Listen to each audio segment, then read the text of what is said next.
Chapter 1. The Fall of Destiny. In the 21st year of Longan, the winter was harsh and the snow fell like goose feathers. The new emperor ascended the throne, and the illustrious Su family, which had safeguarded the nation for a century, was annihilated for treason, resulting in a massacre of 9 generations. Fear gripped the hearts of all within the imperial city. Mu Ling, do you truly believe that by exterminating the entire Su clan, you can secure your position? We both know how you have attained your current status. Without me, without the Su family, you would merely be an insignificant insect, cowering in the shadows, reliant on the favor of others to survive. Upon the walls of the great Zhou imperial city, Su Jingning, clad in a flowing moon-white gown, stood precariously at the edge, her slender figure swaying as if about to fall. With a countenance both proud and resolute, she gazed at the distant figure of the coldly terrifying man, alongside the delicate girl nestled in her arms. In that moment, Su Jingning realized that her entire life had been a series of missteps, culminating in the destruction of her beloved clan. Su Jingning, the Duke of the State, has long perished. For the sake of our past, if you willingly surrender the Su family's battle formations and military seals to me, I shall spare your life, Mu Ling declared, his eyes filled with disdain as he regarded her, as if she were an unsightly blemish. Ha ha! What difference does it make whether I live or die now? Since you have obliterated the Su family, you should know that you will never obtain the Su family's battle formations and military seals. Without our assistance, I am eager to see how you will maintain your grip on the vast empire of Great Zhou. Su Jingning looked at him. Despair and regret filled her heart. This was the man she had loved for 5 years. How utterly absurd her lifelong infatuation had been.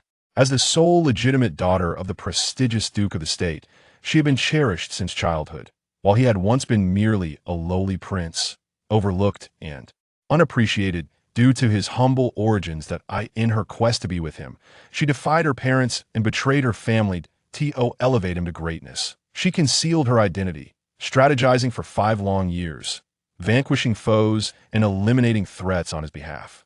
Yet, just as she was on the brink of success, he colluded with Su Ruofu, the adopted daughter of the Su family, conspiring to frame the venerable clan for treason, branding them as traitors who conspired with foreign enemies, leading to the gruesome deaths of hundreds before her very eyes. Su Ruofu, no matter how extravagantly you adorn yourself, you cannot change the fact that your insecurities run deep. You shall forever live in my shadow, like a rat in the gutter, deprived of sunlight, she remarked, casting a cold and pitying gaze upon the elegantly adorned Su Ruofu, as if it were not she who was trapped, but the two before her. The woman in Mu Ling's arms, with her delicate features and gentle demeanor, winced in pain, her complexion pale, as she calmly spoke. Su Jingning, do you know what I despise most about you? It is your nonchalant demeanor. Why should you, born into the exalted position of the Duke's daughter, be so privileged, with your father and brothers shielding you, even in your betrayal of your family? Meanwhile, I, despite my relentless efforts, have achieved nothing. I am weary of living under the roof of others, dependent on their goodwill. You deserve to die. They deserve to die. Now, I have triumphed. I am the Empress of Great Zhou, and you have lost. Su Ruofu, the adopted daughter of the Su family, is the offspring of Vice Envoy Chen, a deputy general of the Duke of the State. Her father's inept command led to the tragic demise of tens of thousands of soldiers at the frontier. It was her adoptive father who, at great risk, sheltered her and raised her as his own cherished daughter, only to unwittingly nurture a viper that would bring ruin to the entire Su family. Ha ha! I, Su Jingning, have never lost in my strategies throughout my life, nor shall I ever. Mu Ling, you have yet to secure your hold on the vast realm of the Great Zhou. How dare you betray me, betray the Su family? Su Jingning laughed heartily, tears of mirth glistening in the corners of her eyes as she gazed at Mu Ling. Mu Ling beheld the radiant smile of Su Jingning, who was already a vision of beauty, her white attire enhancing her ethereal grace. Yet, a chill crept into Mu Ling's heart. What was she implying? Mu Ling, I can elevate you to the throne, and I can also strip you of everything, Su Jingning said softly, turning her back to them, her nonchalant voice echoing in Mu Ling's ears. She stared at the approaching dark line in the distance, the sparkle in her lovely apricot eyes gradually dimming Jingning. What have you done? Mu Ling finally realized the silent emergence of the vast army beneath the watchful eyes of a man seated regally at the front. Clad in an elegant black fox fur, the man exuded an air of cold nobility. Though not adorned in armor, he radiated the ruthless aura of a king, stained with the color of blood. Mu Ling's face turned pale. How could such a formidable army have appeared in the imperial city without her knowledge? This must be connected to Su Jingning. Su Ruofu. Mu Ling, I will drag you both to hell, to accompany the Su family in their burial. For your sins. Su Jingning glared at them, her eyes red-rimmed, the hatred within threatening to overflow. She entrusted the Su family's military symbols and formations to Gu Yanan, the man she had feared for half her life. Gu Yanan, you are plotting treason. Mu Ling cried in panic, rushing to the edge of the city wall to shout at the man at the front of the distant army. This world, if I desire it, when would it ever be your turn? The man's handsome face was both enchanting and ethereal. He cast a cold glance at the flustered new emperor atop the city wall. Then, he looked at Su Jingning, whose white dress danced wildly in the wind, as if she might vanish at any moment. Her grip tightened around the prayer bead she held. Gu Yanan, I remember you once promised me that whenever I required it, you would fulfill a single wish. I demand you honor that promise today. Kill Mu Ling and Su Ruofu for the grievances of the Su family. Su Jingning gazed at the man, once so proud and powerful, who held sway over the court. Had it not been for Mu Ling, they might have been friends rather than adversaries. If she could live again, she would protect the Su family and safeguard their century-long glory. She would not allow history to repeat itself, nor let tragedy strike anew. Gu Yanan, farewell. Su Jingning smiled at Gu Yanan, her expression sincere and pure, as untainted as a sacred lotus blooming in the snow. With that, she leaped from the city wall. Thud! Hut hut hut! The prayer beads entwined around her delicate fingers suddenly broke, scattering across the ground. Gu Yanan stood frozen, watching in silent prayer as the girl he had secretly protected for half a lifetime leaped without hesitation from the city wall, leaving no trace of longing behind. The once cold-hearted and prideful ruler of the northern frontier, the exalted regent of the great Zhou, found himself in a moment of disarray before hundreds of thousands of soldiers, stumbling and faltering as he approached Su Jingning, who lay in the snow, surrounded by a pool of crimson, her eyes tightly shut, her beauty radiant. Gu Yanan's eyes brimmed with tears as he trembled, cradling her in his arms, his voice quivering. Su Jingning, please awaken. Su Jingning, wake up. I'm sorry, I arrived too late. A single tear cascaded down, landing delicately between the brows of the slumbering beauty. In the aftermath, the regent of the great Zhou, who had long resided in the northern frontier, led his army to breach the imperial city, imprisoning the new emperor and empress in a dark dungeon where they endured the most heinous tortures for over a month. Eventually, they were hung upon the city walls, left to die in excruciating agony, their bodies exposed to the elements, a brutal and bloody display of cruelty. He personally re-examined the treason case against the Duke of State, seeking justice for the injustices suffered by the Duke's house. He posthumously conferred the title of King of the State upon Su Bo, the Duke of State. Later, when all believed the regent would ascend to the throne himself, he instead adopted an 80-year-old child from a collateral branch of the imperial family, crowning him as emperor. Thereafter, he vanished without a trace, disappearing from the annals of the great Zhou. Chapter 2. The soul returns in the serene courtyard of the Duke's residence. The Lanya Pavilion exudes an exquisite elegance, with a faint fragrance lingering in the air. The golden silk charcoal burns brightly within, effectively warding off the chill from outside. The warm chamber is adorned with a plethora of esteemed paintings, ancient texts, and rare artifacts, all meticulously gathered by the Duke and his sons for the young lady. A maid dressed in pale attire entered from outside, warming herself by the hearth to dispel the cold before proceeding into the inner room, cautious not to transfer the chill to the slumbering girl. Yinqing, has the young lady awakened today? Not yet. This is the third day. Her high fever persists, and the cold she had just begun to recover from has returned. I wonder when she shall awaken, replied the blue-clad maid. Yinqing, who had just administered medicine to the sleeping girl, her expression etched with concern.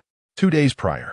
At the old matriarch's birthday celebration, the young lady had unexpectedly fallen into the water and had remained unconscious for a full 2 days. During this frigid winter, she was rescued, but by then, she had already succumbed to unconsciousness. To make matters worse, rumors were circulating throughout the Duke's residence, suggesting that the young lady had attempted to end her life by jumping into the lake due to her desire to marry Prince Ling, which the Duke had vehemently opposed. Indeed, the young lady had harbored affection for the talented Prince Ling, leading to conflicts with her parents. However, she had always been composed and level-headed. It was inconceivable that she would resort to such a disgraceful act. As a result, the entire Duke's residence was enveloped in a somber and chilling atmosphere, with everyone treading carefully, fearful of incurring punishment for any misstep. Suddenly, a jolt of panic surged through Su Jingning as she sat upright in bed, drenched in cold sweat, her heart aching and her mind clouded from prolonged slumber. "Young lady, you are awake," exclaimed Yunya, joyfully moving closer to Su Jingning, then turning to Yinxing. "Quickly summon the physician. Inform him that the young lady has awakened and requires his attention." "I shall do so at once," Yinxing responded, her face radiant with delight as she hurriedly exited. "Do you feel unwell, young lady?" Yunya inquired, her gaze filled with concern as she observed the bewildered girl. "Yunya? Am I dead?" Su Jingning murmured to herself. "Young lady, what nonsense are you spouting? Perhaps the fever has muddled your thoughts," Yunya said, hastily checking Su Jingning's forehead. "The fever has subsided. I'm not dead." Su Jingning looked at her delicate hands, bewildered. No, her hands had become coarse and callous from years of wielding swords. How could they appear so soft and tender? This was clearly the hand of 16 or 17-year-old. Could it be that she had been reborn? "Yunya, what year is it now?" she asked urgently. "It is the 16th year of Longin, young lady. What troubles you?" The 16th year of Longin. She had indeed been reborn. Heaven, recognizing her bitterness and resentment, had granted her a second chance. She had returned to the 5th year before her demise. Now she was merely 16, and all tragedies had yet to unfold. "Ninger, Ninger," a gentle yet anxious voice, accompanied by hurried footsteps, resonated from outside the room. Upon hearing that familiar voice, Su Jingning paused in recognition. It was her mother. She lifted her gaze towards the approaching figure. Dressed in a light purple silk gown adorned with intricate embroidery and sporting an elegantly simple hairstyle, a graceful woman with warm, beautiful eyes approached, her expression betraying her deep concern. "Mother!" Su Jingning could no longer restrain her emotions and cried out. "Thank goodness you are awake. Thank goodness you are awake. Do you feel any discomfort?" Madame Su Jiang gazed intently at her daughter, her anxieties of the past few days finally alleviated. "I am so sorry, mother," Su Jingning uttered, observing her mother's concerned expression and reddened eyes. Recollections of her past life, filled with mistakes and the sight of her mother's demise, pierced her heart with anguish. Unable to contain her sorrow, she dashed into her mother's embrace, repeatedly apologizing for her former self. Madame Su held her daughter tightly, her heart aching. Since childhood, her daughter had never been in good health, and now, having fallen into icy waters during the harsh winter, the ailment they had painstakingly treated had flared up once more. "It's all right. It's all right. I am here for you. If you truly have feelings for Prince Ling, I shall intercede on your behalf, as long as our Ninger is happy." Listening to her daughter's choked apologies, Madame Su ultimately relented. Perhaps, if her daughter genuinely adored him, she should allow it. "No, mother. I no longer have feelings for Prince Ling. I was foolish before. It was my mistake." Su Jingning withdrew from her mother's embrace, her lovely almond-shaped eyes glistening with tears. Yet her expression was resolute. Madame Su was puzzled. How could the girl who had been so adamant about marrying Prince Ling suddenly change her mind? "Truly, mother, after this incident, I have come to realize many things. Prince Ling is not a worthy man," Su Jingning declared earnestly. Hearing this, Madame Su felt a pang in her heart. Her daughter had indeed come to a realization. "Good, my dear child. I will ensure you find an even better husband in the future," Madame Su replied, her face brimming with emotion as she gazed at her daughter. Her daughter wished to stay with her parents, not venturing anywhere else. "Very well, as long as Ninger is content." You must express your gratitude to Ah Fu for saving you. Had she not called for help, you would have been in grave danger. You have always been clever. Why would you become so obstinate over this matter, risking your life? Madame Su observed her daughter's pale countenance, relieved that help had arrived in time. Risking my life? What do you mean by that, mother? Su Jingning feigned confusion. In her previous life, Su Ruofu had plotted against her, causing her to fall into the water at her grandmother's birthday celebration, then spreading rumors during her unconsciousness that she had attempted to compel her father to seek the emperor's approval for her marriage to Prince Ling out of infatuation. Subsequently, Su Ruofu had feigned concern in Prince Ling's name, leading her to pretend that she was indeed desperate to marry him. However, her father's anger had escalated, resulting in 2 months of confinement for her. This incident had turned her into a laughingstock in the capital, leaving her utterly humiliated. Were you not trying to orchestrate such a scheme to persuade your father and me to consent to your union with Prince Ling? Madame Su inquired, her tone laced with curiosity. How could I, suffering from a chronic illness, risk my life by jumping into the icy depths of a lake for a man? I merely slipped from the bridge by accident. Where did you hear such absurdity? Su Jingning's voice was soft yet slightly hoarse. It is indeed strange. It felt as though the bridge was coated in oil that day, causing your feet to slip and you to fall, Madame Su remarked, a frown creasing her brow as Su Jingning recalled the details of that fateful day. As you mentioned, Mother also finds it peculiar. That day, we were all in the banquet hall, and not a soul was in the garden. I managed to suppress the incident of you falling into the lake. How could outsiders possibly know? From where did this information leak? Lady Su, in recent days, has been in a state of panic due to her daughter's unconsciousness. Upon further reflection, this matter seems rather suspicious, as if someone deliberately wishes to make the affair between Ninger and Prince Ling widely known. Contemplating this, Lady Su's expression darkened, as if a realization dawned upon her. Ninger, fret not. I shall thoroughly investigate this matter. I am determined to uncover who seeks to harm my daughter. She gently stroked Su Jingning's head, her countenance heavy with unbridled fury. Lady Su remained by Su Jingning's side until the house physician arrived, conducted an examination, and assured her that with ample rest, there was no cause for alarm. Only then did she feel at ease, imparting numerous instructions to Su Jingning before taking her leave. Once she departed, Su Jingning dismissed all attendants and slowly began to untangle her chaotic thoughts. Gazing into the bronze mirror, she beheld her fair visage, exquisite features, and an ethereal, refined demeanor of a young girl. A bloodthirsty smile curled at her lips. She was but 16, and the events of her past life had yet to unfold. Su Ruofu, Mu Ling, since fate has granted me a second chance, I shall cherish this opportunity, reveling in your downfall. I intend to lead you step by step into perdition, ensuring you never rise again. The pain you inflicted upon me in my previous life, I shall reclaim 1,000-fold from you. Miss Third, you have arrived. A voice from outside called, belonging to Yun Qing. Yes, I came to see my second sister. I heard she has awakened. Su Ruofu, adorned in a flowing azure gown reminiscent of the lake, styled her hair into an elegant cloud bun, her countenance radiant, yet her expression betrayed deep concern for Su Jingning. Miss Third, please wait. The young lady is resting and has instructed that no one disturb her. Yun Qing politely declined Su Ruofu's request. Yun Qing, allow her to enter, a weak, delicate voice called from within. Yes, please come in, Miss Third. Su Ruofu lifted the curtain and entered. Sister, you've finally awakened. I was so anxious these past few days. You cannot fathom how worried His Highness, the Prince, has been for you. Observing Su Ruofu's lovely face, marked by genuine concern, Su Jingning could not help but marvel at her remarkable acting skills. In her previous life, she had been gradually deceived by such performances, treating her as a beloved sister, unaware that this very person was a venomous serpent that could never be tamed. Su Jingning suppressed her burgeoning hatred, fearing she might succumb to the urge to tear her apart. Su Ruofu was startled by the intensity of Su Jingning's gaze, which brimmed with a cold, bloodthirsty intent.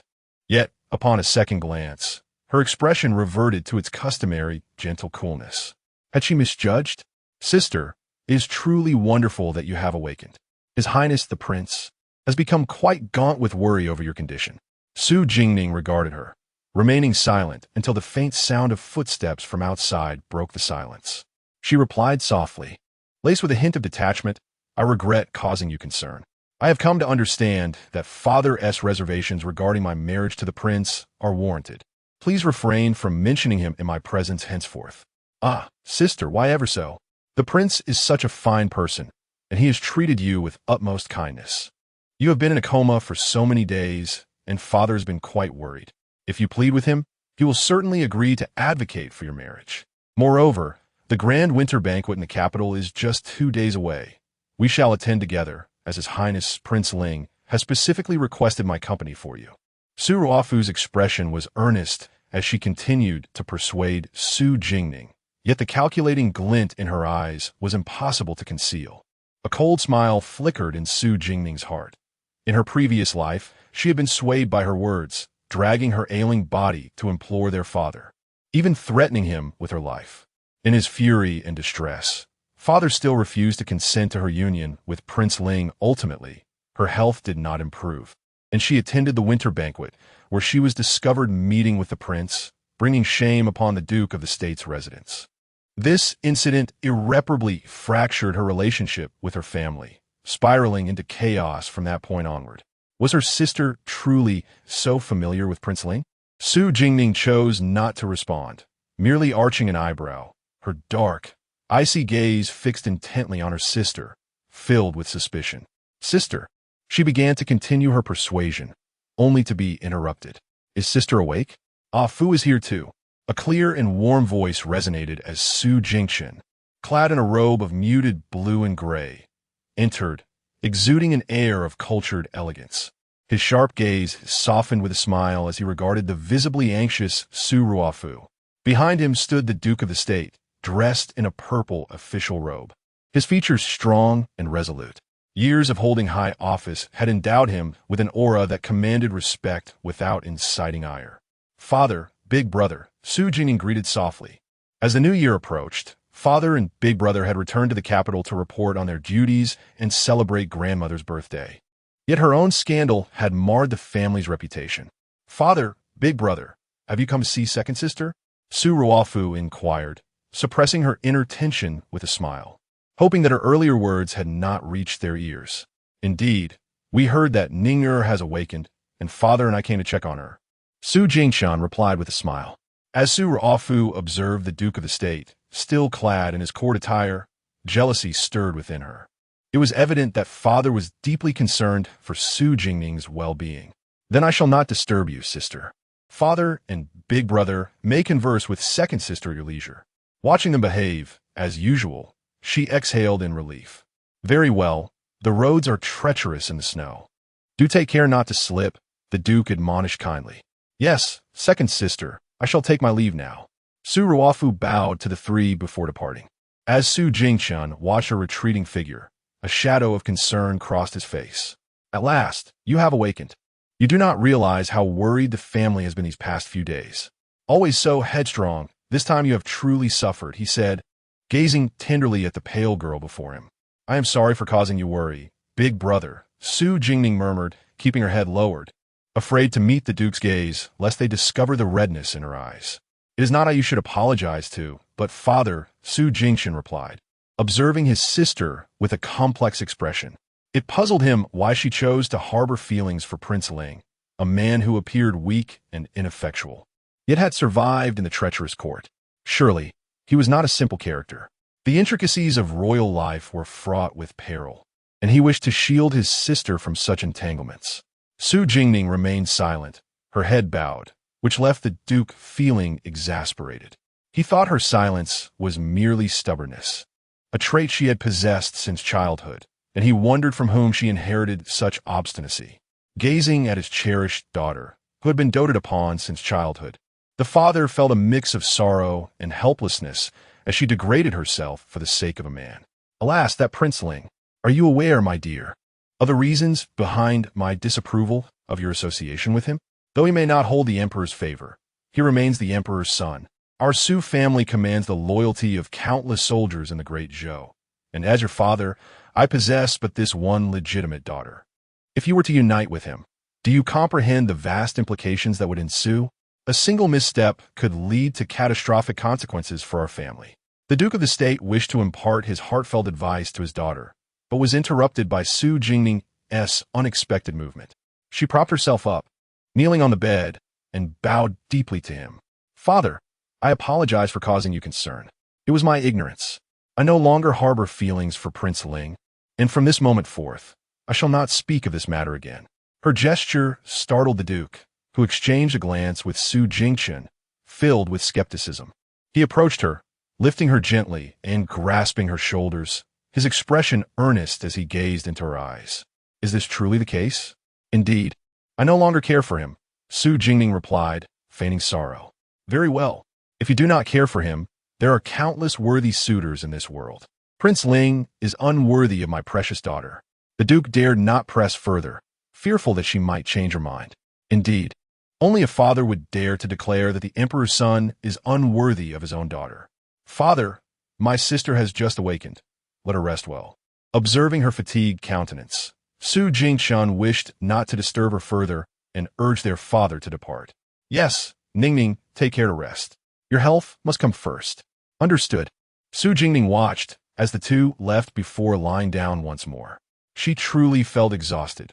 Her body was generally well, yet it remained frail, burdened by a lingering cold that had plagued her since childhood, which seemed impossible to eradicate.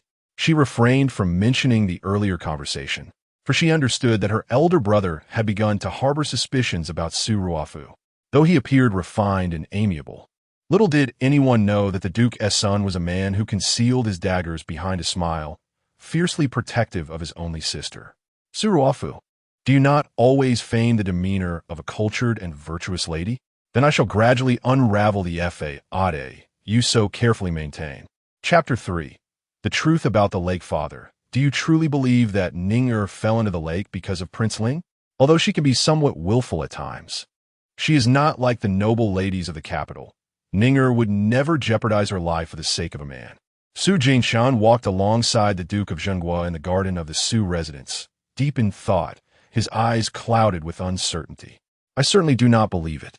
Ning'er has experienced more in her youth than most, and she is both astute and intelligent. How could she resort to such a desperate act as throwing herself into the lake? The Duke of Zhenguo, hands clasped behind his back, concealed a hint of pride for his daughter beneath his stern exterior. I also cannot fathom that my sister would do such a thing, Su Jingchen replied with a smile, though it faded slightly as a thought crossed his mind. However, it seems that Afu has changed quite a bit over the years. Do look into the circumstances surrounding Ning'er's fall into the water, as well as the origin of those inexplicable rumors. We must not allow Ning'er to suffer any unjust blame. The Duke of Zhenguo, having raised Su Ruofu as his own daughter, felt a twinge of disappointment in his heart. Su Jingchen nodded in agreement. After walking with the Duke for a while longer, they parted ways. On his way back to his Qingzhou courtyard, he deliberately detoured to the spot where Su Jingning had fallen into the water. Yet he found nothing of significance. Just as disappointment began to settle in, he noticed something in the grass by the bridge. Approaching it, he bent down to examine it closely, discovering it to be a piece of talc, no larger than a fingernail. Talc? How could there be talc here? He proceeded to the bridge, scrutinizing every inch, and indeed found a small amount of white powder on the planks that had yet to be cleaned. Talc powder? The realization struck him. Ning'er's fall had been deliberate. Remembering his sister's pale face from earlier that day, afflicted by her cold condition due to the incident, his expression darkened. How dare someone bully his sister right under his nose?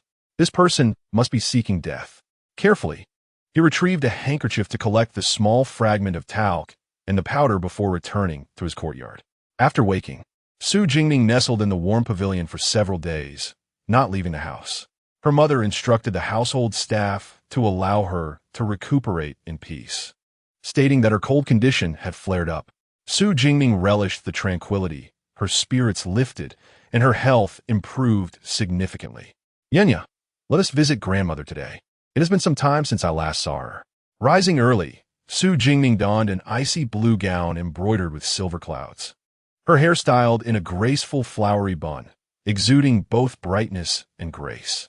Her complexion had improved considerably compared to the previous days. Certainly, Mississippi, since you fell ill, you have not ventured outside for quite some time. It has been many days, and surely the old lady's temper must have cooled by now. Yenya draped a snow fox fur cloak over Su Jingning's shoulders and took an umbrella before accompanying her out of the courtyard. It had indeed been a while since they last ventured outdoors, and some matters needed attending to.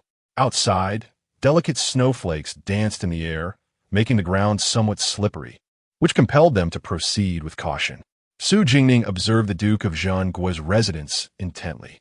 It had once belonged to a leisurely prince from the previous dynasty and was later bestowed upon her grandfather by the late emperor for his contributions in unifying the realm.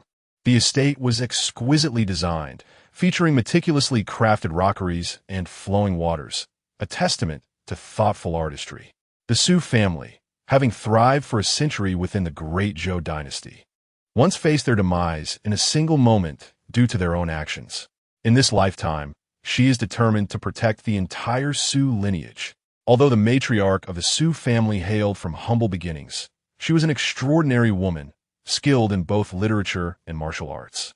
In her youth, she fought alongside the old duke on the battlefield, earning the trust of the late emperor, and, due to her merits, was honored with the title of General of Wuyang, a rare accolade for a woman.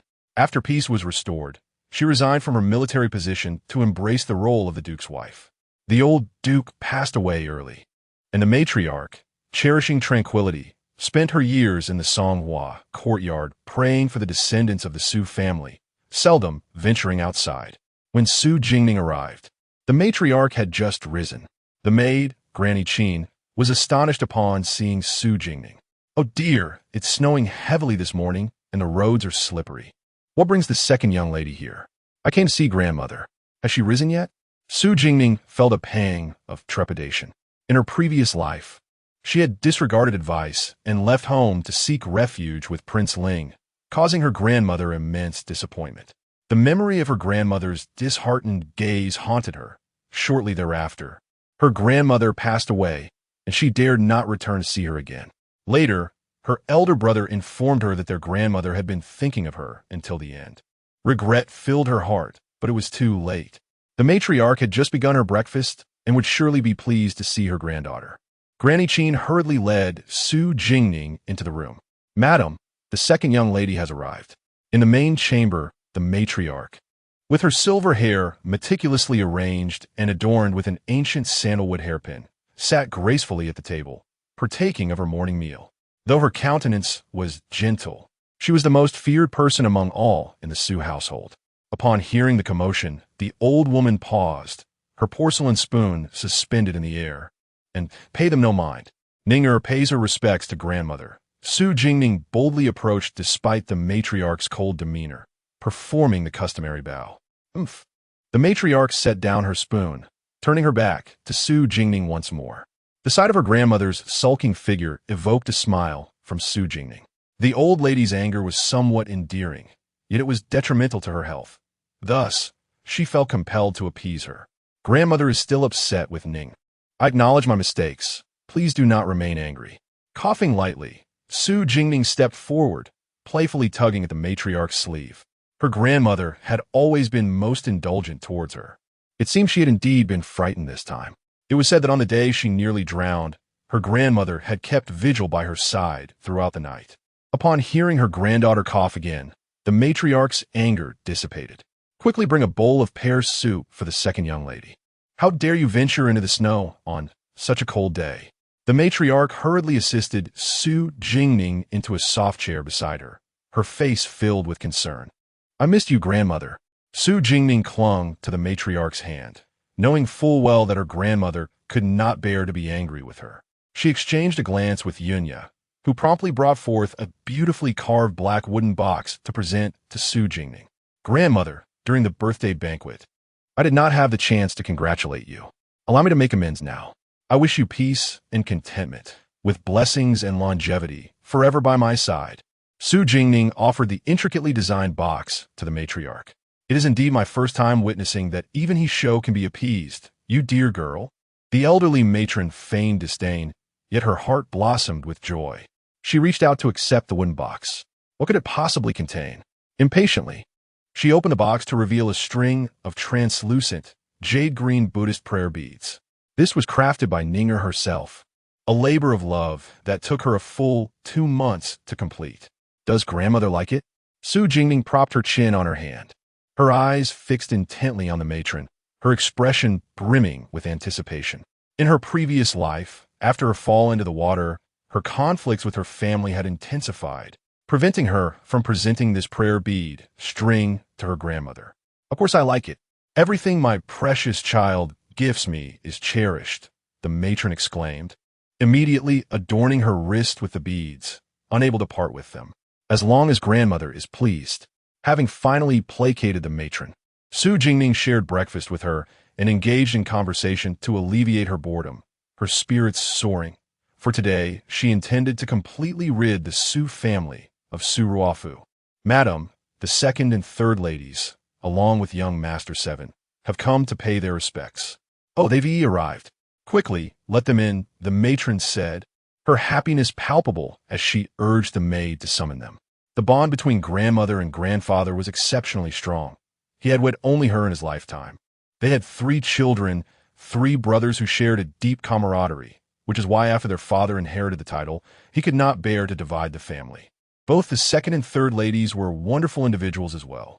Daughter-in-law pays her respects to mother. Grandson pays his respects to grandmother. Su Jingning stood beside the matron, her gaze falling upon the 2 aunts who had perished tragically before her eyes in her past life, now thriving in the present, causing her eyes to glisten with unshed tears. The second aunt, Lady Li, hailed from a prestigious, scholarly family in Jiangnan, having been well-versed in literature since childhood, exuding an elegant demeanor. The third aunt, from the affluent Lu family of the imperial capital, was astute and decisive, embodying a spirited and forthright character. Holding the hand of her recently turned 5-year-old son, Su Jinghuai. Ninger is here too. Let third aunt see how you are faring. Are you feeling better? Upon entering, Lady Lu immediately spotted Su Jingning beside the matron. Having heard of Ninger's ailment, she had intended to visit but feared it might disturb her, deciding instead to wait until Ninger was well again. Ninger had met both aunts Li and Lu before, and Su Jingning offered them a respectful nod. In this bitter cold, how could you possibly venture out when your ailment has resurfaced? Lady Li's voice was gentle, laced with concern for Su Jingning. Do not worry, dear aunts. Ninger has recovered completely and is in perfect health now. Su Jingning replied with a smile, even spinning around before them to dispel any doubts. Seeing the girl's radiant countenance, both women felt a subtle relief. This child had secluded herself for days, avoiding company. Considering the rumors about her and Prince Ling from a few days prior, they had worried that she was truly heartbroken and had retreated into despondency. How wonderful that all is well. If you ever feel bored, do seek out your sisters. You can all go for a stroll together. There are many new pieces of jewelry in the family shop.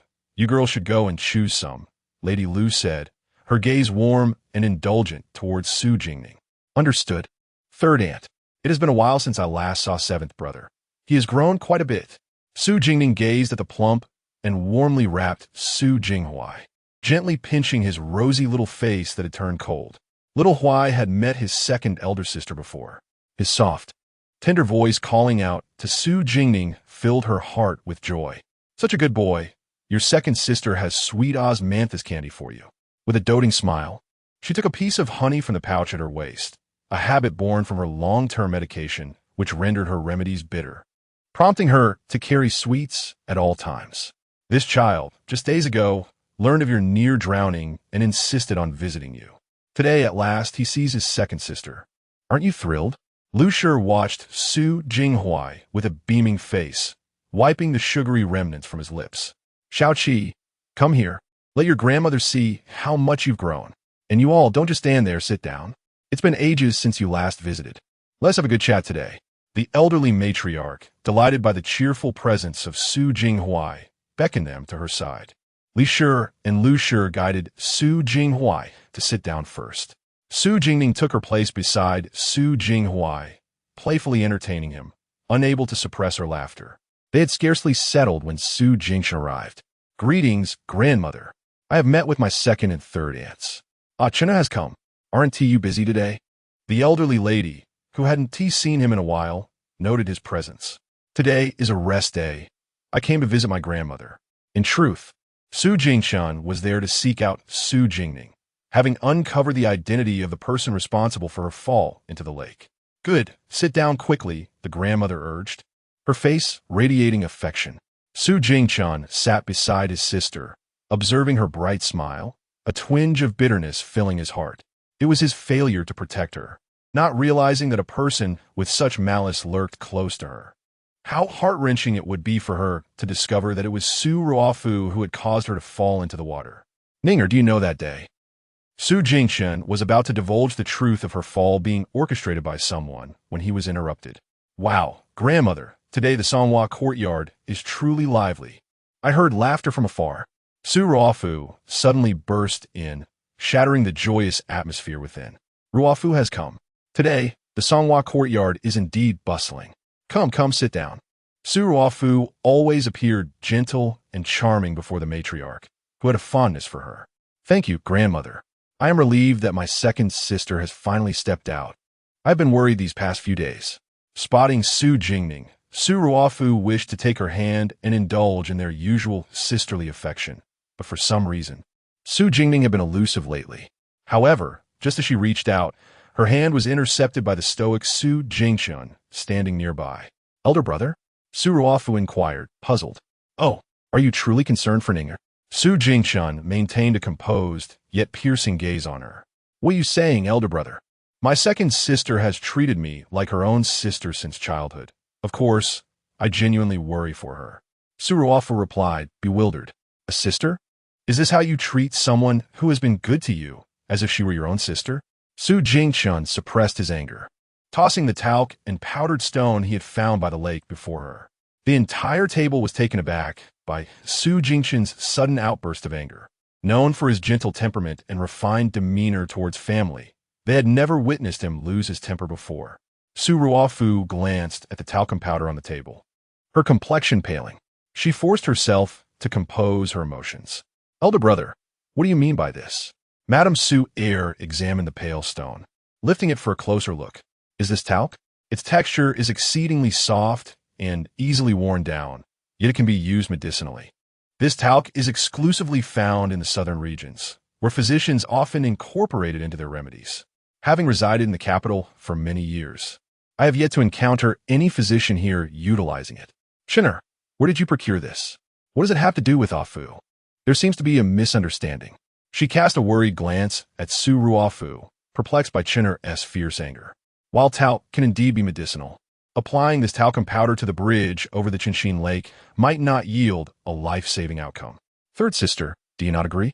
Su Jingchen, observing Su Ruofu's pallid countenance, continued to smile, though the depths of his eyes grew increasingly frigid. "Elder brother suspects that I applied talc to the bridge over Qinshin Lake, causing second sister to fall into the water during grandmother's birthday banquet. Do you have any evidence to accuse me unjustly?" A chilling sensation enveloped Su Ruofu's heart, yet she steadfastly denied the allegations. For that day, no one had seen her applying the talcum powder on the bridge. With tears streaming down her face, she gazed at Su Jingchen. "Indeed, Chunner, have you thoroughly investigated this matter?" The elderly matriarch felt a pang of sympathy for Su Ruofu, unable to believe that this kind and lovely child she had watched grow could commit such an act. Chapter 4. Settling accounts with Su Ruofu, Su Jingchen gazed at her with cold eyes, his contempt deepening. For the first time in many years, he discovered the remarkable acting skills of the adopted daughter of the Su family. "Tu Fei, bring him in," he commanded, calling out toward the door. Moments later, the burly Tu Fei entered, accompanied by a middle-aged man. Upon seeing the man, Su Ruofu stumbled and fell to the ground in terror. It was over. All was lost. How could he possibly be here? He was the owner of the stone shop in the northern part of the city, a man from the southern borders. "Sister, have you ever met him?" "No, I haven't tea. I've never seen him," Su Ruofu anxiously denied. "But he has seen you," Su Jingchen remarked with a smile. "Isn't that right?" Sir? Indeed, this young lady visited my humble shop. It is rather secluded, and few come by. This young lady possesses an extraordinary grace and wears exquisite garments, which is why I remember her face, the shopkeeper replied. You lie. How could you possibly recognize my face? I clearly.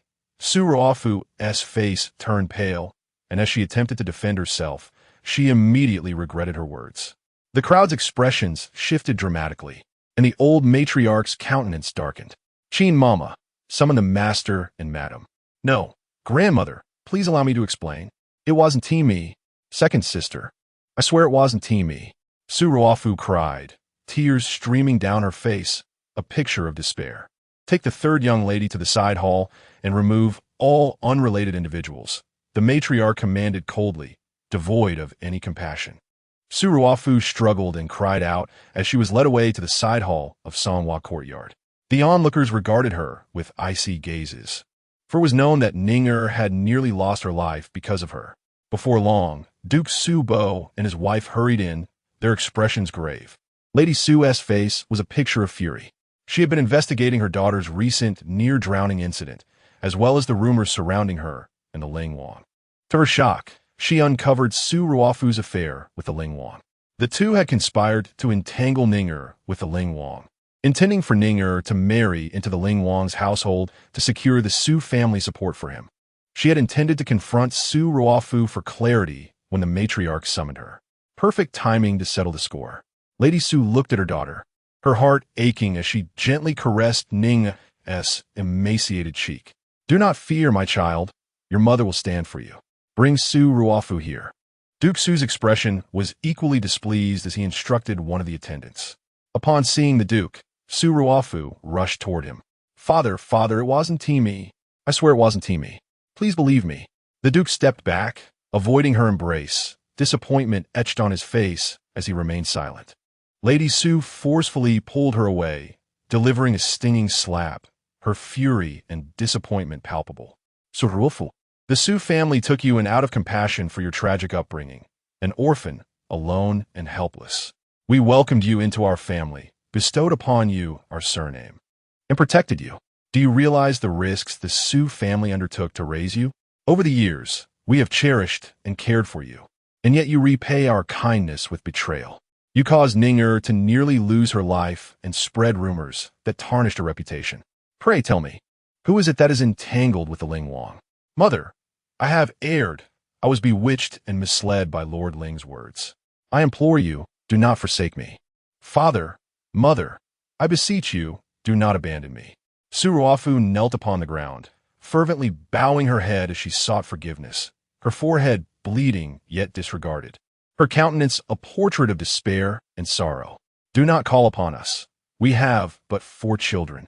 Henceforth, you shall no longer be recognized as the third miss of the Su family. Madame Su's eyes brimmed with ire, realizing that they had harbored a viper all these years, nearly bringing ruin upon their own child. Boer, the ungrateful cannot be retained in the Su family. If you lack the resolve, then I shall assume the role of the villain. The matriarch, with an air of authority, sat firmly in her seat, directing her gaze towards Duke Su Bo's mother. I understand. The Duke bowed respectfully to the matriarch before turning his attention to Su Ruofu. Observing her pitiable weeping, his expression remained cold. Had this child not been nurtured by him for over a decade, she would have already been but a corpse. Years ago, I took you in out of regard for your father and our long-standing bond, unable to bear witness to your plight.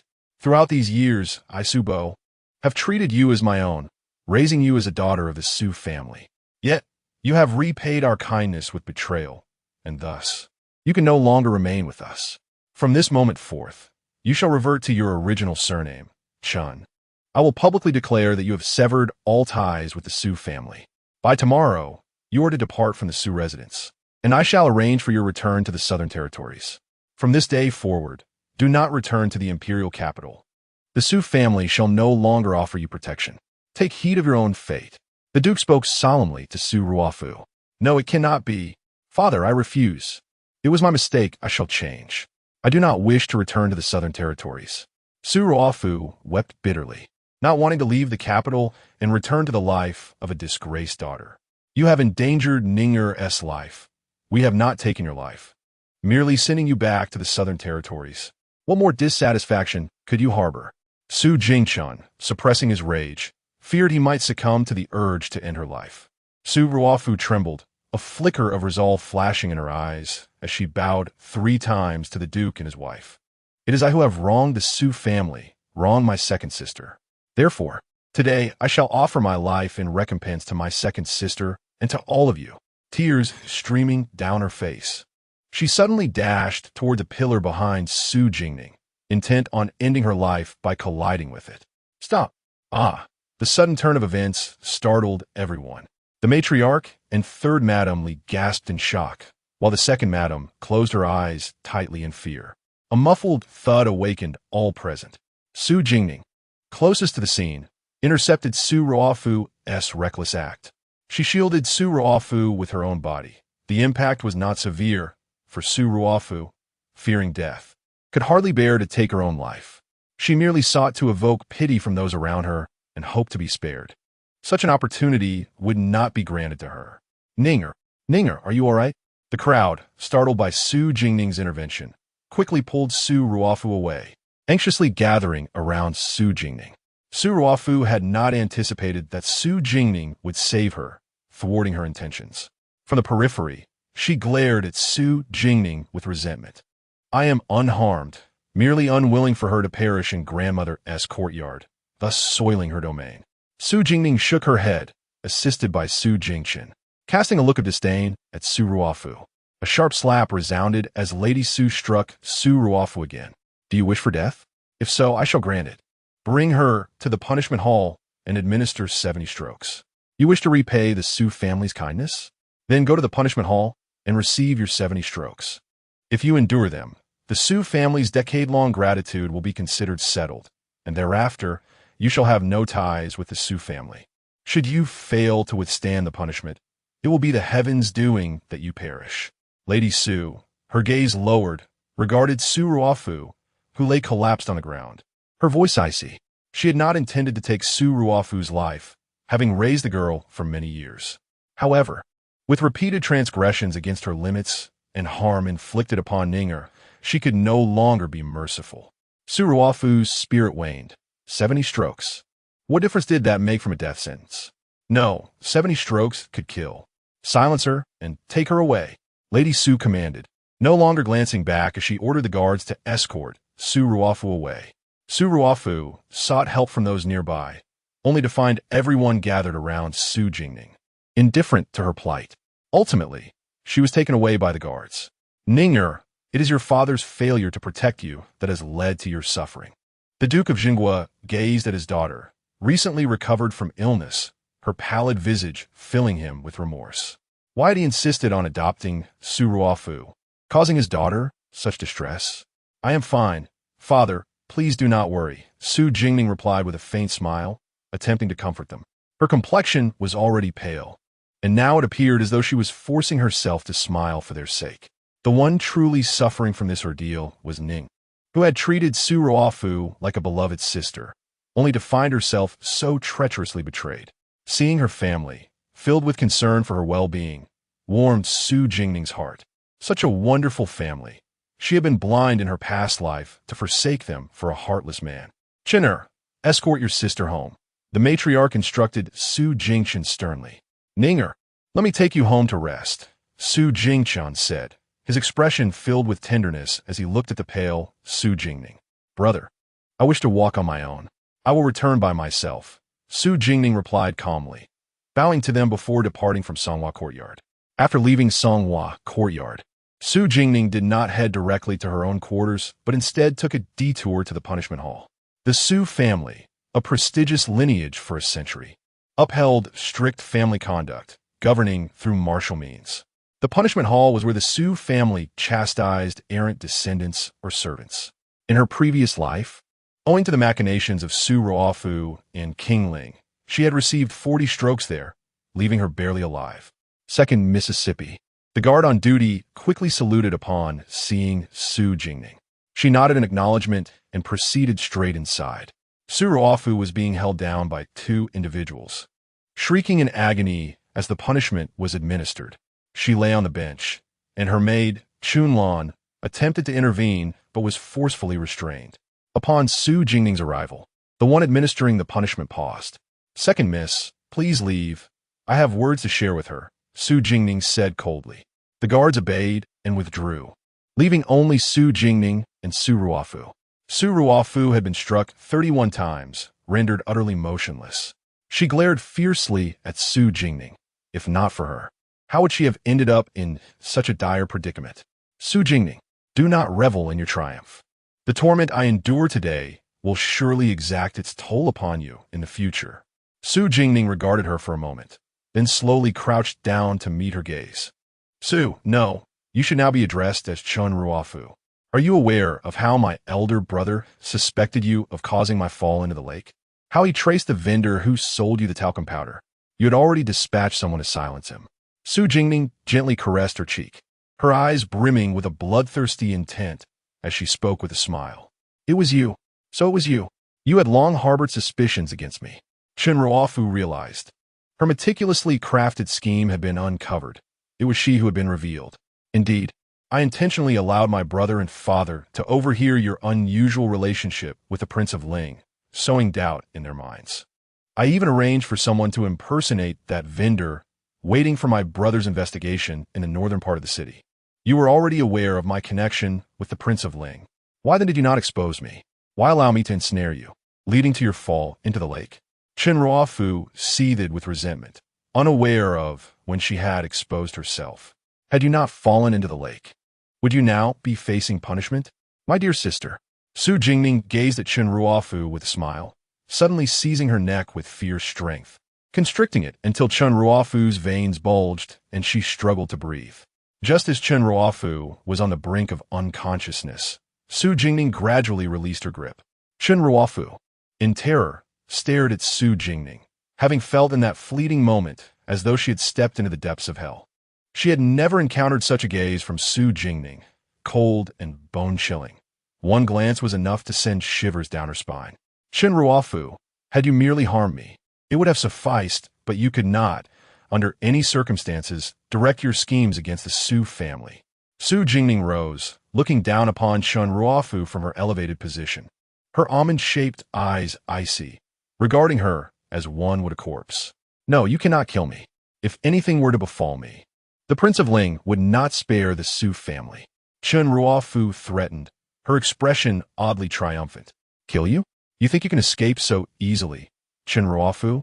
This is merely the beginning. Do not disappoint me. If you were to perish so swiftly, it would lack all intrigue." Su Jingning's lips curled into a charming smile as she cast her gaze down upon Chun Ruofu, her eyes frigid. In her depths, Chun Ruofu perceived a profound enmity, an animosity that seemed to have seeped into the very marrow of her bones, sending chills throughout her being. As for the Prince of Ling, he is hardly worthy to threaten the Su family. He is like a malignant tumor festering in Su Jingning's wounds, and the mere thought of him repulsed her. With that, she turned her back on Chun Ruofu and walked away without a single glance back. Chapter 5. The daughter of the Su family, the guards of the execution chamber, escorted Su Jingning away. Su Jingning inquired, "How many lashes has she received?" Replying to the second miss, 31 lashes, the guard replied, lowering his head. "Very well, spare her life. Do not let her perish within the Su residence, lest it tarnish our home." Su Jingning's voice turned colder. The guard, perceptive and astute, immediately understood. The second miss had always been gentle and kind-hearted. "Yes, second miss. Rest assured." Disregarding his words, Su Jingning gently addressed Yunya, who lingered behind her. "Yunya, let us return. It is far too cold out here." "Of course, miss," Yunya replied, opening an umbrella to shield Su Jingning from the biting wind and snow. Upon returning to her warm chamber, she spotted Yusun, who had been waiting patiently inside. "Monsieur has arrived?" Yunya gracefully curtsied to the girl clad in a flowing purple dress. "Yunya, please step outside. Do not allow anyone to disturb us," Su Jingning instructed as she handed her fox fur to Yunya, offering her a reminder. She then entered the inner room with Yusun.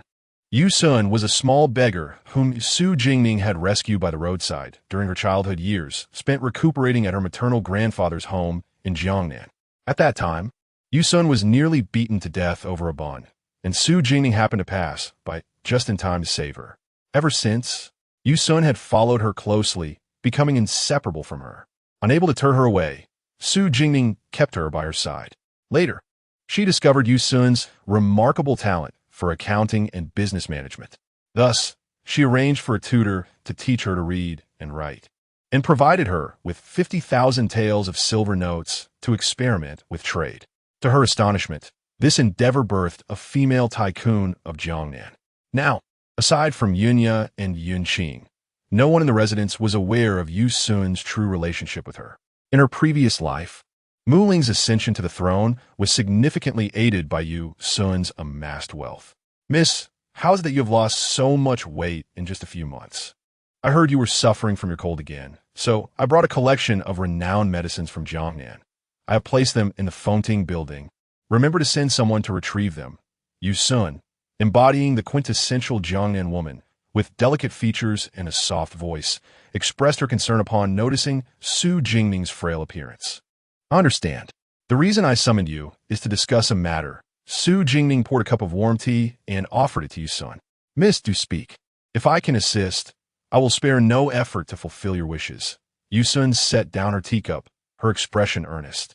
I wish to know if it is possible to establish Fengting building throughout the Great Zhou and even extend it to the 4 neighboring countries within 2 years. Su Jingning gazed at Yu Sun, her ambitions laid bare in her eyes. Yu Sun felt a jolt of surprise. Was the miss intending to?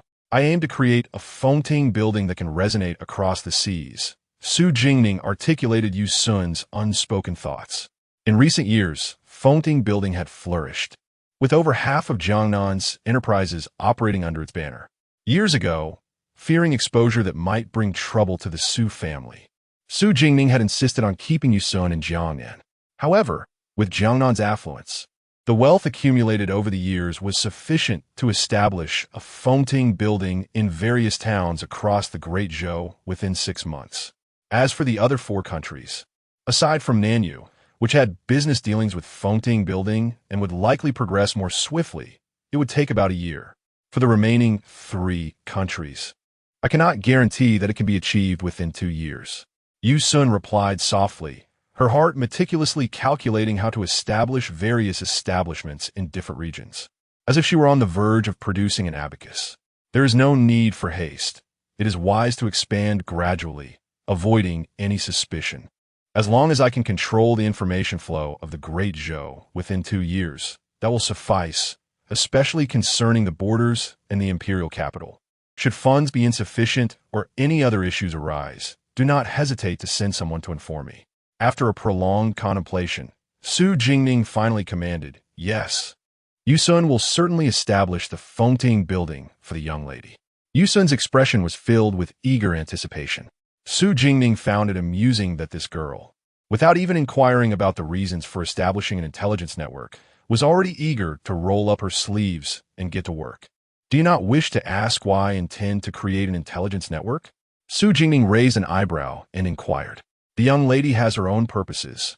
Yu Sun only needs to ensure that she accomplishes tasks for the young lady and alleviates her worries. Yu Sun replied, lowering her head. Su Jingning felt warmth in her heart as she gazed at the foolish girl who was still alive. In her previous life, Yu Sun had perished while saving her, and in this life, she vowed to protect her well, allowing her to earn a lifetime of wealth for herself.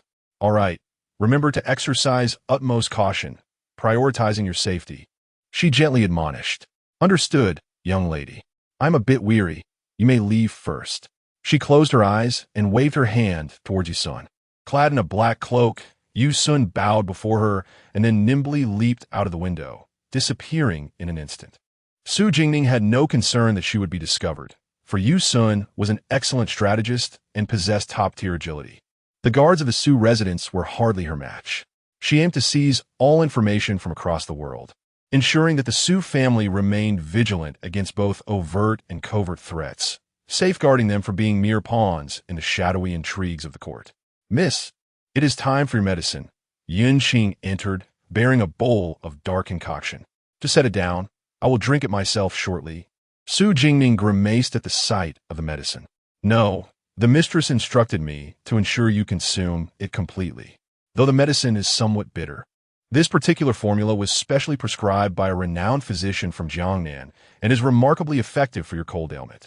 If you persist for another 6 months, perhaps your condition will improve, Yinqing urged earnestly, knowing that while the young lady was admirable in many respects, her aversion to medicine was notable. I understand.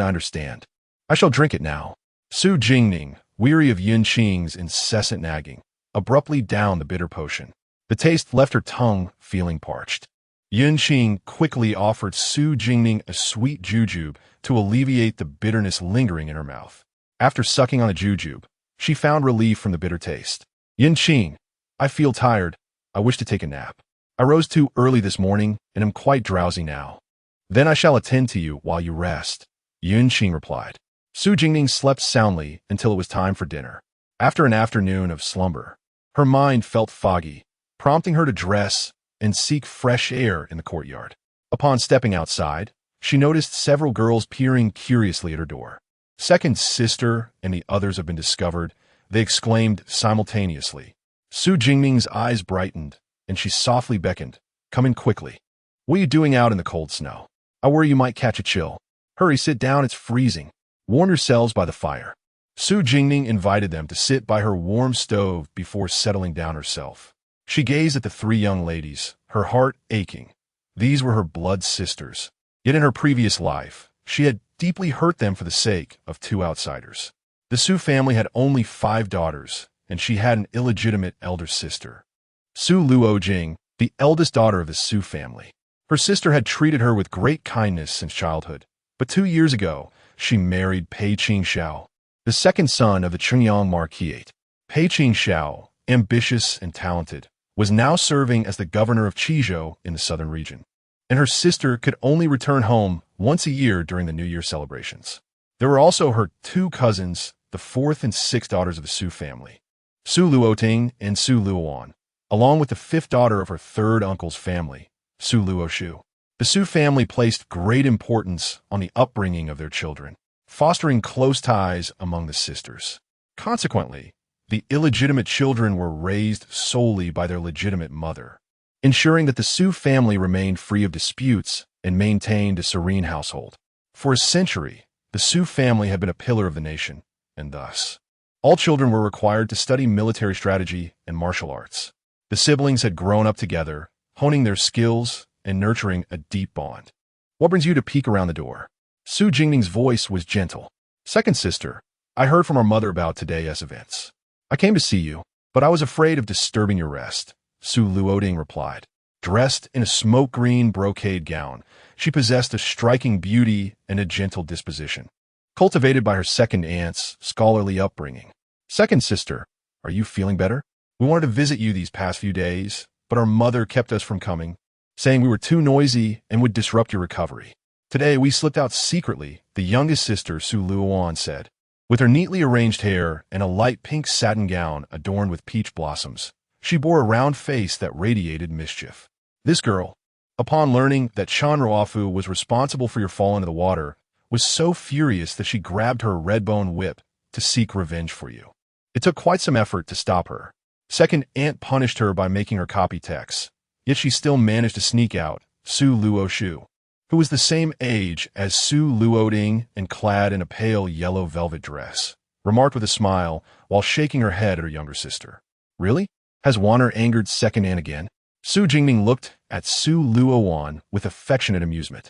Though she was the youngest in the Su family and considered illegitimate, her second aunt, who had borne 3 sons without a daughter of her own, treated the 2 illegitimate daughters as her own, nurturing them with care.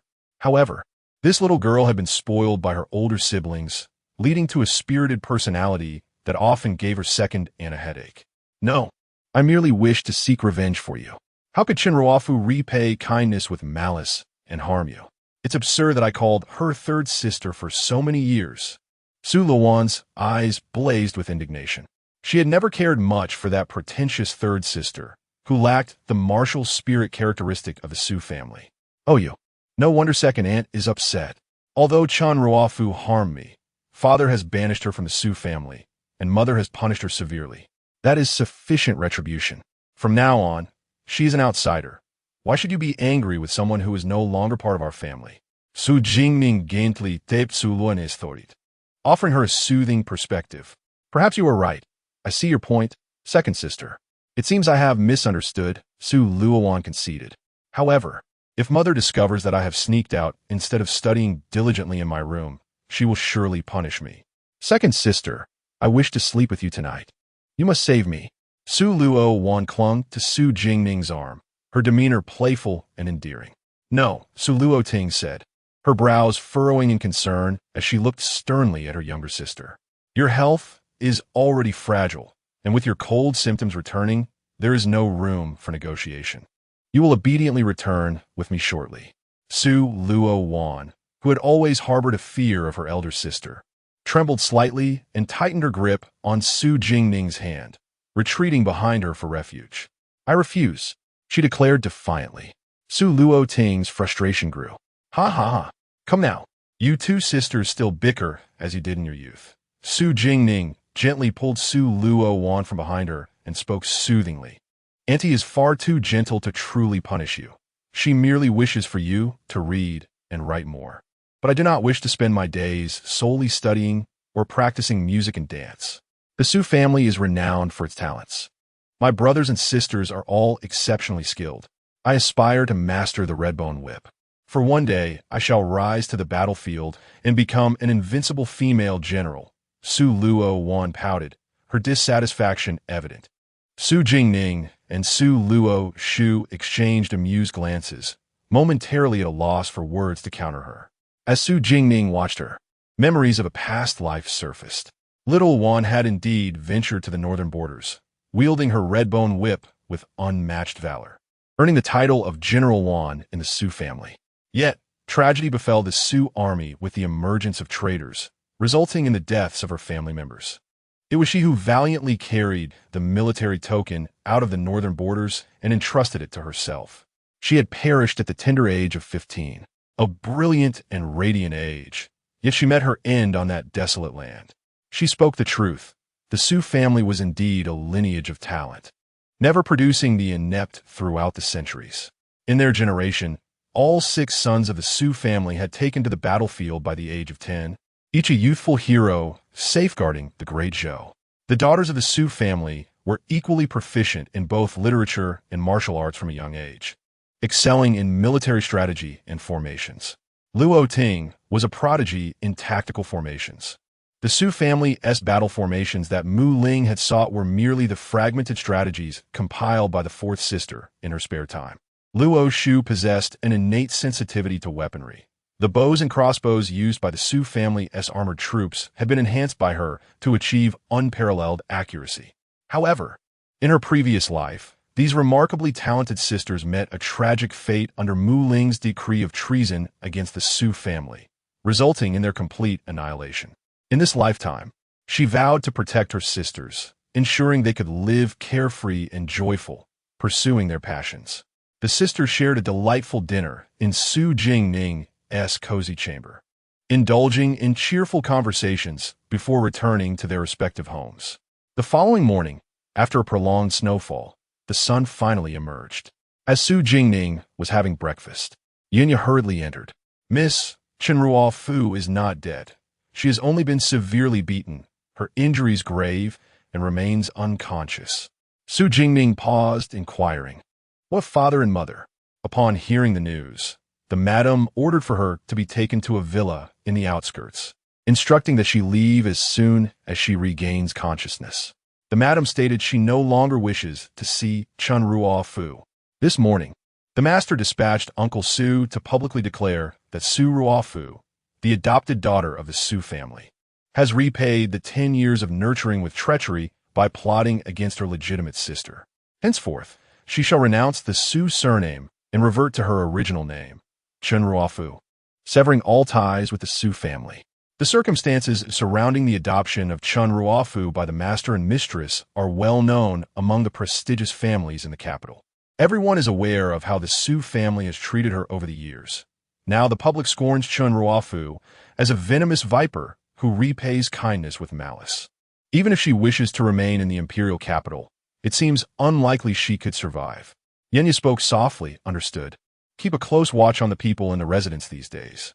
Should anyone show any signs of unusual behavior, do not hesitate to act decisively. Su Jingning set down her bowl and chopsticks, delicately wiping her lips with a handkerchief. You may leave. I wish to be alone for a while, she replied, her voice gentle and faint. Yes. Yenya observed a fleeting glance at Su Jingning, noticing her apparent distress. Alone, Su Jingning sat on the soft couch by the window, the biting cold wind seeping through the cracks, chilling her to the bone. Her fingers, gripping the teacup, turned pale. Chen Ruofu must not perish. She intended to ensure that Chen Ruofu and Mu Ling experienced a fate worse than death. She yearned for them to witness the gradual destruction of all they cherished, to endure the excruciating pain that gnawed at their very souls, and to descend into hell together, forever deprived of rebirth. In her past life, she would spare none who harmed the Su family, even if it meant resorting to despicable means or becoming the very person she once abhorred. She was resolute in her determination. Chapter 6. The Journey to Qingfua Temple. My lord, you have arrived. Is Ninger inside? The gentle Su Jingchen inquired of Yunya with a serene expression. Miss is in the room. My lord, it seems that the young lady has not been in good spirits these past few days. She often stares blankly into space and is plagued by nightmares at night. The young lady has always heeded your words. Perhaps you could spend some time talking with her. Yunya hesitated before responding to Su Jingchen. Why? Is it because of Su Ruofu? Or perhaps Prince Ling? Su Jingchen's brows furrowed slightly. I do not know, but I simply feel that the young lady is not as joyful as before, Yunya replied, shaking her head, her heart heavy with concern. Understood. Su Jingchen lifted the curtain and entered the room. Upon entering, he beheld his sister, clad in light garments, sitting alone by the window, lost in thought.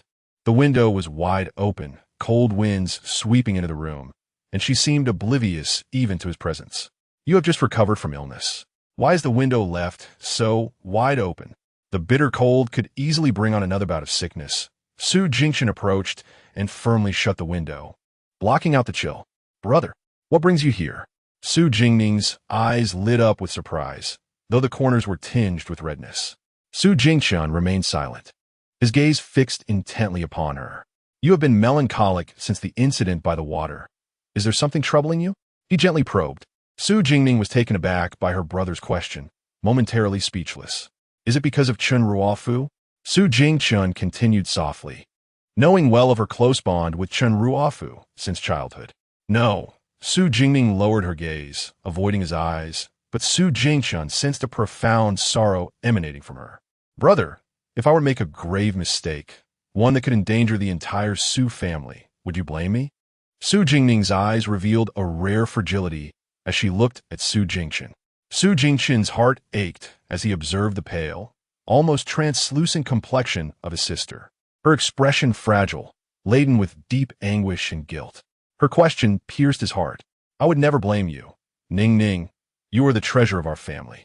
I would only hold accountable those who led you to such a decision. Su Jingchen gently tousled her hair, his voice resolute and comforting. A pang of torment gripped Su Jingning's heart. Indeed, regardless of her missteps, her brother had never chastised her. But how could she absolve herself of the blame? It was she who had brought ruin upon the Su family. She loathed Mu Ling. She loathed Chen Ruofu. Yet, above all, she detested herself. Had it not been for her foolishness, how could the Su family have borne such infamy and met such tragic ends? Her voice, once clear, now trembled with emotion, the corners of her eyes reddening as the weight of her suffering overwhelmed her, blurring the lines between past and present. But, brother, you should blame me. It is my fault. I have brought about the ruin of our family. For the sake of one person, I disregarded our parents' counsel, turning my back on the Su family. I toiled tirelessly for him, fought alongside him, aiding his rise to power, only to await his arrival with joy, only to be met with betrayal. He conspired with Su Ruofu to ensnare the Su family, casting upon us the treasonous label that led to our father and brothers perishing on that desolate land, their bodies left unclaimed, exposed to the elements. I witnessed my mother, aunts, and sisters perish before my very eyes, powerless to save even a single soul. It is I who brought ruin upon the Su family. I am terrified. Brother, I fear that once again, you may suffer because of me. I dread becoming a sinner of the Su lineage once more. Su Jingning clutched her head, her voice growing fainter. Her mind consumed by the bloodshed of the Su family in a past life, filled with both shock and fear. Do not be afraid, do not be afraid. I am here, everyone is here, Su Jingchun said gently, holding his emotionally unraveling sister tightly. He had never before witnessed Ninger in such a fragile and terrified state. What was wrong with her? Su Jingning's tumultuous emotions began to calm under Su Jingchun's tender reassurances, and she leaned against him, drifting into slumber. Su Jingchun carefully carried his sister to bed and kept vigil over her for a long while. Even in her dreams, she murmured restlessly, and it was only when he saw her sleeping peacefully that he departed. Upon leaving Lineage Pavilion, Su Jingchun pondered the individual his sister had mentioned. Aside from Prince Ling, he could think of no one else, a palpable aura of menace surrounding him. He sensed that Ninger's emotions today were perilous, as she suppressed her feelings. Ninger had always been calm and wise, never one to speak irrationally. What could have transpired? Tu Fei, investigate closely whom the second miss has been in contact with recently, particularly Prince Ling. Leave no stone unturned from birth to the present. Not a single detail may be overlooked. He commanded. In the ensuing days, Su Jingchun visited Lineage Pavilion daily to check on Su Jingning, inquiring about the words she had spoken that day, to which she merely replied that it was a dream. Seeing her return to her usual self, he felt a sense of relief, believing she had indeed only experienced a nightmare. Today marks the Fengtian Festival in the imperial capital, a day for the great Zhou to pay homage to the celestial deities, seeking to cleanse the past year's impurities and ensure a peaceful and prosperous new year. The household was filled with an undeniable joy. This morning, news arrived from the northern frontier of a resounding victory. The Su family's generals had triumphed, forcing the Western Liang forces to retreat in disarray, their national strength severely diminished, now devoid of the capacity to continue the fight. The emperor was overjoyed and specifically summoned the Su family to return to court for rewards, allowing them to celebrate the new year with their family. The army had already begun its march home. Su Jingning received the news and understood. It had been the same in her previous life. The defeat of Western Liang was not solely due to the bravery of the Su family generals, but also because of internal strife within Western Liang, where the king had perished, passing the throne to the fourth prince, while the first prince had rebelled. The chaos within Western Liang had left them incapable of waging war against the Great Zhou for at least a year or two. Yet, it was precisely because of this internal turmoil that the Su family could reunite. Her uncles and brothers had been away from home for 2 years. Sister, have you heard? Our father and the others are returning to the capital. Su Luan's excited voice could be heard from afar. Miss Sixth, please slow down, her maid urged, struggling to keep pace with her rapid strides. Breathless, Su Luowan dashed into Su Jingning's chamber, her small face flushed and beads of sweat dotting her forehead. Why are you so out of breath? Su Jingning chuckled, wiping the sweat from her sister's brow gently, her tone soft. She then offered her a cup of warm tea, which Su Luowan eagerly gulped down. Sister, father, and the others are returning. They have already dismantled the camp. Today marks the festival of Fengtian, and there are just 25 days until the new year. This year, father and my brothers will be home for the celebrations. Su Luowan's eyes sparkled with delight as she danced with joy. Indeed, they are finally coming back. Su Jingning, with her almond-shaped eyes gleaming with joy, gazed at Su Luowan. Sister, you must prepare quickly. Your health has improved significantly. Since today is the festival of Fengtian, let us go to the Fengtian Hall at Qingfu Temple to pray for blessings, and also for father, uncle, third uncle, and the brothers, hoping that everyone will have a worry-free year ahead. Hurry now. I will find fifth sister, and we shall meet at the entrance. Before Su Jingning could respond, Su Luowan dashed out of Lineage Pavilion with great enthusiasm. Su Jingning shook her head at her sister's lively form and turned to Yunxing and Yunya, saying, Let's get ready. We're going to Qingfu Temple. Since her rebirth, she had yet to venture outside. When Su Jingning reached the entrance, Su Luowan and the others were already prepared, and her eldest brother was also present. Su Luowan leaned against the carriage window, animatedly chatting, making her brother laugh heartily. Upon seeing Su Jingning come out, they waved eagerly. "Sister, come quickly.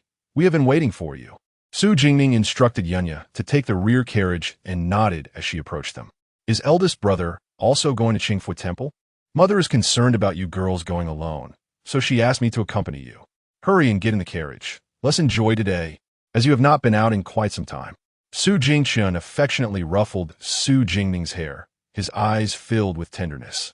Once inside the carriage, Su Luowan handed Su Jingning a warming pot. "Sister, take this to keep warm. Your cold has only just improved, so we must not be careless." Looking at the warming pot in her hands, a touch of warmth graced Su Jingning's typically cool expression. Qingfu Temple, nestled in the eastern hills of the imperial capital, lay shrouded in snow, its blessings renowned, hence the throngs of worshippers. Today, being the festival of Fengtian, it was exceedingly crowded. Su Luowan leaned against the carriage, observing the bustling crowd at Qingfu Temple, her beautiful features displaying a hint of impatience. How come I never noticed how devout the people of the capital are? She had always been skeptical of the supernatural. You spend every day cooped up in your workshop. How would you know what the people of the capital believe? Su Luotian retorted, unable to hold back. Isnt fourth sister also hiding in the study all day, only coming out today? Su Luowan shot back, both sisters growing increasingly impatient. Su Jingning, nestled within her snow fox cloak, found amusement in their banter. Whereas Luowan gone for so long? Why hasn't she returned? Just as Su Jingning considered lifting the carriage curtain to check, Su Luowan burst in. Let us go, let us go. We can leave now. Eldest brother is waiting for us." Today, Prince Chun had come to Qingfu Temple to pray, and all the noble ladies of the capital had gathered. Since only a select few were permitted to ascend the mountain, many were left behind at the foot, but fortunately, eldest brother was there. Su Luowan jumped down from the carriage and extended a hand to assist Su Jingning out, releasing her grip only when she saw Yunya approaching. "How could Prince Chun come here?" Su Luotian inquired, her brow furrowed in curiosity. Uncertain, she thought, "Oh well, it matters not. After all, we did not come to see him. Let us depart, for if we delay, it shall be too late." Su Luowan tugged at her companion and urged her to move along. "Elder sister, do hurry and keep up." Su Luowan, adorned in a vibrant green silk gown, draped in a matching cloak, exuded vitality and charm, while Su Luoting, in a delicate lavender embroidered cloud pattern dress, radiated gentle grace, drawing the gaze of passers-by. Seeing them run ahead, Su Lushu also quickened her pace, pulling along Su Jingning. Fortunately, their ascent was relatively smooth, as Su Jingqian was present, and the guards of Prince Chun recognized him. Prince Mu Hong was intelligent and handsome, a prodigy of his youth, gentle and benevolent. Often hailed as the most talented scholar in the capital, he was the son of the current emperor and the esteemed concubine Shu, who doted on him immensely. Now of marriageable age, many noble ladies aspired to catch his eye, hoping to secure a bright future for themselves and their families. Su Jingning scoffed inwardly at the notion of his gentleness and benevolence. How could one of royal blood possess such traits? She knew Prince Chun to be ruthless and cunning, willing to sacrifice even his own consort. In her previous life, he had offered his stunning wife to the Emperor of Nanyue to seek support in his bid for the throne, leading to her tragic end as she took her own life on the way to Nanyue, preserving her honor amidst the humiliation. "Elder sister, why are you lost in thought? Come, we have arrived. This time, make sure to pay your respects properly to dispel the ill fortune and ensure good health for the coming year," Su Lushu urged, noticing Su Jingning's distraction as she gazed at the temple. "Very well," Su Jingning replied, her eyes drawn to the swirling incense and the solemn atmosphere of the temple. She held no faith in Buddhism. Had it been effective, her family would not have met such a tragic end, bearing disgrace. Thus, she relied solely on her own strength. Accepting the incense from the young monk, she bowed with sincerity and placed it into the incense burner. Then, she knelt on the mat, clasped her hands together, and closed her eyes. "May I, Su Jingning, strive with all my might in this life to protect my family from harm and worry. After concluding her prayers, Su Luoan, having gathered some information, excitedly declared that the Qingfei temple housed a 1,000-year-old peach tree that could grant wishes for love or desires. Though Su Jingning lacked interest, she observed that her two younger sisters were quite eager to see it. "Go ahead, I do not wish to join you. I shall wait here," she stated. "Elder brother, please take the sisters with you. Keep an eye on them in the crowd." With her elder brother present, she felt reassured and uninterested in further exploration. Su Jingshun, noticing the weariness etched on his sister's brow and glancing at the three who had already run ahead, spoke in a calm tone. "Very well. You stay here and wait for us. We shall return shortly." Su Jingning replied, standing before the Qingfei temple's pavilion, listening to the distant chime of the bell and observing the swirling snow mist in the mountains. The resentment that accompanied her rebirth seemed to be soothed somewhat. "Ba, are you perhaps Miss Su Air?" A young monk in green robes approached Su Jingning, bowing respectfully. "Who are you?" Yinya interjected, warily stepping in front of the young monk. "Yinya, do not be rude," Su Jingning admonished gently. "I am Su Jingning. May I inquire what brings you here?" "Young monk?" Su Jingning nodded slightly to Yinya and inquired of the young monk, "Xiao Na Wu He. Master Huihai mentioned that you are a fated person to him. Might I request an audience with him?" The young monk lowered his head and replied, "Master Huihai?" Su Jingning's eyes widened with a hint of danger. She had heard of Master Huihai from Qingfei Temple, a figure renowned for his boundless wisdom and countless salvations. Even the current emperor held him in high esteem, so how could he possibly know of her? "Indeed, my master instructed not to force Miss Su. If you wish to meet him, please follow me. Should you decline, my master assures that fate will grant you another opportunity to meet in the future." The young monk bowed respectfully to Su Jingning. Observing the delicate-featured young monk, Su Jingning hesitated for a moment. Given the master's words, she understood that she would inevitably cross paths with Master Huihai again, so it would be prudent to discern his intentions today. She whispered to Yunya, "Yunya, wait here. I shall meet Master Huihai. But, miss, you are unfamiliar with this master. It is unwise to trust him." Yunya expressed her concern, attempting to deter Su Jingning. "Fear not. I shall return shortly," she reassured before following the young monk, Yuan He. Yuan He led Su Jingning through the tranquil and serene back mountains of Qingfei Temple, where ancient trees stood tall and majestic. The young monk remained silent throughout the journey, quietly guiding her to a quaint bamboo courtyard, peaceful and elegant. He did not enter, but instead bowed at the entrance. "Master, Miss Su has arrived."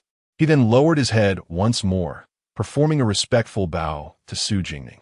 "Please enter, Miss Su. My master awaits you in the courtyard." Su Jingning returned a slight bow and stepped into the courtyard.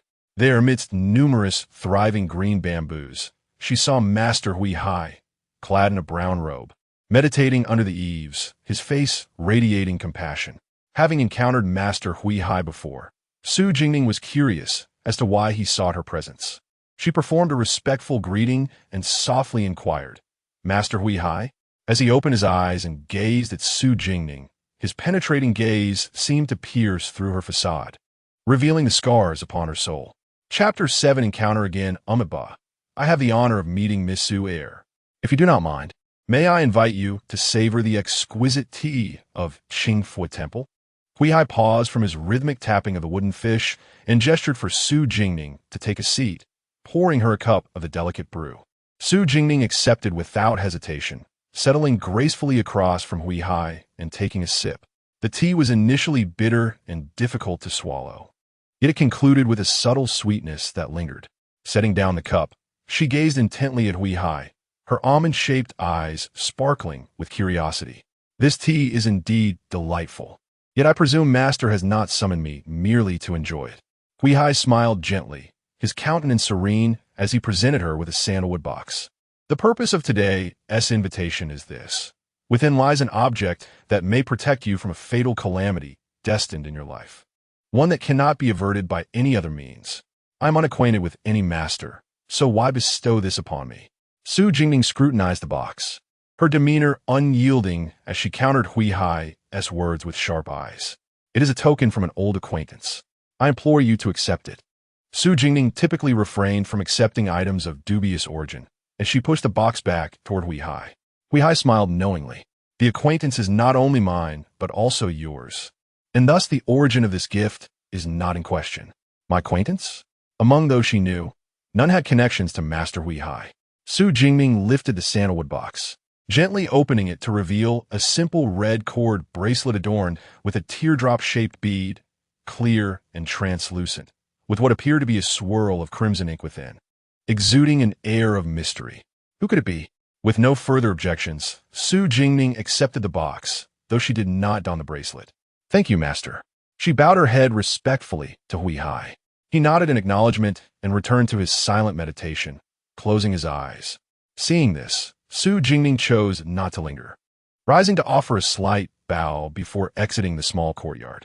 Just outside, she overheard something she should not have. The order was given. Today, the crown prince must not leave Qingfu Temple alive. Upon his arrival, act swiftly. A group of 7 or 8 masked assassins whispered among themselves. Su Jingning carefully concealed herself behind a towering pine, lifting her skirts to minimize sound, wishing to avoid unwarranted involvement. Yet fate had other plans. The weight of accumulated snow on the branch above her proved too much, cascading onto her shoulder. Who goes there? The black-clad assassins, alerted by the noise, approached her hiding spot with heightened vigilance. Curse you, Crown Prince! Su Jingning silently fumed, questioning the need for his presence in the temple. Drawing the jade flower hairpin from her hair, she swiftly moved, appearing before one of the assassins in an instant. With a deft flick of her wrist, she struck with such swiftness that it was almost imperceptible, causing him to clutch his neck and collapse.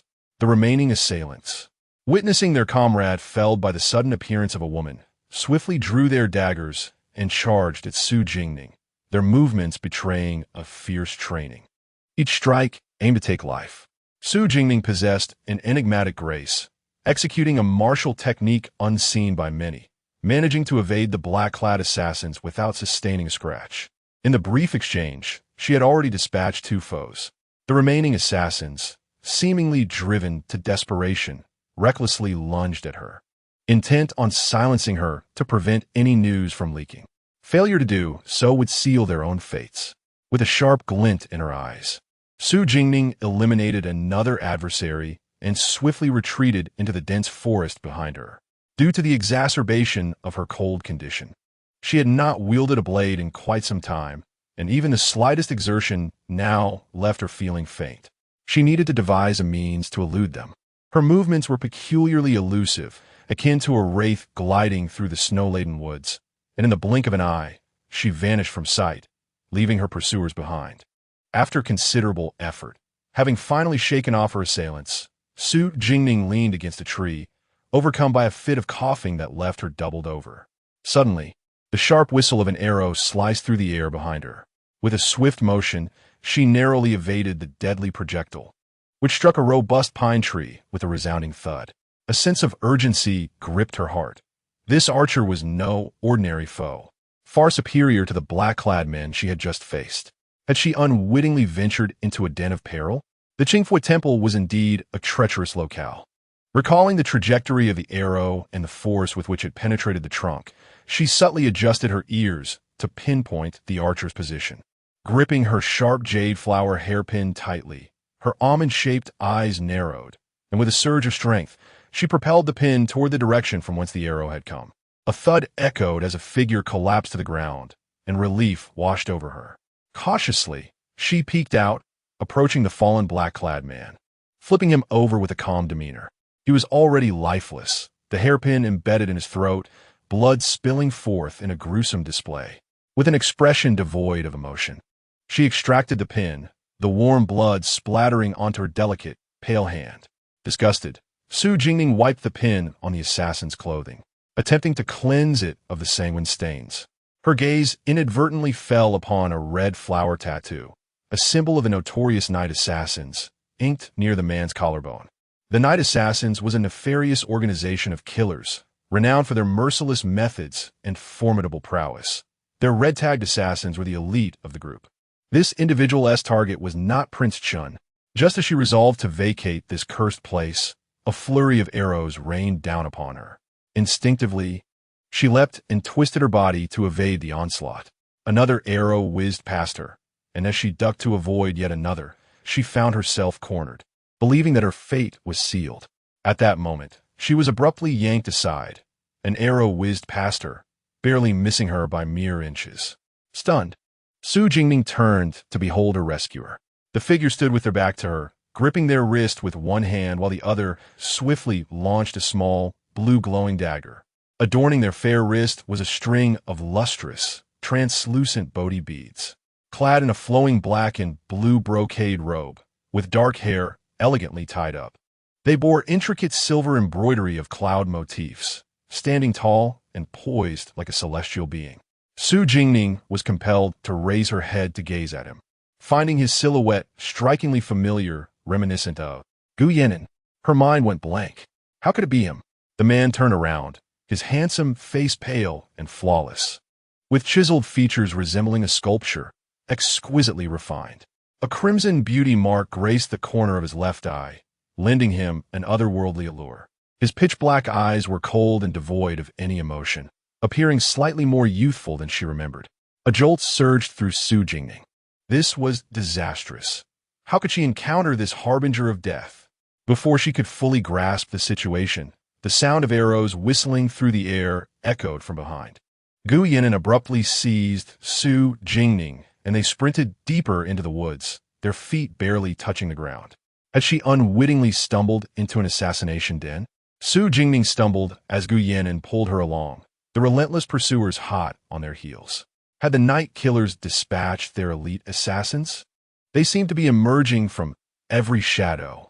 She broke free from Gu Yannin's grip and exclaimed, "This one do. We must devise a strategy to eliminate them. Let us split up to deplete their arrows and force them out. Then we can strike." With that, she turned to distract the assassins, but was halted by Gu Yannin's firm grasp. "Stay hidden and do not move. I will take care of it." His voice was cool and steady, instilling an unbidden sense of calm. With a glance around, he swiftly darted out, while Jingning obediently concealed herself behind a tree. She listened as the forest echoed with the relentless sounds of arrows, accompanied by the thud of bodies hitting the ground. After a while, the arrows fell silent. Peeking out, she saw 6 or 7 cloaked figures surrounding Gu Yannin, their attacks brutal. Scattered around were several lifeless bodies. As Jingning noticed Gu Yannin being restrained by a few of them, she failed to spot the assailant sneaking up from behind. "Watch out!" A feminine, sharp voice rang out. Jingning's figure flickered, and she intercepted the blade aimed at Gu Yannin, inadvertently slicing her left forearm in the process. "Ah!" Jingning gasped in pain, swiftly disarming the attacker and plunging the knife into his chest, ending his life in an instant. With their backs pressed against each other, Jingning and Gu Yannin fought in perfect harmony, dispatching the assassins in mere moments. Breathless, Jingning dropped the knife and collapsed onto the snowy ground, utterly devoid of her usual grace and elegance. "Gu Yannin, why do I keep encountering you in these life-and-death situations? How many enemies have you made?" Her frustration bubbled over, leaving her unafraid to confront him. It had been a simple outing to light incense and pray for blessings, only to be inexplicably summoned by an old monk warning her of impending doom, followed by 2 assassination attempts. Gu Yannin stood beside her, his gaze fixed on the blood-soaked wound on her left forearm, his concealed hand trembling slightly. The pale blue sleeve of her garment was already drenched in blood. Without uttering a word, Gu Yannin knelt beside her, retrieving a vial of powdered medicine from his pocket. He grasped her wrist gently, meeting her eyes. "Bear with it," he said in a low voice. Carefully, he sprinkled the powder on her wound. "Ah, it hurts." Jingning furrowed her brow, attempting to withdraw her hand, only to be firmly grasped by Gu Yannin. After applying the medicinal powder, Gu Yannin produced a neat, deep blue handkerchief, gently wrapping Jingning's injured forearm and tying it into a delicate bow. The technique was exquisite. Observing the bow, Jingning couldn't help but chuckle inwardly. Who would have imagined that this current heir of the Beiyang Wangfu, who would one day wield immense power and command respect, the proud and aloof regent Gu Yannin, could tie such a beautiful bow? "Gu Yannin, Long time no see. Su Jingning looked at Gu Yan'an, who still bore traces of youthful innocence, and the fear she once harbored towards him in her past life seemed to dissipate. Before her stood not an adversary to be wary of, but a Gu Yan'an with whom she had no enmity. Why should she fear him? Moreover, she had once saved his life. Gu Yan'an's long, curled eyelashes fluttered slightly as he lifted his gaze to meet the girl's radiant smile. It was as if the eternal frost in his eyes began to thaw. It has been a while. What brings you to the imperial capital? Shouldn't you be in the northern frontier? Su Jingning propped herself up with one hand and slowly stood. The Shiliang army was defeated, and His Majesty summoned me. Gu Yan'an replied in a deep voice. Oh, the Beiyang Wang governs the entire northern and western frontiers. It was only natural for His Majesty to summon them after such a defeat. Thank you for earlier, Gu Yan'an said softly, casting a glance at the girl with stunning features. Su Jingning noticed the sky had darkened. Oh no, her elder brother must be frantic looking for her. She glanced at her blood-stained blue pattern dress. If she returned home like this, her mother would surely faint from shock. Come, I shall escort you home, Gu Yan'an stated coldly. However, I need to find a way to deal with this blood first. I cannot let anyone see me like this. Su Jingning nodded in agreement, explaining to Gu Yan'an. Today, there had been an assassination attempt on Prince Chun, and with her covered in blood, emerging from Qingfu Mountain would surely attract unwanted trouble. Gu Yan'an assessed her with a cold gaze. I will find a way. After speaking, he turned and walked ahead of her. Su Jingning said nothing further, merely lowering her head to follow in Gu Yan'an's footsteps. Instead of retracing their steps, Gu Yan'an took a detour around the eastern side of the mountain. Upon reaching the foot of the mountain, they spotted a luxurious carriage parked there. Beside it stood a young man with starry brows and sharp eyes, holding a sword and waiting. Upon seeing Gu Yan'an, he rushed over. Master, are you unscathed? Mo anxiously inspected Gu Yan'an from head to toe, and upon confirming his safety, he let out a sigh of relief, then turned to glance at the girl peeking from behind Gu Yan'an. The young woman was strikingly beautiful, exuding an aura of cold elegance. Who was she to be so close to his master? Gu Yan'an had always despised others encroaching on his personal space. Get in the carriage. This route will remain unnoticed, Gu Yan'an instructed Su Jingning, standing beside the carriage and extending his hand for her to hold as she climbed aboard. Su Jingning nodded, naturally grasping his hand to ascend into the carriage. Gu Yan'an did not immediately follow, but addressed Mo, who seemed startled by their actions. In a cold tone, to Wutong Bun. The carriage exuded an air of spacious elegance, adorned with a table crafted from elm wood, upon which exquisite celadon tea sets were meticulously arranged. Gu Yan'an handed a soft gray squirrel fur coat to Su Jingning, who graciously accepted it and draped it over her shoulders. After trudging through the snow for so long, she felt as though her body was on the verge of freezing.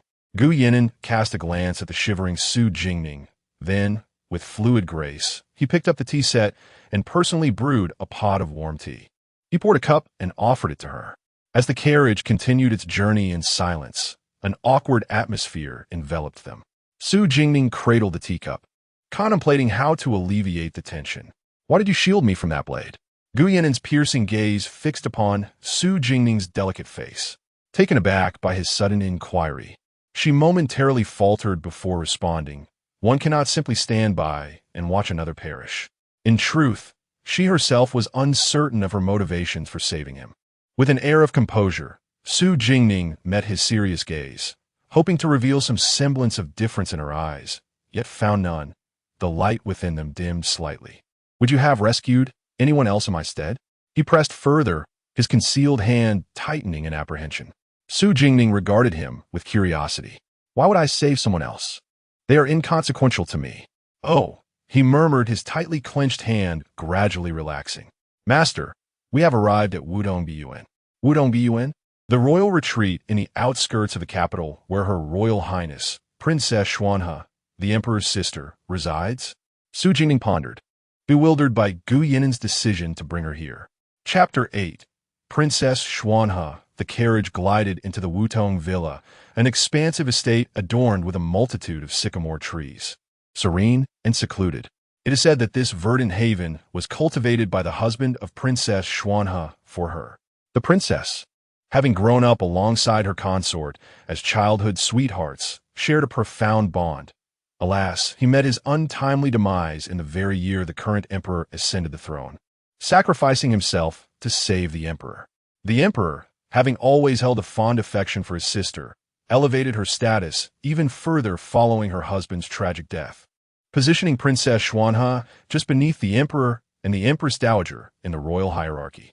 Yet, with her consort gone and no offspring to her name, she has remained largely secluded in the Wutong villa for years, seldom gracing the outside world.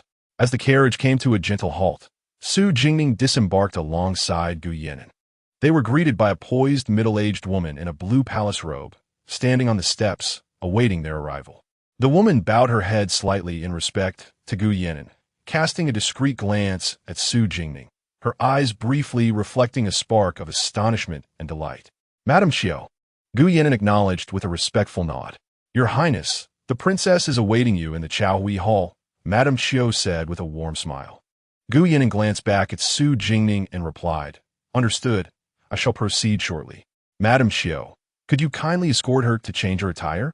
Madam Xiao assessed Su Jingning's bloodstained garments and assured, "Rest easy, Your Highness. I shall take this young lady to change at once." Turning to Su Jingning, who wore an expression of uncertainty, Gu Yinan spoke with a measured tone. "Please follow Madam Xiao to change your clothes. I shall return shortly to escort you home." After a moment's hesitation, Su Jingning nodded. "Come, dear, follow me," Madam Xiao gently beckoned. Su Jingning followed Madam Xiao to the side hall, while Gu Yinan proceeded towards the Chaohui Hall, where Princess Xuanhe waited. Inside the hall, Princess Xuanhe donned a simple yet elegant gown of silk, draped in a brocade cloak embroidered with golden peonies. Her demeanor was gentle, yet exuded an unmistakable royal grace. "Where is Yinan? Why has he not arrived yet?" Princess Xuanhe fretted, pacing anxiously across the hall, occasionally peering towards the entrance. "Your Highness, the young Master Gu has arrived," came the announcement. Upon hearing this, Princess Xuanhe hastened to the doorway, with a striking figure of Gu Yinan, clad in a dark blue robe, approached with an air of aloof pride. "Yinan pays his respects to Aunt Wan," he said, kneeling and bowing before her. "Have you sustained any injuries?" "I was beside myself with worry upon hearing the news," Princess Xuanhe exclaimed, quickly pulling him up and inspecting him with concern until her heart was eased. "I am unharmed. Aunt Wan, rest assured. How is it that upon your return to the capital, there are those who dare to lay a hand upon you? I have been absent from their sight for too long. They must have grown weary of life." She spoke with a fierce tone. "They cannot harm me," Gu Yinan replied, as they entered the inner chamber together. "How long do you intend to stay in the capital this time?" "I shall arrange for protection," Princess Xuanhe offered softly, her gaze fixed upon the graceful young man before her. "No need for that. I shall depart after meeting with His Majesty. I prefer solitude," Gu Yinan replied, pausing momentarily before declining her offer. Princess Xuanhe anticipated his refusal with a sense of resignation, yet she did not press the matter. As the year drew to a close, she cautiously suggested, "Why not stay until the new year?" Gu Yinan remained silent, his gaze fixed upon the floating tea leaves in his cup. "Very well. I shall not insist that you remain in the capital, but do inform me before you depart. I would rather not have you slip away unannounced," she said, her expression revealing a myriad of emotions as she softly addressed Gu Yinan. He inclined his head in silent agreement. After a moment's hesitation, Princess Xuanhe inquired, "I heard from my attendants that a wounded young lady accompanied you to the garden today. Is she trustworthy?" "Indeed, she was injured because of me," Gu Yinan acknowledged, knowing well that his bringing Su Jingning would not escape the princess's scrutiny. "Trust her, then. But is her injury severe? Shall I summon the imperial physician to examine her?" Princess Xuanhe's curiosity was piqued by the sudden appearance of a woman by Gu Yinan's side, and her evident trust in her. "Your Highness, young master, Miss Su has arrived," came the voice of Mama Chiu from outside. Su Jingning had changed out of her blood-stained attire into a moon-white silk gown adorned with silver butterfly embroidery, draped in a pristine white fox fur cloak. Her dark hair cascaded down her back, shimmering subtly in the moonlight as she moved. With striking features and an air of cool elegance, she captivated all who beheld her. "Please, Miss Su, come in," the princess gently commanded, Mama Qiu gestured for Su Jingning to enter, and the young lady offered a modest bow before proceeding into the inner hall. The decor within was understated yet luxurious, exuding an exquisite grandeur. Su Jingning maintained a calm demeanor as she approached Princess Xuanhe, performing a graceful curtsy with her back straight, embodying poise and dignity. "Greetings to the esteemed princess," she said. Princess Xuanhe's gaze lingered on the young woman in the hall, her expression deepening as she finally spoke. "Good child, there is no need for excessive formalities. Step forward so that I may see you." "Thank you, Your Highness," Su Jingning replied, stepping closer to the princess. "Please take a seat." She gestured toward the space beside Gu Yinan. Gu Yinan discreetly moved the teacup in front of her to her right side, having noticed the small injury on her arm. The observant Princess Xuanhe did not miss this detail. A subtle smile graced her lips as she watched Su Jingning nod in appreciation. The young lady was striking and poised, exhibiting a commendable composure alongside Gu Yinan, creating a pleasing sight. "I hear from Yinan that you were injured for his sake. How is your wound?" Princess Xuanhe inquired with gentle concern. In her previous life, she had encountered Princess Xuanhe before Mu Ling's ascension, where the princess exuded an aura of majestic nobility and formidable presence, instilling fear even in Mu Ling. The contrast between that imposing figure and the gentle, soft-spoken princess before her was stark. What was the nature of the relationship between this princess and Gu Yinan? "Thank you for your concern, Your Highness. It is but a minor injury," Su Jingning promptly replied. "Even so, one must take care. A young lady cannot afford scars." Princess Xuanhe replied. "Jiqiu, please bring that box of skin ointment for Miss Su." Princess Xuanhe gently patted Su Jingning's hand and instructed the waiting maid, Granny Qiu, to remember to apply the scar-removing ointment once the wound has healed, as its effects are remarkable. Turning to Su Jingning, she expressed her appreciation. Su Jingning, with a smile illuminating her features, offered a slight bow in gratitude to Princess Xuanhe. Noticing the softening gaze of the princess, Su Jingning was taken aback when Xuanhe inquired, "Are you from the capital? Where does your family reside? Are you betrothed?" Su Jingning, the legitimate daughter of Duke Su Bo, was yet unmarried. Though puzzled by the princess's interest in her marital status, she answered truthfully. Upon learning that Su Jingning was still unwed, the princess's smile widened considerably. "So you are the daughter of Su Bo. No wonder you seem familiar. I am an old friend of your father's. Tonight, you shall stay here to recuperate, and I shall send someone to escort you home tomorrow." Feeling slightly overwhelmed by the princess's sudden warmth, Su Jingning cast a pleading glance towards Gu Yinan. Observing the girl's unease, Gu Yinan's heart softened, and he intervened to alleviate her discomfort. Before the princess could continue her compliments, Gu Yinan interjected, "My lady, Prince Chun was attacked at Qingfu Mountain today, and he has become separated from his family. The Su family must be quite anxious at this hour. Indeed, I have been remiss in my considerations, forgetting that Prince Chun was also attacked at Qingfu Mountain today. With Jingning injured, returning through the city gate might raise suspicions." Princess Xuanhe reflected. "Therefore, you shall ride in my carriage back to the city. They would not dare to question you." After a moment of contemplation, she instructed Jiqiu, "You shall personally escort Jingning back to the Duke's residence. Inform them that I coincidentally visited Qingfu Temple to pay respects to Master Hui Hai and encountered the assailant. But fortunately, Miss Su was present to rescue me, albeit sustaining injuries herself. I shall take her to the garden villa to recuperate." She then turned to Jiqiu, commanding her to ensure the confidentiality of their visit. "This news must not reach anyone outside. Follow my instructions, and they will not suspect me." Turning to Gu Yinan, she reassured him, "With Jiqiu accompanying you home, others will not dare to speculate." Grasping Su Jingning's hand, she offered comfort. "Thank you, Your Highness," Su Jingning replied, bowing once more in gratitude, refraining from questioning why it was necessary to keep the relationship between Gu Yinan and Princess Xuanhe a secret. "No need for thanks. I simply find you a delightful child.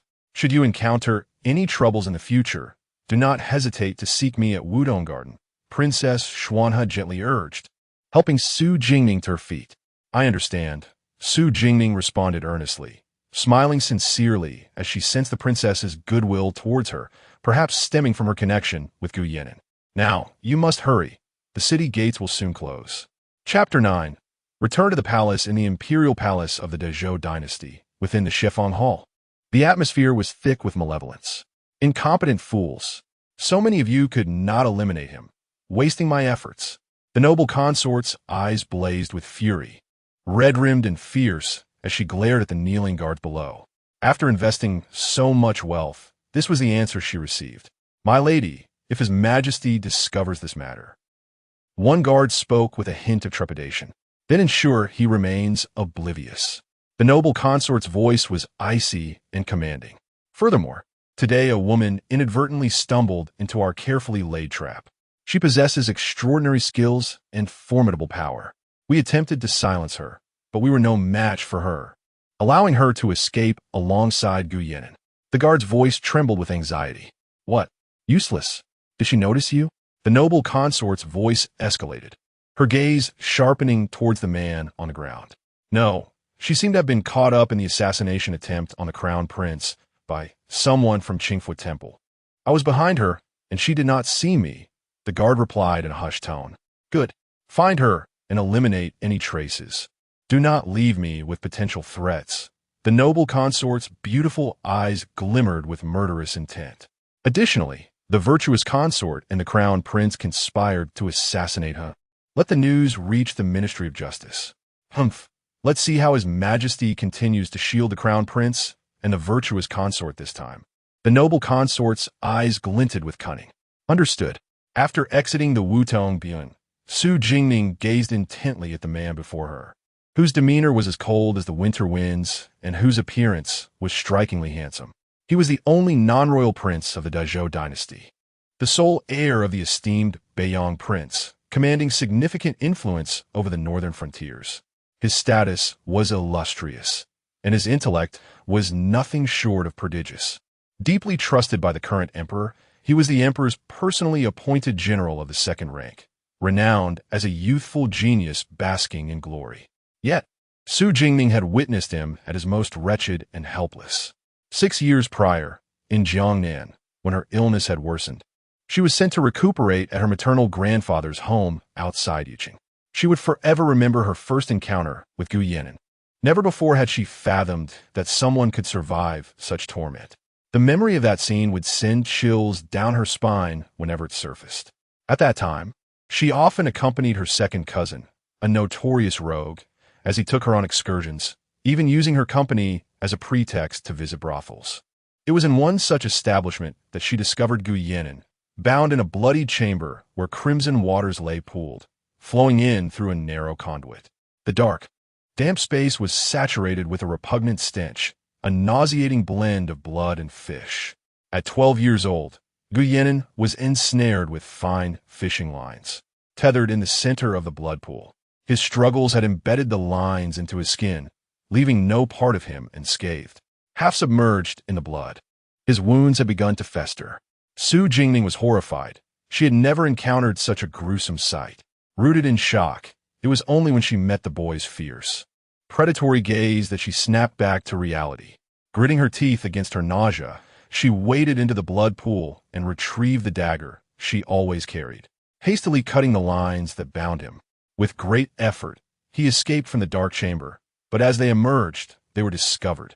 In her panic, she thrust a dagger into his hands and concealed the nearly unconscious Gu Yanran in a vat in the kitchen. She then sprinted desperately towards her cousin's room. Her cousin, upon realizing his absence, was also searching for him.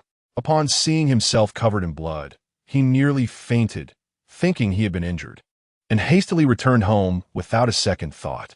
After her return, she fell gravely ill and remained in a coma for 5 days. When she finally awoke, the brothel where the events transpired had been set ablaze, taking with it the lives within and the adjacent fish market, all consumed by flames. It was then that Su Jingning discovered the blood pool in the dark chamber had originated from the slaughterhouse of the neighboring fish market. She mourned the presumed death of the boy she had tried to save for a long time, until fate led her to encounter him again on the outskirts of Yiqing. He stood amidst a pile of corpses, a youth not much older than she, wielding the very dagger she had given him, his body drenched in blood, and the murderous intent in his eyes more intense than that of a battle-hardened general. Seeing the injured boy, Su Jingning secretly took him to her maternal grandfather's long-abandoned estate, where she summoned a physician to attend to his wounds. He recuperated there for an extended period, during which she learned that he possessed a melodious name, Guyenin. Later, her cold illness worsened, rendering her unable to leave the house. Her grandfather forbade her from going out until she found an exceptionally skilled doctor, after which she gradually regained her health. Once recovered, she went to the estate to find him, only to find herself unfortunate once more, as Guyenin encountered an assassination attempt that day, though this time he had someone to protect him. Guyenin told her that he owed her a life and promised that whenever she decided what she wanted, she could send someone to the Beiyang prince's residence to find him, and he would fulfill her wish. It was then that she learned Guyenin was the heir of the Beiyang prince's household. After that parting, they did not meet again for many years. As Guyenin rested with his eyes closed in the carriage, Su Jingning's gaze was so intense and unwavering that it was impossible to overlook. "Why you stare at me so?" he inquired, his voice cold and deep, his eyes as profound as a dark pool. Su Jingning quickly averted her gaze, scanning the carriage interior to change the subject. "It seems you have a close relationship with Princess Xuanhe. Are you not afraid I might speak of it?" she asked, knowing Guyenin was a man of deep suspicion, cold-hearted and indifferent. In her previous life, she had never witnessed him grow close to anyone. "The princess was an old acquaintance of my mother," Guyenin replied in a low tone. Su Jingning recalled the late Beiyang princess, who had died during childbirth. She had once been a reader for Princess Xuanhe, and their bond was evidently strong. No wonder the princess treated Guyenin with such kindness. As Guyenin seemed to reminisce, his gaze softened as he looked at Su Jingning, and he earnestly said, "You will not speak of this." Su Jingning was momentarily taken aback. She had not anticipated such a declaration from him. A faint smile graced her lips as she propped her uninjured hand beneath her chin, regarding Guyenin with curiosity. "Do you trust me so?" "I do trust you." Guyenin's dark eyes met hers, his voice low yet imbued with a hint of tenderness. "I would never speak carelessly. You need not worry." After saying this, Su Jingning hastily turned her head away, no longer meeting Guyenin's gaze. Although the present Guyenin is no longer an adversary nor poses any threat to her, she finds it difficult to maintain eye contact for long. Su Jingning inadvertently caught sight of his slender, porcelain-like hand, deftly manipulating a string of white jade Buddha beads. In her previous life, he had never removed this string, embodying a figure steeped in bloodshed, known as the god of killing. Yet for some inexplicable reason, he held an unwavering faith in the Buddha. Adorned with these white jade beads, he appeared as a celestial being untouched by worldly affairs, instilling a sense of awe that deterred others from approaching. Once Su Jingning averted her gaze, Guyenin closed his eyes once more, entering a meditative state and ceasing further conversation with her. The carriage was enveloped in profound silence. As they passed through the city gate, the guards, upon recognizing the carriage of Princess Xuanhe, promptly allowed them passage. At the entrance of the Duke of State's residence, the lights burned brightly as Su Jingchun, accompanied by a contingent of guards, rushed out in haste. Today, Prince Chun had been attacked at Qingfu Temple. The emperor was incensed and ordered a thorough investigation of the temple. They had been detained and questioned there for quite some time, yet Ninger remained unaccounted for. Upon inquiring with Yunya, he learned that Ninger had been summoned by Master Hui Hai and had subsequently vanished. Consequently, he had to return to the residence to gather people for a search. As Su Jingchun exited, he spotted the exquisite carriage approaching the Duke of State's residence. Upon closer inspection, he recognized it as Princess Xuanhe's sedan chair, accompanied by her maid, Aunt Xiao. The carriage came to a gentle halt at the entrance, and Aunt Xiao approached the side of the carriage, softly announcing, "Miss Su, we have arrived at the Duke of State's residence." As Su Jingning prepared to disembark, she felt Guyenin grasp her wrist. Confused, she looked at him with wide eyes and whispered, "What is it?" "Thank you for today. Remember to keep the wound dry. I will send someone with medicine to ensure it does not scar," he said, his lips parting slightly, his voice rich and low. He regarded the frail girl, whose pallor had worsened due to blood loss. Su Jingning chuckled softly, her voice light, You should be grateful to me. However, I must take my leave now. Young Master Gu, she jested, glancing at his firm grip on her wrist and then outside the carriage, offering a gentle reminder. Gu Yannon did not release her, his dark, cold eyes fixed upon her, revealing emotions he himself was unaware of. He opened his mouth as if to express something further, but was interrupted by sounds from outside. Aunt Xiao, what is happening? Is my sister inside? Su Jingchun hurried towards the carriage, inquiring of Aunt Xiao. Young Master Su need not worry. Today, Princess Xuanhe was also at Qingfua Temple seeking Master Huihai to pay her respects. While preparing to return, she encountered an assassin, and Miss Su sustained minor injuries while rescuing the princess. Thus, Her Highness ordered me to personally escort Miss Su back, Aunt Xiao patiently explained. Injured? How could she be injured? Su Jingxin exclaimed, startled. The onlookers, having witnessed the princess's carriage halt at the Su residence, overheard the conversation, leading to a surge of envy towards Su Jingning, marveling at how she had saved Princess Xuanhe, who had personally sent her home. It is important to note that Princess Xuanhe is the beloved younger sister of the current sovereign, enjoying his utmost favor. Even her residence, the Wutong courtyard, is off-limits to princes and princesses without her explicit consent. Upon hearing her elder brother's anxious voice, Su Jingning turned to Gu Yannon and said, We shall discuss this later. My brother has arrived, and I must take my leave. With that, she freed herself from Gu Yannon's grasp and hastily descended from the carriage. Gu Yannon gazed at his empty palm, slowly clenching his fist. Elder brother, Su Jingning called out in a melodious voice. Her expression filled with concern for the visibly distressed Su Jingchun as she quickly alighted from the carriage. Ning, arelo hurt. Su Jingchun, upon hearing of Su Jingning's supposed injury, anxiously inspected her from head to toe. I am fine, elder brother, Su Jingning reassured him, gently patting his hand for comfort. Now that I have safely delivered Miss Su, I shall return to report to the princess, Nurse Chiu said with a smile, addressing Su Jingning. Thank you very much for today, Nurse Chiu. Please convey my gratitude to Princess Xuanhe on my behalf, Su Jingning said, offering a slight bow and expressing her thanks in a soft voice. Only after watching the carriage of Princess Xuanhe depart did they finally enter the estate. Chapter 10. Inheriting the ink. Ling Yuan, did you injure your arm? Is it serious? Are there any other injuries? Su Jingchun gazed at Su Jingning with concern.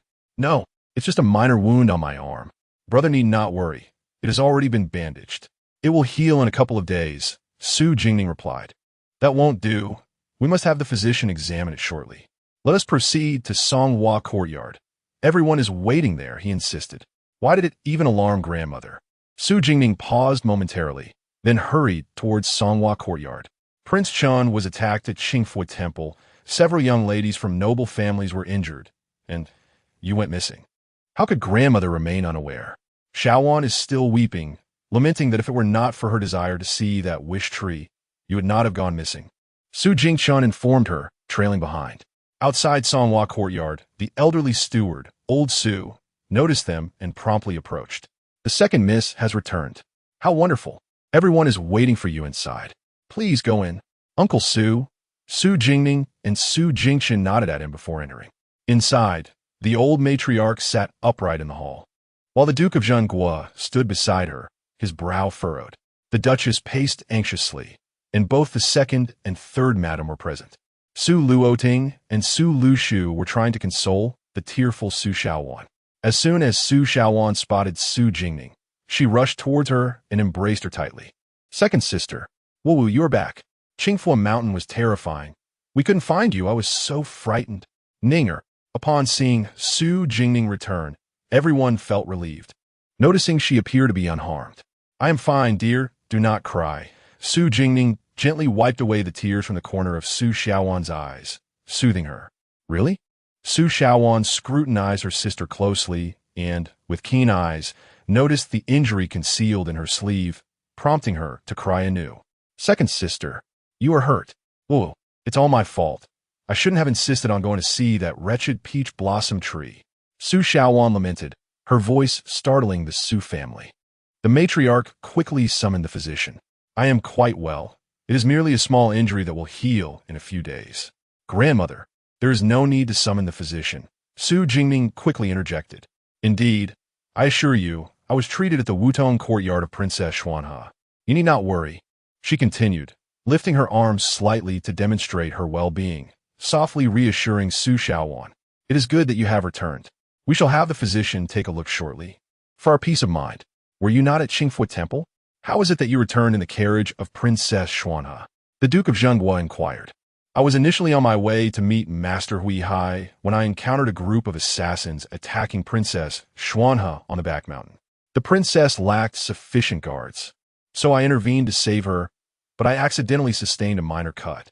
Thus, I accompanied Princess Xuanhe down the side mountain to the Wutong courtyard for treatment, and she graciously sent me back, Su Jingning explained, omitting any mention of Gu Yan'an, not due to distrust of the Su family, but rather because Gu Yan'an was too perilous. She wished to keep the family uninvolved with him. The Grand Princess is also at Qingfu Temple. No wonder His Majesty was enraged and ordered a thorough investigation into this matter. The Duke of Zhenguo is well aware that the Emperor dotes on this widowed sister. Today's events were exceedingly perilous. In the future, such reckless behavior must be avoided, for those are assassins who would not hesitate to take a life. The Duke of Zhenguo observed his daughter's somewhat pale countenance and gently reproached her. Understood, father, Su Jingning replied obediently with a nod. Very well. Everyone has been quite worried today. Now that Ning'er has returned, let us all retire and rest. The matriarch spoke, noticing the fatigue etched on everyone's faces. Lao Su, please summon the physician to examine Ning'er, she instructed the steward Su. Upon returning to her courtyard, Su Jingning was pulled by Madame Su to have her wound examined by the physician. Upon seeing the injury, Madame Su was both alarmed and fearful, chastising Su Jingning sternly before finally granting her reprieve. At the Northyang Prince's residence in the imperial capital, the Northyang Prince and Gu Yan'an had long been stationed in the northern frontier, seldom returning to the capital, thus leaving the estate in the care of the elder Lin En and a few servants. Lin was a veteran soldier of the Northyang army. After being injured, he had been appointed by the Northyang Prince to oversee the affairs of the estate. When Gu Yan'an unexpectedly returned, Lin thought he was mistaken. Your Highness, what brings you back? You did not send word in advance, which would have allowed this old servant to prepare. Lin hurriedly approached. I was in haste and had no time to inform anyone. Gu Yan'an nodded at Lin while entering the residence. Your Highness, you must have dinner. Allow me to send some food to you, Lin promptly inquired.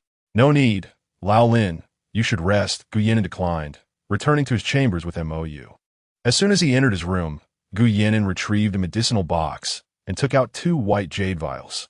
He was about to hand them to MOU, but hesitated, retracting his hand. Master, news has arrived from MO phone.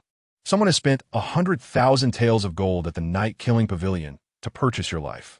The masters of the Night-Killing Pavilion have mostly come to the Great Zhou, seeking to take your life, MOU reported with his head bowed. Gu Yan'an placed the medicine on the table and sat down. They believe 100,000 taels is enough to claim my life? The masters of the Night-Killing Pavilion? Since they have come to the Great Zhou, there is no need for them to return. The Night-Killing Pavilion need not be spared. Gu Yan'an's voice was low and flat, his eyes as cold as a frozen pool, emanating a heavy aura of killing intent. Understood. I shall make arrangements at once. MOU respectfully retreated, sensing a hint of anger within his master. The following morning, guests arrived at the Duke of Zhenguo's residence. Madame Chiu, what is this? Su Jingning inquired, observing the array of gifts filling the hall, jewelry, ornaments, paintings, and a dazzling assortment. Yesterday, the Grand Princess was startled and did not have the opportunity to thank Miss Su. She has sent me this morning to deliver some gifts as a token of gratitude.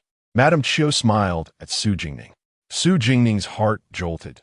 The events of yesterday were merely a performance. So how could the Grand Princess suddenly send such lavish gifts? Madame Chiu, I did not assist much. I cannot accept these gifts, Su Jingning protested. Miss Su can rest assured and accept the gift. Our esteemed princess holds great affection for her. The princess expressed her desire for Miss Su to visit the Wutong Bun more often for companionship and conversation. Considering this as a token of their first meeting, Granny Chiu comforted Su Jingning. encouraging her to receive the gift. Thus, Jingning, in a spirit of respect, complied with the request, and Granny Chiu expressed gratitude to the princess on her behalf. With the conversation reaching this point, Su Jingning had no choice but to accept the present, planning to find an opportunity to return it to Gu Yan'an later. Granny Chiu nodded in satisfaction, noting that the second Miss Su possessed extraordinary beauty and graceful demeanor, making her well-suited for young Master Gu. It was no wonder the princess favored her, though her frail health was somewhat regrettable. After bidding farewell to Granny Chiu, the Duke of Zhenguo and Su Jingshun returned from court. Observing the hall filled with gifts, the Duke casually inquired, and upon learning they were sent by the princess, he did not press further and retreated to his study. Noticing her father's pensive demeanor, Su Jingning called out to her departing brother, pursuing him. "Elder brother, what troubles father? Was there something concerning discussed in court today?" After a moment's hesitation, Su Jingshun replied, "It is nothing significant, merely that the emperor has demoted the Marquis of Wei Yuan to the title of Earl and reprimanded Prime Minister Liu." "Why is that? Is it possible the assassination attempt on Prince Qin yesterday is connected?" Su Jingning inquired. "No, it is due to the return of Gu Yan'an, the heir of the Beiyang Wangfu." The Marquis of Wei Yuan had reported that the Beiyang Wangfu was amassing military power, claiming that the Wang had not returned to the capital for 5 years, thus disregarding the emperor's authority. He urged the emperor to punish the Beiyang Wangfu and strip the Wang of his military command. Lin, the prime minister, supported this notion. Unexpectedly, the emperor was infuriated, stating that the Beiyang Wang had dedicated himself to serving the country, safeguarding the borders of the Great Zhou, and did not expect to face suspicion and censure from his peers. In a fit of rage, the emperor conferred upon the Beiyang Wang's heir the esteemed title of Grand General, to silence the voices of those literati. Su Jingning furrowed her brow, understanding now why her father appeared somewhat distracted. Their denunciation of the Beiyang Wang implied a veiled threat to the Duke of Jingguo's household. With their uncles triumphantly returning from the West Liang, they would surely be rewarded upon their return to the capital. The Su family, blessed with talent and honor for generations, had maintained a neutral stance, refraining from participating in factional disputes. However, it seemed others were envious and sought to caution the emperor against the Su family, aiming to diminish their influence. The court was currently divided between the crown prince and Prince Chun, both vying for their father's favor, and having been rebuffed multiple times by him, they likely held grievances. Now, with her uncles returning victorious, the Su family would undoubtedly find themselves under scrutiny. Su Jingshun frowned, deeply troubled. Great trees inevitably attract the wind. Despite father's lifelong loyalty to the emperor and the emperor's trust in him, if too many wish ill upon the Su family, even the emperor may not be able to protect us. Thus, it is imperative that my uncles refrain from seeking rewards for their military exploits, Su Jingning remarked, her gaze fixed on the distant Qinshin Lake, her voice cold and composed. "What can be done? Who would dare refuse the emperor's rewards?" Su Jingshun replied, his brow knitted in agitation. "While titles may be declined, rewards can still be accepted. If no one from the Su family receives promotions this time, and we merely request gold and silver from the emperor, it might lessen the scrutiny upon us." Su Jingning suggested softly. Yet, despite this, the Su family still wielded considerable military power, leaving them vulnerable to potential threats. Su Jingshun had indeed contemplated this matter. With the recent defeat of Shiliang, it would likely be 2 years before they could muster any fighting strength again, bringing a semblance of peace to the western frontier. His uncles and brothers had long been absent from home, and this occasion could allow them to linger in the capital for a while longer. Su Jingning gazed at Su Jingshun earnestly, her almond-shaped eyes shining brightly. "Are you suggesting?" Su Jingshun felt a stir in his heart and inquired. "To relinquish the Su family's military authority in the western region, thereby weakening our own forces. In doing so, the Su family's power would be significantly diminished, rendering us unattractive to those who seek to contest for it." Her voice was soft yet resolute. This military authority could only be surrendered for 2 years, for she understood that after this period, Shiliang would have nurtured a formidable group of wolf warriors, skilled in commanding wolves into battle, gaining renown in a single fight. Her third uncle, along with her fifth and sixth brothers, had fought valiantly to protect the borders of the Great Zhou, but her third uncle had perished. While the other two were gravely wounded, their lives hanging by a thread, barely saved in the end. By relinquishing military command, perhaps she could ensure the safety of her third uncle and her two brothers. A look of relief washed over Su Jingchen's face as he smiled at his sister. Surrendering the military authority in the West would mean relinquishing two-thirds of the Su family's military strength, yet apart from family members. No outsiders knew that the troops in the northern region were the Su family's elite forces, the backbone of the Su army, capable of withstanding thousands of adversaries. Ninger, this plan is feasible. Of course, elder brother, you should consider the source of my teachings. Su Jingning raised her chin, a hint of pride in her demeanor. Su Jingchun looked at his sister with affectionate admiration, feeling a swell of pride within him. Although she appeared frail and sickly, when it came to strategy, none in the Su family could rival her.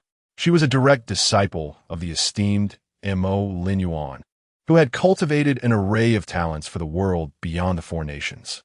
His academy attracted countless aspiring scholars and warriors, yet the criteria for enrollment were exceedingly stringent, making it rare for individuals to gain entrance. However, those who returned after completing their studies were invariably renowned talents. For instance, the young national master of Nanyue, Yu Baizhu, the general of Beiyin, Shan Luohan, and the current emperor's fifth princess, Mu Shi, were all disciples of Mo Linyuan. Yet none surpassed Ninger in prowess. She was his direct disciple, holding a higher standing than the others. Unfortunately, Ninger was not one to seek the limelight, and this fact remained known only to herself, her father, and Amo, with even their mother unaware of such a matter. Chapter 11. The Zhou Emperor in the Grand Palace of the Great Zhou Dynasty. Within the imperial study, several ministers clad in official robes knelt upon the lustrous, ebony marble floor, their bodies trembling uncontrollably with fear. At the forefront, the venerable Duke of Qing, Shen Yuan, an individual of dignified countenance with streaks of gray at his temples, prostrated himself upon a shattered inkstone, remaining utterly still in his respectful submission. Upon the imperial throne sat the Zhou Emperor, a tall and imposing figure with striking features. Clad in a resplendent black and gold dragon robe that exuded authority and commanded reverence, he perused the memorials in his hand, paying no heed to the ministers who knelt before him. This morning, the assailant responsible for the Crown Prince's assassination attempt had been identified as the mother of the Crown Prince, the virtuous Consort. Over the years, the favored Consort Shu had risen to prominence, elevating the Duke of Qing's household to unprecedented heights, and they had become quite formidable within the capital. The Duke had come early to petition the Emperor to punish the virtuous Consort and the Crown Prince. After a prolonged silence, the Zhou Emperor finally set down the memorial, took a sip of tea, and regarded the Duke of Qing, whose knees had bled from prolonged kneeling, with a chilling gaze. Duke of Qing, over the years, your family has undoubtedly suppressed the Crown Prince, taking advantage of the favor shown to the Prince of Chun and Consort Shu. The Crown Prince, being magnanimous, has never spoken ill of the Prince of Chun in my presence. I have declared that this assassination attempt was solely the doing of the virtuous Consort, and I have punished her accordingly. The Prince of Chun has remained silent as well. Yet, you now dare to question my impartiality towards the Crown Prince? The Emperor's voice dropped ominously as he scrutinized the Duke. I do not intend to lay blame upon my loyal subjects, your Majesty. I beseech you for mercy. The aging minister implored, nearly collapsing under the weight of the Emperor's icy demeanor, which felt as if it were a death sentence hovering over him.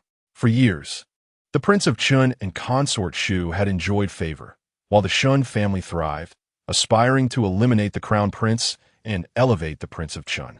Now, seizing the opportunity to expose the virtuous Consort's misdeeds, they sought to depose the Crown Prince.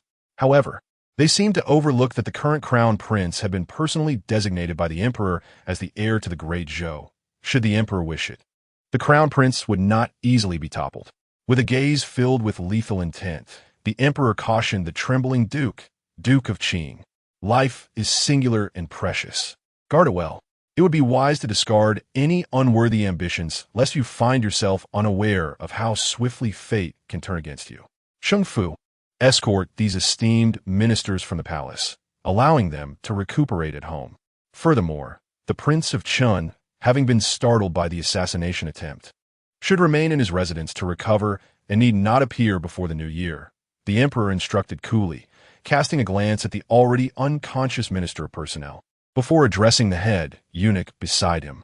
Additionally, Consort Shu, being feeble-minded and incapable, has allowed the external relatives to wreak havoc within the capital, and she too shall reflect upon her actions within the Shefeng Hall. Yes, your majesty, replied the portly eunuch Sheng Fu, his demeanor amiable.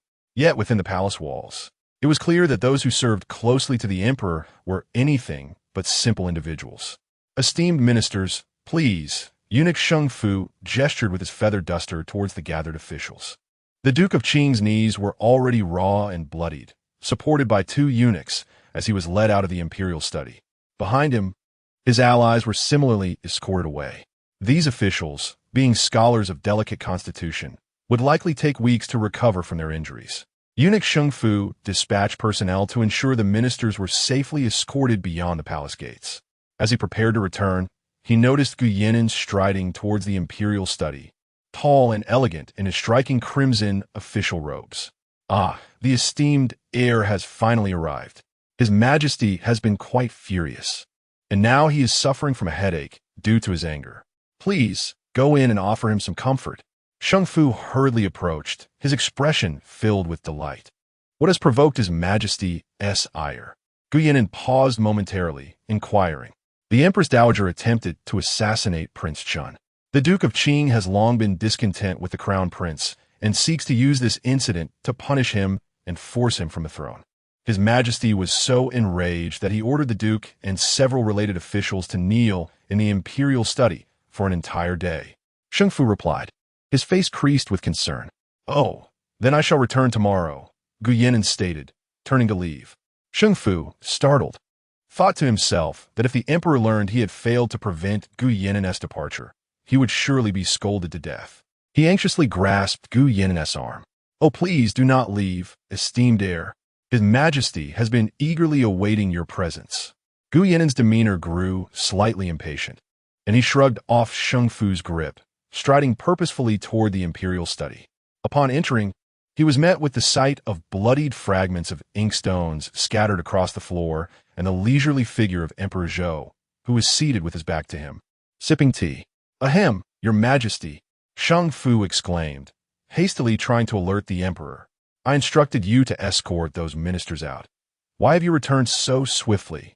Emperor Zhou queried, glancing back without turning, continuing to sip his tea as he prepared to peruse an ancient tome. Your humble servant, Gu Yinan, pays his respects to your Majesty. Gu Yinan cast a sidelong glance at the emperor, who appeared quite unfazed by the turmoil. Ahem, your Majesty, it is the esteemed heir who has arrived, Sheng Fu said, his expression stiff as he looked at Gu Yinan, who was bowing. Upon hearing Gu Yinan's voice, the emperor's hand trembled slightly, the teacup nearly slipping from his grasp. Yinan has come. Sheng Fu, why did you not inform me sooner?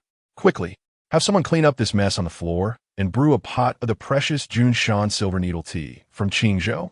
The emperor's face lit up with joy as he gazed at Gu Yinan. His demeanor transformed from earlier irritation to warmth and affection. He hastily set down his teacup and approached Gu Yinan's side. Sheng Fu, feeling helpless, thought to himself that he had indeed warned the emperor, but it was His Majesty who had chosen to disregard it. I heard that there was another assassination attempt on you yesterday. Why did the Prince of Beiyang not send more guards to protect you? What has become of the protectors I assigned to you? Were you harmed? The emperor scrutinized Gu Yinan, who had grown significantly taller since their last meeting 2 years prior. Thank you for your concern, your Majesty. I am quite well. Gu Yinan replied solemnly, taking a gentle step back. Seeing this, the emperor remained unperturbed and continued. How long do you intend to stay this time? With the year's end approaching, it might be better for you to remain until after the new year. The royal residence is but lonely with only you. I shall send additional attendants to keep you company. There is no need, your Majesty. I shall return to Beijing in a few days to celebrate the new year with my father, Gu Yinan softly declined. He then added, perhaps we could invite the Prince of Beiyang back. It has been many years since I last saw him.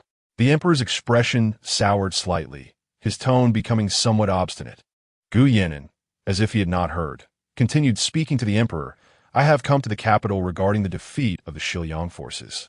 I received a secret missive stating that the king of Shiliang has passed away, bequeathing the throne to his fourth son, Feng Yujie. The eldest son has raised an army in rebellion, leading to a stalemate between the two factions. Currently, Shiliang is in chaos and lacks the power to contend with the Zhou any further. Both Beiyin and Nanyue are poised to take advantage of the turmoil and seize a portion of Shiliang's territory. In this present age, the balance among the four nations remains, yet the great Zhou subtly surpasses the others. Should this equilibrium be disrupted, the great Zhou may soon find itself embroiled in years of warfare. After a prolonged contemplation, the Zhou emperor inquired. The Western Liang royal court has long been characterized by fragmented authority, consistently ranking last among the four nations. With the recent demise of the Western Liang king, chaos is likely to ensue. The crown prince Feng Yulu, being mature and esteemed within the court, may garner greater support. Yet, what of the fourth prince? Are you acquainted with him? The fourth prince Feng Yush is intelligent and astute, having been favored by the late Western Liang king since childhood. As the king's legitimate son, he is naturally the rightful heir to the throne. However, he is but 14 years of age. Despite his cleverness, without allies, he cannot hope to command the respect of the prominent princes in the Western Liang court. Gu Yinan replied solemnly, it is imperative that the balance among the four nations remains intact. Neither Beiyin nor Nanyue shall meddle in the internal strife of Western Liang. We must dispatch someone to assist this fourth prince. Inform him that the great Zhou is willing to covertly support his ascension to the throne, ensuring stability in Western Liang, on the condition that the Western Liang army does not set foot on Great Zhou territory for 5 years. The Zhou emperor's eyes gleamed with an air of dominance. This matter is of great significance. Whom do you propose we send? He asked, a hint of hesitation crossing his face as he regarded Gu Yinan. The son of the Minister of Rights, Jiang Hachuan, is currently traveling the northern frontier and is indeed a capable candidate, Gu Yinan suggested gravely. Ah, it is the first time I have heard you commend another. He must truly be exceptional, the Zhou emperor remarked, raising an eyebrow at the impassive Gu Yinan. Let's send Jiang Hachuan. His presence in the northern frontier will allow for swift travel to Western Liang. I shall compose a letter at once, to be delivered post-haste to the king of Beiyang for immediate arrangements. Turning to the imperial platform, he began to draft the edict. Observing the Zhou emperor engrossed in his writing, Gu Yinan took a sip of the freshly brewed tea offered by Sheng Fu, then stood and performed a slight bow. If your majesty has no further commands, I shall take my leave. With that, he turned to depart. Hold. I have yet to bid you farewell. It is nearly time for the evening meal. You shall dine with me before you leave. The Zhou emperor called out, watching the graceful figure of Gu Yinan as he made his exit. I have matters to attend to and must decline the honor of dining with your majesty. Gu Yinan replied without turning back. Sheng Fu watched in trepidation as Gu Yinan receded into the distance. It was peculiar. The emperor, known for his profound thoughts and imposing presence, commanded respect even from the crown prince. Yet Gu Yinan exhibited such audacity before him without facing reproach. In fact, the emperor seemed to favor him more than his own sons. Sheng Fu, devise a plan to ensure he remains in the capital for the new year. The king of Beiyang cannot endure the festivities without him. The Zhou emperor mused, hands clasped behind his back, his gaze following Gu Yinan's retreating figure. A glimmer of cunning in his eyes. What means could an old servant like me devise? Sheng Fu replied, his expression one of concern. Suddenly, a spark of inspiration lit his eyes. Your Majesty, did you not appoint the young master as the Grand General of the Imperial Guard? Logically, the Imperial Guard should be under his command. However, he has spent so much time in the northern frontier that he has yet to visit the Imperial Guard camp. Now that His Highness the Crown Prince has finally returned, it would be prudent to request His Highness to train the Imperial Guards, ensuring their capability to safeguard the Emperor's safety in the future. Emperor Zhou gazed at Sheng Fu, his eyes gleaming with mirth. Ha ha! This is an excellent idea. You shall convey my decree to the Prince of Beiyang first thing tomorrow morning. Do not allow this young man to escape once more. Chapter 12. Delivering medicine late at night in the residence of the Duke of Zhenguo. Yinya entered with a bowl of medicine, observing that the young mistress was engrossed in a military treatise. Miss, do not linger. It is time to take your medicine and rest, she gently urged. Understood. Just let me finish for a moment, Su Jingning replied, her eyes still glued to the pages.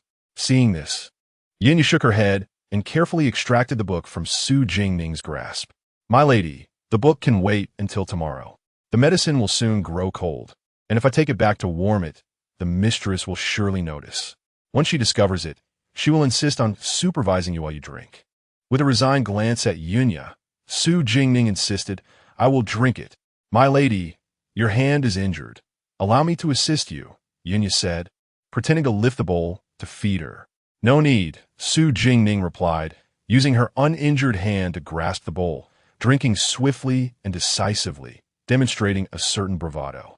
Once she had taken the medicine, Yinya promptly helped Su Jingning settle down before quietly exiting, for the young mistress preferred solitude while she slept.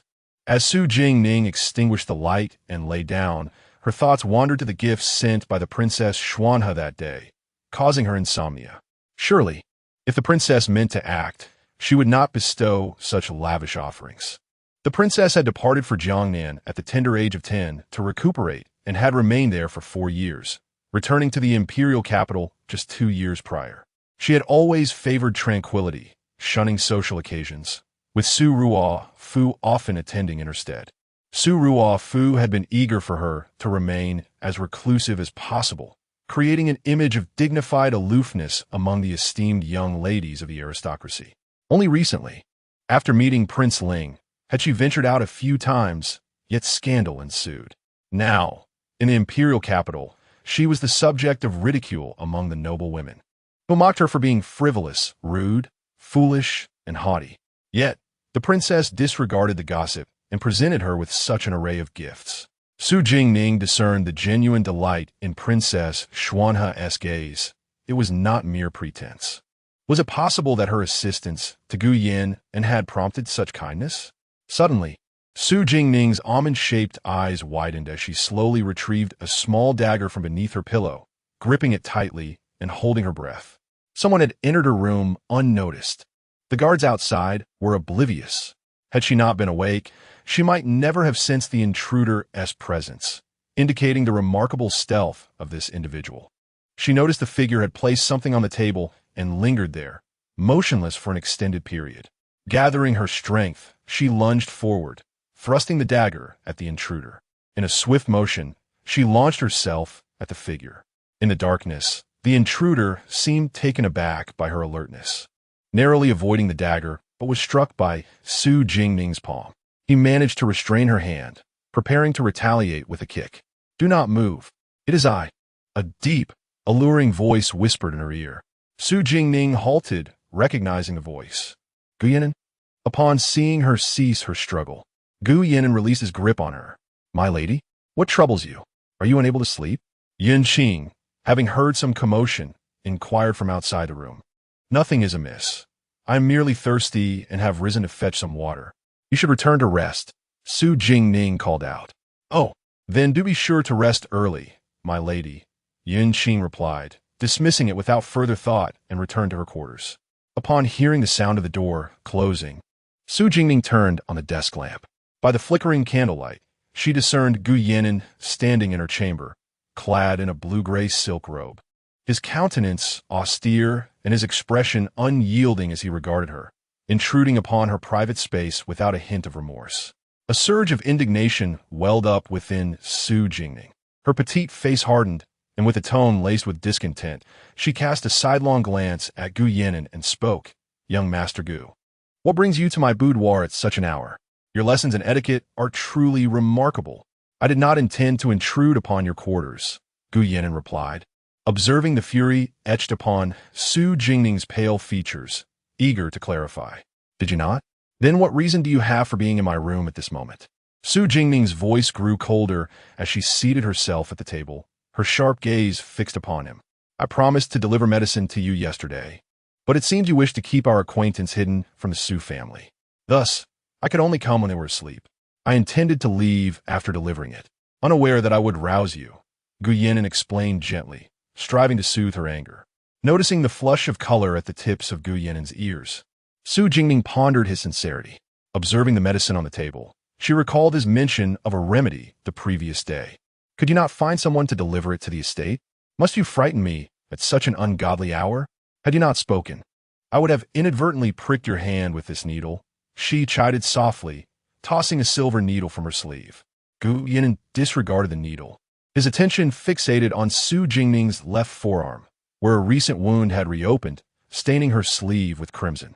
He stepped forward, grasping her hand. Your injury. I am sorry. Astonished, Su Jingning marveled at Gu Yinan's unexpected apology. Was this proud and haughty man truly apologizing? Oh, it is nothing.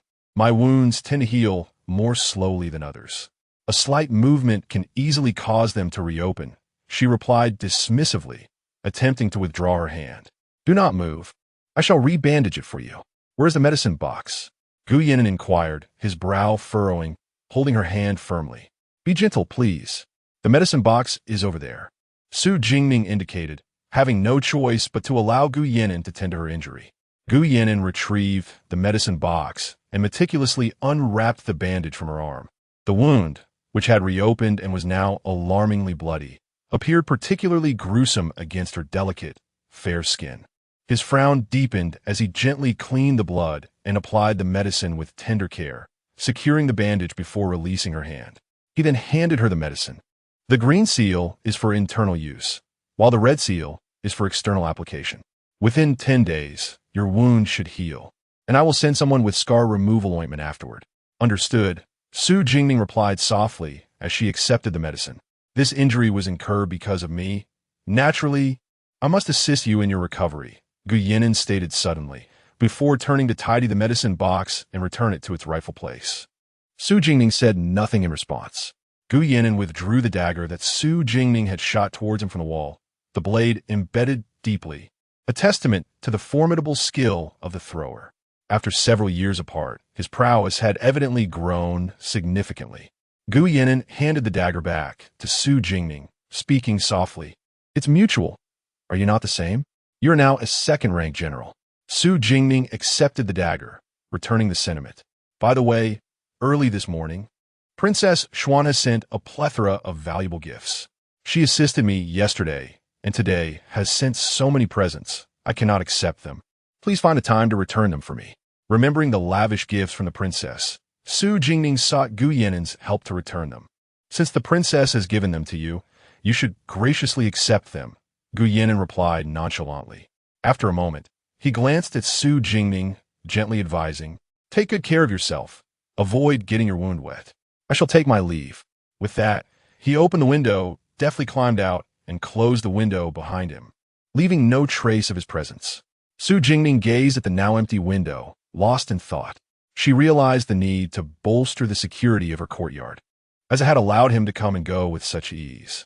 The following morning, Su Jingning was abruptly awakened by Yanqing. Miss, a thief entered your room last night. Look at this knife mark. Yanqing pointed to the imprint on the wall, worry etched on her face. No, that was from me swatting a moth last night. Su Jingning replied, her mood soured by the early disturbance.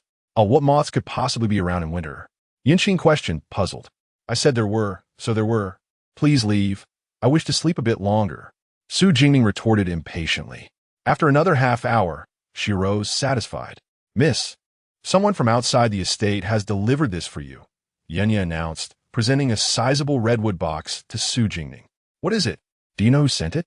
Su Jingning inquired, eyeing the box. It contains a collection of medicinal herbs for nourishing blood. A young boy delivered it, but he could not clarify who instructed him to come. He merely mentioned it was for you, Yenya replied, her expression mixed with curiosity. Su Jingning opened the box to find several compartments filled with ginseng as thick as a child's arm, exquisite deer antler, and a variety of other precious blood-replenishing herbs, all lavishly packed. Suddenly, Su Jingning thought of Gu Yinan. No need for all of this. Send the ginseng and deer antler to Songhua courtyard. and the rest to the apothecary. I have no use for them, she instructed softly. Understood.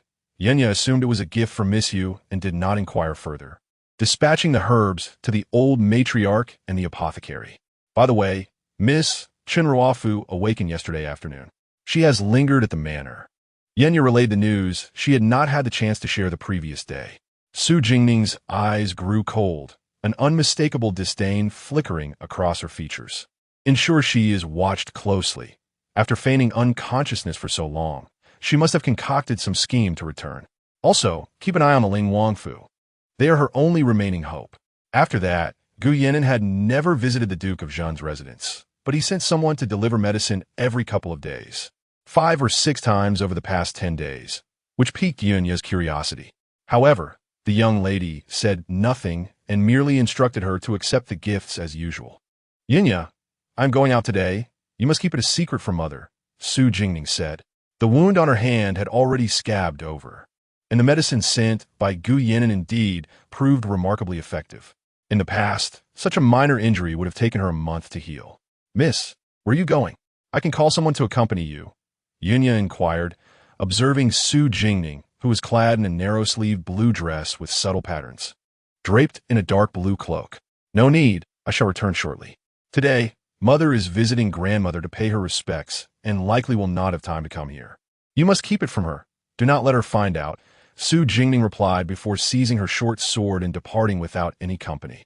Upon exiting the Duke of Zhen's residence, Su Jingning made her way directly to the city gate and left the city. Chapter 13.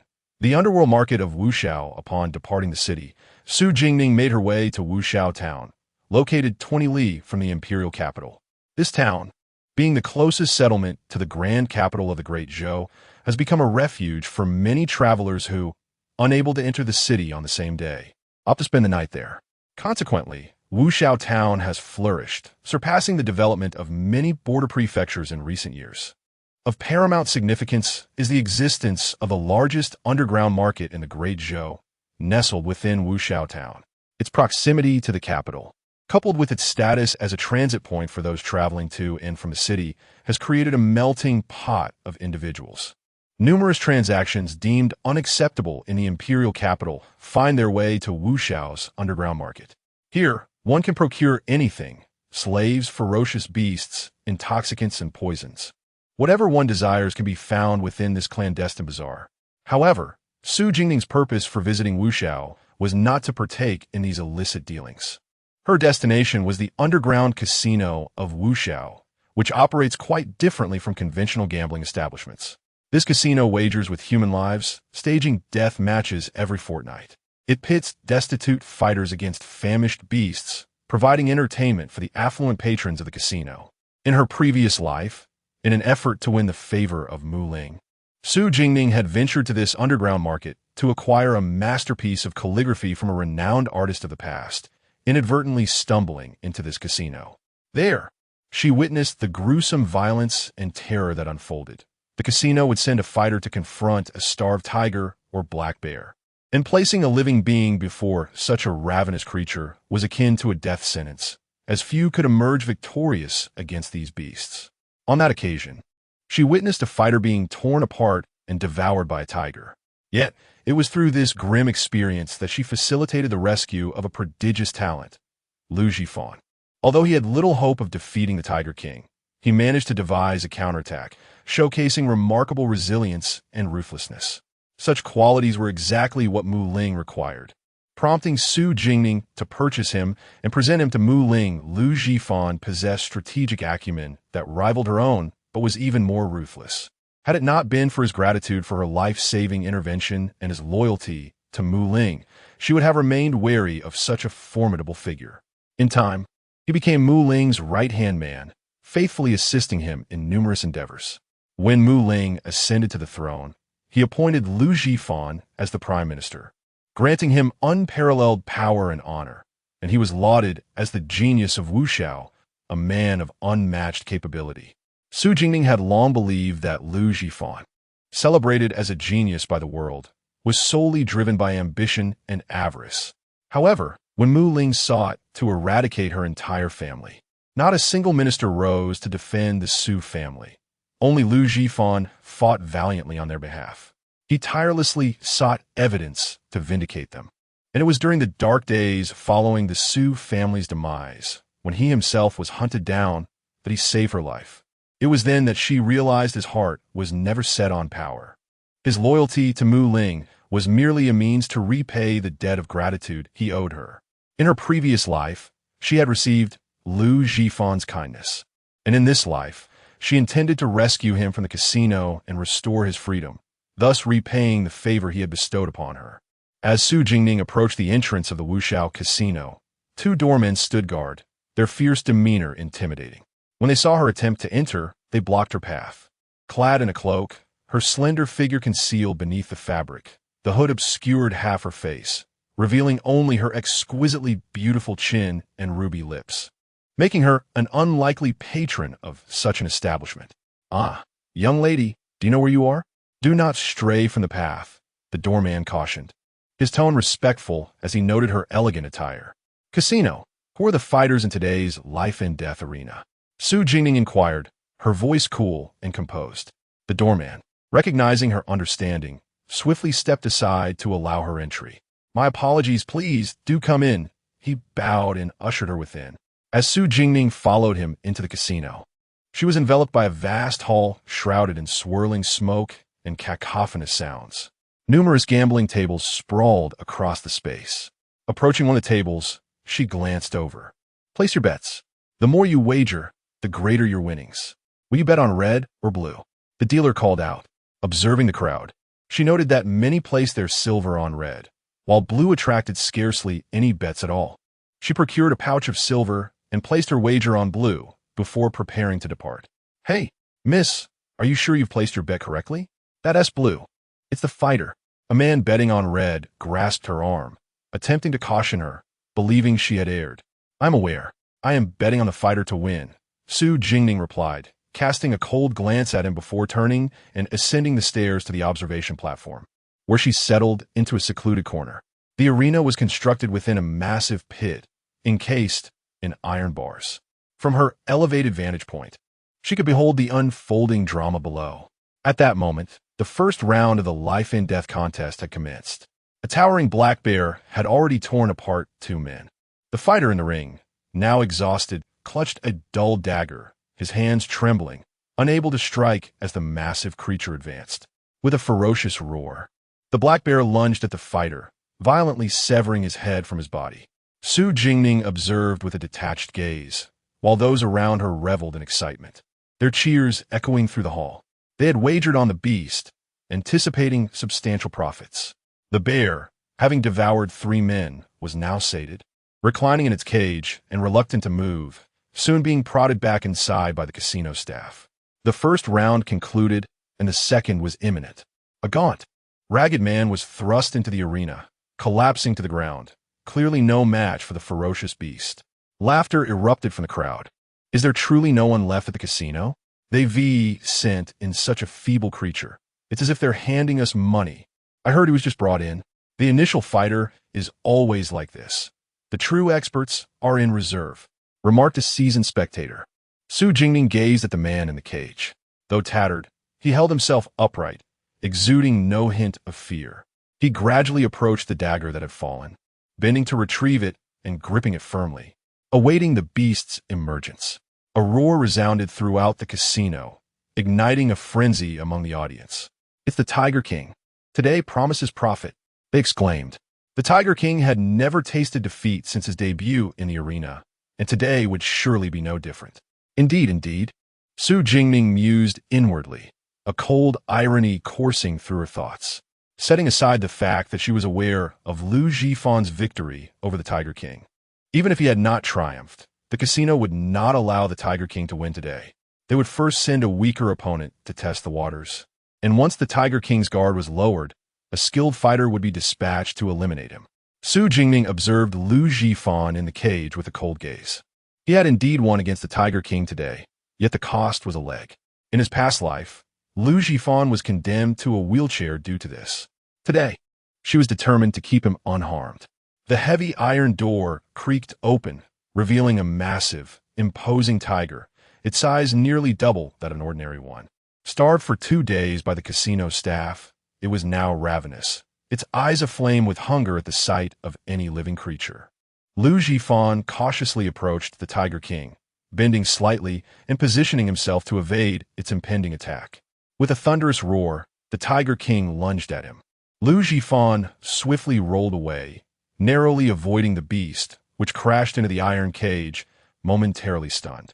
However, it quickly regained its footing, seemingly enraged, pacing back and forth as it prepared for another assault. This time, Lu Jifan did not wait for the Tiger King's attack. Instead, he wielded a dull knife and made a strike from the side. Yet, the blade was too blunt, merely grazing the tiger's left flank. He was soon overpowered and thrown to the ground by the Tiger King, his back smitten by a powerful paw, leaving him bloodied and wounded.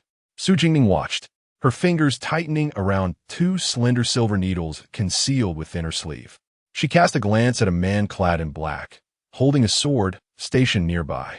He was the arena's guardian, vigilantly monitoring the actions within the casino to prevent any disruption during the contest.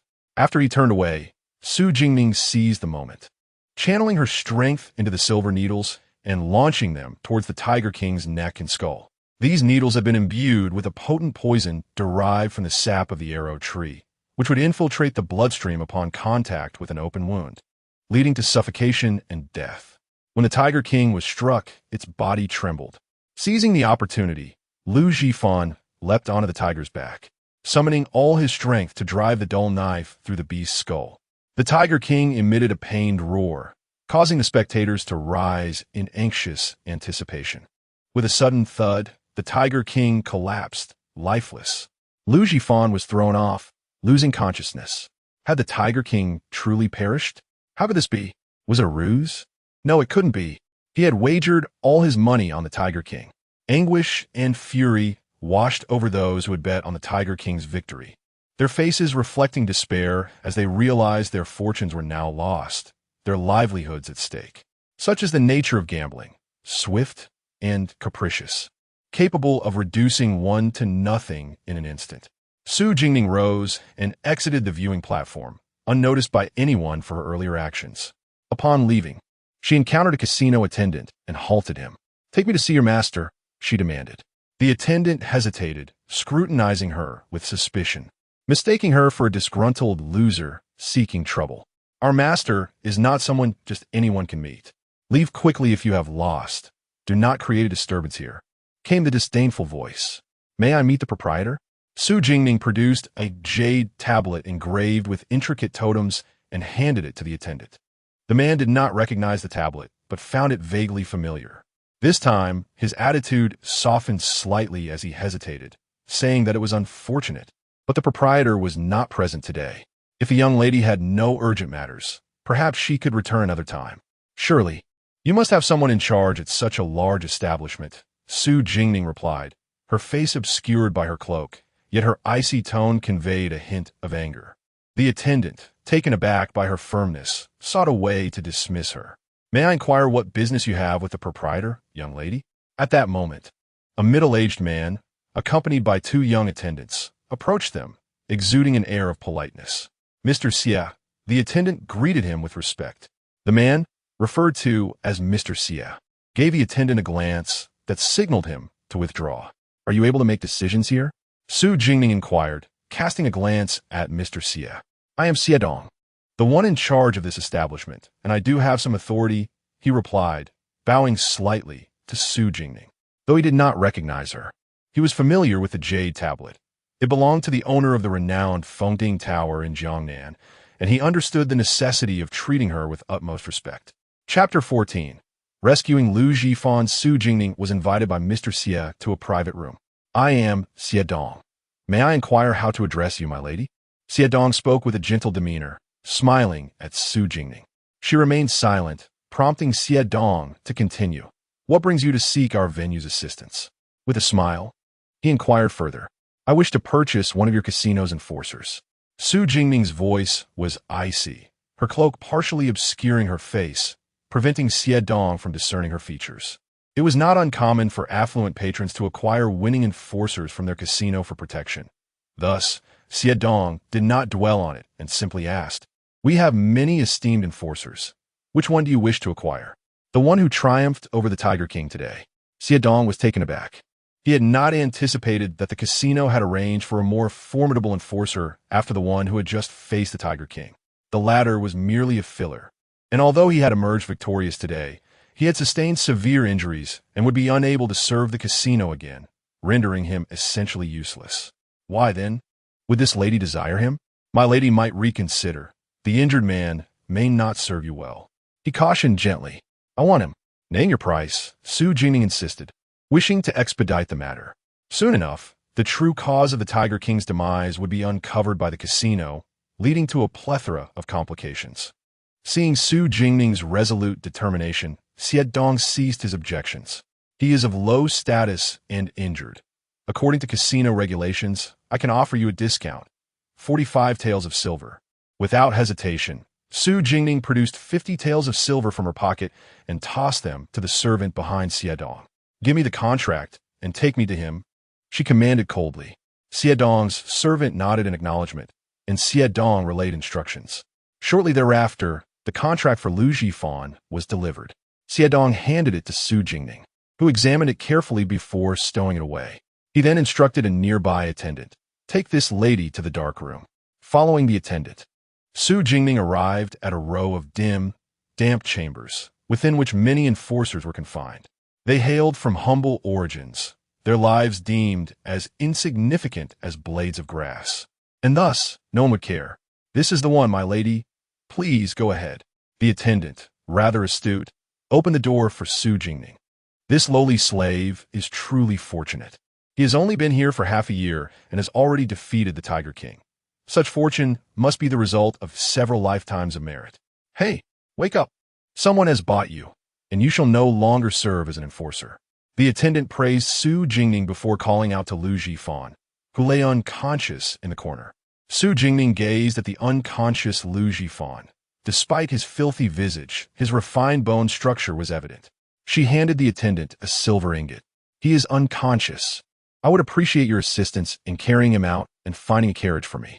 Upon witnessing her generosity, the attendant was more than willing to assist. He promptly facilitated their exit from the casino and arranged for a carriage. Shortly after their departure, the casino personnel discovered the suspicious circumstances surrounding the demise of the Tiger King and noted that the day's greatest victor was that young lady. They promptly reported this to Xiedong. What?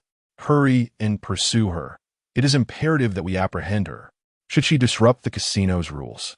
It would be disastrous if the nobility were to learn of it. Xiedong dispatched several skilled guards to pursue Su Jingning. Once in the carriage, Su Jingning instructed the coachman to hasten to the imperial capital. They soon left Wuxiaozhen. Inside the carriage, Su Jingning sat upright at one end while Lu Jifan reclined, his eyes tightly shut. His wounds were hastily bandaged, blood seeping through the dressings. Now that you are awake, why do you not speak? Su Jingning's tone was flat. Lu Jifan slowly opened his eyes, his gaze sharp as it rested on Su Jingning. Why did you save me? His voice was hoarse and guarded. How did you know it was I who saved you? Su Jingning lifted her gaze to Lu Jifan, who then discerned her face, noble and cool, with exquisite features. Her almond eyes filled with scrutiny and intrigue. Because of this, Lu Jifan opened his palm to reveal 2 poison needles wrapped in cloth. A flicker of surprise crossed Su Jingning's eyes. She had anticipated that Lu Jifan would notice her actions, but had not expected him to identify the silver needles so swiftly. Because of this, the Tiger King met his end. His tone was calm and resolute. Then how can you be certain it was I who shot them? Su Jingning raised an eyebrow, intrigued. I was uncertain initially, but I have just come to a conclusion. For you purchased my freedom, he replied, looking steadily into her eyes. Ah, quite perceptive, Su Jingning remarked, admiration glimmering in her eyes. What do you wish for me to do? Surely, you do not merely seek a bodyguard. I am no adept in martial strategy. Lu Jifan lowered his head slightly, having grown accustomed to the indifference and ruthlessness of the world over the years. He had endured the most cold-blooded betrayals and harbored no trust for anyone.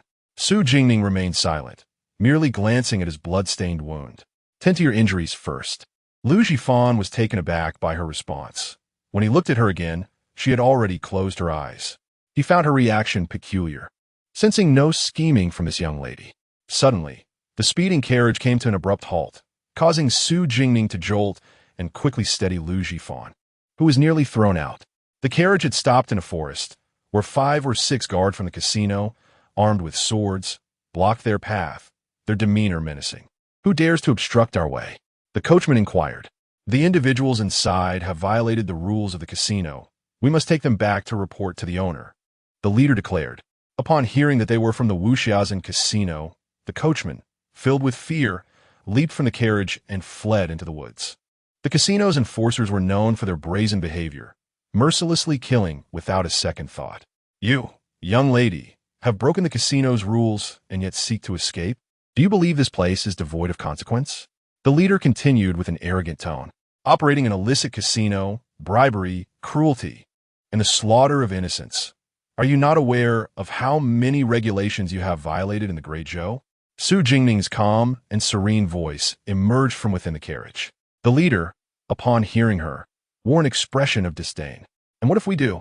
We have someone protecting us from above. Oh, I wonder which esteemed individual possesses such prowess, capable of concealing matters beneath the emperor's very feet." Su Jingning's voice carried a hint of skepticism. "That would be..." The man, brimming with confidence, almost let slip a crucial detail, only to be hastily silenced by a companion. "Why waste words with her? Just capture her and return her to the master for punishment. Hurry up and get to work. Onward," he exclaimed, charging towards the carriage. Su Jingning cast a glance at the incapacitated Lu Jifan within the carriage and softly instructed, "Stay inside and do not come out." She then adjusted her hat to shield her face, bending slightly as she stepped outside. "Should you wish to seize me, it remains to be seen if you possess the capability." Su Jingning stood proudly before the carriage, her right hand gripping a short sword, her posture upright and her aura formidable. With that, she sprang into action, her movements graceful and swift. Within mere moments, she had wounded the foremost assailant and sent him tumbling from his horse. Su Jingning's agility was uncanny, employing techniques unseen by her adversaries. In the span of a brief quarter hour, 3 of them lay defeated on the ground. The remaining 3, witnessing this spectacle, were instantly gripped by fear. Exchanging furtive glances, they quickly repositioned themselves, encircling Su Jingning. With a cold smile, Su Jingning remarked, "I did not expect you to possess some formation skills. Yet, do you truly believe such a simplistic 3-kill formation could ensnare me?" She swiftly thrust her sword towards the knee of the man to her left. The pain caused him to falter, instantly dismantling the formation, as its weakest point lay in the lower limbs. A mere flick could shatter it. In quick succession, she eliminated 2 more adversaries. Just as she was poised to deal with the last, a piercing sound of a long spear slicing through the air reached her ears. Su Jingning dispatched the final assailant with a swift strike, then turned to face the source of the noise, the one who had not fully perished earlier. Attempting to ambush her from behind, was now pinned to the ground by a spear thrust through his chest. Lifting her gaze, she spotted a group of soldiers clad in armor, riding magnificent steeds at the edge of the distant woods. At the forefront, a figure in black iron armor, exuding grace and authority. It was Gu Yan'an. Su Jingning's heart skipped a beat. How had she encountered him again? What was he still doing in the capital? Chapter 15, What a Coincidence. How did you end up here? Gu Yan'an rode in on his crimson steed, clad in dark iron armor, his ink-black hair elegantly tied back, galloping towards her with youthful exuberance. However, noticing the pallor on his face, Su Jingning thought to herself, "What a coincidence. How did you arrive here?" She lifted her gaze to the man atop the horse and inquired first. Gu Yan'an observed Su Jingning, who gazed at him with an air of innocent calmness. Were it not for the several corpses lying behind her, he might have believed they had chanced upon each other on some street. Recalling the scene from moments ago, Gu Yan'an dismounted with a serious expression and regarded her, his voice somewhat frosty. "The Emperor has assigned me to take command of the Imperial Guards. I have just returned from the Northern Mountains camp. Have your injuries healed? What brings you here?" Su Jingning recalled that he had been appointed as the general of the Imperial camp several years prior, yet he had remained in the northern frontier, neglecting the affairs of the Imperial Guards in the capital. The Imperial Guards, being the Emperor's elite forces, though few in number, were well-equipped and comprised of formidable warriors. Oh, my injuries are long healed. I had to visit Wuxiao for some matters and inadvertently offended someone, prompting them to send people after me. Su Jingning replied casually. Who is inside the carriage? Gu Yannin's cold gaze shifted to the carriage, his ears twitching slightly as he inquired. It's nothing, just a friend. Su Jingning turned sideways, positioned herself protectively in front of the carriage, clearly indicating her reluctance to let him see. Did you go to Wuxiao because of him? Gu Yannin studied Su Jingning, who stood before him, his brows furrowing slightly as he asked softly. Su Jingning remained silent, her head lowered, avoiding his gaze. The two were quiet for a moment until Gu Yannin finally broke the silence. Let me see your injury. Su Jingning was taken aback, her eyes filled with confusion as she regarded Gu Yannin. Did he wish to assess the effectiveness of his medicine? She rolled up her sleeve, revealing her fair arm, upon which the wound had scabbed over, resembling a black centipede imprinted on her skin. Gu Yannin examined it earnestly. It has scabbed over. Cease using the previous ointment I provided. Apply this instead, twice daily. It will help diminish the scar. He produced a simple redwood box from his robes and handed it to Su Jingning. Su Jingning accepted the box, glanced at him, and softly expressed her gratitude. Thank you. Gu Yannin surveyed the surrounding corpses and said to her, Get in the carriage. I will escort you back to the city. He would not press her to divulge the identity of the person inside if she chose to remain silent. Yet what about these? Su Jingning hesitated, glancing at the bodies on the ground and then at the people behind him. Had she not encountered him, she could have slipped away unnoticed, as no one had seen her full visage. But now, things have become complicated. I will handle it, Gu Yannin replied coolly. Very well. Su Jingning said no more and turned to board the carriage.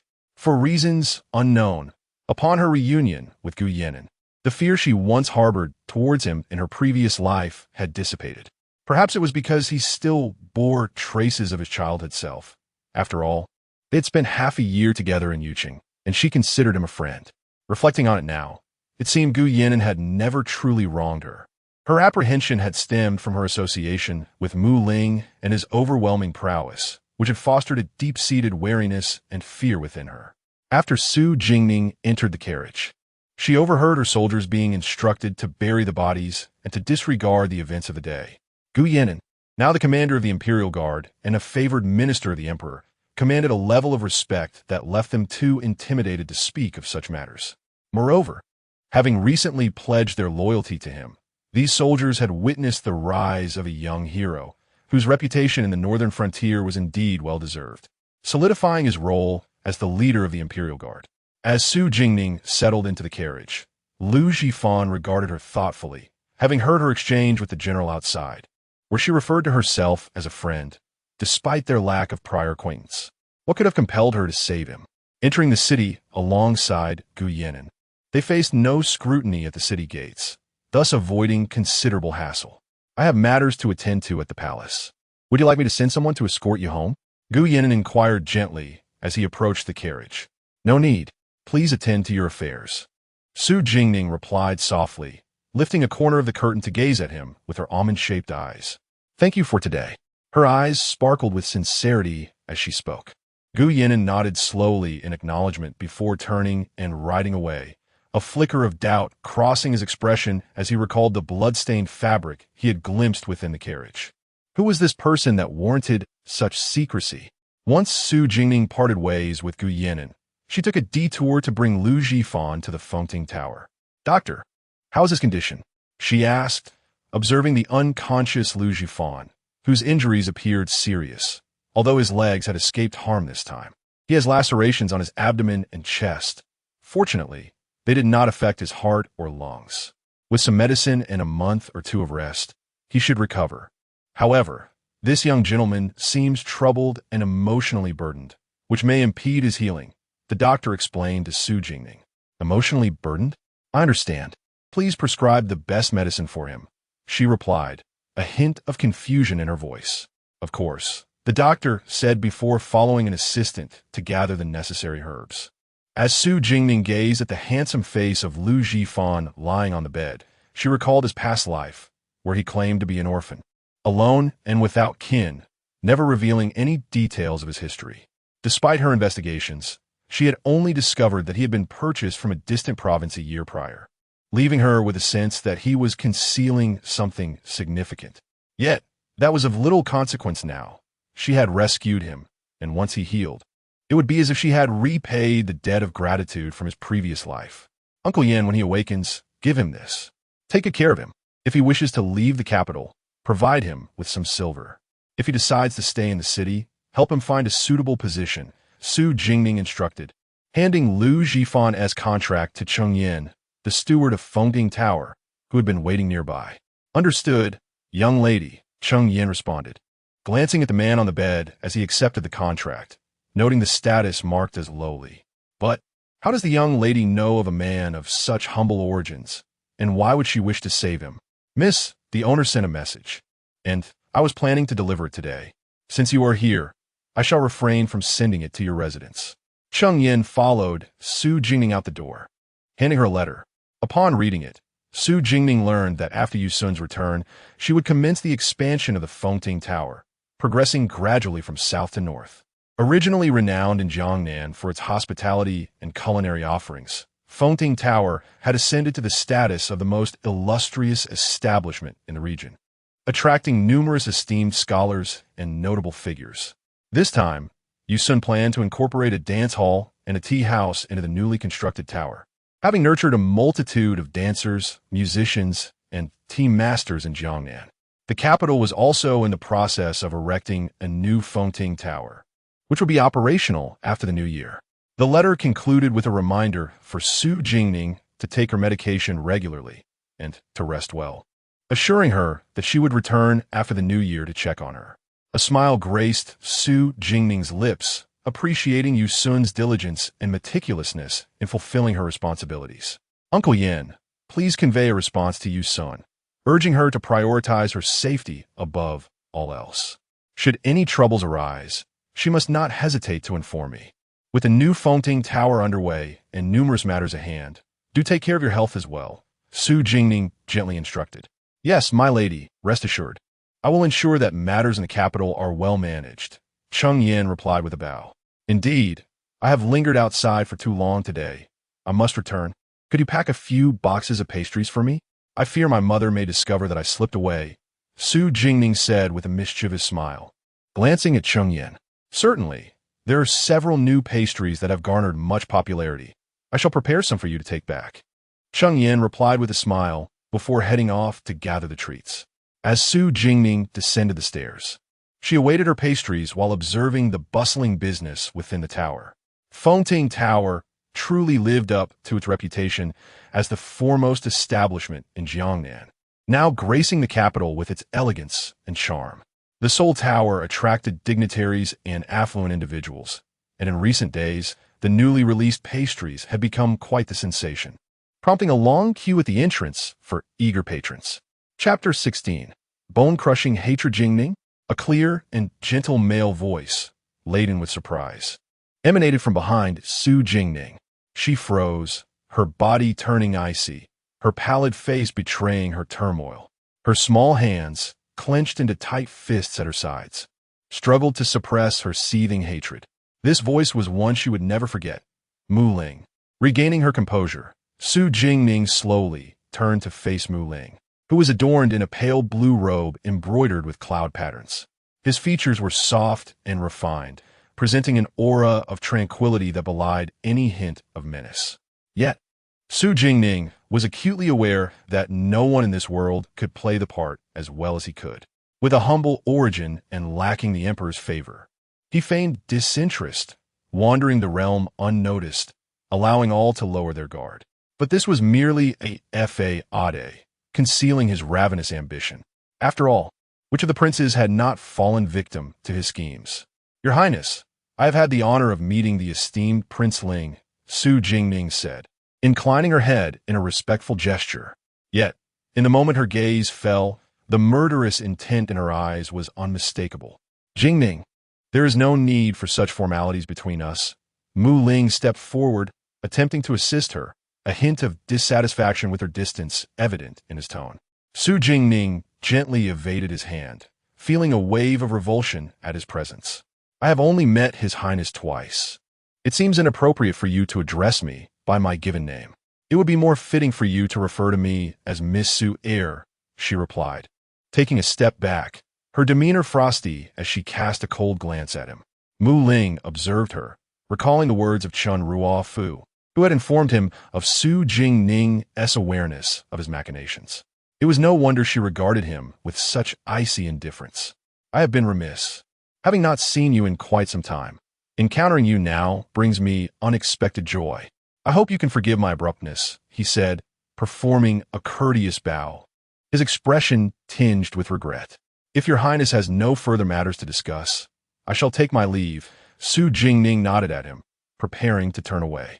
Miss Su Air, regarding Chun Ruo Fu, I must express my sincerest apologies. I was unaware she would act to harm you behind my back. Had I known, I would have intervened. Mu Ling called after her, his eyes filled with sorrow. Your Highness's affairs with Chun Ruo Fu are of no concern to me. She is no longer part of the Su family.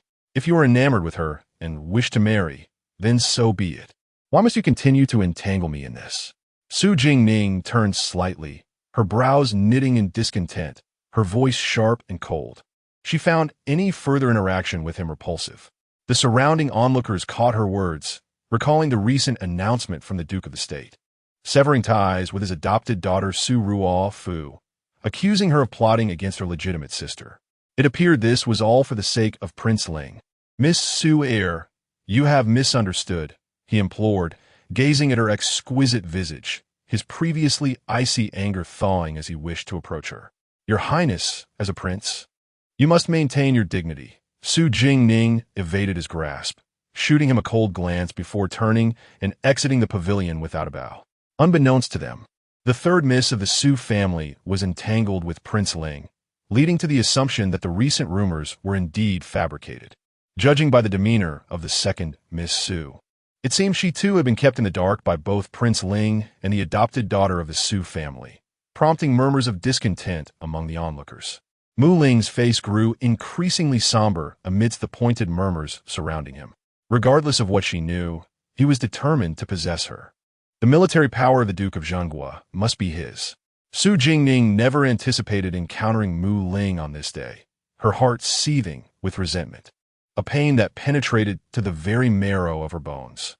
Mu Ling, I shall repay you for the torment I endured in my past life, piece by piece. You desire the exalted throne. I shall ensure you sink into the mire, forever thwarted in your aspirations. By the time Su Jingning returned home, the sky had darkened. Outside the Lanya pavilion, Yunya paced anxiously, glancing out intermittently. Miss, you're back, she exclaimed, rushing toward her. Miss, you have returned. What happened? Did mother come? Su Jingning asked, her voice tinged with apprehension. No, it is the Duke who has arrived, Yunya replied softly, taking the food box from Su Jingning's hands. Father? Why is he here? Su Jingning halted, surpriset. Yes, the Duke has been here for half an hour. He mentioned he happened to be free today and came to see you. We couldn't keep it from him. He knows you sneaked out and has been waiting inside. Yunya said, a hint of worry in her expression. It's all right as long as mother is unaware, Su Jingning reassured her, handing over her cloak before stepping into the house. The Duke of Zhenguo sat at the chessboard where Su Jingning had yet to finish her game with her elder brother a few days prior, deeply engrossed in contemplation. Father, Su Jingning called out sweetly to the Duke. You've only just recovered, yet you sneak out alone again, not fearing that your mother will scold you. The Duke chided gently, adjusting his sleeves as he looked at Su Jingning. Hee, as long as you don't tell. No one will know, she replied with a bright smile, linking her arm through his in a playful manner. Should there be a next time? I shall certainly inform your mother. Where have you been? Why are you only just returning? The Duke asked, patting her hand lightly. I went to Fengting Lu to buy some pastries, Su Jingning answered, her eyes sparkling like almonds. Does one need to go themselves to purchase pastries? Next time you venture out, take a guard with you, lest you get hurt again, the Duke remarked, clearly skeptical, as he playfully tapped her forehead, his tone indulgent. I understand, Su Jingning nodded eagerly. Are you not busy today, father? What brings you here? She asked softly as she settled opposite him. Today, His Majesty kept me for a conversation, so I did not go to the military grounds and returned home early, thinking to see you. The Duke replied as he poured her a cup of warm tea. Su Jingning accepted the tea and took a delicate sip. A few days ago, I wrote to your second uncle and the others, discussing the transfer of military authority in the Western territories. They have all agreed. When they return in 5 days for the banquet, the military power will be handed over to His Majesty. Does Father believe that His Majesty will agree to this? Su Jingning inquired, cradling the teacup. His Majesty will acquiesce, the Duke said, observing the chessboard for a while before continuing. He understands His Majesty well. Now, come and play a game with your father. It has been some time since we last played together. The Duke gazed at Su Jingning with a beaming smile. Father, you cannot win against me. Besides, you tend to regret your moves, so I would rather not play, she teased. Su Jingning, with a haughty turn of her head, refused to engage in a match with her father, for his chess skills were the most abysmal she had ever encountered, without exception. Then I shall inform your mother about your escapades of sneaking out these past few days, the Duke of Zhenguo threatened. Fine, I will play, she relented, but you must not retract your moves. Su Jingning, speechless, had no choice but to comply. Thus, the father and daughter engaged in 5 rounds of chess, with the Duke repeatedly attempting to retract his moves, yet he could not triumph over Su Jingning in any match. Ultimately, he left in displeasure, his face etched with dissatisfaction, while Su Jingning smiled radiantly, as if she were a blossoming peach flower. Outside the Su family estate, in a dilapidated cottage, Chen Ruofu lay amidst her tattered garments. Miss, the medicine is ready. You should drink it, Chunlan said softly as she entered with a bowl of concoction. Chen Ruofu, her complexion pale and her spirit wan, propped herself up to face Chunlan. Since her misfortune, everyone had shunned her, some even adding to her troubles. Yet it was Chunlan, who had once received little favor from her, who pleaded on her behalf, followed her from the Su family, and tended to her. Without her, she feared she would not have survived. Chunlan, I never expected that you would be the one by my side now. What is the miss saying? Chunlan will always be by your side. Wherever you go, I shall follow, Chunlan replied gently, extending the bowl of medicine to Chen Ruofu. Moved by her words, Chen Ruofu glanced around, and a flicker of hatred ignited in her eyes. They wished for her demise. What a dream. She, Chen Ruofu, aspired to become the most esteemed woman in the world. The Su family dared to treat her thus for Su Jingning's sake. They would soon regret their actions. Chunlan, did you deliver the items to Prince Ling's residence as I instructed? She inquired. I sent them early yesterday, but I did not see His Highness, Chunlan replied softly. It is of no concern. He will come to see me, Chen Ruofu said, closing her eyes. She understood Mu Ling's ambition for the Su family's military power, and she could assist him in that endeavor. At the Duke of Zhenguo's residence that night, Su Jingning dreamt once more of a battlefield awash with rivers of blood and strewn with corpses, where the warm blood of her kin splattered across her face as they fell before her, alongside the despairing expressions of her mother and aunts. The pain pierced her heart like 1,000 arrows, yet she could save not a single soul. Su Ruofu's triumphant laughter echoed, and Mu Ling's merciless demeanor haunted her. She longed to exact vengeance upon them, yet she could not harm them. Her nearest and dearest had departed, leaving her alone in a bleak and frigid world devoid of escape. Miss, wake up. Yinxing, witnessing Su Jingning drenched in sweat and racked with pain, felt a pang of sympathy as she attempted to rouse her. Since the incident, the miss had been plagued by nightmares, unable to find restful sleep. Did you have another nightmare, miss? Perhaps we should summon the physician, Yinxing suggested softly as Su Jingning's vacant eyes opened. No need, it will pass in due time. Su Jingning replied, her voice hoarse. Rubbing her head, she threw off the covers and rose from her bed. Miss, Chen Ruofu has been secretly taken away by Prince Ling, Yinya remarked while combing Su Jingning's hair. Indeed, I am aware. The bait has been cast. The fish will surely take the hook. Let us prepare a grand gift for Prince Ling, Su Jingning replied with a nonchalant tone, her voice light and carefree. Su Jingning gazed at her reflection, her eyes subtly harboring a bloodthirsty resentment. Mu Ling, in this lifetime, you shall not have your wishes fulfilled. I shall make you suffer worse than death." Out of the corner of her eye, she caught sight of a wooden box atop the cypress dressing table, its rustic hue starkly contrasting with the exquisite craftsmanship of the table. This box, bestowed upon her by Master Hui Hai, had remained untouched since her injury. Recalling the master's words, she opened the box to reveal an ordinary red string from which hung a teardrop-shaped bead, crystalline and translucent, with what appeared to be a swirl of red ink inside, exuding an air of mystery. After a moment of contemplation, she adorned her wrist with the bracelet. Against her nearly transparent wrist, the bead appeared even more enigmatic. Chapter 17. Yun Miao Pavilion. After a leisurely lunch, Su Jingning reclined on a soft couch, engrossed in a military treatise. The hem of her smoke blue silk skirt was intricately embroidered with large begonia blossoms, exuding a delicate elegance. Her dark hair was partially gathered, cascading gently down her back, radiating a gentle nobility. "Miss, the 4th, 5th, and 6th young ladies have arrived," Yinxing announced as she entered. "Quickly let them in, and bring the pastries I brought back yesterday." "Shaoan enjoys them," Su Jingning replied, a smile dancing in her eyes as she set her book aside. "Yes, second sister," came the joyful and melodious voice of Su Luoan as she burst into the warm pavilion with exuberance. Su Luoting and Su Lushu followed her, a step behind. "What brings you here?" Su Jingning inquired, her curiosity piqued as she beheld the trio she hadn't seen for days. "Has your injury improved, second sister?" Su Luoting asked softly, her gaze fixed on Su Jingning's hand. "Much better. It's nothing to worry about now," Su Jingning replied, gently shaking her hand with a smile. "These are the new pastries from Fengding Tower. Do try them," she said as Yinxing entered with several plates of delicacies. "Wow, the new pastries from Fengding Tower have been quite scarce these days. How did you manage to get so many, second sister?" Su Lushu exclaimed in surprise. "Then do taste them."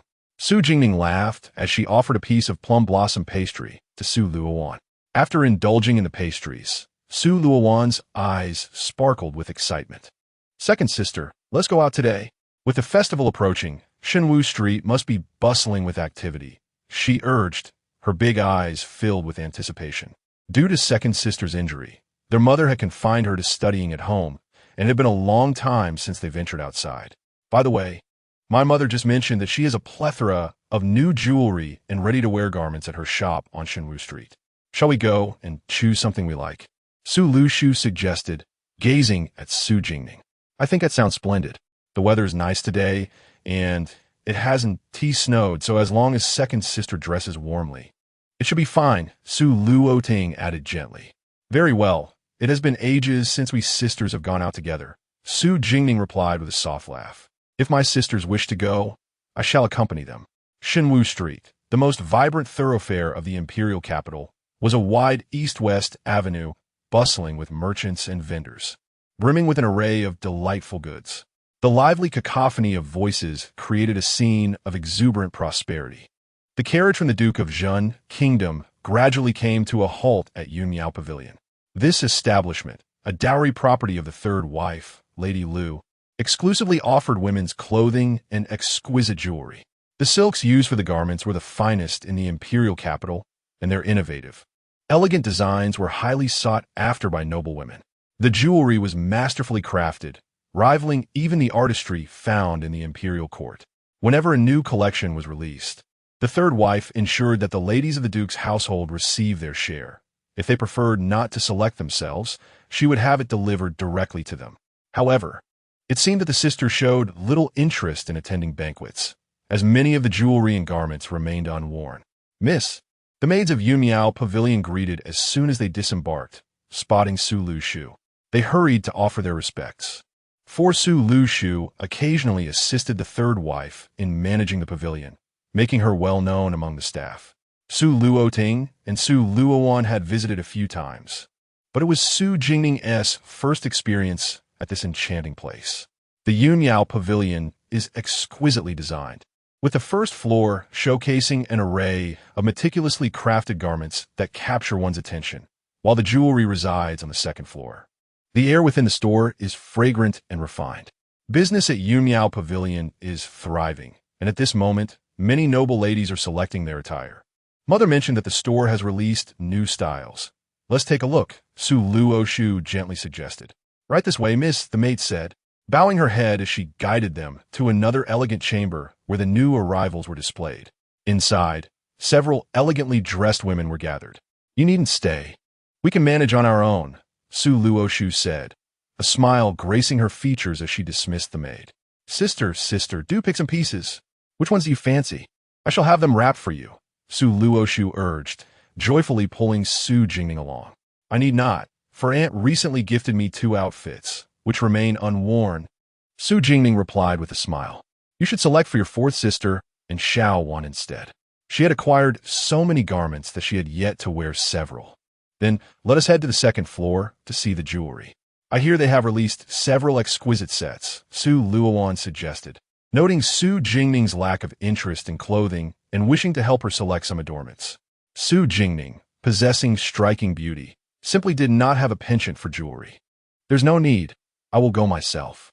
Xiaowan is calling for you. Do hurry, she said, nudging Su Luoshu towards the direction where Su Luoan waved at them from afar. Very well. Sister shall ascend first. We shall join you shortly, Su Luoshu acquiesced. Making her way to Su Luoan. Alone, Su Jingning ascended to the 2nd floor, where an array of exquisite and opulent jewelry was displayed in 3 distinct sections, each adorned with illustrations of different plants. The Peony Gallery, resplendent and majestic, the Lotus Pavilion, elegant and refined, and the Orchid Bamboo Pavilion, cool and unique. Each type of jewelry was strikingly distinct and captivating. Her 3rd aunt's background as a wealthy merchant family was evident in the exceptional decor, explaining the popularity of Yunmiao Pavilion among the affluent young ladies of the imperial capital. Su Jingning strolled and paused, admiring the pieces until she found herself before a blue jade bracelet in the Orchid Bamboo Pavilion. The translucent bracelet seemed to shimmer with wisps of mist, reminiscent of azure and emerald hues, truly unique. Seeing the bracelet reminded her of someone. She recalled that her eldest sister had a fondness for collecting jade bracelets, and this piece would suit her perfectly. Please have this wrapped for me, Su Jingning said softly to the maid nearby. Just as her words left her lips, an imperious voice rang out from behind her. This bracelet is claimed by me. Wrap it up and send it to the residence of the Duke of Qinghua. Su Jingning turned to see who had spoken. The young woman was adorned in a light yellow embroidered gown, her captivating eyes shining with a lively and proud spirit. She was Shunzi, the youngest daughter of the Duke of Qinghua, and a niece of the noble Consort Shu, having been spoiled since childhood. Her demeanor was rather haughty, reflecting the oppressive attitude often associated with the Duke's household. Behind her stood a man clad in a dark green robe patterned with golden clouds, exuding a commanding presence. It was Mu Hong, the crown prince who had recently survived an assassination attempt. The surrounding women blushed and stole glances at him. Su Jingning cast a brief glance at them before turning back to the maid, who appeared flustered. Please, kindly wrap it for me. I shall return shortly to collect it. As she contemplated turning away to explore further, the maid promptly picked up the bracelet, intending to wrap it up. I have declared that I shall take this bracelet. I kindly request you to select another. Dear girl, commanded Shunzi, her tone imperious as she pointed at Su Jingning, observing the young woman's exquisite attire. It was evident that she had likely received an education and could read. Su Jingning lifted her gaze, her clear, cold eyes meeting Shunzi's, and spoke softly. That is only natural. Shunzi, with an air of pride, raised her head, looking down upon Su Jingning with disdain, dismissing her as an unfamiliar face clad in simple garments, with scarcely a few hairpins adorning her head, clearly a girl from a modest household. Yet, Su Jingning exuded a refined and elegant demeanor, offering Shunzi a gentle smile. The Prince of Chun, upon catching sight of Su Jingning, was captivated. The young lady was strikingly beautiful, her entire presence imbued with the ethereal grace of an orchid, rendering her utterly mesmerizing. It seemed this young woman understood the principle of precedence. Noticing the prince's gaze upon her, Su Jingning felt a flicker of annoyance. She furrowed her brow slightly and addressed Shunzi. Do you know who I am, to speak to me in such a manner? Shunzi, Taken aback by Su Jingning's retort, attempted to intimidate her. And what if I do, or do not? Su Jingning thought to herself, weary of engaging in their trivial disputes. I am Shenzi of the Duke Qing's household. How dare you covet what I have chosen? Given your pitiful attire, can you even afford a bracelet from Yunmiao Pavilion? Shenzi's contempt for Su Jingning grew. Noticing the absence of a maid behind her, she became even more convinced that Su Jingning could not afford it. Someone, how much is this bracelet? I shall purchase it, she declared, casting a disdainful glance at Su Jingning. Onlookers, witnessing the clash between the arrogant Shenzi and Su Jingning, gathered to watch the unfolding drama. Su Jingning's crimson lips curled into a slight smirk, her beautiful eyes cold and piercing as she regarded Shenzi with disdain. To think she could wrest away what I cherish from her grasp. How absurd. Chapter 18. Conflict. It is Miss Shun. My apologies, but this bracelet belongs to me. Su Jingning retrieved several silver notes from her pocket and handed them to a nearby maid. I believe Miss Shun possesses excellent upbringing and would never resort to such underhanded tactics, would she? With a slight smile, Su Jingning softly addressed the indignant Shenzi, whose face was flushed with anger.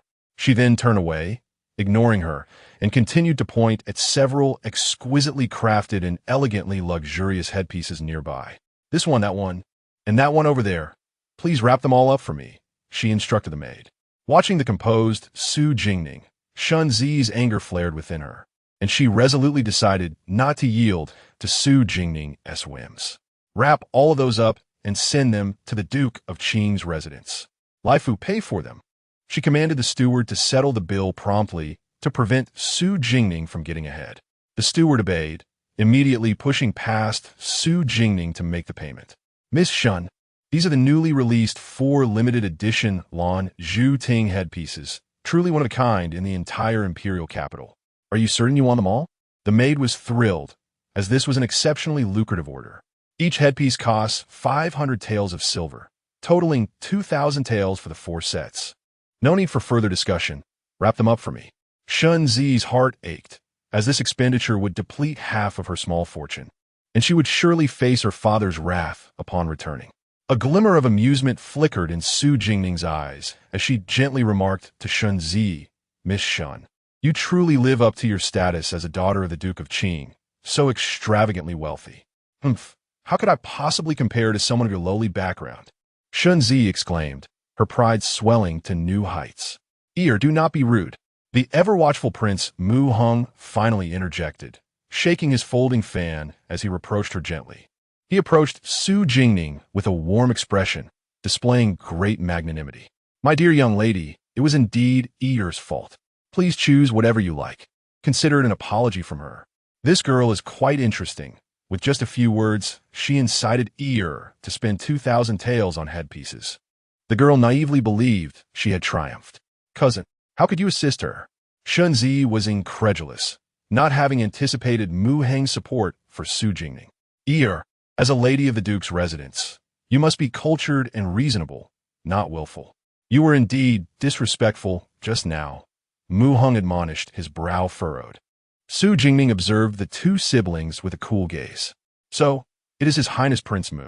It is a pleasure to make your acquaintance, Your Highness, she said, bowing her head respectfully, neither servile nor overbearing. There is no need for such formality, the prince replied with a smile, gesturing for Su Jingning to rise. Thank you, Your Highness. I have other matters to attend to, so I shall take my leave, Su Jingning said softly, turning to depart. The young lady is truly sharp-witted. With just a few words, she secured a substantial order for Yunmiao Pavilion. Mu Heng observed Su Jingning, who seemed disinclined to engage further, and chuckled softly. Shenzi frowned upon hearing this, suddenly realizing she had been outmaneuvered. How infuriating! You tricked me. Miss Shun, what do you mean by that? The headpieces were taken from me by you, yet I am somehow in the wrong? Su Jingning's delicate brows knitted lightly, her expression innocent. You, someone, expel her from Yunmiao Pavilion. How dare she scheme against me? Shenji was anxious to drive Su Jingning away. The maidens of Yunmiao Pavilion hesitated, for although Miss Shun was a frequent visitor, this young lady appeared both noble and elegant, making it difficult for them to offend her. Observing Su Jingning's calm demeanor and cold gaze directed at her, Shunji declared, "Fine, if you won't act, I shall take matters into my own hands." Her face darkened as she swiftly drew a slender silver whip from her waist and lashed out at Su Jingning. Beside her, Mu Hong watched with amusement, choosing not to intervene. Suddenly, a crimson bone whip cleaved through the air, intercepting Shunji's strike. "Who dares?" Shunji's hand, gripping the whip, went numb from impact as she glared at the newcomer. It was a charming little girl with bright eyes, dressed in a splendid crimson gown, standing proudly beside Su Jingning, her expression tense as she observed her. Su Jingning smiled and shook her head reassuringly, prompting the girl to relax. "Who does Miss Shun intend to expel from Yunmiao Pavilion?"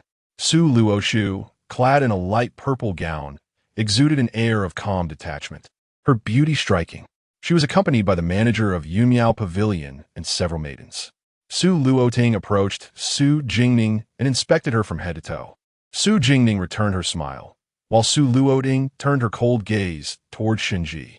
They had just been trying on clothes downstairs when news arrived of a conflict involving her second sister. To her surprise, it was Shunji, along with Prince Chun. Su Luoting and Su Luoshu recognized Shinji, for although the daughters of the Duke of National Defense rarely attended banquets, they were quite renowned in the capital. It was well known that the Duke's family, known for their talents, raised their daughters to be proficient in both the arts and martial skills from a young age, setting them apart from other families in the capital. Su Luoting was a celebrated literary figure, certain to take the top prize at the annual poetry assessment if she participated. Yunmiao Pavilion belonged to the third lady of the Su family as part of her dowry, and Su Luoshu frequently managed it, proving herself both astute and intelligent. Shunji was not particularly familiar with them, though she was close with the adopted daughter who had been expelled from the Su family. The other sisters seemed to seldom interact with outsiders. "Su Luoshu, what kind of riffraff do you allow into Yunmiao Pavilion?" Shunji scoffed, casting a disdainful glance at Su Jingning before addressing Su Luoshu. Disregarding her, Su Luoshu instructed the manager beside her to prepare the headpiece Shunji had purchased. "Your Highness Prince Chun," Su Luoshu said slowly, bowing to Mu Hong behind Shinji. Then smiling at Shinji, "This is the headpiece for Miss Shun. Please be sure to take it." Taking a step back, she turned to the manager of Yunmiao Pavilion, saying, "Qing Yi, from today onward, do not allow troublemakers to enter Yunmiao Pavilion." Believing she was referring to Su Jingning, Shunji felt a surge of triumph as she directed her chin upward, gazing haughtily at Su Jingning. However, Mu Heng's expression darkened. Although Shunji was oblivious, he recognized that they were protecting this young lady. Could it be that she was also from the Duke of National Defense's household? "Someone, please escort Miss Shun out of Yunmiao Pavilion," instructed Su Luoshu to several nearby maidservants. "Su Luoshu, what do you mean? On what grounds do you demand my departure?" Shenzi finally realized she was the target of the remarks. You are in league together. Cousin, they are ganging up on me." Shunzi, now enraged, turned to report to Prince Chun. "It was you who threatened to whip my second sister, and now you claim we are bullying you." Su Luowan was infuriated by Shunzi's audacity. "So, you are Su Jingning." Shunzi's brow furrowed as she came to understand that this was the esteemed daughter of the Duke of Zhenguo, who had been cherished since childhood due to her frail health and rarely ventured outside. She regarded the woman clad in a smoke-blue dress of begonia cloud gauze, exuding an air of elegance and beauty. Disdain filled her heart, for the capital was rife with tales of her scandals. Shunzi's eyes narrowed with increasing contempt as she gazed at Su Jingning. "It is said that the Duke's daughter is haughty and proud. I see only a master at stealing the affections of others, even coveting the man beloved by her sister. No wonder Ruofu seeks to harm you. Your family, the Duke's household, truly embodies a band of uncouth warriors who know nothing but bloodshed, showcasing a level of upbringing that astounds everyone." At this remark, murmurs erupted around them. Fingers pointing toward Su Jingning. "Child, what nonsense are you spouting?" Mu Heng admonished. "This cousin of mine is truly spoiled and speaks without thought." Su Jingning's expression darkened, and the faces of Su Luoding and others nearby grew equally grim. "Shenzi, you would do well to watch your tongue." Su Luoting's countenance darkened upon hearing Shun's disparaging words about the Su family and her second sister. Miss Shun, be cautious. Words can bring calamity. My family, the Duke's household, is filled with loyal and valiant individuals, having fought valiantly to protect the nation and its people. We have been unable to return home for years due to our commitment to safeguarding the peace of Dezhou. It is disheartening to see us described as mere brutish warriors who know nothing but killing. Su Jingning replied coolly, her voice steady. She glanced at Prince Chun, standing behind her. Does His Highness also share this sentiment? Lady Su, you have misunderstood. The Duke's household is renowned for its loyalty, and I certainly hold them in high regard. It is my cousin who has acted rashly and spoken out of turn. Zi quickly apologized to Lady Su. Mu Hong said gently to Su Jingning before turning to admonish Shenzi. The Duke is a first-class general of Dezhou, commanding significant forces and possessing immense respect within the military. Should he learn of your words, it would extinguish any hope of winning him over as an ally. Chapter 19. The wrist bone is broken cousin. I spoke no falsehood. She has been entangled with His Highness the Ling Wang, and the entire capital is well aware of it. Is it not true that it was because of this affair that you, the Su family, cast her out? Today, I shall certainly seek justice for her. Shunzi glared fiercely at Su Jingning, her expression seething with indignation, gripping the whip tightly in her hand. She seemed poised to strike Su Jingning. Shunzi, my Su family is a prestigious house granted by the late emperor, and you cannot simply insult us at will. Moreover, our family matters are of no concern to outsiders. It is Chun Ruofu who has plotted against my second sister first and then harbored ill intentions toward her. As the daughter of a condemned criminal, we, out of old affection, took her in and granted her the dignity of a lady. We have shown her utmost kindness, yet she repays us with ingratitude and treachery. The current predicament is entirely of her own making. Your unwavering support for her leaves me astonished. I had no idea that Chen Ruofu had such an ally in you, a distant cousin. Su Luoting's voice was calm, though it concealed a simmering anger as she stood in front of Su Jingning, addressing Shunzi coldly. Ha! Su Luoting, you are merely a concubine-born daughter. Do you dare to converse with me? Step aside, lest you wish to provoke my wrath. Shunzi held her head high, flicking her silver whip dismissively at Su Luoting. The moment she uttered the word concubine, Su Jingning's gaze towards Shunzi turned frigid. Gently, she nudged Su Luoting aside and positioned herself in front of her, a subtle smile gracing her lips, though her dark eyes glinted with an unsettling chill. Su Luoting sensed her sister's rising anger and cast a worried glance at Su Lu Shu. The two exchanged glances, both filled with concern. Miss Shun, are you seeking to avenge Chen Ruofu? Su Jingning remarked softly, glancing at the silver whip in Shunzi's grasp. And if I am? Shunzi replied disdainfully, tilting her chin. Ha, what foolishness! Su Jingning chuckled lightly, directing a coldly mocking gaze at Shunzi in a tone only she could hear. What did you say, you wretched girl?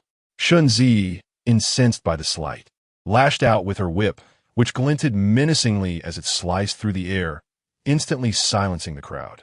Everyone held their breath, realizing the perilous situation. Should the whip strike the frail lady of the Duke of the State, the consequences would be dire. Su Jingning stood firm, her expression unyielding as she coldly regarded Shunzi. Just as the silver whip was a mere half-inch from her, gasps of shock rippled through the crowd. Second sister, be careful.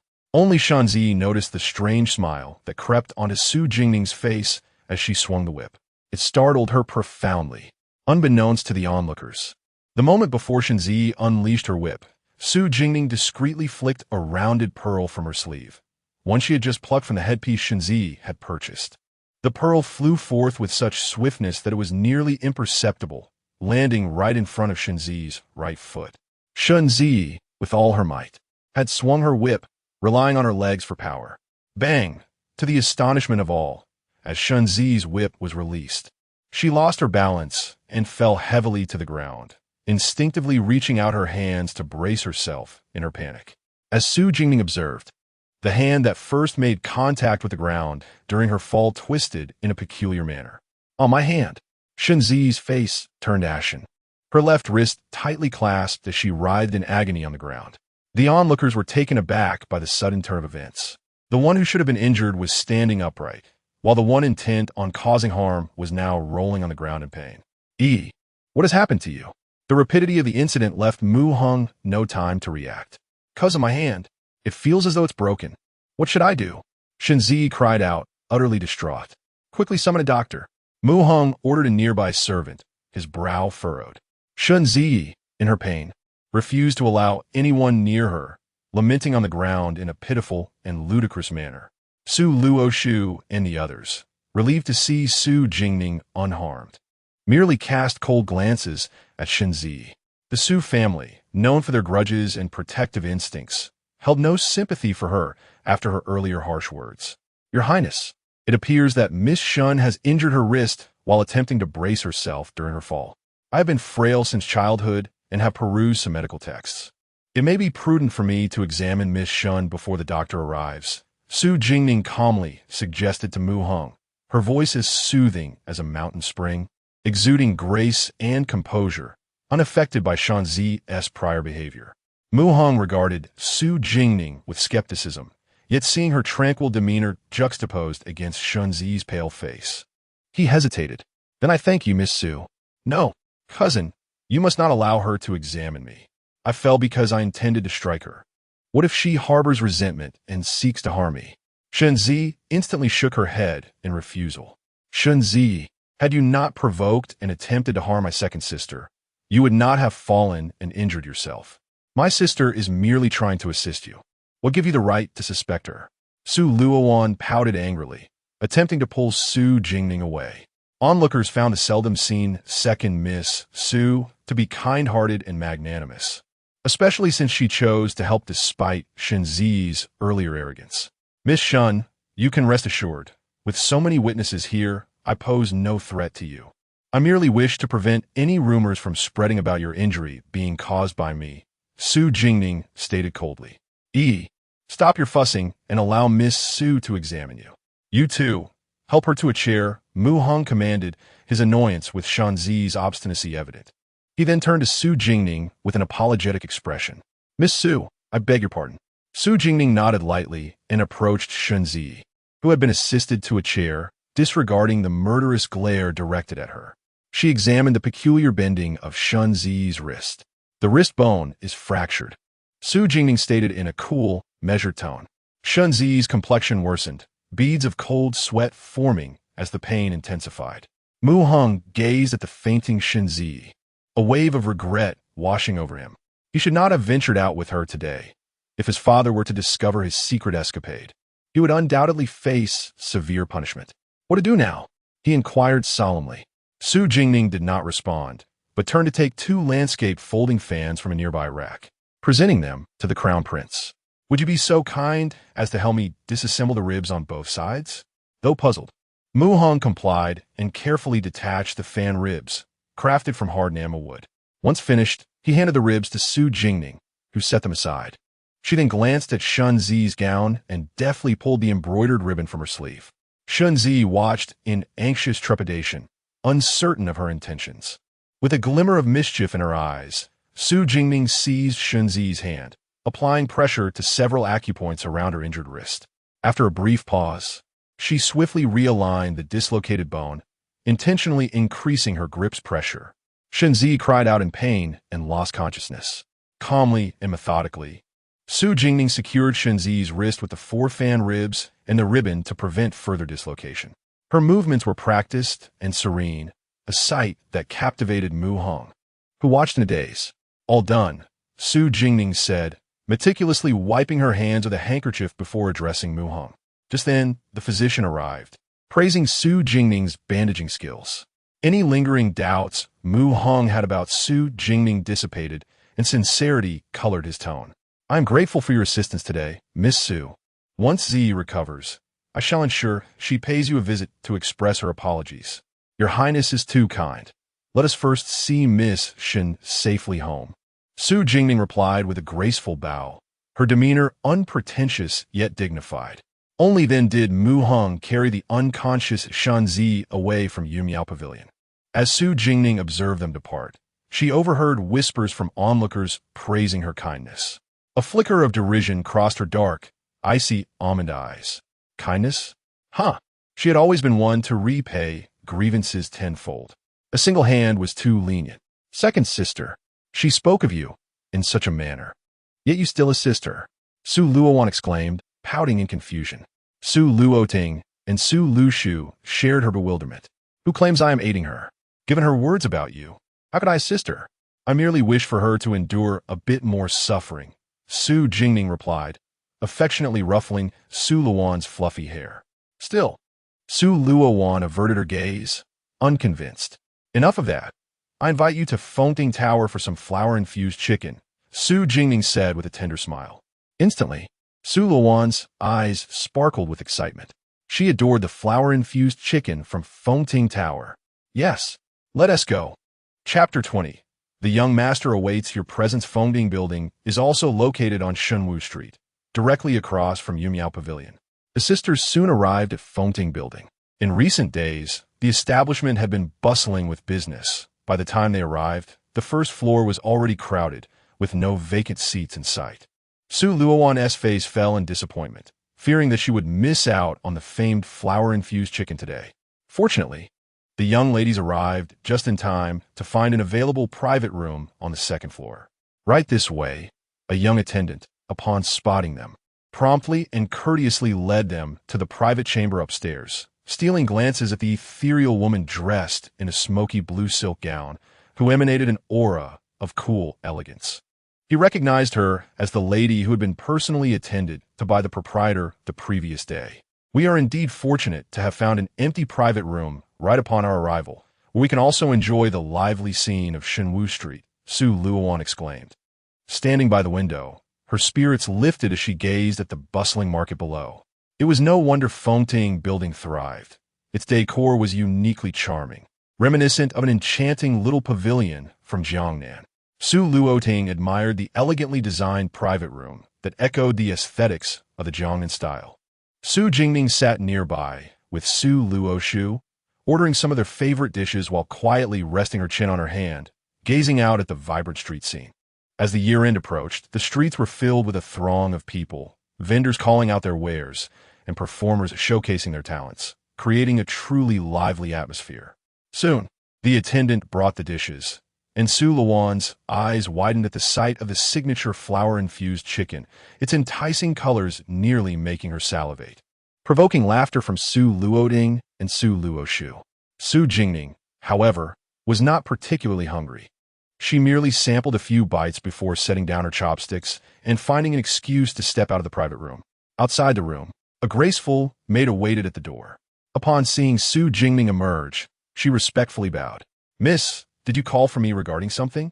Earlier, at Yumiao Pavilion, Su Jingning had noticed the maid signaling to her from a corner. Miss, the gentleman from yesterday has awakened and insists on seeing you, the maid whispered to Su Jingning. Su Jingning lowered her gaze and thought, where is he? In the back courtyard. This way, please. The maid led Su Jingning to the back courtyard of Fengting Building. The courtyard was serene and tranquil, an ideal place for recuperation. Lu Jifan had sustained serious injuries and required a period of rest. So Uncle Yin had arranged for him to recuperate in the most secluded wing of the courtyard. Miss, this is the place, the maid indicated. You may leave now. Su Jingning softly instructed. She gently knocked on the door. Come in, a clear, low voice beckoned from within. Pushing the door open, Su Jingning beheld Lu Jifan. Clad in a green robe, his tall figure standing before the only potted plant in the room, meticulously tending to its withered leaves. His appearance still bore the pallor of illness, yet he appeared significantly improved since the previous day. I hear you wish to see me? Su Jingning crossed her arms, refraining from approaching him, instead leaning against the doorframe, tilting her head to appraise this composed and handsome man. Hearing the woman's cool and distant voice, Lu Jifan lifted his gaze toward the figure standing in the doorway, backlit by the light. The young woman donned an elegant smoke blue dress, draped with a pristine white fox fur cloak, exuding an air of exquisite luxury. Her demeanor appeared somewhat nonchalant as she gazed at herself, her complexion pale and translucent, embodying purity. The depth of her dark, vibrant eyes scrutinized him with an unreserved clarity, leaving him perplexed by her intentions. Why had she gone to such lengths to save him only to bid him farewell? Without any preamble, Lu Jifan inquired directly, his gaze fixed intently on Su Jingning, not wanting to miss the slightest change in her expression. Yet, upon hearing his words, Su Jingning merely regarded him with an untroubled demeanor, smiling enigmatically as she replied, "If I were to say that you once aided me, and my act of saving you was merely to repay a favor, would you believe me? I do not," Lu Jifan asserted firmly, convinced he had never encountered her before. The girl was strikingly beautiful. Had he met her, he would surely remember. "Suit yourself," Su Jingning shrugged, indifferent to his disbelief. "Uncle Yin should have provided you with a contract. Should you wish to leave the capital once you recover, you are free to do so. If not, you may remain here as long as you desire, leaving whenever you wish. Regardless of your belief, my act of saving you was solely to repay a kindness. I have no ulterior motives. Besides, you are of no use to me at present, are you?" Su Jingning regarded him with an unwavering sincerity. Lu Jifan observed her demeanor, which did not suggest any jest, and his wariness began to dissipate. He was a man who valued clarity in relationships and disliked being in debt to others. "You saved me. I can assist you with a task, should you require it." His tone grew less distant as he looked at Su Jingning. "Very well," she replied, her voice light and crisp. Disappointment flickered in Lu Jifan's heart. "Indeed, there are no acts of kindness without reason in this world. Then focus on your recovery. Consider it a task I require of you," she said, her voice laced with playful warmth. Lu Jifan stared at the mischievous glint in her eyes, momentarily taken aback. Her laughter seemed to dispel the shadows looming in his heart. "If there is nothing else, I shall take my leave," Su Jingning said, glancing back at the somewhat dazed Lu Jifan before straightening up and preparing to depart. Just then, he uttered a low thank you from behind her. She paused briefly before continuing on her way out of the courtyard. It had been a while since she left. Her companions, a Ting and the others, must be growing anxious. Lu Jifan watched her retreating figure, feeling a sense of confusion. This girl was exceedingly enigmatic. He could not fathom her. Yet he found himself inexplicably drawn to trust her, despite having encountered her only twice. Su Jingning soon exited the rear courtyard of the Fengting Tower, skillfully avoiding the crowd as she returned to the elegant chamber within. Meanwhile, at the residence of the Duke of Qinghua, Shenzi remained unconscious when Mu Hong brought her home. "Oh dear, how could she have been injured while out and about?" Lady Shan exclaimed anxiously, her eyes brimming with tears as she looked upon her daughter, still in a state of unconsciousness. "Do not fret. Let the doctor examine her first," the Duke of Qinghua, who had remained calm, reassured Lady Shan before turning his attention to Mu Hong. The doctor, who had been waiting nearby, hurriedly approached to examine Shenzi's injuries. He gently lifted her hand and meticulously unwrapped the bandages that Su Jingning had applied to her wrist. After pressing it lightly a few times, he furrowed his brow. After a moment, he respectfully bowed to the Duke of Qinghua beside him and stated, "My lord, the young lady's hand is severely injured. Her wrist bone is fractured." Fortunately, this skilled doctor managed to realign the bone earlier, where the consequences would have been dire. "What? A fractured wrist bone? Can be treated?" Lady Shun's complexion turned pale with fear, her heart aching for her daughter. "Do not worry, my lady. It can be treated. However, given the nature of the injury, even with healing, there may be residual effects, as it is a fracture of the wrist bone," the doctor replied, his expression troubled. "What shall we do, my lord? How could this happen to Yi? Lady Shun looked helplessly at the Duke of Qinghua. "We understand. Lai Fu, take the doctor to prepare the medicine," the Duke of Qinghua commanded after a moment of silence. He then turned to Mu Hong, who was standing nearby. "Your Highness, you were present when Yi was injured. Can you enlighten us on what transpired? How did she come to be harmed?" Mu Hong recounted the events of the day to the Duke of Qinghua. With each detail, the Duke's frown deepened. This girl had become so spoiled that she dared to act recklessly and provoke anyone. The officials of the Duke of Zhenguo were a bunch of protective lunatics. If they were truly offended, the Duke of Qinghua's household would also suffer. This is utterly outrageous. It is high time she learns a lesson. The Duke of Qinghua's expression turned grave. having recently faced rebuke from His Majesty. He could not allow further troubles to arise from his household. Your Highness, you should return home promptly. You should not have been out today. If this reaches the ears of those with ill intentions, it could be detrimental to you, he cautioned Mu Hong, his brow furrowed. Yes, uncle. I shall return home at once. I will visit Ir again in a few days, Mu Hong agreed, realizing that he should not have left the estate today and was eager to return. By the way, uncle, I must express my gratitude to Miss Su Heir from the Duke of Zhenguo's household. Had she not set Ina's bone without holding grudges, her injury might have been far worse, Mu Hong reminded the Duke before leaving, emphasizing the importance of maintaining good relations with the Duke of Zhenguo's household. I understand. I will send someone to the Duke of Zhenguo's household tomorrow to offer our apologies and gratitude, the Duke of Qingwu acknowledged, fully aware of the implications of Mu Hong's words. The Duke of Zhenguo held considerable power, with soldiers and generals at their disposal. Any rift with them will be detrimental to Mu Hong's future ambitions. The following morning, the Duke of Qingwu personally penned a letter of apology and prepared gifts for Su Jingning, sending them to the Duke of Zhenguo's household.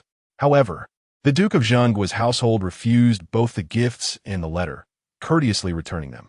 Subsequently, the Duke of Qingwu sent gifts several more times, but each was returned politely, clearly indicating that they would not accept the apologies. With no further options, the Duke of Qingwu was left with no choice but to relent. Chapter 21. The return of the Su family. The residence of the Duke of Zhenguo buzzed with excitement today, as the household bustled with preparations. All the servants had donned the new garments graciously bestowed upon them by the third Madame, Lu, creating a festive atmosphere. Apart from the matriarch, the other ladies of the house had already set off early to the city gate to greet the returning soldiers from the northern front. Each time the Su army returned, the family would gather at the city gate to welcome home the victorious troops. At the city gates of the imperial capital, crowds had gathered at dawn, eagerly awaiting the triumphant return of the soldiers from the Great Zhou, as well as the reunion with long-absent family members. Everyone stood with bated breath, gazing into the distance, their eyes brimming with anticipation and joy. The members of the Duke of Zhenguo's household stood to the left of the gate, while officials from the court occupied the main entrance. The Minister of Rights, upon noticing them, offered a respectful bow to the Duchess of Zhenguo. The Duke and his heir had already attended court earlier and were not present at the gate, standing behind her mother and two aunts. Su Jingning's gaze fell upon a man beside the minister, clad in a purple court robe. He was tall and strikingly handsome, exuding an air of noble elegance. His long, fair fingers caressed the white jade Buddhist beads on his left wrist as he casually gazed into the distance, awaiting the army's arrival. Su Jingning inwardly sighed, acknowledging that Gu Yan'an was indeed the most beautiful yet most perilous man she had ever encountered. As if sensing her gaze, Gu Yan'an turned towards her. Caught off guard, Su Jingning quickly averted her eyes. A flicker of affectionate amusement crossed Gu Yan'an's eyes at her reaction, and he turned away, no longer watching her. They're coming. The black sail and white tiger flag. The crowd erupted in joyous cheers, craning their necks to catch a glimpse of the approaching army. In the distance, the troops drew near, majestic like a returning dragon, their presence imposing and extending to the horizon. The Su generals rode at the forefront, led by General Su Ming, the Duke's second uncle and the commander of the Western forces. Following him was the resolute General Su Zheng, the Duke's third uncle, clad in black armor. The young Su generals trailed behind them, exuberant and spirited, their battle-worn attire billowing in the wind, radiating the fierce vitality of youth, causing the maidens on either side to blush. Father, and brother, mother, look quickly. Su Luoan gleefully leaped among the crowd, her face alight with joy, and turned to pull Su Erfu Run's hand to show her. With tears welling in her eyes, Su Erfu Run nodded vigorously, tightly clutching the hand of Su Luoding beside her. Their family was finally about to be reunited. Fourth sister, I want to see. Where's father? Su Jinghuai, the youngest son of the Su family, struggled to see over the arms of his nurse. Look quickly, your father is over there. Su Sanfu Ren pointed towards Su Zheng in the distance, her expression tender, as Su Jingning beheld her uncles and 6 brothers returning safe and sound. Standing tall and full of vigor, her eyes misted with tears, and her heart ached. This time, no matter the cost, she vowed to ensure the safety of her family. No one shall harm her family. The army swiftly arrived at the city gates. The commanding general dismounted as per custom, greeted by the court's ceremonial officials. The Emperor of Zhou, valuing the generals of the Su family who have long defended the northern and western borders, dispatched the Minister of Rights along with several other second-rank court officials to welcome the victorious army. General Su Ming commanded the western border troops, while General Su Zheng led the northern border forces. By the decree of His Majesty, they returned triumphantly with the soldiers of the northern frontier. His Majesty has proclaimed that the generals of the northern border are unmatched in bravery, instilling awe in all, and have achieved a great victory over the Western Liang. The emergence of such fierce warriors is a blessing for the Great Zhou. A celebratory banquet shall be held tomorrow at the Tai Chen Hall, where His Majesty will personally welcome the generals. The Minister of Rights presented the imperial edict to Su Ming. The generals of the northern frontier accepted the decree, expressing their gratitude to His Majesty. Long live His Majesty! Su Ming received the bright yellow edict and solemnly replied with the other generals. Congratulations to all the generals on their triumphant return. Please accompany me to the palace for an audience, as His Majesty and the court officials await your presence. The Minister of Rights respectfully assisted Su Ming. According to protocol, the army could not enter the city and was to proceed to the military camp on the outskirts. Only the main generals were permitted to enter for an audience. Su Ming and Su Zheng led a dozen principal generals of the northern frontier into the palace for the audience. Though the Su family's sons were young, each was a valiant hero, apart from the heir of the Duke of State, who served as the deputy commander of the western border troops. 3 of his brothers held the positions of commanders of the 3 camps. The second son, Su Jingmo, the third son, Su Jingyu, and the fourth son, Su Jingyi, all began their journey in the battlefield as common soldiers, fighting their way up to the positions of commanders. The wives of the Duke of State, seeing their husbands and children after 2 years, finally released the anxiety that had burdened them.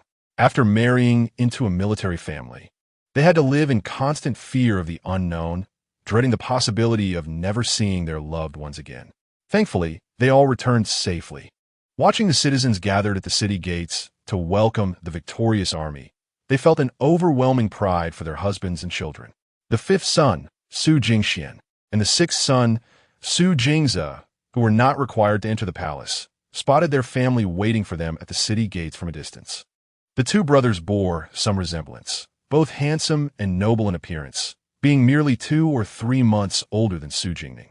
Clad in dark blue armor, Su Jingxian had thick eyebrows, large eyes, and 2 charming dimples reminiscent of the second lady of the Su family, though he seldom smiled in the army, believing it detracted from his authority.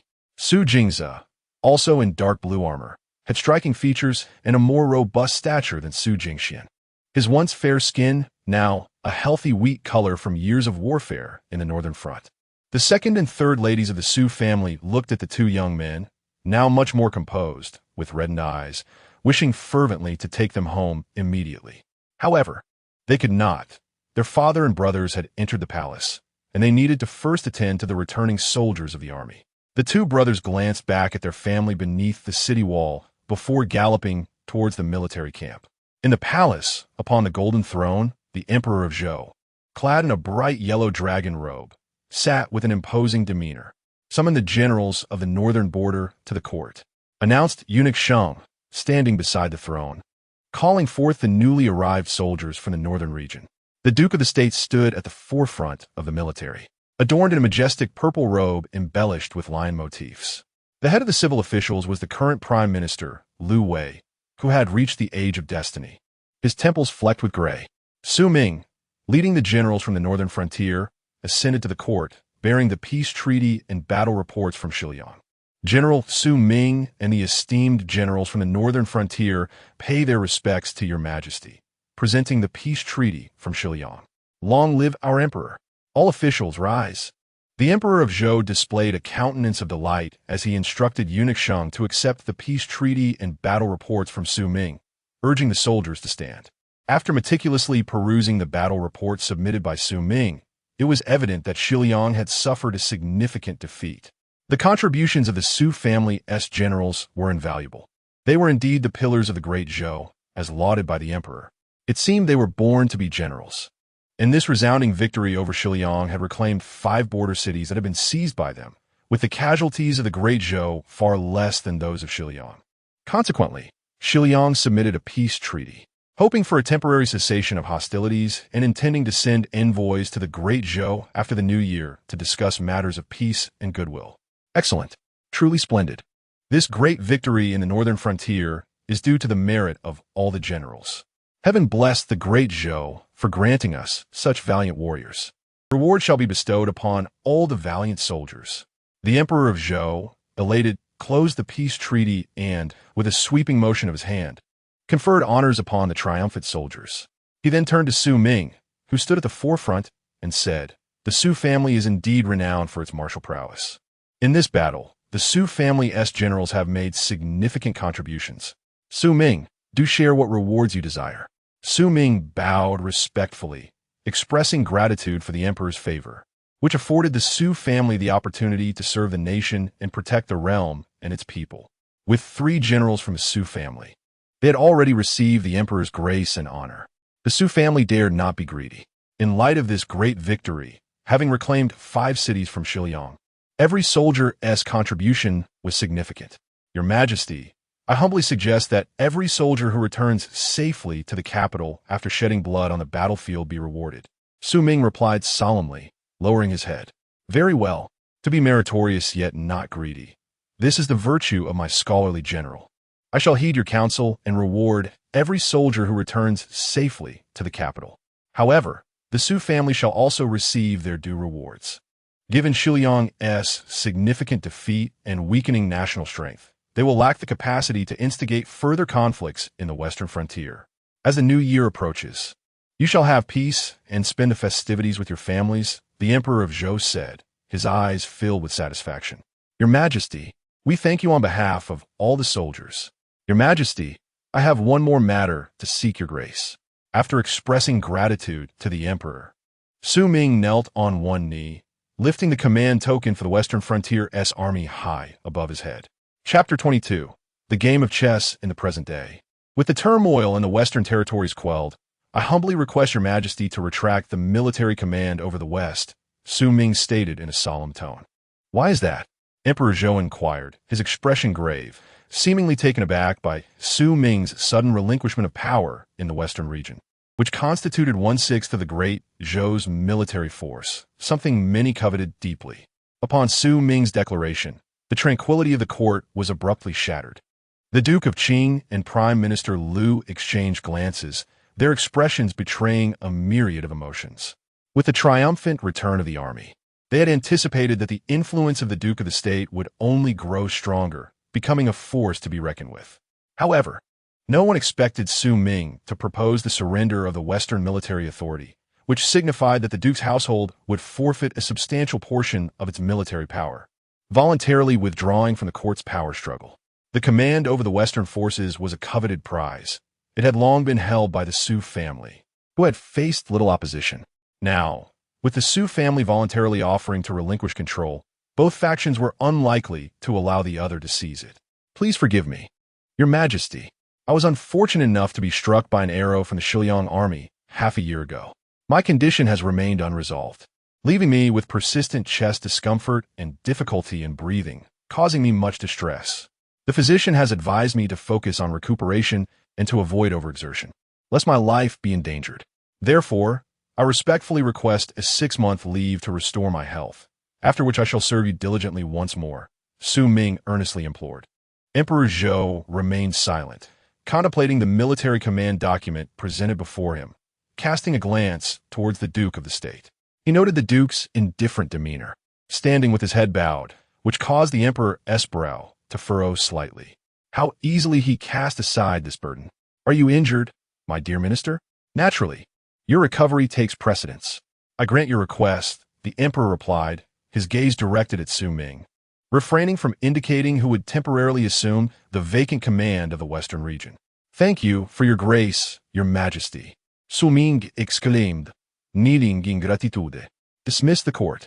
Emperor Zhou commanded. I wish to speak with the Duke of the State. His expression darkened, and he spoke in a stern tone. retaining the Duke for a private audience. In the imperial study, Emperor Zhou sat behind the desk, his countenance cold as he regarded the Duke of the State, who stood before him with an untroubled demeanor. Anger surged within the emperor. Was the command of the Western forces truly such a hot potato that you were so eager to hand it over to me? What does your majesty mean? I do not comprehend, the Duke of the State replied calmly, maintaining his composure. Do not comprehend. You cunning old fox. Do not feign ignorance with me. You merely wish to distance yourself from the conflict between the Crown Prince and Prince Chun, do you not? Do you truly believe I am unaware? Emperor Zhou shot him a piercing glance. Your majesty is wise. The Duke of the State bowed in respect. Observing the Duke, who appeared as soft as cotton, Emperor Zhou found himself at an impasse. In this court, you and Ai are the only ones I can trust. Ai has been holed up in the northern frontier for years without returning, and now even you are avoiding the murky waters of the court. The emperor sighed with a bitter smile.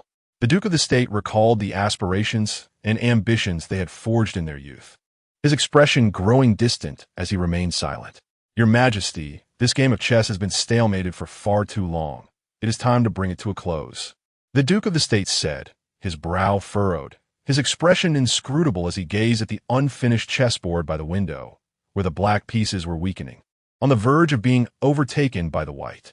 Emperor Zhou followed his gaze, observing the chessboard, a flicker of hatred flashing in his hawk-like eyes. You are right. This game must indeed come to an end. The emperor, exuding an aura befitting his imperial status, gazed upon the Duke of the State, his countenance imbued with the formidable spirit of a conqueror. As he regarded the Duke, a flicker of emotion crossed his features. Rest assured, with my presence, I shall never allow harm to befall the Su family. The venerable elder replied, I am willing to brave the flames for your majesty, without hesitation. The Duke, with his resolute features, displayed unwavering determination. As night descended, lanterns illuminated the bustling streets of the imperial capital, where vibrant life thrived amidst the warmth of the evening. At the Duke's residence, the ancestral hall behind Songhua Courtyard was aglow with the perpetual flames of incense, honoring the ancestors of the Su family. Numerous helmets adorned the hall, memorializing those Su family members who had perished in battle, their bodies lost to the sands of war. The matriarch of the Su family stood at the forefront, her hands clasped in prayer, gazing at the central tablet, her eyes glistening with unshed tears. The Duke, Su Bo, and his wife flanked her with the second master. Su Ming and the second mistress Li alongside the third master, Su Zheng, and his wife, Lu, positioned on either side. Behind them stood Su Jingchen, accompanied by the younger generation of the Su family. Ming-er, please inform our ancestors that the Su family's children have returned safely. The matriarch gently urged as she turned to one side, observing the children who had returned unscathed. In the center of the hall, Su Ming and Su Zheng stood before the tablets, with Su Jingmo, Su Jingyu, Su Jingyi, Su Jingxian, and Su Jingza lined up sequentially behind them, each exuding an air of superiority and grandeur. Together, Su Ming and Su Zheng lifted their garments and knelt before the tablets in reverence. Su Ming, vice commander of the Su army, has returned home safely. Su Zheng from the Weihu camp of the Su army has returned home safely. Su Jingmo from the Gale camp of the Su army has returned home safely. Su Jingyu from the Fierce Eagle camp of the Su army has returned home safely. Su Jingyi from the Xianming camp of the Su army has returned home safely. Su Jingxian from the Gale camp of the Su army has returned home safely. Su Jingza from the Divine Mechanism camp of the Su army has returned home safely. Each proclamation resonated powerfully throughout the ancestral hall, evoking tears of emotion. Su Jingning lowered her gaze, fearing that the tears welling in her eyes would cascade down her cheeks. In her previous life, after departing from the Su family, she had never again heard such a harmonious return of greetings. The Su family adhered to ancestral customs, requiring each child returning from battle to visit the ancestral hall to inform their forebears and seek blessings for the safety of the Su descendants on the battlefield. Well, after a day of labor, let us dine. Oh my precious grandchildren have finally returned. The matriarch beamed as she gazed upon the spirited children of the Su family, their vitality noticeably restored. She affectionately pulled Su Jingza and Su Jingyi close, playfully patting their faces, delighting in their presence. The group then proceeded to the dining hall of Songhua Courtyard, where the steward had already prepared 2 large tables laden with dishes, awaiting their return from the ancestral rites. The elders took their seats at the main table, while all the younger members of the Su family gathered at another.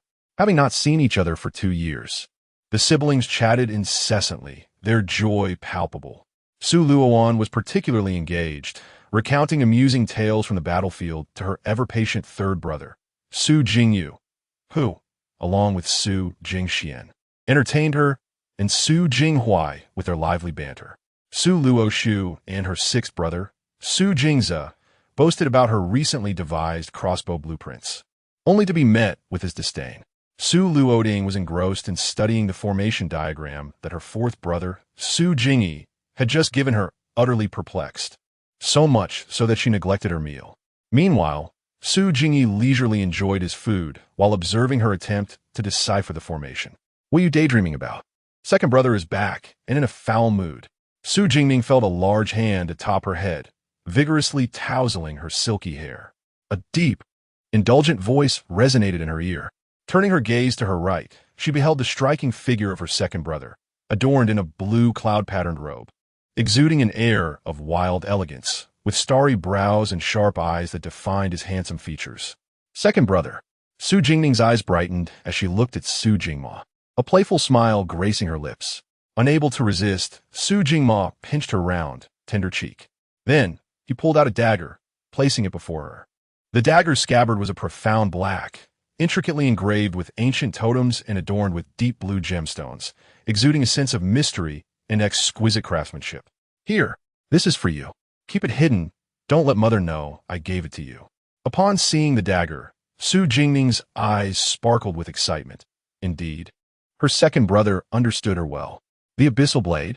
Second brother, where did you find this?" "This is a relic forged by the renowned swordsmith of the previous Northern Yin dynasty, Beishan. Is the only dagger he ever crafted, forged from an unknown material of remarkable hardness, capable of slicing through iron as if it were mud. As soon as it was made, it was purchased at a high price by the Emperor of Yin, and after a shift in the Northern Yin dynasty, it vanished without a trace. I chanced upon it on a general from Shilyang. Knowing your fondness for it, I brought it back for you," Su Jingmo replied with a nonchalant air, leaning back in his chair. "Thank you, second brother." Su Jingning examined the dagger repeatedly, utterly enamored. Su Jingma's expression softened, pleased that his sister truly cherished it. Feeling his efforts to acquire it from the Shilyang general were not in vain.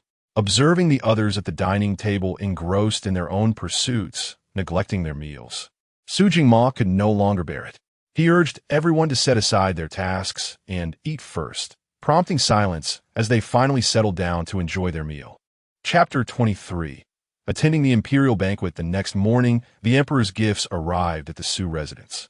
No members of the Su family were elevated in rank, yet the emperor bestowed upon them an abundance of rare treasures, far exceeding the customary rewards. That evening, a banquet would be held in the Taichun Hall to honor the soldiers of the northern frontier, and the Su family was cordially invited. Su Jingning was awakened early by the wife of the Duke of Zhenguo, who insisted on trying her in numerous gowns, none of which seemed to satisfy her. "Oh, mother, please stop changing. I shall wear this one. It is merely a visit to the palace. There is no need for such fuss," Su Jingning sighed, languidly reclining in a chair, too fatigued to move. Observing her daughter's reluctance, the duke's wife scrutinized the light blue brocade dress adorned with intricate dark embroidery and large magnolia flowers, which indeed complemented Ning O's grace. "Let be, then. Style her hair and adorn her with that white jade headpiece," she conceded with a wave of her hand. Her daughter had always shunned the limelight, rarely attending banquets. Today, however, she could not decline the imperial invitation. It was imperative that her cherished daughter did not fall short against the noble ladies of other families. Satisfied with the elegant and striking appearance of her daughter, the duke's wife nodded approvingly. After all, it was her daughter who embodied the elegance of her youth. In her heyday, she was renowned as the foremost talented woman of Jiangnan. "Mother, Ningning, are you ready? We must prepare to enter the palace," came Su Jingma's voice from outside, urging the mother-daughter duo who had taken their time. All right, mother, hurry. My second brother and I are waiting for you at the door," Su Jingning exclaimed, eager to escape her mother's meticulousness.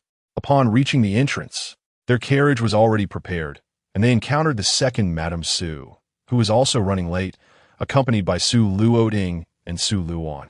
The two were elegantly dressed, Su Luoan in a pink gown that accentuated her delicate charm, while Su Luoting wore a moon-white robe, exuding an ethereal grace.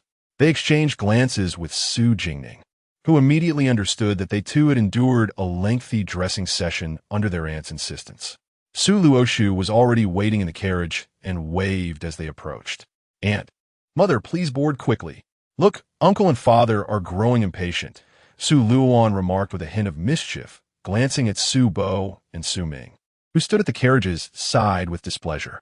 "Come on, second sister, let us hurry to fourth sister's carriage. My mother has been lecturing me on etiquette all day, and I have memorized it all. I do not wish to hear her repeat it on the way." Su Jingning chuckled as she was pulled into Su Luoshu's carriage, with Su Luoting following suit. Su Luoshu, adorned in a green cloud-patterned brocade dress, had also been meticulously prepared, her jewelry reflecting the latest styles from Yumiao Pavilion. With a lively demeanor, she possessed a certain spiritedness that her sisters lacked. The Su family occupied 4 carriages, with the young gentleman riding ahead. The procession gradually made its way towards the imperial palace. The Duke of Zhenguo's residence was merely a short distance from the palace, and soon the carriages came to a halt at the palace gates. At the entrance of the palace, a multitude had gathered, for today His Majesty not only hosted a banquet for the soldiers returning from the northern frontier, but also invited high-ranking officials of the 3rd grade and above, along with their families. Thus, those who could partake in the imperial feast were all esteemed members of the capital, either wealthy or noble, possessing considerable influence. As Su Jingning alighted from the carriage, her gaze was drawn to a tall and striking man standing at the forefront alongside her father. Perhaps due to his brilliance, she recognized him at once. Unbeknownst to her, her father had exchanged words with him, and he turned his gaze toward her, his eyes sparkling with mirth. Her mother beckoned her over, urging her to approach. "My mother calls. I shall attend to her briefly," Su Jingning remarked to Su Luoshu, who stood beside her. Swiftly, she approached them. Gu Yinan remained poised, a smile gracing his lips, as he elegantly stood beside the Duke of Zhenguo, his eyes fixed upon her. "Ningya, come forth. Meet the heir of the Beiyang Wangfu. Gu Shizi has just returned to the capital. I believe you have yet to make his acquaintance," the Duke's wife said, her face alight with joy. A flicker of doubt crossed Su Jingning's mind. Why did her mother suddenly wish to introduce her to Gu Yinan? Had her mother previously been acquainted with him? "Have you met young Master Gu before?" Su Jingning's demeanor was composed and respectful as she acknowledged Gu Yinan. "Greetings, Mi Su," Gu Yinan replied, observing her as she bowed her head, feigning ignorance of his identity, his smile widening in delight as he played along with her charade. "The late Beiyang princess was a dear friend of mine. When she passed away, I was in Jiangnan for recuperation and could not pay my respects. Over the years, I have often thought of her with sorrow, and I yearned to meet her child. Yet, you were always in the northern frontier, and our paths never crossed. Now seeing you, a young hero, I am certain the princess watches over you with pride from beyond," the Duke of Zhenguo's wife said, her eyes misting as she gazed at Gu Yinan, seemingly perceiving a lost friend through him. "You are now alone in the capital, if you do not mind. Do visit us often.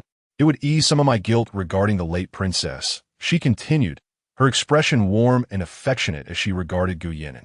"Thank you, madam, for your concern.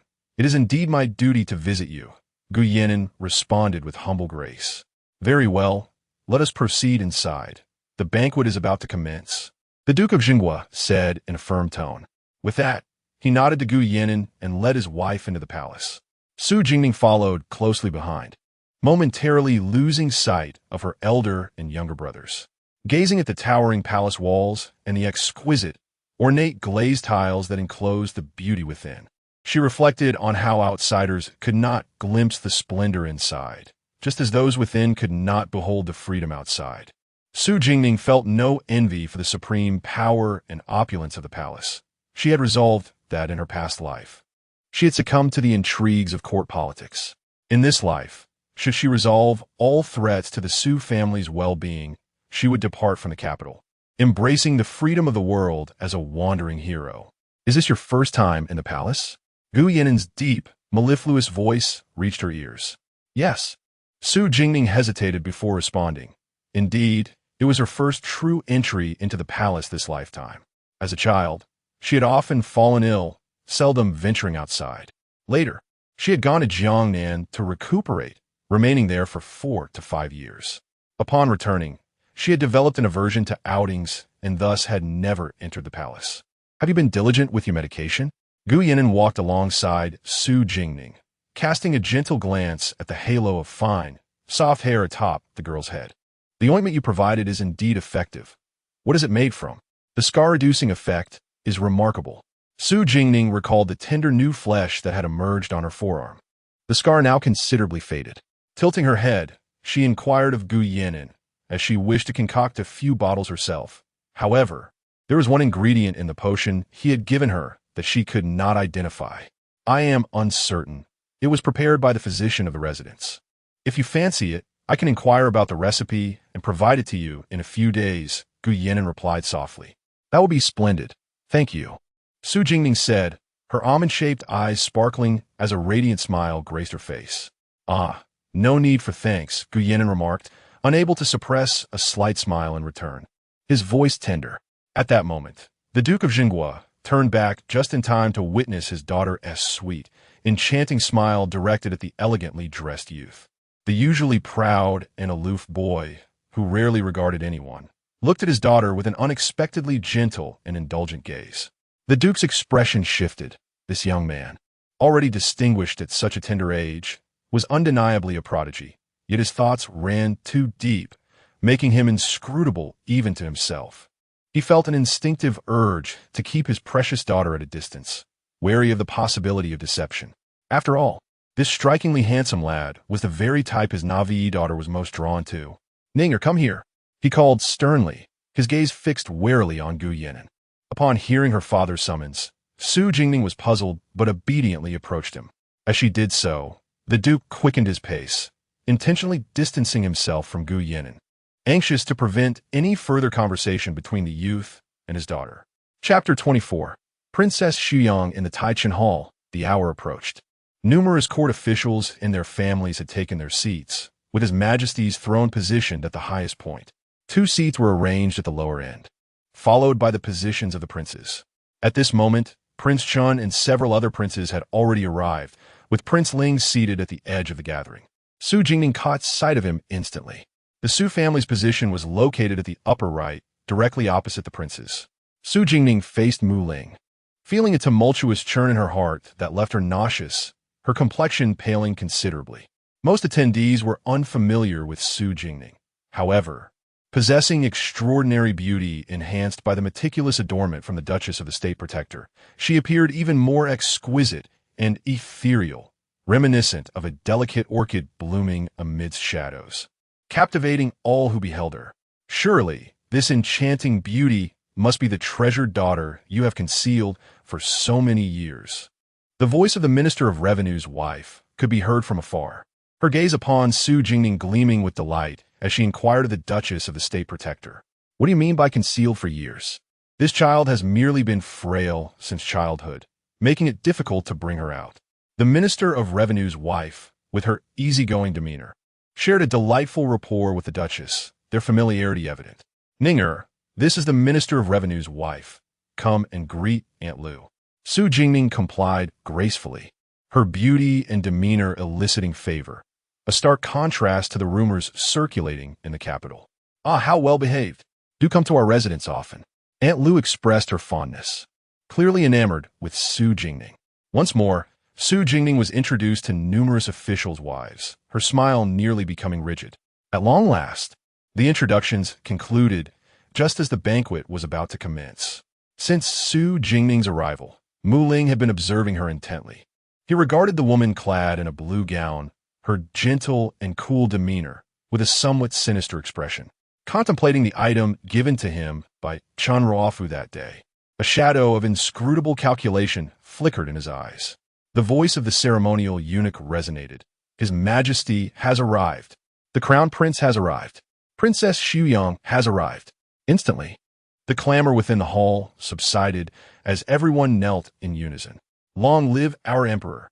Su Jingning knelt behind the Duchess of the State Protector, raising her gaze to the middle of the hall where a middle-aged man approached the throne, clad in a black dragon robe adorned with a majestic golden dragon.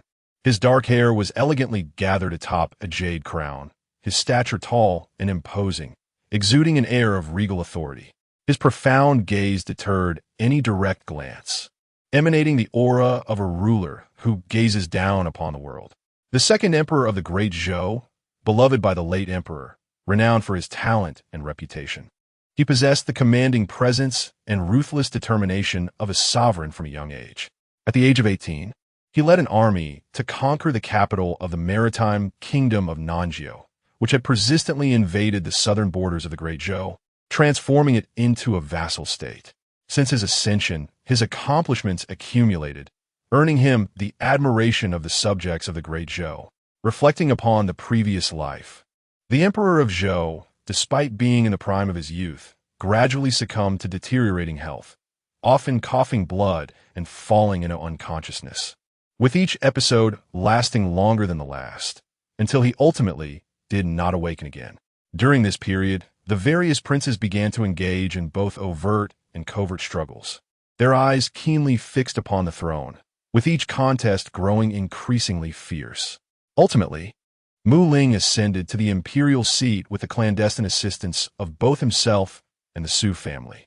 Su Jingning reflected on those years when the Great Zhou experienced frequent uprisings due to factional strife, as rival nations from the northern frontiers and southern borders intermittently provoked the military and civilians of Zhou, leaving the populace in dire distress, with the entire nation of Great Zhou teetering on the brink of chaos. Su Jingning mused that had the benevolent emperor, who cherished his people as his own, remained lucid at that time, he surely would not have allowed Great Zhou to descend into such turmoil. All ministers rise. There is no need for excessive formalities today. This is a joyous feast, so let us not be constrained, the emperor of Zhou declared, his demeanor bright and cheerful as he lifted his dragon robe and took his seat. Sheng Fu commenced the banquet. He instructed, turning to the esteemed eunuch Shang. As the music began to play, enchanting dancers took to the floor, and the grand hall was filled with the clinking of cups and a lively atmosphere. Su Jingning cast his gaze upon the two individuals seated below the imperial throne. On the left sat the crowned Prince Mu Feng, born of the virtuous Consort, the emperor's eldest son. Although the virtuous Consort hailed from humble origins and lacked the favor enjoyed by the esteemed consort Shu, the emperor nonetheless honored Mu Feng, the crown prince, despite his father's lack of talent and capability. The crown prince possessed well-defined features, lacking the striking beauty of the emperor, likely taking after his mother. However, it was said that he was known for his benevolence and humility, garnering considerable support within the court. On the opposite side was a stunning girl of around 15 or 16, adorned in a pale purple gown intricately patterned with silver butterflies. Her dark hair was elegantly styled, embellished with a matching crystal hairpin. She bore a striking resemblance to the emperor, her features exquisitely refined and deep-set, with a hint of spirit in her gaze. Despite her youth, she exuded an air of dignity and pride akin to that of the emperor, demanding attention. She was none other than the only child of the emperor and the late empress, the sole legitimate offspring of the Great Zhou imperial lineage, Princess Shuyang, Mu Shi. With the empress's early demise, the emperor had never taken another consort, and Princess Shuyang was raised personally by him, receiving his abundant affection. From birth, she was exceptionally granted the title of a first-rank princess with governing authority, named Shuyang. Later, due to her remarkable intellect, she was accepted into the esteemed institution of Mo Lin Yuan, making her the only imperial daughter to study there. Though a princess, her status surpassed that of all other princes and lords, second only to the crown prince, illustrating the depth of the emperor's favor for her. Princess Shuyang, propping her chin in mild boredom, observed the performances in the hall with a hint of impatience. She occasionally glanced at the empty seat below her, which, if her conjecture was correct, belonged to the northern Yang prince's residence. Just as Su Jingning intended to divert his gaze, he noticed the unmistakable delight in Princess Xuyang's round eyes. Following her line of sight, he saw, indeed, Gu Yinan, cloaked in a deep blue satin robe, gracefully taking a seat. He held a cup of tea, leaning back in his chair, casually watching the performances unfold. Su Jingning realized that not only Princess Xuyang, but many noble ladies in the hall were covertly observing him. Even the girl who had previously regarded the crown prince could not resist being drawn to him. It was undeniable that Gu Yinan was exceptionally handsome and accomplished for his age, making it difficult not to attract attention. Su Jingning smirked and averted his gaze, acknowledging the undeniable allure he possessed. Halfway through the banquet, Su Jingning found the noise unbearable. The hall was stuffy and sweltering, causing her considerable discomfort. Without a glance, she seized the silver chalice on the table and drained it hastily. Observing her pallor, Su Jingma was about to inquire when he saw his sister gulping down the wine, unable to intervene in time. The instant she realized it was alcohol, Su Jingning froze. Wine. She glanced at her now empty cup, then at the full glass of clear tea beside her, a flicker of regret crossing her eyes. This is fruit wine. It should be harmless, she reassured herself internally. Second brother, I'm feeling rather bored. I shall step outside for some fresh air and return shortly, Su Jingning declared, setting down the silver chalice and rising to address Su Jingma. I'll accompany you. I too find it dull here, he replied, a hint of concern for her solitary venture evident. Well, all right then, she consented. The siblings quietly slipped out through a side door. Once outside the grand hall, a brisk, icy breeze slipped into Su Jingning's collar, invigorating her instantly. Ah, it feels so much better out here, she could not help but exclaim. Put on your cloak. We Wu-Ti want you catching a chill. Su Jingma gently draped the snow-white fox fur cloak that she had carelessly cast aside over her shoulders, his actions tender and indulgent. Su Jingning stood still, obediently allowing her brother to cover her with the cloak. Let us linger here for a while. I know you dislike staying inside, but we must maintain decorum, Su Jingma gently coaxed. All right, she replied. The Taichin Hall was close to the palace wall, and upon exiting through the side door, a long corridor stretched before them. As they conversed, they walked along.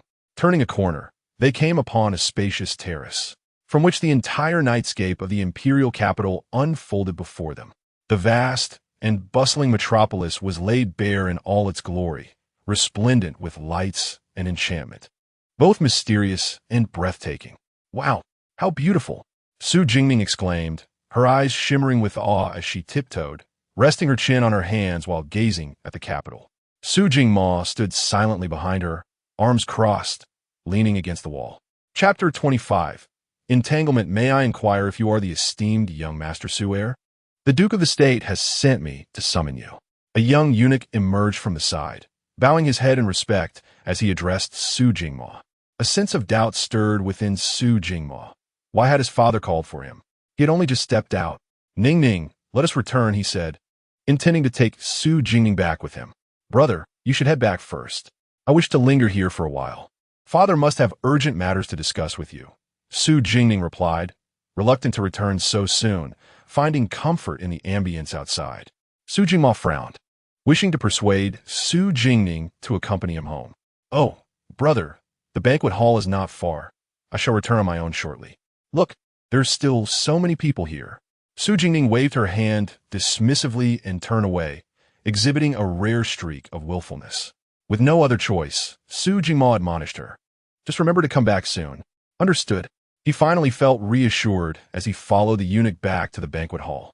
Inside, Gu Yan's demeanor was aloof and detached, lazily observing the performances. Upon noticing Su Jingma's solitary return without Su Jingning, a flicker of concern crossed his dark eyes as he turned to find Prince Ling absent from his designated seat. His fingers tightened around the teacup, revealing his unease. On the corridor, Su Jingning watched as the distant lights grew increasingly blurred, her mind drifting into a daze. Hearing footsteps behind her, she assumed it was Su Jingma returning out of concern. Brother, I told you I would return on my own shortly. Why have you come back? She called out, but the person behind her remained silent. Feeling puzzled, Su Jingning turned to face him. Why do you not? Her words faltered as she recognized the figure standing behind her, her expression instantly turning icy. "Your Highness Prince Ling, what brings you here?" Su Jingning leaned against the wall, warily surveying her surroundings. Indeed, the corridor was now deserted. "Jingning, do not misunderstand. I merely wish to converse with you." Mu Ling approached, clad in a silver-gray robe adorned with python patterns. His expression warm as he took a step closer to Su Jingning. "To converse? Then why have you cleared the area of any witnesses?" Su Jingning retorted, her voice steely and cold, as if she had no desire to remain in his presence for even a moment longer. "Jingning, whether you believe it or not, my feelings for you have always been sincere, and I have never intended to exploit or harm you." Mu Ling gazed earnestly at Su Jingning, hoping she would comprehend his genuine affection. With a frosty countenance, Su Jingning gripped the wall tightly, striving to maintain her clarity of mind. How infuriating! Even fruit wine had rendered her lightheaded. From a young age, she had been unable to tolerate even the slightest alcohol. It had always made her dizzy. She had not anticipated that even fruit wine would affect her so severely. "If your Highness truly harbors genuine feelings for me, you would not have cornered me here and dismissed those around us." Su Jingning scoffed, shaking her head as she sought to distance herself from him. Mu Hong seemed to perceive her unusual state, a hint of calculation flickering in his eyes as he stepped closer, encroaching upon her personal space. "Jingning, you are the most astute woman I have ever encountered, and I genuinely admire you. A significant object lies within my grasp, one of utmost importance to the Su family. Should you genuinely wish to be with me, I assure you that I will not relinquish it. I trust that your intelligence will not allow you to see the Su family suffer because of this." Mu Hong raised an eyebrow, the calculating glimmer in his eyes exceedingly evident. Su Jingning's expression turned frigid, her icy gaze fixed upon Mu Ling, eliciting a chill within him. "What is it?" Her voice, already cold, now bore an icy demeanor that dissuaded any approach. The military report of the Su family indicated that, during the battle in the northern region 3 years prior, they seemed to have concealed something from His Majesty. Mu Ling's smooth voice ventured a probing inquiry. Observing the swift change in Su Jingning's countenance, Mu Ling understood. Indeed, Chen Ruofu had not deceived him. There was something the Su family was hiding from both the emperor and the court. He could use this to coerce their assistance. "You? How do you know? Was it Chen Ruofu who informed you?" Su Jingning's cheeks flushed an unusual crimson, her eyes frosty as she struggled to maintain composure. Yet, as her footing wavered, she nearly tumbled to the ground. Mu Hong, quick on his feet, caught her. Su Jingning attempted to break free, but her dizziness rendered her limbs weak and incapable of escape. "Release me." Her voice, softened by intoxication, fought against the nausea churning within her. "Jingning, what is the matter?" Mu Ling clung to her tightly, his concern appearing disingenuous. In the distance, Gu Yinan stood in the dim corridor, having ventured out to find her due to her prolonged absence. Observing the embrace and the girl's flushed complexion, a pang of pain pierced his heart. The Buddhist prayer beads in his grip were clenched tightly, his knuckles turning pale. He gazed at the dark, solitary shadow cast upon the ground by the light, a self-deprecating smile gracing his lips. Gu Yinan, like this shadow, is dark and cold, unfit for the light, while she shines as the brightest star in the sky. How could he ever hope for her to notice him? With a downward glance, he turned abruptly, hastening away from the corridor. Yet, as he rounded the corner, the image of Su Jingning's face flickered in his mind, slightly flushed and decidedly unusual. "No." He halted abruptly, instinctively retracing his steps. Indeed, the girl bore a rosy hue, her brows knitted in discomfort, desperately attempting to free herself from his embrace. In that moment, Gu Yinan's mind seemed to snap, his deep, dark eyes filled with fury and wrath. Meanwhile, Mu Ling, oblivious to the impending danger, continued to seek ways to soothe Su Jingning. Bang!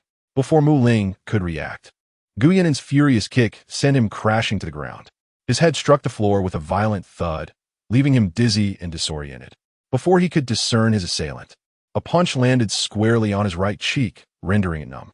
Su Jingning was suddenly released, her balance faltering as she stumbled back several steps, colliding with the wall before regaining her stance. Having been held by Mu Hong for an extended period, she felt unclean, a dull pain churning within her chest, overwhelming her senses. Her small face turned pale with panic as she leaned against the wall, trembling. Seeing her in such distress, Gu Yinan felt a sharp pain in his heart. How had he not noticed her discomfort earlier?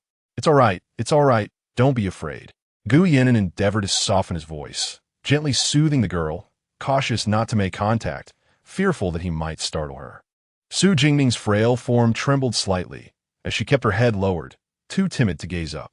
Witnessing such a timid and fragile Su Jingning for the first time filled Gu Yinan with profound regret. Why had he not noticed her sooner? Accursed Mu Ling. A glint of murderous intent flashed in Gu Yinan's eyes, but upon turning, he discovered that Mu Ling had vanished, likely having fled upon realizing Gu Yinan's presence. Gu Yinan. Su Jingning finally began to regain her composure, her voice soft and delicate. I am here. It's all right. Gu Yinan spoke in a low, gentle tone, striving to calm the girl's emotions. Su Jingning clutched his sleeve tightly, and Gu Yinan realized with alarm that her body was rigid and frighteningly cold. How could this be? He grasped her hand firmly, wishing to ease her tension, yet nothing seemed to work. Do not fear. I am here. Everything will be fine, he patiently reassured her. Gu Yinan, it's dirty. At last, the girl spoke, her voice thick with nasality and laced with a sense of grievance, soft and delicate, her stiff form beginning to relax slightly. Gu Yinan was momentarily taken aback, unable to comprehend what she meant by something being dirty. I touched the clothes. They're filthy. Tears welled in Su Jingning's large, apricot-shaped eyes as she attempted to remove her cloak, but in her haste, she could not untie it, appearing both delicate and distressed. Only then did Gu Yinan realize she was referring to the fact that Mu Ling had embraced her and she found her clothing unsatisfactory. Observing the girl's vulnerability and discontent, Gu Yinan felt his heart soften, caught between amusement and exasperation. He extended his hand and bent down to untangle the cloak, which had become a tight knot due to her anxiety. There, the cloak is dirty. We should discard it. It's nothing to worry about, he spoke softly, his eyes warm with affection as he tossed the removed cloak aside. Chapter 26. Intoxication. Su Jingning remained silent, her head bowed. Gu Yinan furrowed her brows, looking at her with concern. Suddenly, Su Jingning leaned in close, grasping Gu Yinan's hand tightly and refusing to let go. Her eyes fixed intently on the white jade Buddhist prayer beads adorning Gu Yinan's wrist without uttering a word. Gu Yinan caught a faint whiff of citrus wine emanating from her. A smile danced in her eyes as she realized that Su Jingning was indeed intoxicated, despite having only consumed a single cup of fruit wine. Observing the girl clad in thin attire, Gu Yinan contemplated removing her own cloak to offer warmth. But as she raised her hand, it was gently pressed back down by Su Jingning. The girl remained silent, her gaze unwavering on the white jade beads.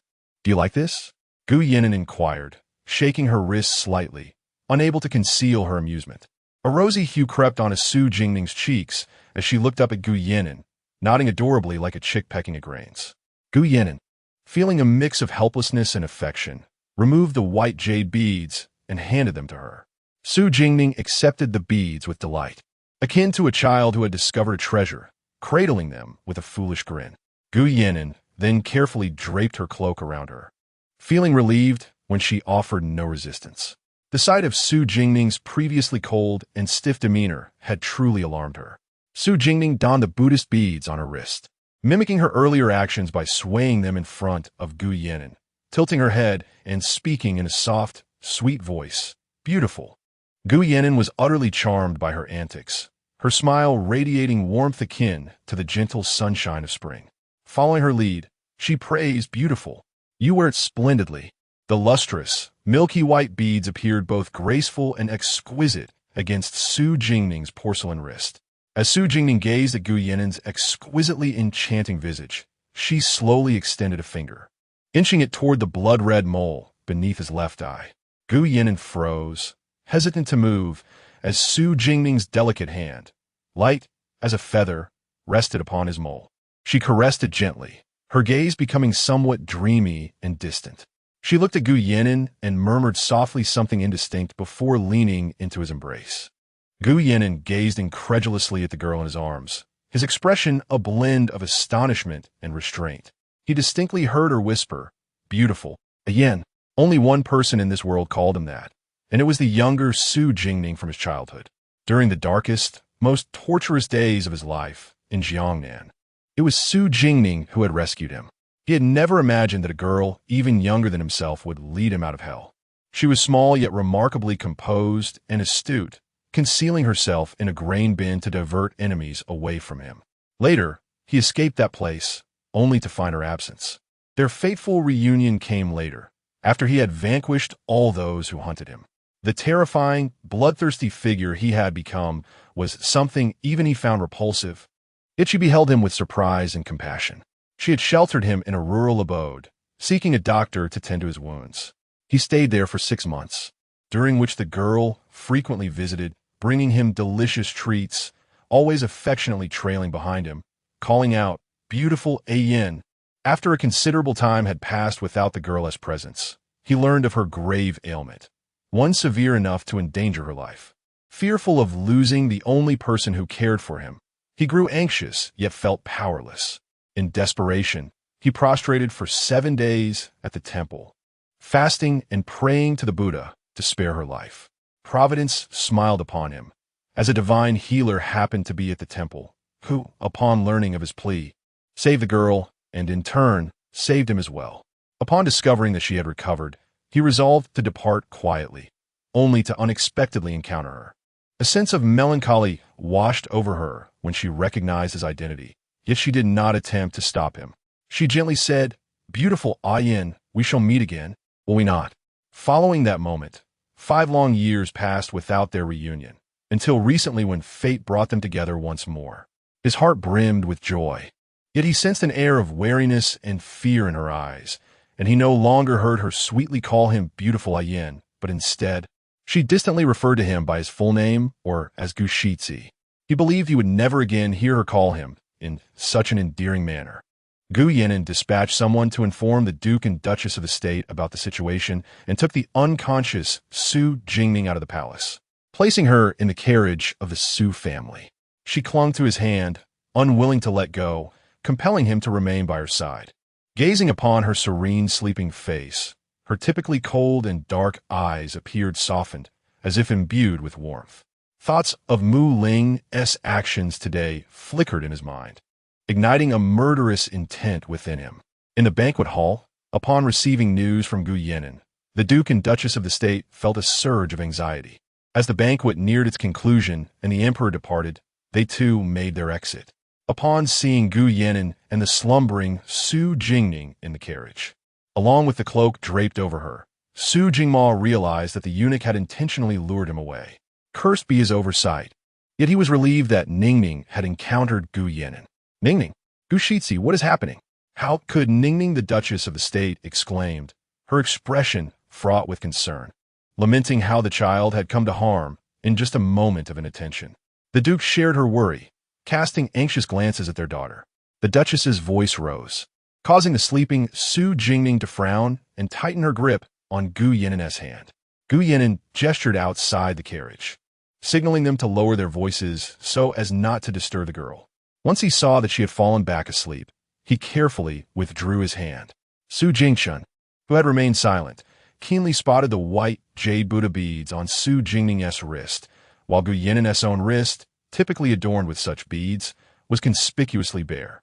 Shock flickered in his eyes as doubt took root in his heart, scrutinizing Gu Yinan with renewed intensity. It was said that Gu Shitsi of the Beiyang Wangfu held a particular taboo concerning the white jade Buddha beads that were never to leave his wrist, never to be touched by others, even the Beiyang Wang himself. There were tales of those who had inadvertently brushed against them, only to lose a hand for their transgression. "Yinan, how did you come to meet my sister? What exactly is going on?" Su Jingma inquired, both he and Gu Yinan having spent many years in the Northern Territories, their prowess as youthful generals well recognized. Su Jingma admired Gu Yinan's extraordinary intellect, having fought alongside him in battle, rendering Su Jingma one of Gu Yinan's few friends.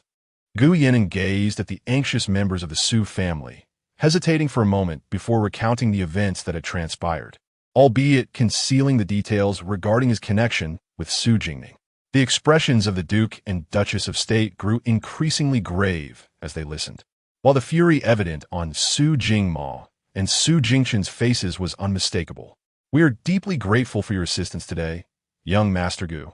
The Duke expressed his appreciation. "It was but a trifling effort on my part. There is no need for such formality, Your Grace," Gu Yinan replied with a courteous bow. "Amok, please inform your second uncle that we shall return to the residence now." The Duke instructed Su Jingmo, having rushed out earlier without a word. "Understood."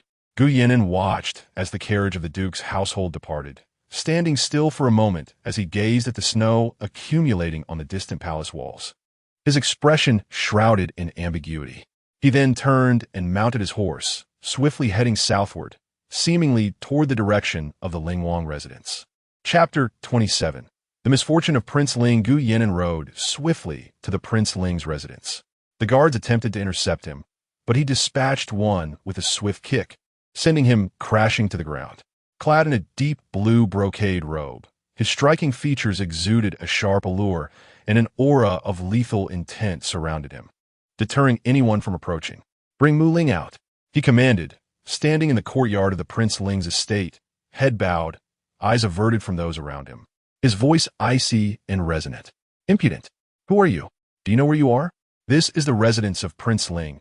How dare you act so recklessly?" The steward of the estate, unfamiliar with Gu Yinan, exclaimed sternly. Meanwhile, Mu Ling had just returned to his abode, unaware that Gu Yinan, the harbinger of death, would intrude upon him this day. The house of Beiyang was formidable, and his father held Gu Yinan in high regard. In terms of favor, even the crown prince could not compare. No one in the court dared to offend him, so Mu Ling remained silent, retreating to his residence in hopes of evading Gu Yinan. Gu Yinan had delivered a powerful kick and punch, leaving Mu Ling with a severe abdominal pain and a swollen face. Chun Ruofu, who had been concealed within the estate, hurriedly brought a medical kit upon hearing of his injury. Since departing from Su's village, she had taken residence in the Prince Ling's manor, where there was no princess. Beautiful and adept at cheering Mu Ling, she possessed what she believed to be secrets of the Su family, thus enjoying his favor and indulgence, living even more comfortably than at the Duke of Zhen's estate. How could Gu Yinan have appeared, thus squandering such a splendid opportunity? Chun Ruofu seethed internally, cursing Su Jingning for allowing her to escape peril. Mu Ling sat in silence on a chair, eyes closed. Observing him, Chun Ruofu smiled gently, kneeling before him, her delicate hand grasping his. "With me here, my lord need not worry. I shall assist you. Now that we hold leverage over the Duke of Zhen's estate, persuading them to serve you is merely a matter of time." She spoke softly, offering comfort, as she radiated understanding and gentle warmth. Mu Ling instinctively pulled her into his embrace. The softness in his arms alleviated much of his distress. Suddenly, a cold and low voice echoed from outside, accompanied by the steward's rebuke, jolting Mu Ling into awareness. "Gu Yinan, how dare he come to the Prince Ling's residence? Such audacity! My lord, who is it?" Chun Ruofu, hearing the commotion, inquired with concern. Mu Ling rose to investigate, but the door to the study was forcefully kicked open. At the threshold stood Gu Yinan, emanating an intimidating presence, sending a chill down Mu Ling's spine and igniting an involuntary fear within him. He softly urged Chun Ruofu to exit first. "My lord, you..." Concern flickered in Chun Ruofu's eyes, yet she obediently left the study. "Do you know the consequences of trespassing upon royal grounds?" Mu Ling coldly confronted Gu Yinan. Gu Yinan remained silent, casting a cold glance at the wary Mu Ling before shutting the study door behind him. Within the room, only Gu Yinan and Mu Ling remained. The former, seasoned by years of battle, carried a ferocious aura that Mu Ling lacked. He advanced step by step towards Mu Ling, suffocating him with an overwhelming presence. "What do you want, Gu Yinan?" Mu Ling's voice trembled, anxiety palpable. "Someone, call for help." Gu Yinan's expression hardened as he wielded his hand like a blade. Striking fiercely at Mu Ling instinctively raised his arm to defend himself, swiftly rolling away to evade Gu Yinan's assault. Despite Mu Ling's commendable martial skills among the princes, he stood no chance against Gu Yinan. "Have you gone mad, Gu Yinan?" Mu Ling could not fathom why Gu Yinan had suddenly turned so vicious towards him, each strike seemingly aimed to take a life. Gu Yinan offered no reply, his movements only becoming more ferocious, leaving Mu Ling unable to dodge and causing him to fall to the ground. Gu Yinan's distinctly knuckled hand tightly gripped Mu Ling's neck, rendering him breathless, veins bulging on his forehead, his face turning a ghastly shade of purple as he teetered on the brink of unconsciousness. In that moment, Mu Ling perceived the intense murderous intent in Gu Yinan's eyes, sending a chill down his spine. He truly believed Gu Yinan would kill him. Just when Mu Ling felt his life slipping away, Gu Yinan unexpectedly released his hold, his gaze icy enough to send shivers down one's spine. "Which of your hands touched her?" His voice was deep and hoarse, imbued with a palpable sense of oppression. "Oh, it seems you touch her with both hands," Mu Ling retorted, a smirk playing at the corners of his mouth, the blood-red tear mole at the corner of his eye lending him an air of sinister allure. Gu Yinan's eyes, cold as ice, regarded Mu Ling as one might regard a corpse, his pale, slender hand slowly moving towards Mu Ling's arm. A piercing scream echoed through the Ling Wangfu, the terror-filled cry reverberating in the pitch-black night. Outside the study, a group of anxious onlookers awaited, hearing the sounds of struggle within and eager to rush in, but halted by the sight of two cold-faced guards, their eyes devoid of mercy, standing at the study door. Weapons in hand, no one dared to advance. Finally, the study door swung open, revealing the menacing figure of Gu Yinan emerging, followed by a chorus of agonized wails. Chen Ruofu gazed at the man who appeared both ethereal and demonic. As a woman, she could not deny that he was the most handsome man she had ever seen, a stark contrast to the Ling Wang. He was none other than Gu Yinan, the heir to the Beiyang prince's residence. As she watched him walk away, Chen Ruofu suddenly recalled the agonized sounds emanating from within, and she hurried towards the study. Inside, Mu Ling's complexion was horrifyingly pale, drenched in sweat, leaning weakly against the table, disheveled and in disarray. His arms hung awkwardly at his sides. Chen Ruofu gasped in shock. "My lord, what has happened to you?" She stumbled towards Mu Ling. "My hands," Mu Ling managed to utter weakly. Chen Ruofu, in a flurry, pulled up his sleeves to inspect, only to be horrified. Mu Ling's hands had been dislocated at the joints, the elbows and wrists, now grotesquely bent at unnatural angles, drooping limply at his sides. "Doctor! Steward, fetch a doctor immediately!" Chen Ruofu urgently commanded the steward to summon a physician, while also asking others to carry Mu Ling to the bed. However, unbeknownst to her, Gu Yinan had dispatched men to summon all the doctors in the vicinity of the Ling Wangfu to attend to the soldiers stationed at the outskirts of the capital, leaving Mu Ling to wait until the following day for assistance. At the Duke of the State's residence, Su Jingning remained in a deep slumber until noon the next day, finally awakening groggily. "Miss, you are awake." Su Jingning, her head pounding, felt disoriented as she shielded her head and rose from the bed. Yinya stepped forward to assist her in rising, pouring her a glass of the carefully prepared hangover soup.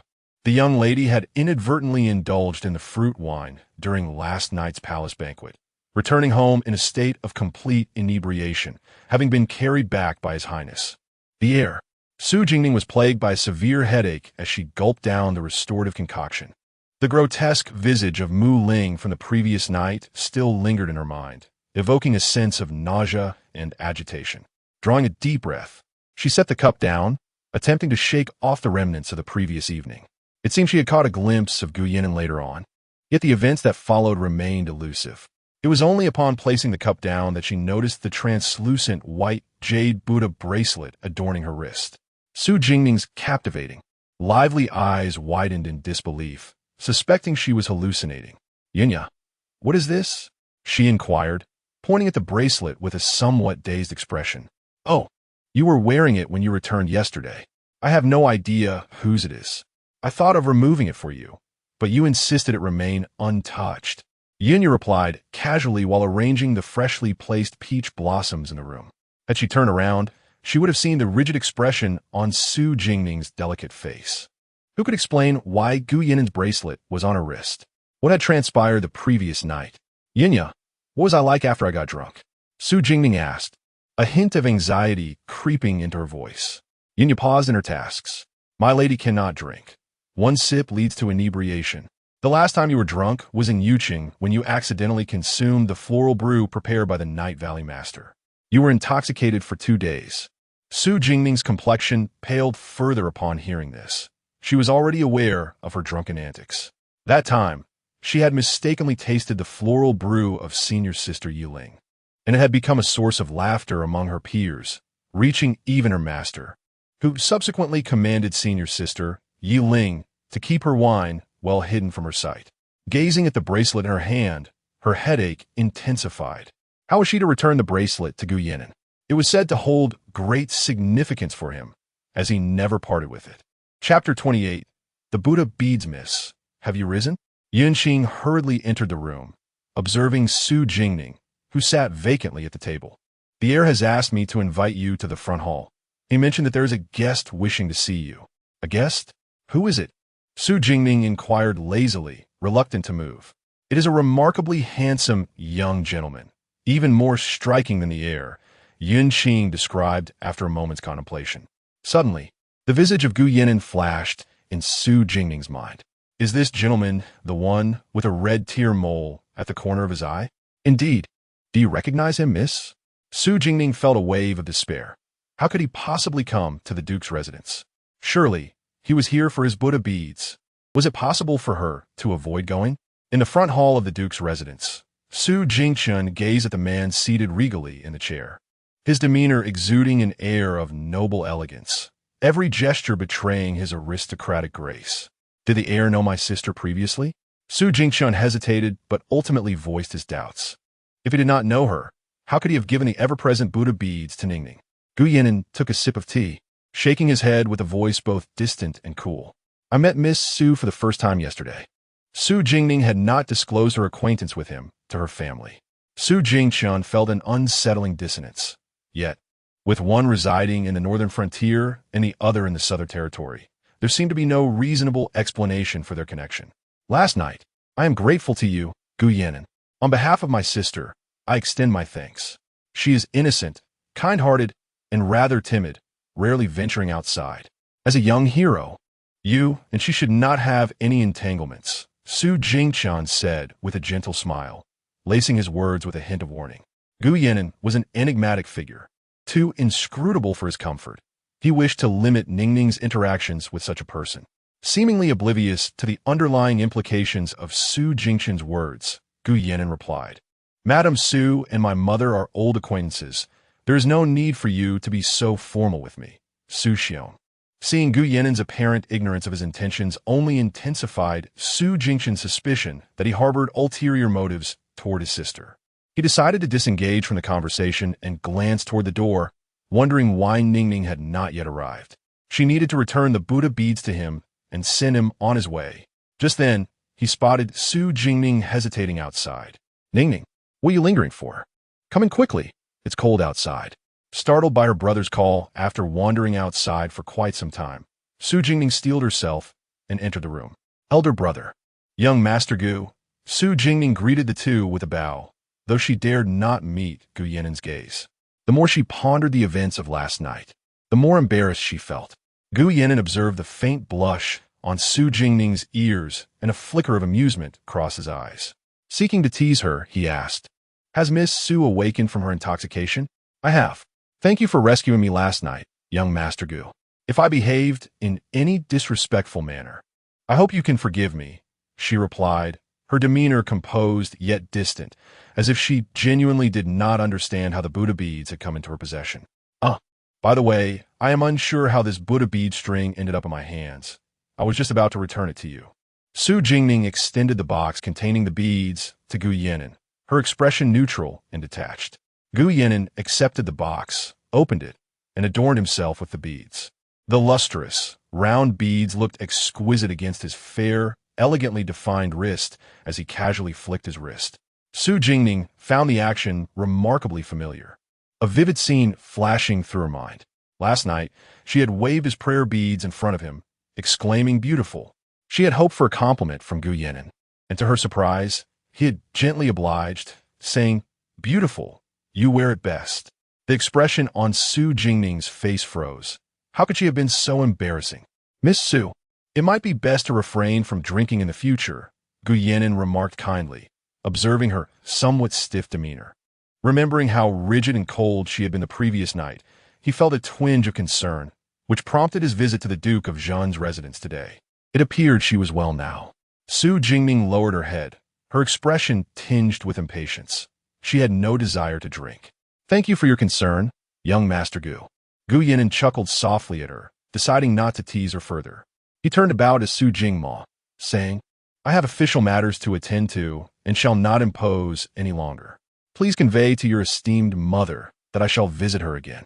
Official business is of utmost importance. I shall not detain you, young Master Gu. Travel safely." Su Jingshan thought he was harboring ill intentions toward his sister and wished for him to leave promptly. Gu Yannin cast one last glance at Su Jingning before departing from the Duke's residence. He still had to make an appearance at the palace. After having struck Mu Ling the previous night, the emperor had summoned him early that morning. He had delayed until now. In the palace, within the imperial study, Mu Ling knelt on the ground, his hands wrapped in bandages and suspended before his chest, tears streaming down his face, a pitiful sight. "Father Emperor, Gu Yannin barged into my residence without a word and struck me. I am at a loss as to what I did to incur his wrath. I beseech you to seek justice on my behalf." Emperor Zhou furrowed his brow as he regarded the kneeling Mu Ling, remaining silent for a time before inquiring, "Where is Yannin? Why has he not arrived yet? Go and urge him." "At once, your majesty," replied the old eunuch, swiftly exiting the imperial study to locate Gu Yannin. Mu Ling had been lamenting for the entire morning, and if this continued, the emperor would soon lose his temper. The old eunuch paced at the entrance of the study, glancing periodically into the distance. Finally, Gu Yannin arrived, prompting the eunuch to rush toward him. "My lord, where have you been? The emperor is awaiting your presence," he exclaimed, tugging at Gu Yannin's sleeve and leading him inside. As they walked, he continued, "Prince Ling has been in the palace since early morning, claiming that the young master struck him last night and is demanding justice from the emperor." Gu Yannin's expression remained unfazed as he entered the imperial study, regarding Mu Ling, whose face was swollen and hands bound, with indifference, walking past him. "I, Gu Yannin, pay my respects to your majesty." "Ah, you're here. Quickly rise," Emperor Zhou said, a pleased smile brightening his face as he beheld the tall young man. "Thank you, your majesty," Gu Yannin replied solemnly. Meanwhile, Mu Ling, observing the emperor's fondness for Gu Yannin, felt a sense of unease. He had not anticipated Gu Yannin's favor with the emperor. "Father Emperor, my injuries are entirely due to Gu Yannin's actions. I implore you to seek justice on my behalf." Mu Ling's mournful voice suddenly broke the tension. The smile at the corner of Emperor Zhou's mouth faded somewhat. "Shengfu, assist Prince Ling to rise. What kind of decorum is it for a man to weep so?" "Yannin," the emperor inquired gently of Gu Yannin, "it has come to my attention that you visited the prince's residence last night and struck him. Is this true?" Gu Yannin cast a glance at Mu Ling, his expression proud and indifferent. "Indeed, it is true.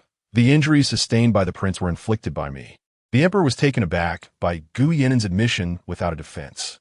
He momentarily struggled to find the right words. "Why did you strike him?" The emperor found it puzzling, as Yannin's temperament was composed, and he would not act without provocation. "I willingly accept any punishment," Gu Yannin replied, bowing to the emperor in acknowledgement of his transgression. Observing the resolute silence of the young man, the emperor furrowed his brow. Why was this child so intent on seeking punishment? Casting a glance at Mu Ling, who stood by with his hands bound, awaiting his own reprimand, a flicker of impatience crossed the emperor's eyes. "Shengfu, first take the prince back to the residence to rest. Fear not, I shall provide you with an explanation." "Yes, your highness," the eunuch replied, aiding Mu Ling from the imperial study. The prince was indeed unfortunate. Why had he provoked Gu Yannin? Witnessing his father's evident favoritism towards Gu Yannin ignited resentment within Mu Ling, yet he dared not voice his objections. Having perceived the emperor's impatience, further protests would serve no purpose for him. Inside the hall, the emperor's demeanor grew somewhat grave. "You, a prince, dare to strike another? The king of Beiyang has truly raised you without discipline. Should this matter reach the ears of the court officials, do you comprehend the charges that would be levied against you?" "I understand. I shall accept my punishment," Gu Yannin replied coldly. still unwilling to divulge the reasons for striking Mu Ling accept punishment. What punishment do you think you deserve? Should this happen again, I will send you back to Beijiang. The emperor exclaimed in exasperation. Gu Yinin's lips twitched, betraying a semblance of eagerness to remain in the capital. I understand. Thank you, Your Majesty. Gu Yinin bowed, his demeanor still frigid. Your Majesty, please calm your anger. I take my leave. With that, Gu Yinin spoke in a low, detached tone and turned to exit the imperial study, leaving the emperor alone behind him, reflecting on how increasingly unruly this young man had become, yet feeling powerless to intervene. Chapter 29. Mu Ling endures another beating that evening. Emperor Zhou dispatched Shang Fu to the residence of Prince Ling. He bestowed upon the prince a multitude of exquisite jewels, rare medicinal herbs, and ancient artifacts. Yet he refrained from mentioning the incident involving Gu Yinin's assault.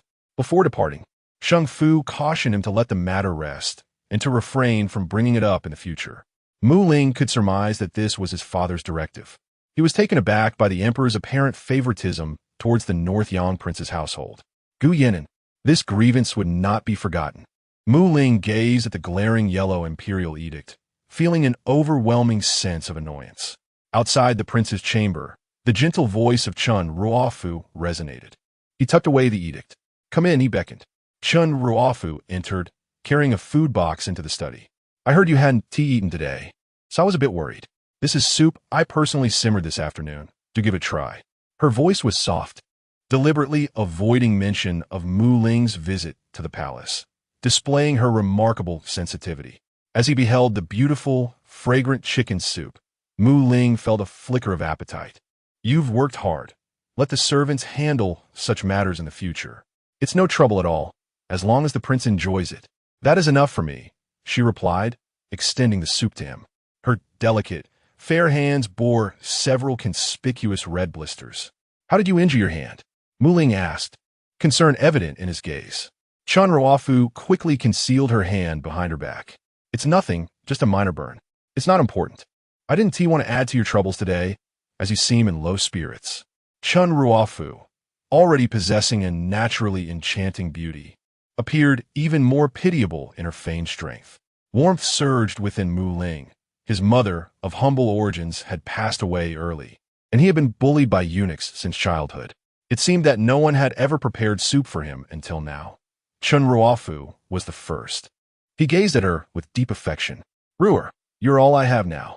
My prince, no matter what you do, I will always stand by your side, she responded, her smile radiating warmth, softening Mu Ling's expression further. At the Duke of the State's residence, within Su Jingma's courtyard, a servant named Ensheng stealthily entered, presenting a porcelain vial. Young master, this is the sole concealment powder obtained from the fourth young master. He didn't suspect anything, did he? Su Jingma inquired as he accepted the vial. No, I conveyed your words, and the fourth young master handed it over without hesitation. Good. Ensure that no one notices my absence from the estate. Su Jingma glanced at the darkened night. It was an ideal time for nefarious deeds. With that, his tall silhouette melted into the shadows. He discreetly exited through the back gate and, upon leaving the estate, encountered Su Jingyi, the fourth young master of the Su family. Leaning against the wall, arms crossed, standing in the corner. Dressed in black, with his hair tied up high, he exuded a captivating charm, his striking phoenix eyes gleaming with amusement as he regarded Su Jingma. A smirk curled on Su Jingma's lips. He had suspected that with Su Jingyi's cunning, he would certainly be wary. The Xinyin camp, led by Su Jingyi, was the most perilous faction within the Su family army, adept at utilizing poison and ambushing enemy commanders. Every soldier within was a master of toxic warfare, leaving desolation in their wake. Brother, dressed like that at such a late hour, where are you planning to go? Su Jingyi's lips curled into a slight smile, his voice carrying a hint of mischief. And how do you explain your attire in all black? Su Jingma did not respond, instead returning the question. Standing upright, Su Jingyi's smile faded slightly. I fear that my second brother may not be adept with my medicine. Hence, I shall accompany you. Su Jingma understood. Among the Su family, aside from the eldest brother, no one possessed as keen an intellect as Su Jingyi. who must have been aware of last night's events. The two exchanged knowing smiles and together vanished into the night, heading towards the residence of Prince Ling. The following day, cries akin to those of slaughtered pigs emanated from Prince Ling's estate. It was said that recently, the prince had incurred the wrath of some unknown adversary, and last night he had been attacked, leaving him unable to rise from his bed. Even his latest favorite, Miss Chun, was not spared, having been poisoned, her face now marred with festering sores. Unbeknownst to this unfolding drama, Su Jingning remained ensconced within her chambers, too preoccupied to learn of the turmoil. Elder sister, elder sister. Su Jingning was abruptly roused by the lively voice of Su Luowan. Oh dear, elder sister, why are you still in bed? Today is New Year's Eve. Did we not agree to frolic in the backyard garden in the snow yesterday? Su Luowan rushed into Su Jingning's warm chamber.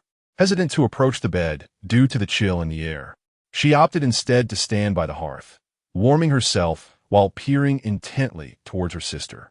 Su Jingning lay beneath her covers, unmoving and reluctant to rise. Elder sister, you must awaken. Su Luowan persisted, her calls unyielding. Ultimately, unable to contain her impatience, Su Luowan pulled Su Jingning from her bed, hastily preparing her before they rushed to the garden in the estate of the Duke of Zhen. Upon their arrival, they found that everyone had already gathered, eagerly awaiting their arrival. Dressed warmly in a thick fox fur coat, Su Jingning revealed only her fair, delicate face, which was utterly charming.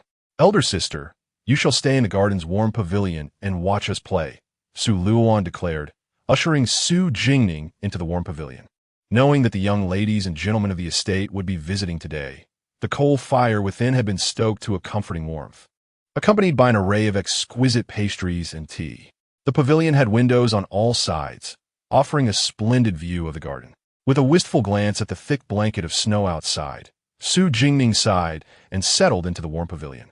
Her frail constitution could not withstand the cold. Since childhood, while her siblings reveled in snowball fights, she had been relegated to watching from the warmth of her chamber. Seated by the window with a plate of candied peanuts, she languidly rested her chin on her hand, observing the lively scene outside. Her eldest brother and third brother had yet to arrive. They were more composed and mature compared to the other siblings and had previously kept her company in a warm pavilion while watching the others play. Dressed in a vibrant red short coat and skirt, Su Luowan frolicked in the snowy expanse, charmingly urging Su Jingmo and Su Jingyi to help her build a snowman. Unable to resist her persuasive antics, the two brothers resigned themselves to rolling snowballs for her creation. Nearby, Su Luoting and Su Lushu crouched carefully, meticulously shaping their own snowman, taking great care to avoid any mishap that might ruin their handiwork.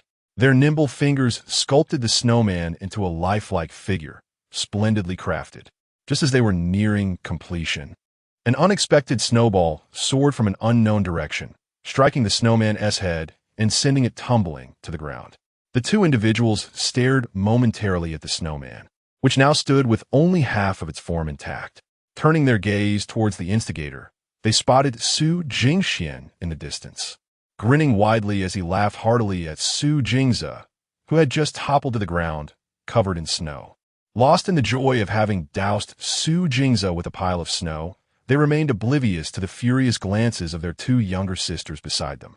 Exchanging knowing looks, Su Luoting and Su Lushu quickly bent down to fashion solid snowballs, each launching one towards Su Jingxian and Su Jingze respectively. The sisters threw with both precision and force, catching their brothers by surprise as the snowballs struck them squarely on their heads. Delighted by their successful ambush, the sisters erupted into laughter at the sight of their brother's dismay. Dare to ambush your brothers? Fifth brother need not show them any mercy, Su Jingze remarked, eyeing his two younger sisters who were reveling in their mischief. Humph, sixth brother, do not underestimate us. Who knows who will emerge victorious? Su Lushu retorted with pride, clearly defiant against Su Jingze's taunts. Prepare yourselves, Su Luoting exclaimed as she hurled a snowball she had readied earlier, striking Su Jingze squarely on the shoulder. Ha, sixth brother. Perhaps you should dodge my snowballs first. Su Luoting laughed heartily, her usual grace forgotten in this rare display of exuberance. The battle was about to escalate. and Su Jingxian swiftly launched a large snowball towards Su Luoting. With quick reflexes, she nimbly leaped aside, performing a graceful roll in the snow, deftly evading the projectile. Oomph! My agility was taught by fourth brother, whose skills are unrivaled among the Su brothers, she thought, filled with pride, only to be thwarted moments later as Su Jingze successfully ambushed her. Slipping underfoot, she fell to the ground with a thud, lying still. Seeing her tumble, Su Jingxian felt a pang of concern and rushed over to help her. But as he approached, he was met with a loosely thrown snowball from Su Luoting, which struck him squarely on his handsome face, causing him to inadvertently take a mouthful of snow, freezing in place. Uffed. Ha ha ha ha ha. All is fair in love and war. As fourth brother taught me, right, fourth brother? Su Luoting giggled mischievously, glancing at Su Jingyi, who was watching their playful antics from a distance. Beside her, Su Lushu, clutching her waist, was laughing uncontrollably. Fifth brother is simply too amusing. Chapter 30, New Year. Peaceful and smooth, Su Jingning observed the merriment in the snow and couldn't help but laugh aloud. Ningning, what have you seen that brings you such joy? A warm and melodious voice floated from behind her. Turning around, she saw Su Jingchen and Su Jingyu. Elder brother, third brother, Su Jingning greeted them obediently. Su Jingyu bore a striking resemblance to their third uncle, his features strong and defined, clad in a brown brocade robe that exuded maturity and composure. He was the second son of the Su family to command a battalion, following only the heir, Su Jingchen. I was watching fifth brother and sixth brother engage in a snowball fight with Ating and Aishu. Ating cunningly dumped snow on fifth brother's head, and it was utterly hilarious. Su Jingning pointed towards the group in the distance, her eyes sparkling with delight. Look at fifth brother's expression. Ha ha! Ating has always loved following AE since childhood, and she has learned all his tricks. Su Jingyu chuckled, glancing at Su Jingning, who was joyfully peering out the window. A pang of sympathy struck him. If only Ningning did not suffer from her cold condition, she could join her sisters in the playful winter festivities. Stop watching them. The wind is fierce outside. Look what I have brought you, he said, crossing over to close the window. Curiosity piqued. Su Jingning turned to her brother, a hint of confusion on her face. What is it? She asked, as Su Jingyu handed her a brocade box. With eager anticipation, she opened the box, revealing a large, vivid red stone, glimmering like a jewel in the light, exuding an enchanting golden sheen. The Phoenix Bloodstone, Su Jingning exclaimed in delight, her eyes wide with wonder. This stone, said to be formed from a heart's blood of the mythical phoenix during its fiery rebirth, was a rare treasure. A piece the size of a fingernail was worth a fortune. This one, nearly the size of her fist, was invaluable. Did I not promise you that upon your return from Jiangnan, I would find you a Phoenix Bloodstone? I was in the northern lands when you came home and could not present it to you sooner. But it is not too late now. Su Jingyu's voice was tender, and he affectionately ruffled her round head. Su Jingning recalled how she had been reluctant to travel alone to Jiangnan, having had a fondness for beautiful stones. Her brother had coaxed her, promising that if she behaved and took care of herself, he would bring her the most exquisite gem, the Phoenix Bloodstone. She had thought it merely a ploy, but now he had truly fulfilled his promise. Thank you, third brother. She beamed. I'm glad you like it. Su Jingyu smiled indulgently. Just then, Su Jing's cheerful voice echoed in from nearby. What wonderful treasure has third brother bestowed upon you? Let sixth brother have a look as well. Quickly. Su Jingning concealed the Phoenix Bloodstone in her sleeve, hoping to keep it from Su Jing's gaze. Su Jingze, tall and robust, approached with a broad smile, followed by the playful banter of their siblings. Just as his words faded, Su Jingyi playfully tapped him on the back of the head. What? Are you daring to snatch from what third brother has given to Ningning? Not at all, not at all. Su Jingze quickly backtracked, his comical expression evoking hearty laughter from everyone. At that moment, Su Luoting and Su Lushu quietly approached Su Jingning. Second sister, we have something to show you. Then, with an air of mystery, Su Luoshu produced a palm-sized snowman from behind. Having been cradled for a while, the originally plump snowman had partially melted, taking on a crystalline translucence that rendered it utterly adorable. Su Jingning felt a warmth enveloping her heart as she reached out to receive the snowman. Its icy coldness was piercing, yet her heart brimmed with an extraordinary warmth. "Second sister, place it on the windowsill. It's melting quickly," she urged. Su Jingting opened the window, allowing Su Jingning to set the snowman down. After cherishing it for a while longer, she reluctantly placed the snowman on the windowsill. Observing the harmonious atmosphere within the room, she felt an immense sense of satisfaction. Esteemed young masters and misses, the New Year's feast at Songhua Courtyard is ready. The old matriarch is urging you to join, the steward announced, appearing suddenly to remind everyone. Each year, the Su family's New Year's meal was held in the old matriarch's courtyard. In previous years, if the men of the Su family were absent, the matriarch and the Duchess of Zhenguo would take charge of gathering everyone at Songhua Courtyard to celebrate the new year. This year, aside from the eldest Miss Su Luo Jing, who had married far away, the Su family was more united than ever, making this year's celebration particularly lively. After the feast, the matriarch, in high spirits, distributed red envelopes to each younger generation, including the Duke and Duchess of Zhenguo. The Duke, humorously lamenting his age, still received a New Year's gift, feigning disdain but smiling brighter than anyone else as the family gathered at Songhua Courtyard to await the new year. Su Zheng and Su Ming, the brothers, engaged in a game of chess by the window, while the Duke offered unsolicited advice. Knowing well his skills were not to be taken seriously, the brothers, in perfect harmony, ignored his guidance, much to the Duke's frustration as he longed to join the game himself. The sisters-in-law of the Su family surrounded the matriarch, chatting amiably, resembling an ordinary family enjoying their time together. Seeing the Su siblings growing bored, Su Jingyi set up a sand table to present a challenging 9-stars maze that he had studied for quite some time, providing a diversion for everyone. The maze proved difficult, and despite the siblings taking turns, none succeeded in breaking through. Ultimately, they grew weary and slumped into their chairs, lacking the energy to move. As the midnight hour approached, resplendent fireworks erupted above the capital, breathtaking and enchanting, prompting everyone to make their New Year's wishes. They wished for peace and prosperity for the Su family and lasting success for the Duke's estate. Su Jingning gazed at the brilliant fireworks, clasped her hands in prayer, and silently made her own wish.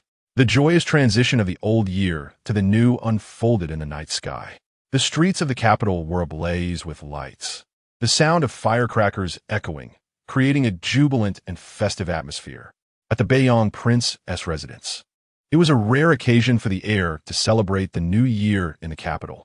The house was adorned with lanterns and couplets, exuding the spirit of the new year. Unfortunately, the residents felt lonely and desolate with only the heir present. Steward Lin looked at Gu Yenin, who was engrossed in a book in the study, feeling a pang of sympathy. When would the Beiyang Prince's residence become lively again? "Your Highness, today is New Year's Eve. Allow this old servant to keep you company," Lin proposed. "There's no need, old Lin. Lin Auntie and the others are waiting for you. You may leave. I require no attendance here," Gu Yenin replied, setting down his book and addressing the steward. Understanding that the heir preferred solitude, Steward Lin took his leave. Gu Yenin lifted his gaze to the red lantern hanging from the beam, pondering the notion of keeping watch over the new year. Alone, he contemplated what there was to watch over, before lowering his eyes back to the pages of his book. The tassels of the Buddhist prayer beads on his wrist obscured the text, and he found himself entranced by the pale blue tassels. She should be celebrating the new year with her family. Upon the recollection of the girl's radiant and charming visage, Gu Yenin was suddenly seized by an overwhelming desire to see her. He rose swiftly, retrieving an envelope and 2 porcelain vases from the cabinet before hastening out the door. At the Duke of Zhenguo's residence, Su Jingning returned to her courtyard well past midnight. After spending the day outside, exhaustion weighed heavily upon her. She was determined to return and immediately succumb to slumber. As it was New Year's Eve, she had refrained from bringing her attendants along, allowing them to celebrate in the outer quarters. Having relished a day of joy, Su Jingning chose not to disturb them and made her way back to her warm chamber alone. The chamber was delightfully cozy, and upon entering, Su Jingning shed her cloak. Suddenly, she perceived a fleeting shadow by the western window, At first, she thought it merely a trick of the light and paid it little mind. A thud resounded as a stone struck the western window, causing Su Jingning's expression to sharpen. She retrieved the dagger gifted to her by Su Jingmo from beneath her pillow and cautiously approached the window. With a swift motion, she flung open the casement, eager to discern who was outside, but found no one there. On the windowsill rested 2 porcelain vases and an envelope. Chapter 31. Gu Yinan, Happy New Year's Su Jingning. With a look of confusion, picked up the porcelain bottle and opened it, releasing a faint fragrance that was quite familiar to her. It was the scar-removing medicine Gu Yinan had previously given her. She then took the envelope beside her and opened it, revealing a detailed prescription and preparation method for the medicine. She had already identified most of the medicinal herbs, but was still missing one ingredient, Ling Luo fruit and Qi grass juice. Recalling her inquiry about the medicine with Gu Yinan a few days prior at the palace banquet, she was pleasantly surprised that he had sent it to her today. The courtyard was eerily quiet, save for a shadow lurking at the corner of the corridor. He truly did tread an unconventional path. Perhaps he had grown accustomed to climbing over walls. With a smile, Su Jingning glanced at the medicine before carefully putting it away. She remembered the last time Gu Yinan had intruded into her room at midnight, only to be chastised by her. This time, however, he had made progress by not entering the house. She feigned ignorance of his presence, took the medicine, closed the window, and quickly extinguished the light. As she gazed at the darkened room, Gu Yinan, standing beneath the wall, assumed she had not noticed him and was preparing to leave. Suddenly, the window behind him swung open again, causing him to freeze. Lord Gu seems quite fond of sneaking into women's chambers. A playful and teasing voice rang out from behind him. Su Jingning, lazily leaning against the window frame, observed the tall figure of the man in the courtyard. Clad in dark blue brocade with intricate patterns, his ink-black hair was casually secured with a jade hairpin, cascading down his back. Though concealed in shadows, his extraordinary beauty could not be obscured. The moonlight illuminated half of his face, highlighting the exquisite beauty mark at the corner of his eye. You asked me for the prescription for the scar cream earlier. I happened to receive it today, and, with some leisure time on my hands, decided to bring it to you. Gu Yinan turned to face Su Jingning, exuding calmness and poise, as if it were not the one intruding this night. Had it not been for the dim moonlight, Su Jingning would have surely noticed the faint flush spreading across his ears. Since the prescription has been delivered, I shall take my leave, he remarked, turning to depart. Under the cold moonlight, his dark attire melded seamlessly with the night, embodying a solitude that seemed to suggest he belonged to the darkness, as if the abyss were his true home. Su Jingning watched his retreating figure, a fleeting thought crossing her mind, causing her heart to ache momentarily, though she paid it little heed. In her previous life, Gu Yinan had always worn an icy demeanor, devoid of warmth. After their reunion in adulthood, she realized she had never seen him smile, perhaps due to the experiences of his youth. He carried an air of profound loneliness, keeping the world at bay, as if he existed in a realm apart from the joys and laughter of life. Gu Yinan, wait! Su Jingning suddenly called out to his fading silhouette. Gu Yinan paused, turning back with a puzzled expression. She then returned to her room to fetch something, carefully climbing through the window with light footsteps. Gu Yinan remained in place, uncertain of her intentions. Su Jingning, lifting her skirt to avoid disturbing those in the adjacent room, stealthily approached Gu Yinan. What is it? He inquired, looking down at the girl before him. Your hand. Gu Yinan was momentarily taken aback, unable to comprehend her meaning, staring at her in silence. Su Jingning, noticing his inaction, grew impatient. Come on, extend your hand. Only then did Gu Yinan obediently stretch out his hand. Su Jingning placed a hefty red pouch into his palm, embroidered with the character for fortune. Gu Yinan, wishing you a joyous new year. Su Jingning looked up at the man standing in the dim night, her smile warm and gentle, her voice soft and melodious. The girl's voice and smile seemed to lightly brush against Gu Yinan's cold heart, stirring ripples of emotion. He gazed at the weighty pouch resting in his palm, momentarily at a loss for words. Observing Gu Yinan's dazed expression, Su Jingning waved her hand in front of him to bring him back to reality. This is a red envelope, a New Year's gift. You are alone in the capital, and without elders at home. There must be no one to give you a red envelope, right? I have plenty. Allow me to share one with you for good luck. Su Jingning explained, noticing the somewhat dazed look on Gu Yanen's face. Thank you. Wishing you a happy new year. Gu Yanen replied, his typically cold and solitary gaze now shimmering with light. His voice deep and gentle as he tightly clasped the red envelope in his hand. No need for thanks. You may go now. Remember to use the front door next time. Su Jingning gestured with a wave of her small hand, urging him to leave. As she watched his silhouette vanish into the night, Su Jingning suddenly pressed her hand against her chest, leaning against a nearby stone table. Her expression turning pained as an inexplicable ache gripped her heart. Sweat beaded on her forehead as the pain intensified as she slowly made her way back to her room. Lying down on the bed, the shadow of Gu Yanen lurking in the darkness seeming hauntingly familiar, as if she had seen him somewhere before.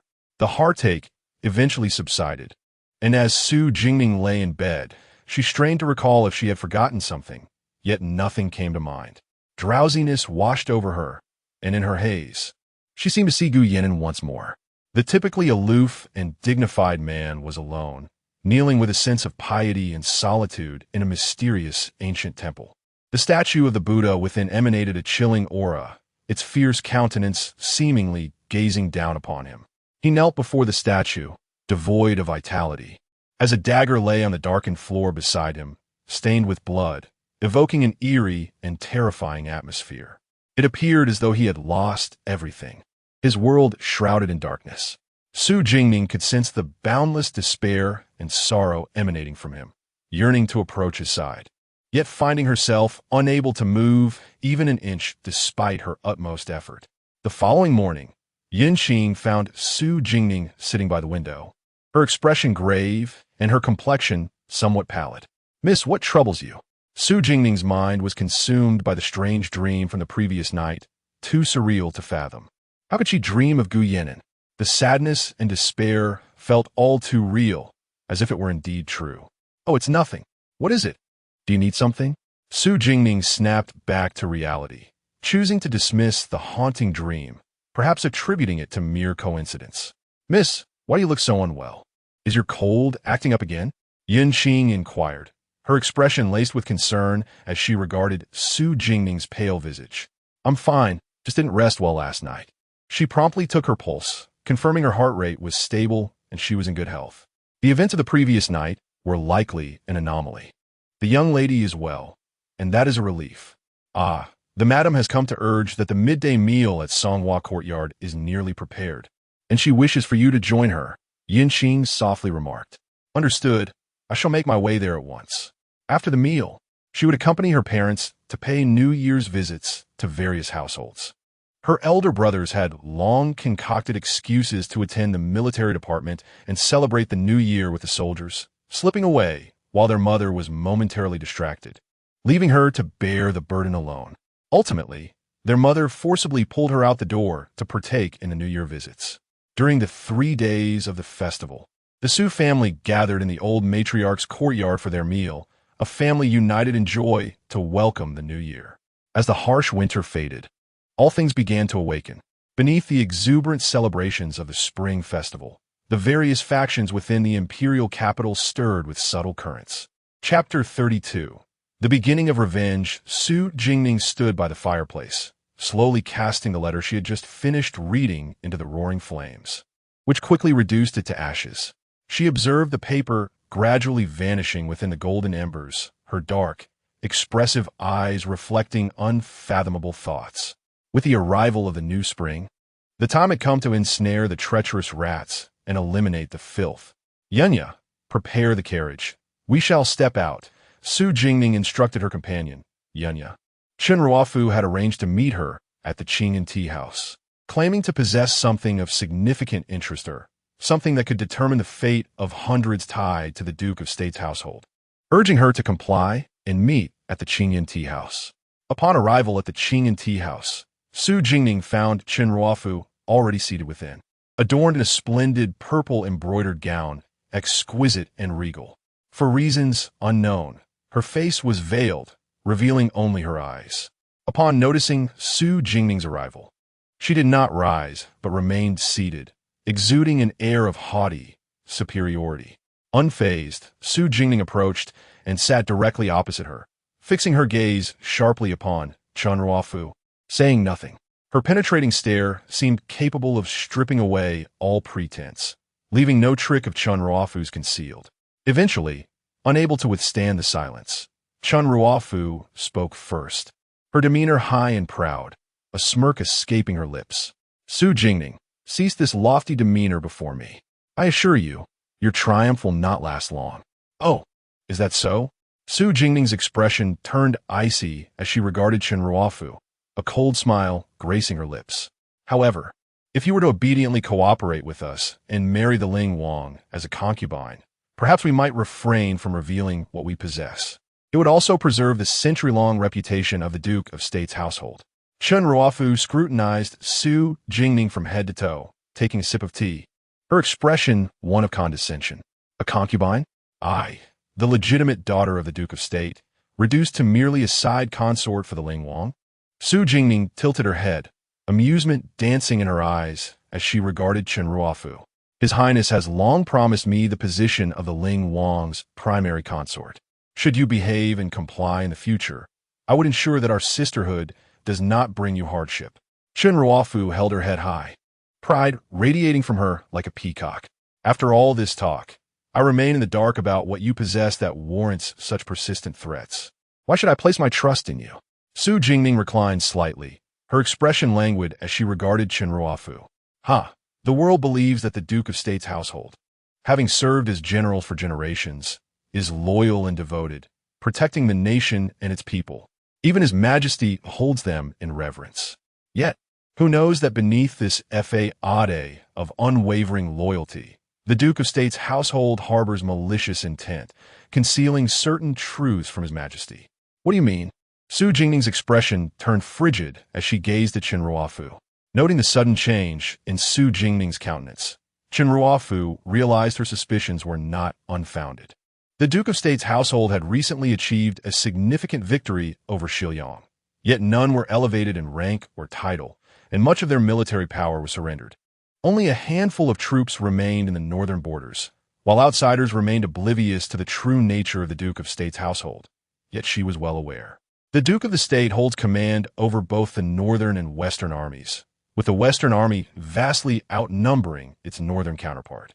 You have diverted attention by relinquishing the Western Army, yet only those within the Duke's household comprehend that the Northern Army is, in fact, the true force of the Su family, possessing formidable combat prowess, one division capable of withstanding a myriad of foes. Why does the Duke conceal this from His Majesty? Chen Ruofu observed Su Jingning's unwavering demeanor. She had once inadvertently eavesdropped on a conversation between the Duke and the Second Master, thus acquiring this knowledge.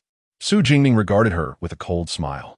Do you truly believe that this matter alone could undermine His Majesty's trust in the Duke's household? Such naivety is rather excessive. Certainly not. Consider this before deciding whether to ally with His Highness. Chen Ruofu shook her head, producing a sheet of letter paper from her sleeve and presenting it to Su Jingning. At present, the court is divided between the Crown Prince and Prince Chen. The Crown Prince is supported by Prime Minister Liu, who has been his mentor since childhood, while Prince Chen's mother, the esteemed Consort Shu, hails from the Qin State Duke's household. The Duke's household has long been at odds with both factions.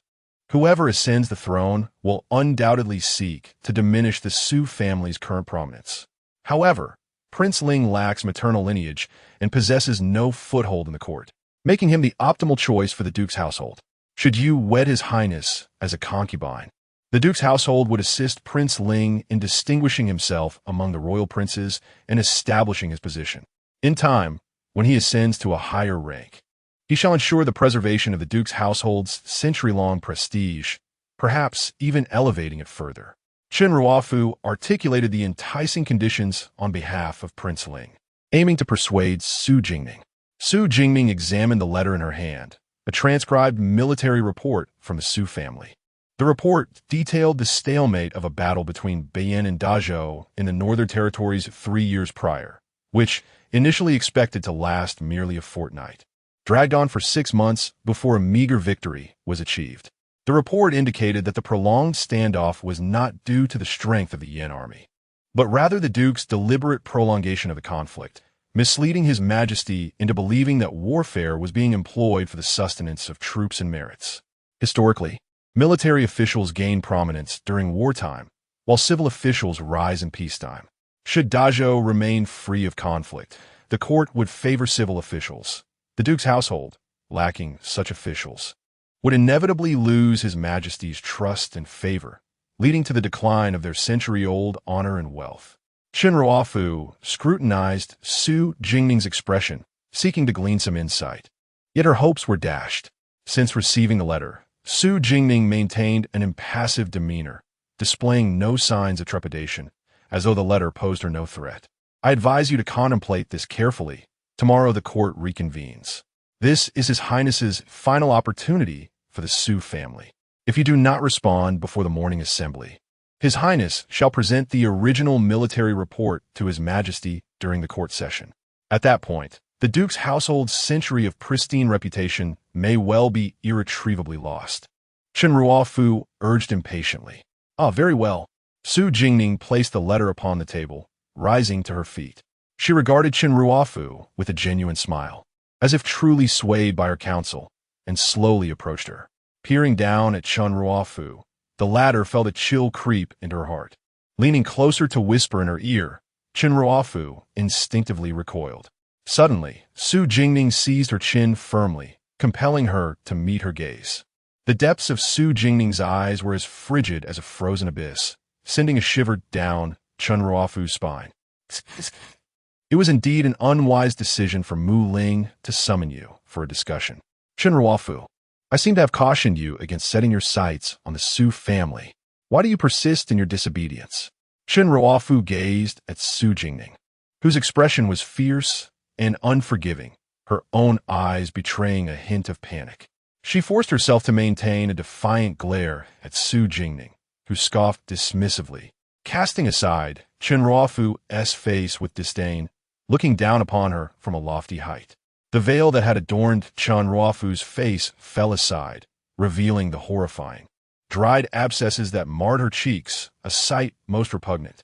Upon catching sight of her disfigurement, Su Jingning's eyes flickered with suspicion, quickly giving way to disgust.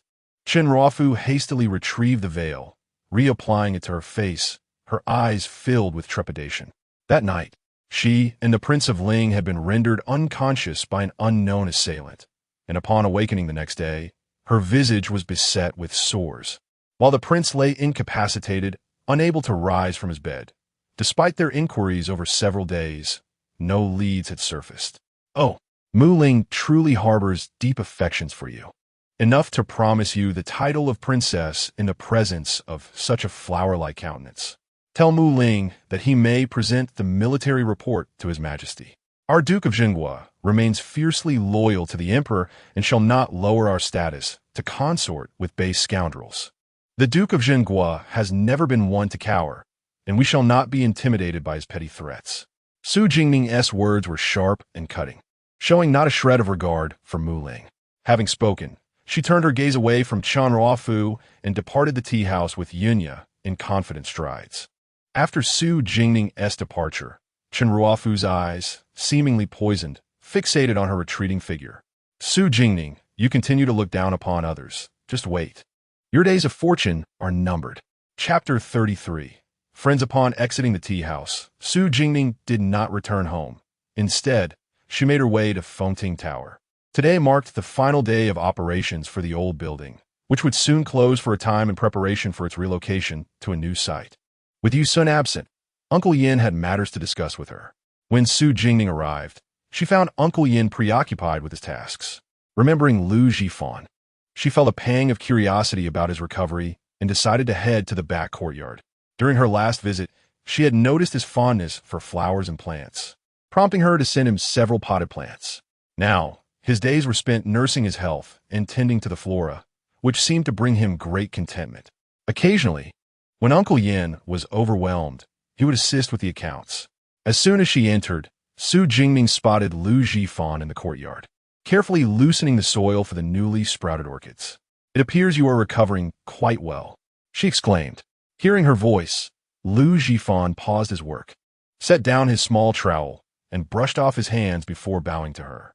The orchids are delicate and difficult to nurture, yet you have managed them splendidly. Su Jingning complimented, admiring the lush green leaves and the half-bloomed buds.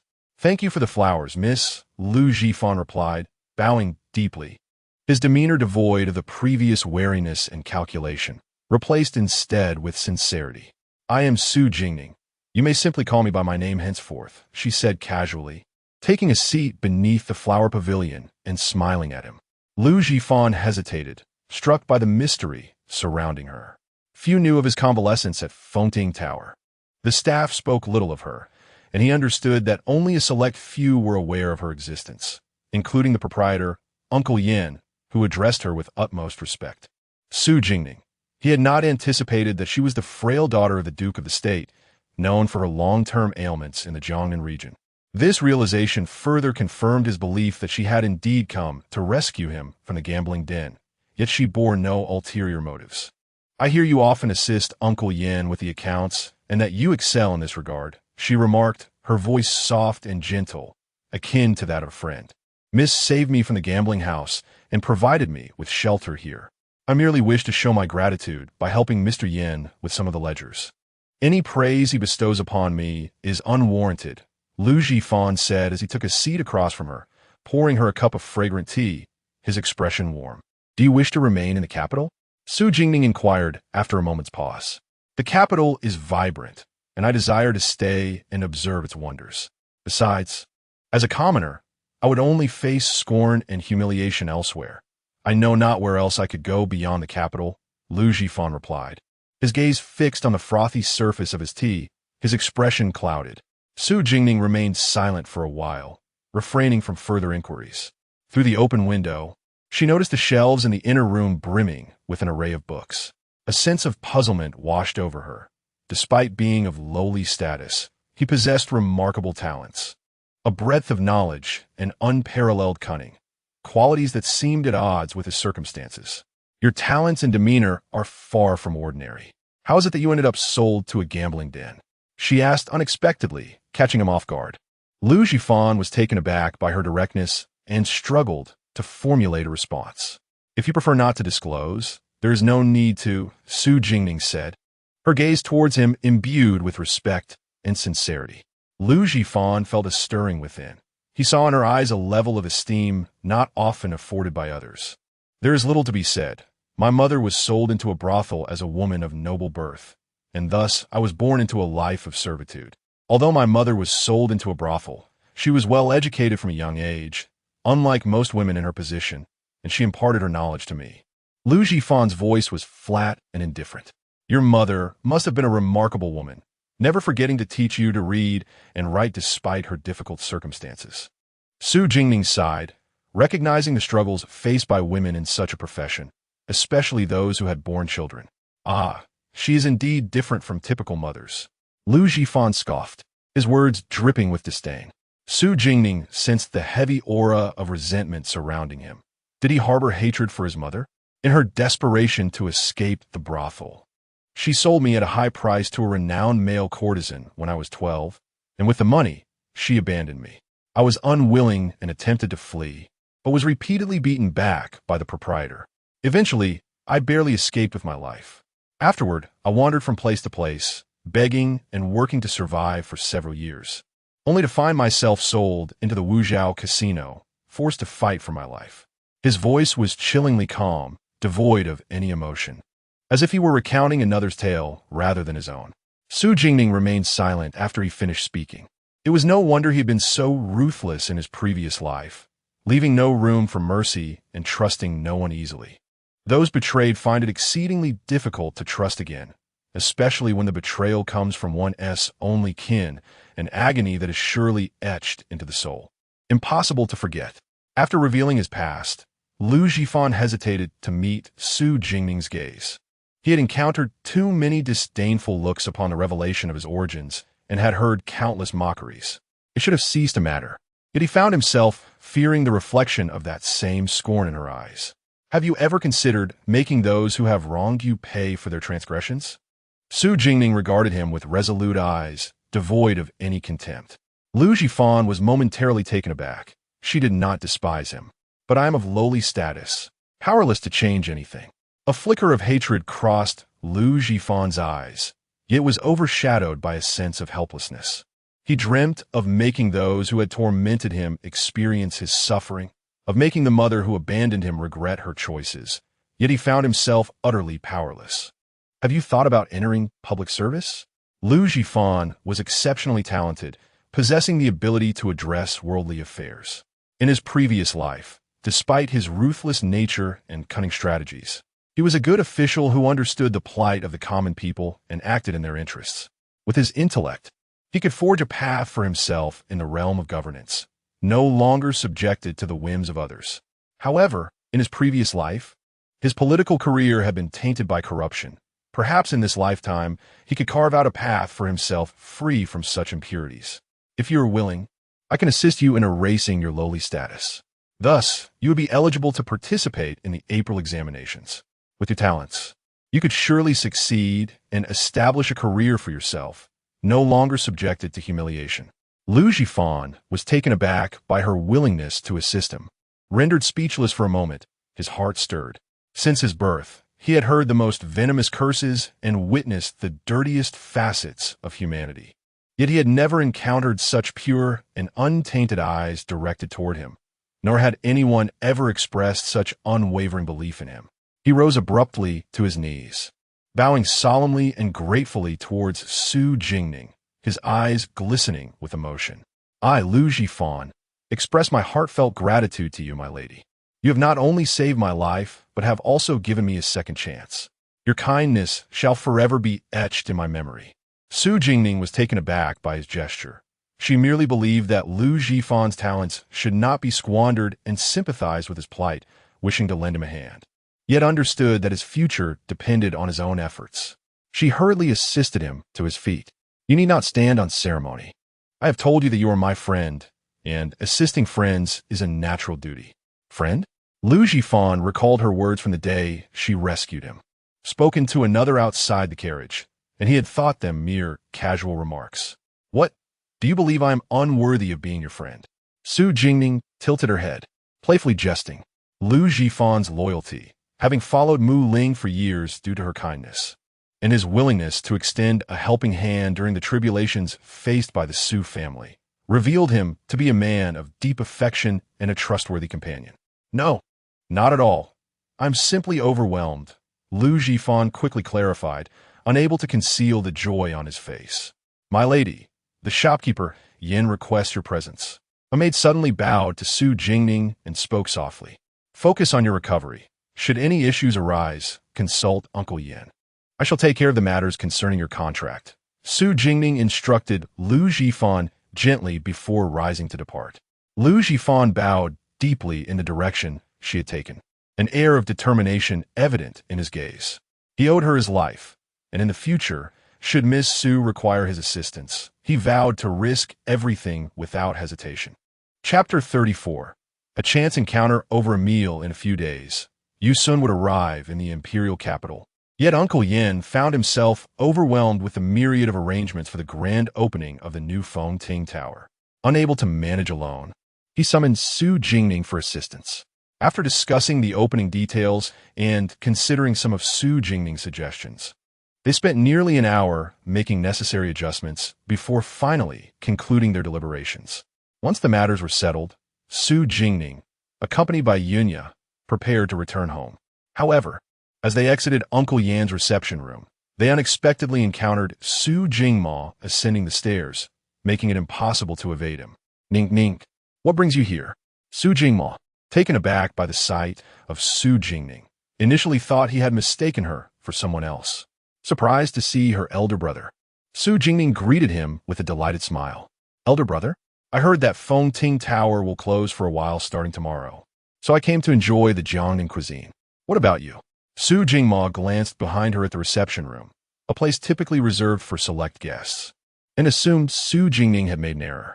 Did you perhaps misplace your private room? I have a meeting with some friends here. Come, let me take you to dine. Without further ado, He wrapped an arm around her shoulders and guided her toward another private room. Wait, no. Elder brother. Su Jingning lamented silently, feeling exasperated. While her elder brother was refined, why was her second brother so boorish? She could only comply as he led her away. Elder brother will introduce you to a few friends. My sister is so beautiful. They will be envious, he declared with pride. I do not wish to meet. Su Jingning protested, but Su Jingma had already brought her to the door of the room and released her, stepping in first. My apologies for the delay. I arrived late. Please do not hold it against me, he said with a casual air. Inside the private room sat two gentlemen and a young lady, all turning their attention to Su Jingma. Their expressions varied. The gentleman by the window, handsome and scholarly in his flowing white attire, bore a striking resemblance to a refined scholar. His initial expression towards the tardy Su Jingma was one of fierce disapproval, as if attempting to intimidate him. However, upon noticing the stunning girl behind him, his demeanor softened, betraying a hint of amusement. To his left sat a girl in a crimson dress, her features exquisitely striking, with her dark hair elegantly tied up, exuding a hint of masculine vigor. Leaning against the table was a sword, her presence regal and commanding. Her calm gaze directed at Su Jingma, though she appeared somewhat taken aback upon seeing Su Jingning. Immediately recognizing her, Su Jingning thought, Princess Mu Shi of Shuyang. Did her second brother know her? Another individual sat with his back to them, not yet observing their presence, but she recognized him as Gu Yenin. Oh, this is my sister whom I often mention, Su Jingning, or Ning Ning. Su Jingma introduced her with a casual familiarity. Upon hearing Su Jingma's voice, Gu Yenin finally turned to face the siblings, his eyes landing squarely on Su Jingning. Ning Ning, allow me to introduce you. This is Qi Nanfeng, the grandson of Master Qi, and this is Princess Mu Shi of Shuyang. You should have met her at the last palace banquet. You must also recognize this individual, the esteemed heir of the Northern Sun Kingdom, Gu Yenin. Allow me to introduce a few more people. So, you are the younger sister of Ning Ning, whom Amo often speaks of. It is a pleasure to finally meet you in person. I have long admired you. I am Qi Nanfeng, but you may simply call me Nanfeng. Before Su Jingning could utter a word, Qi Nanfeng had already spoken. His demeanor was graceful. The previous fierceness entirely vanished. Greetings, young Master Qi. Su Jingning was taken aback by his sudden change in expression, but dutifully returned the greeting. How delightful, Qi Nanfeng exclaimed. I never anticipated that Amo would be so boorish and lacking in decorum, while his sister is so gentle and beautiful, quite unlike him. Mushi cast a glance at the beaming, unrefined Qi Nanfeng, her eyes brimming with disdain. She then turned her attention to Su Jingning, who was adorned in delicate pink, exuding an exquisite beauty that made her appear fragile. Su Jingning was indeed slender, as she had often heard from Jing Mo about her sister's frail health due to a cold affliction. Today, she confirmed that this was indeed the case. Noticing Princess Shuyang gazing at her, Su Jingning offered a slight bow and greeted her softly. I have met Princess Shuyang. There is no need for excessive courtesy. You may simply call me Mu Shi, just like Jing Mo does. Mu Shi deliberately lowered her voice and smiled gently at Su Jingning, wishing to appear warm and approachable. Her beauty was striking, with clear, pristine eyes that seemed to invite protection. Even she felt an instinctive urge to safeguard her, fearing that the officials of the Duke of Zhenguo might overprotect her, as she worried that even a raised voice might startle her. Su Jingning smiled back, remaining silent. Yet her crescent-shaped eyes sparkled when she smiled, exuding a gentle warmth that was quite endearing, making her seem like a different person from her usual cool demeanor. Mushi's impression of her improved further as a result. Seating herself opposite Mushi alongside Su Jingma, Su Jingning found herself next to Gu Yenin.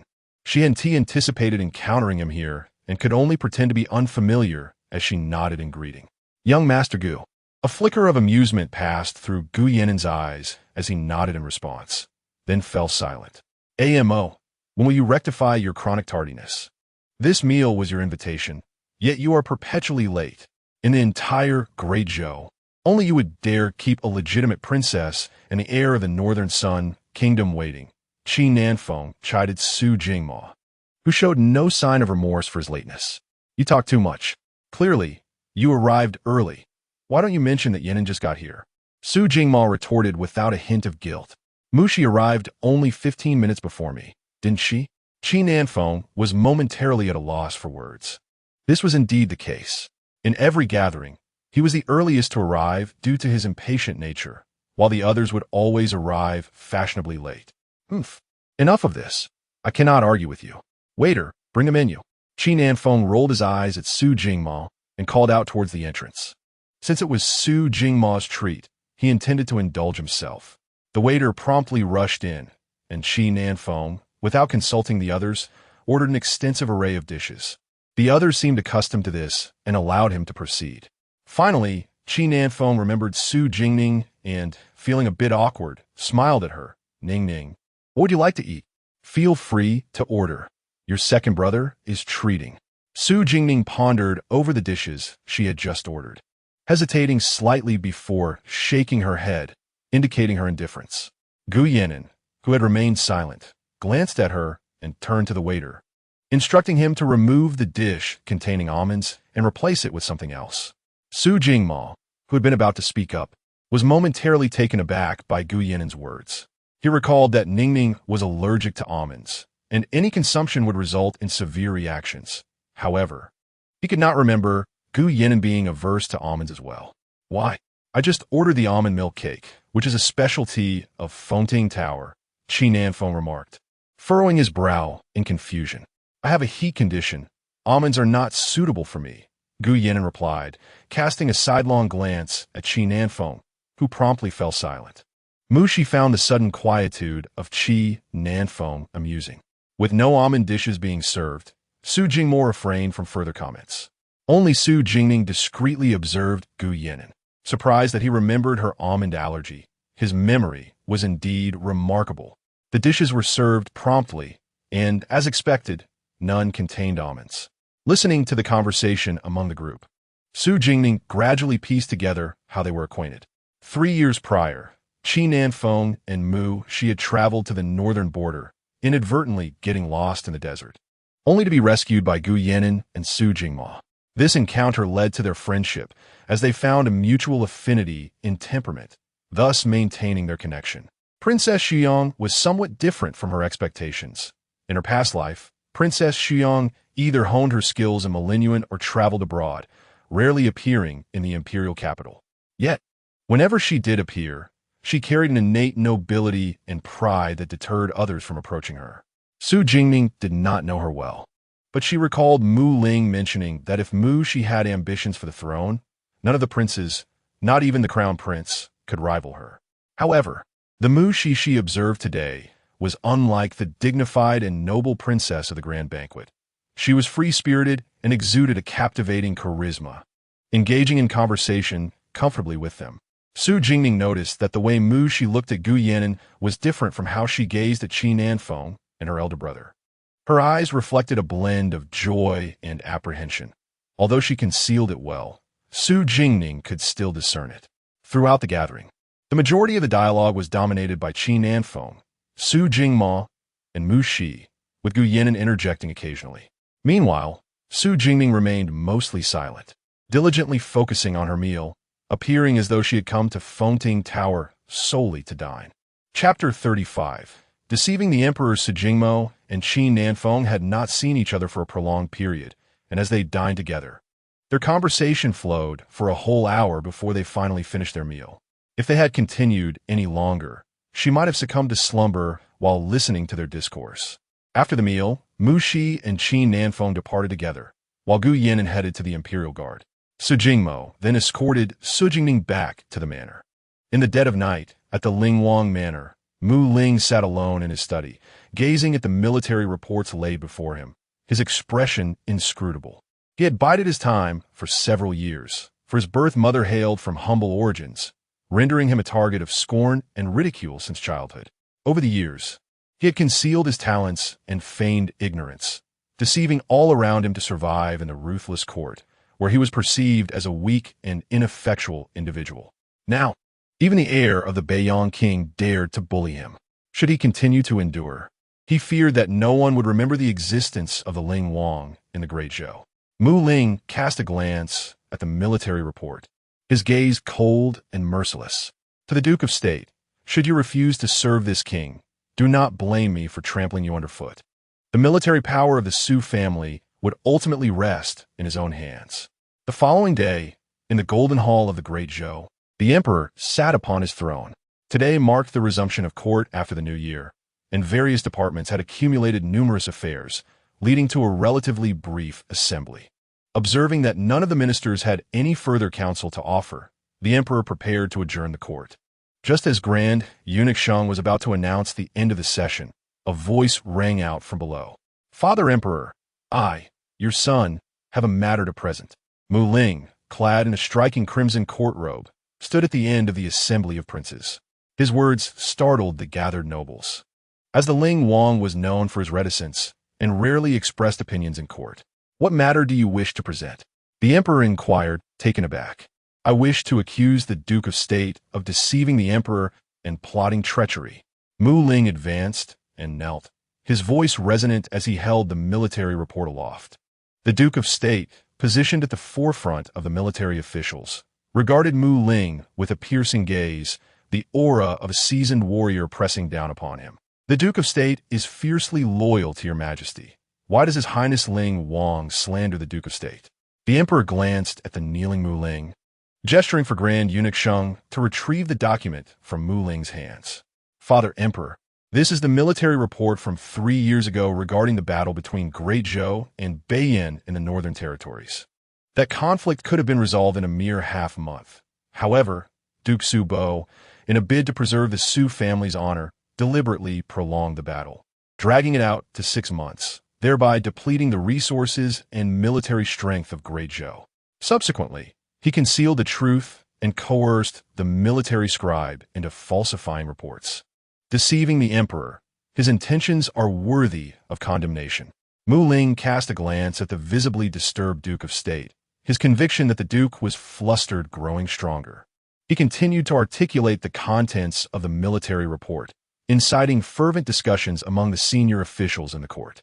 "For where did you obtain this military report?" the emperor queried, having swiftly perused the document. "It was discovered by the Duke of State's adopted daughter, Chen Ruofu, who refused to collude with the Duke, and thus clandestinely provided this report to me. Aware of the gravity of this matter, I dispatched individuals to locate the military scribe from that time, thoroughly investigating the situation and comparing it to past engagements with Beiyin. It became evident that the battle 3 years prior did not require a duration of 6 months. The Duke's intentions are dubious. Lord Protector, what is your perspective on this matter?" The Emperor of Zhou refrained from questioning Mu Ling further and instructed General Shengfu to present the military report to the Lord Protector. The Lord Protector received the report and examined it meticulously.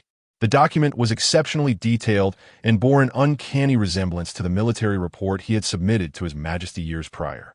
With his head bowed, a flicker of doubt crossed his eyes. "Your Majesty, the House of the Lord Protector is unwaveringly loyal, dedicated to safeguarding the nation and its people of the Great Zhou, and has never committed acts of deceit against the crown." The Lord Protector maintained a composed demeanor, offering a respectful salute to the emperor before turning his piercing gaze toward Mu Ling. "As for this military report from His Highness Prince Ling, I find it quite perplexing, setting aside the fact that I had already submitted the original military report to your Majesty, even if I had forged a document. Why would I leave traces of the forgery and retain a genuine report in my residence for others to discover my treachery?" Upon hearing this, Mu Ling let out a cold laugh and inquired of the Lord Protector, "Your thoughts are intricate. Perhaps you retain the authentic report for future needs. 3 years ago, the Northern Army vastly outnumbered the Yin forces. Why would it take half a year? Do you not know that the war with Yin commenced in winter?" The Lord Protector did not counter Mu Ling's assertion, but instead posed him a question. "And what of it? The Yin army is formidable, and during the northern winter, the soldiers of the Great Zhou are not as adept at winter warfare as their opponents. That year, the logistics of military supplies faltered, causing delays of several days. Blocked by heavy snow, our troops could not access the battlefield, leading to dire supply shortages. The soldiers of the Northern Front endured starvation and harsh conditions, fighting valiantly against the Yin army for months to survive the winter and protect the northern borders of the Great Zhou. Have you ever experienced the battlefield in the north? Have you witnessed the hardships faced by our soldiers 3 years ago? The Lord Protector's words struck deeply, and he pressed Mu Ling with two questions. Mu Ling was momentarily taken aback by the inquiries, but quickly regained his composure. This is merely your perspective, as the commander of the Northern Army. You held authority over the military. Given the vast and treacherous terrain, it is not difficult for you to conceal matters from my father. Father, this is not a defamation of the Lord Protector's house. I have a witness from that time, a military scribe, to corroborate my claims. Everything I assert is the truth, and it is by no means an affront to the Lord Protector's house. He bowed to the emperor, stating that he had verified the scribe's handwriting, which matched exactly with that of the report, leaving no room for error. Where's this scribe now? The emperor inquired coldly, observing the murmuring courtiers without revealing his stance. Awaiting at the palace gates, Mu Ling was keenly aware that the Lord Protector would attempt to refute the claims. Hence he had arranged for the scribe to be on standby outside the palace. Bring him in, the emperor commanded General Shengfu. Shortly thereafter, Shengfu hurried back to the Golden Hall. Your Majesty, there is no one waiting outside the palace gates. The emperor's expression turned grave as he looked at Mu Ling. Prince Ling, what is the meaning of this? Explain yourself. Mu Ling's face fell. How could this be? He had exerted great effort to locate the scribe, fearing he might flee, and had even assigned someone to watch over him. Master Sheng, are you certain there is no one there? Shengfu looked at Mu Ling with a puzzled expression. Your Highness, the guards at the palace gate have reported that there is no one waiting at the entrance, and even your own guards are absent. How could this be? Mu Ling's face turned pale, devoid of color. As a sudden realization struck him, he had been ensnared in a plot. After a long silence, the Duke of Zhenguo inclined his head towards the emperor and spoke in a grave tone. Your Majesty, I am unaware of where His Highness, Prince Ling, procured this military report, but it certainly did not originate from the Duke of Zhenguo's residence. Furthermore, the young lady Chen Ruofu, whom His Highness mentioned as being raised by the Su family, did not leave of her own volition. Rather, she was expelled from the Su family for repaying kindness with malice and attempting to harm her legitimate sister. He cast a cold gaze at Mu Ling, his expression frigid. As for the military record mentioned by His Highness, I must inquire if it pertains to one named Li Liang. Indeed, Mu Ling replied, steadying his nerves. Then it is clear that this military report is entirely unrelated to the Duke of Zhenguo's household. Someone is maliciously framing the Duke. Your Majesty, the military record keeper Li Liang sustained injuries in the northern front and passed away shortly after the army returned to court. Where, then, did His Highness find this military record keeper? The Duke of Zhenguo maintained a composed demeanor, his gaze towards Mu Ling akin to that of an observer witnessing a farcical performance. If His Highness doubts the words of this old minister, let it be known that the heir of the Northern Yang Prince is also aware of this matter, as he was present on the northern battlefield at that time. The Duke turned to a figure in a purple official robe standing a short distance away among the courtiers, Gu Yinan, who seemed indifferent. Upon hearing his name mentioned, Gu Yinan raised his fine brows and stepped forward from the marshal generals to bow before the emperor, his voice cold and detached. I was indeed at the northern battlefield during the war, and the Duke's words are entirely accurate. As for His Highness's claim that the Duke is lazy in battle and greedy for merit, fabricating military reports, this is the first I have heard of such an accusation. Moreover, that military record keeper was injured by an infiltrating scout in the Great Zhou army, and it was I and Princess Xuyang who rescued him. 3 years ago, not only was I on the northern battlefield, but Princess Xuyang was there as well. The emperor's expression darkened further, as if recalling something significant. I nearly forgot. It seems that 3 years ago, Xie also ventured to the northern front. Prince Ling, how do you explain this? Mu Ling was in a state of turmoil, his mouth agape, unable to articulate a response. He suddenly remembered that the military record keeper he had sought was no longer in service at court, but indeed had a record of resignation due to illness 3 years ago. He had located him at the military record keeper's hometown, where the man claimed he had fled home due to threats from the Duke of Zhenguo. He possessed witnesses and evidence, which is why he chose to present the military report in court today. Your Majesty, this old minister has dedicated his life to the defense of Great Zhou. diligently safeguarding its borders and citizens. Today, His Highness has unjustly accused me of treason and forgery of military reports. This is a capital offense. I beseech your majesty to uphold justice for this old minister. The Duke of Zhenguo knelt upright, his voice resonating with indignation. How dare you slander me, Duke? I hold no grudge against you. Why would I seek to frame you? Mu Ling's forehead was beaded with sweat, a mix of shock and fear overtaking him. No grudge, you say? Your Majesty, this matter is one I had not wished to bring forth. Yet Prince Ling has behaved most tyrannically. I have a daughter who has suffered from a chronic illness since her youth, frail and often unwell.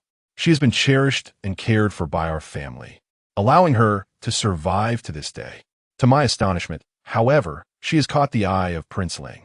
Given her tender age and her long-standing affliction, I cannot bear to see her wed so early. Thus I declined the prince's advances. Little did I know that this would incite his wrath. On the day of the palace banquet, had it not been for the timely intervention of the crown prince of Beiyang, my daughter would have been subjected to the prince's humiliation. Your Majesty, I beseech you to advocate for me. The Duke of Zhenguo's expression was one of sorrow and indignation as he feigned wiping away a tear. Emperor Zhou's countenance darkened with each word he heard. He could not fathom that Prince Ling would stoop to such despicable acts. Prince Ling, you possess an audacity most brazen. With your narrow-mindedness, you seek to frame loyal ministers. This is a grave disappointment to me. Father, I am wronged. I too have been deceived.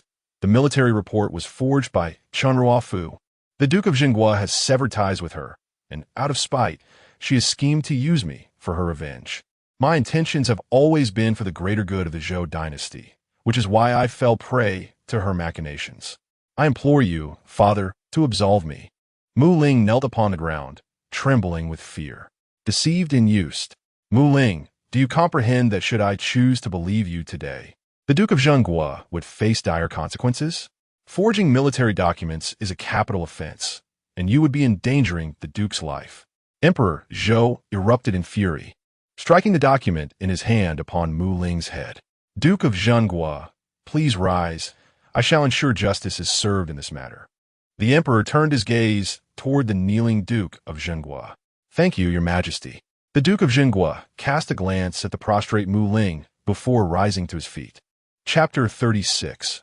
You will not die in vain. The Emperor Zhou cast a cold gaze upon Mu Ling, who knelt on the ground. This farce must be met with severe punishment for the Prince Ling. Otherwise, discontent would fester among the courtiers, and even the martial generals could uproot this grand hall. Mu Ling, the Prince Ling, was petty and of questionable character, having framed esteemed officials of the court. Henceforth, he was stripped of his princely title and exiled to the southern region of Yuzhou, forbidden to return to the capital without imperial decree. All those involved were to be imprisoned and punished according to the law. Mu Ling collapsed to the ground, realizing the grim fate awaiting him in Yuzhou, a land notorious for its pestilence and death, inhabited by barbaric folk and characterized by barren soil. Would he survive such an exile? I acknowledge my wrongdoing. I implore your Majesty for forgiveness. In a state of panic, Mu Ling desperately prostrated himself before the emperor, for he could not bear the thought of being sent to Yuzhou. Such a fate would obliterate any hope of his future. The emperor's countenance remained icy, his brows furrowed as he regarded Mu Ling without an ounce of compassion. Dismissed. As the court session concluded, the courtiers bowed in reverence, chanting, "Long live our emperor." However, their glances toward Mu Ling were filled with indifference and mockery. Though the Duke of State had relinquished military authority in the Western Front, diminishing his power, his century-long prestige in the military and his contributions to the Great Zhou were unmatched. The Prince Ling, lacking any foundation in court, had dared to offend the Duke of State, his audacity unfathomable. Now exiled to Yuzhou, the sixth prince, Mu Ling, faced an uncertain future. Ultimately, Mu Ling was escorted back to the Prince Ling's residence by the guards. As they burst through the doors, Chunhua Fu had just prepared a sumptuous feast, her spirits high in anticipation of good news from Mu Ling. However, upon witnessing him being brought back by the palace guards, her face turned ashen with fear. "My lord, what is happening? You are Chunhua Fu." Take her away. The captain of the guards scrutinized her coldly before signaling to his men. 2 armored guards advanced, preparing to detain Chenruofu. Wait, who are you? Why are you arresting me? My lord, what is the meaning of this? Chenruofu gasped in shock, struggling against the guard's grip as she turned to Mu Ling for answers. I have matters to discuss with her. I ask for your leniency. Mu Ling stated expressionlessly to the captain. After a moment's hesitation, the captain nodded in acquiescence. Mu Ling pulled Chenruofu into a room and shut the door behind them. With a resounding slap, he struck her fiercely, his eyes filled with malice. Chenruofu fell to the ground, clutching her face, momentarily stunned. My lord, what are you doing? Mu Ling approached her menacingly, seizing her collar and, in a low and furious whisper, demanded, Chenruofu, where did you acquire that military report? Are you certain you obtained it from the Duke of State Study? Chenruofu's face paled as she seemed to grasp the implications, trembling as she replied, My lord. What do you mean? I do not understand what you are saying. Still pretending? That military report you possess is a forgery. I have lost everything because of you. He forcefully hurled Chenruofu away. Observing Mu Ling's expression, which resembled that of a lifeless soul, Chenruofu felt a surge of panic. Your Highness, what has happened? What is going on? That military report you possess is counterfeit. The military clerk I consulted was also a fraud. The individual who penned that report has long since passed. I have painstakingly orchestrated this farce, only to plunge myself into ruin. Mu Ling, as if bereft of all strength, slumped into a chair, appearing utterly disheveled and despondent. Impossible. That was Chunlan. Chenruofu attempted to voice a rebuttal, but as the words lingered on her lips, she suddenly realized she had not seen Chunlan all day. She had witnessed that military report herself in the study of the Duke of Zhenguo. It was she who had instructed Chunlan to pilfer it from the Duke's residence. Chunlan had betrayed her. She had been ensnared. A chill ran down Chenruofu's spine. Su Jingning. It dawned on her that the trap had been laid from that moment onward. Your Highness, it was Su Jingning. She orchestrated our downfall. At this juncture, does it truly matter who devised the trap? You must remember one thing. That military report was given to me by you. I was deceived by you. Mu Ling's eyes, cold and devoid of emotion, fixated on Chenruofu. If she were to accept this blame, he would merely be a victim of misjudgment and deception, which might allow him a chance to return to the imperial capital in the future. Chenruofu gazed at Mu Ling in disbelief, a solitary tear escaping from the corner of her eye. Your Highness, you have forsaken me. Mu Ling rose from his chair and slowly knelt beside Chenruofu. Embracing her, he whispered softly in her ear, Fear not, I shall not let your sacrifice be in vain. I will avenge you. Chenruofu trembled slightly, tears ceaselessly cascading down her cheeks as she closed her eyes in despair. Ultimately, Chenruofu was incarcerated in the Jingzhou prison, charged with forgery of military documents and framing court officials, a crime punishable by death according to the laws of the Great Zhou. In the Duke of Zhenguo's residence, at Lanya Pavilion, Su Jingning sat by the window, engrossed in her reading, her demeanor serene and composed. Miss, Anxia has arrived, Yinya announced as she opened the door, ushering in a tall woman with well-defined features, though her appearance was unremarkable. I have met the young lady. The woman named Anxia, clad in green attire, exuded a calm and distinctive aura. You have come. Rise quickly. Su Jingning stood to assist Anxia, her smile gentle and warm. Anxia, like Yusun, was a solitary girl she had befriended in the southern territories, having roamed the martial world since childhood, acquiring various unique skills. When Su Jingning encountered her, she had been poisoned by hostile forces. Su Jingning rescued her, and she subsequently chose to remain, assisting alongside Yusun. How has the mission progressed? Anxia's serious expression softened slightly as she replied softly to Su Jingning. Anxia has fulfilled the young lady's mission without disgrace. Prince Ling has been stripped of his princely title and banished to Yuzhou by His Majesty, forbidden to return to the capital without summons. He must embark on his journey tomorrow. Chenruofu, for her forgery of military reports, has been imprisoned in Jingzhou prison, facing execution according to the law. A flicker of hatred and satisfaction flashed in Su Jingning's eyes. Mu Ling, this is merely the beginning. The grand performance is yet to unfold. Send someone to lay an ambush on his way to the southern territory. As long as he is not killed, it will suffice. Su Jingning's expression was cold and indifferent. Mu Ling's life must be taken by her own hands. During this period, masquerading as Chunlan by Chun Ruofu's side has been arduous. The forthcoming matters can be entrusted to others. You should remain in the residence and rest well, Su Jingning said softly to Xia. Xia looked at Su Jingning, a glimmer of amusement flashing in her eyes. Yes. In the study, the Duke of the State sat, gazing at the military report submitted today by Mu Ling, his expression grave. This report was detailed and authentic, outlining the battle tactics and formations he was accustomed to employing. Even the names of the generals from 3 years ago were impeccably accurate. The handwriting was identical. Had he not personally experienced the battle 3 years prior and known that military record keeper Li Liang was deceased, he might have been deceived himself. The author of this report must be thoroughly familiar with military affairs and intimately acquainted with the Su family's army in the Northern Territory, as well as with himself. It was impossible for Su Ruofu to possess such capability. Who, then, provided her with this military report? Someone was scheming against the Su family. Su Jingshun stood at the side of the desk, his head bowed, lost in thought as he studied the military report. The individual had forged the report to defame the Su family, yet their intricate understanding of his father's combat strategies and the detailed, flawless nature of the report suggested they must know that the military record keeper had already perished. Moreover, the King of Ling, who typically refrained from speaking in court, today exhibited such audacity against the Duke of the State, indicating he was confident in solidifying today's events against the Duke. Observing the King of Ling today, he seemed to have truly found that military record keeper. Had it not been the case, he would not have acted so recklessly. He sensed that this matter was not merely directed at the Duke of the State, but was part of a scheme to gradually entrap the King of Ling, leading him to believe that the Duke's residents had committed treason. Fortunately, this issue was exposed in today's court session. Aiken, investigate today's events. I have an unsettling feeling that something is amiss.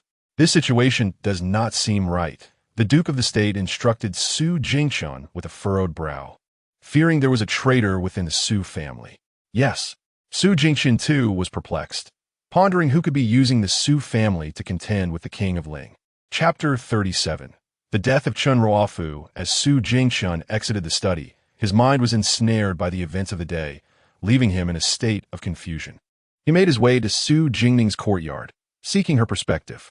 Upon entering, he spotted Xia emerging from the house. Xia was not a servant of the Su household. She was a companion brought back by Jingning from Jiangnan. After investigating her background, he discovered she was an orphan with no relatives, possessing knowledge of martial arts. It seemed he had not seen her in quite some time. Greetings, Your Highness. It has been a while since our last encounter. Where have you been these past few days? Su Jingshun inquired. Miss wished to send her regards to the old Lord of Yuqing, so I was tasked with delivering some items to him.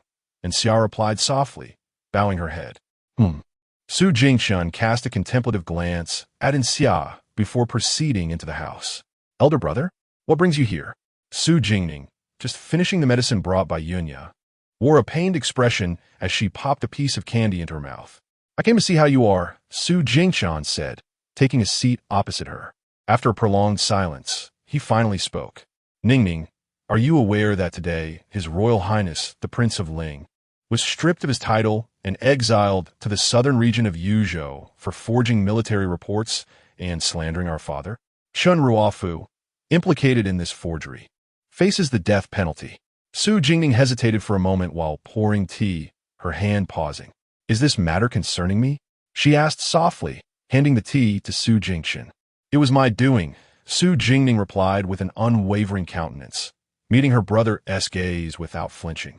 She did not wish to lie to him. Why would you take such a risk? Su Jingshun, having sensed something upon seeing Xia, began to piece together the puzzle. Although Xia had grown up in the martial world and was acquainted with many extraordinary individuals, he could not comprehend why Jingning would jeopardize herself to ensnare Mu Ling. Because the Su family does not harbor traitors, Chun Ruofu deserves her fate. She revealed our military strength in the northern region to Mu Ling and conspired against the Su family. I cannot allow such a threat to linger. As for Mu Ling, he seeks to marry me as a concubine, using me as leverage to coerce the Su family into servitude. If he dares to reach for the Su family, he must be prepared to face the consequences. Su Jingning's voice was cold, her dark eyes filled with a chilling resolve. Su Jingchen stared at Su Jingning, at a loss for words. He had always known her to be gentle, yet he had never witnessed her display such callousness. Lowering her head, Su Jingning suddenly found herself unable to meet her brother's gaze, fearing she would glimpse disappointment in his eyes. Her scheme was hardly honorable. It was not the way of the Su family. Yet, she had no regrets for her actions. The once naive and ignorant Su Jingning had long since perished. If fate had granted her a second chance, it was to rectify the mistakes of her past life. She would never show mercy to those who betrayed and harmed her. Suddenly, a warm hand gently rested upon her head, softly ruffling her hair. Ningning, your elder brother acknowledges your intelligence and cunning. However, you must always remember that you are never alone. You have your father and mother, as well as your elder siblings. Regardless of your intentions, you must learn to discuss them with us rather than embark on such perilous ventures alone. It is not worth risking your safety for a mere prince and Chen Ruofu. If today the Ling King were to see through the trap you have set, do you comprehend the peril it would entail? You have your father and brothers to protect you. All you need to do is revel in joy and pursue the things you cherish. Su Jingchen's voice was gentle yet tinged with helplessness, for he felt a deep sympathy for his sister, who had always been more sensible than the children of others from a young age. After years away, she had learned to face troubles alone, never wanting to burden her family. Brother, do you not blame me?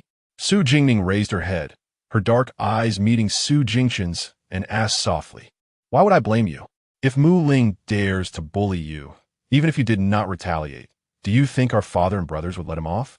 Thus, it was indeed the second and fourth brothers who assaulted the Ling King in the dead of night. She recalled Chen Ruofu's face, seemingly poisoned. She had witnessed that very poison with her fourth brother, and only her second brother could have been capable of such midnight mischief.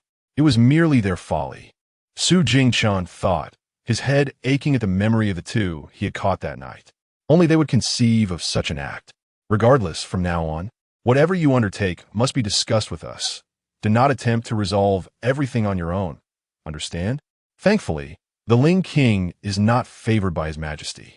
Had it been another prince, this matter would not be as simple as you imagine. Su Jingchen's heart was heavy, and he regarded Su Jingning with a serious expression. I understand, brother. Rest assured, it shall not happen again. Su Jingning replied obediently, lowering her head in acknowledgement. Su Jingchen shook his head, helpless against her demeanor. He also needed to devise a way to keep their father in the dark about Ningning's involvement in this affair. 3 days later, at the Wumen of the imperial capital. Recently, rumors swirled in the capital regarding the Ling King and the adopted daughter of Duke Zhenguo conspiring to slander the duke's household, a pillar of the Great Zhou. The Ling King was stripped of his title and demoted to a common prince, exiled to Yuzhou. Meanwhile, Chen Ruofu confessed all her crimes to the Jingzhou division, admitting her grudges and forging military reports to take revenge on the duke's household, claiming she had deceived and manipulated the Ling King. The Jingzhou division found her guilty, and today, she was to be executed at Wumen. At this moment, a throng had gathered before Wumen. The duke's household had protected the common folk of Great Zhou for a century, achieving countless military feats and earning profound respect from the people. The Zhou people, who valued propriety and righteousness, viewed Chen Ruofu, this ungrateful and venomous individual, with nothing but disdain and contempt, feeling pity for the duke's household, which had raised a wolf in sheep's clothing over the years. Su Jingning concealed herself within the crowd, draped in a dark blue cloak. Observing the figure on the execution platform, clad in prisoner-esque garb, Chen Ruofu appeared pale and disheveled, devoid of the former grace and nobility she once possessed. She stood expressionless, enduring the scorn of the masses as if the words were beyond her comprehension, her gaze vacant. Chen Ruofu lifted her head to the sky, a self-deprecating smile gracing her lips. She had entrusted herself to a person as self-centered as herself, a soul selfish to the core. She felt hatred and bitterness. Yet as an orphan, no one would extend a hand to her, Whether or not the crimes were her own, she was destined for doom. Su Jingning gazed at Chen Ruofu. In her past life, it was on such a winter day, beneath the woman, that Chen Ruofu and Mu Ling had accused the Duke's household of treason, compelling her to witness the female members of the Duke's family fall one by one into pools of blood. The entire execution ground haunted by the souls of her kin. Today, she intended to make Chen Ruofu experience the suffering endured by the residents of the Duke of the State in her past life, allowing her to feel the sting of betrayal, the weight of injustice, and the despair of having no recourse. Chen Ruofu's gaze met that of Su Jingning amidst the crowd. Standing alone, her exquisite and radiant visage was partially concealed beneath her cloak, yet her ethereal presence shone brightly, making her unmistakable even among the throngs of people. The eyes that turned towards Chen Ruofu were calm and profound, yet they carried an icy chill that penetrated to the bone. In that fleeting moment, the bitterness, hatred, and fear of death that resided within Chen Ruofu surged forth, ignited by Su Jingning's presence. Glancing at the brutish executioner with his imposing stature and coarse features beside her, a frenzied desire to break free from her chains overtook her, her expression transforming into one of terrifying rage. The onlookers recoiled in fear, stepping back several paces. The jailer pressed her firmly to the ground, rendering her immobile as she lay there in a state of utter disarray upon the cold, unforgiving earth. She watched the retreating figure of the resolute silhouette clad in dark blue, gradually surrendering her struggle. Chapter 38. Under the umbrella, Su Jingning turned away from the execution ground, the sky heavy and overcast, suffocating in its weight. A chill in the air hinting at impending rain.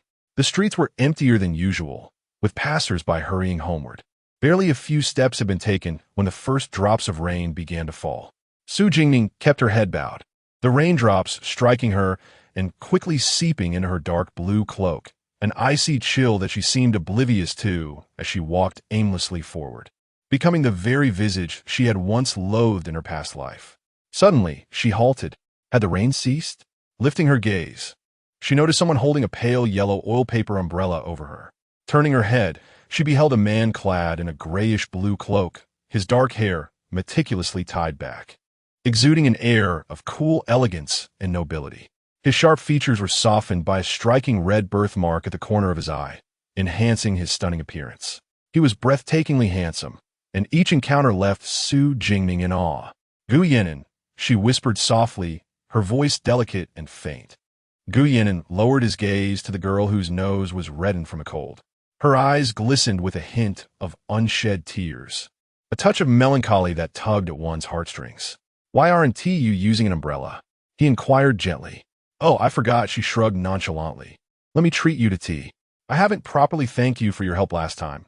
Su Jingning smiled at Gu Yenin, her eyes crescent-shaped with warmth, evoking a tender response within him. She was reluctant to return home, desiring instead a secluded place to linger for a while. Very well. Gu Yenin sensed her emotional turmoil. She seemed to be suppressing feelings, holding back yet unable to release them. He had followed her from the execution ground, and though she was usually perceptive, today she had not noticed his presence. Were it not for the rain causing her to forego the umbrella, he would not have intruded upon her solitude. Concerned about her susceptibility to the cold, with her head bowed, she walked alongside him as Gu Yenin held the umbrella, its canopy tilted protectively over her, enveloping them in silence as they made their way to the tea house. The tea house was nestled in a discreet alley, run by an elderly couple, serene and tranquil, with a comfortable ambience and few patrons.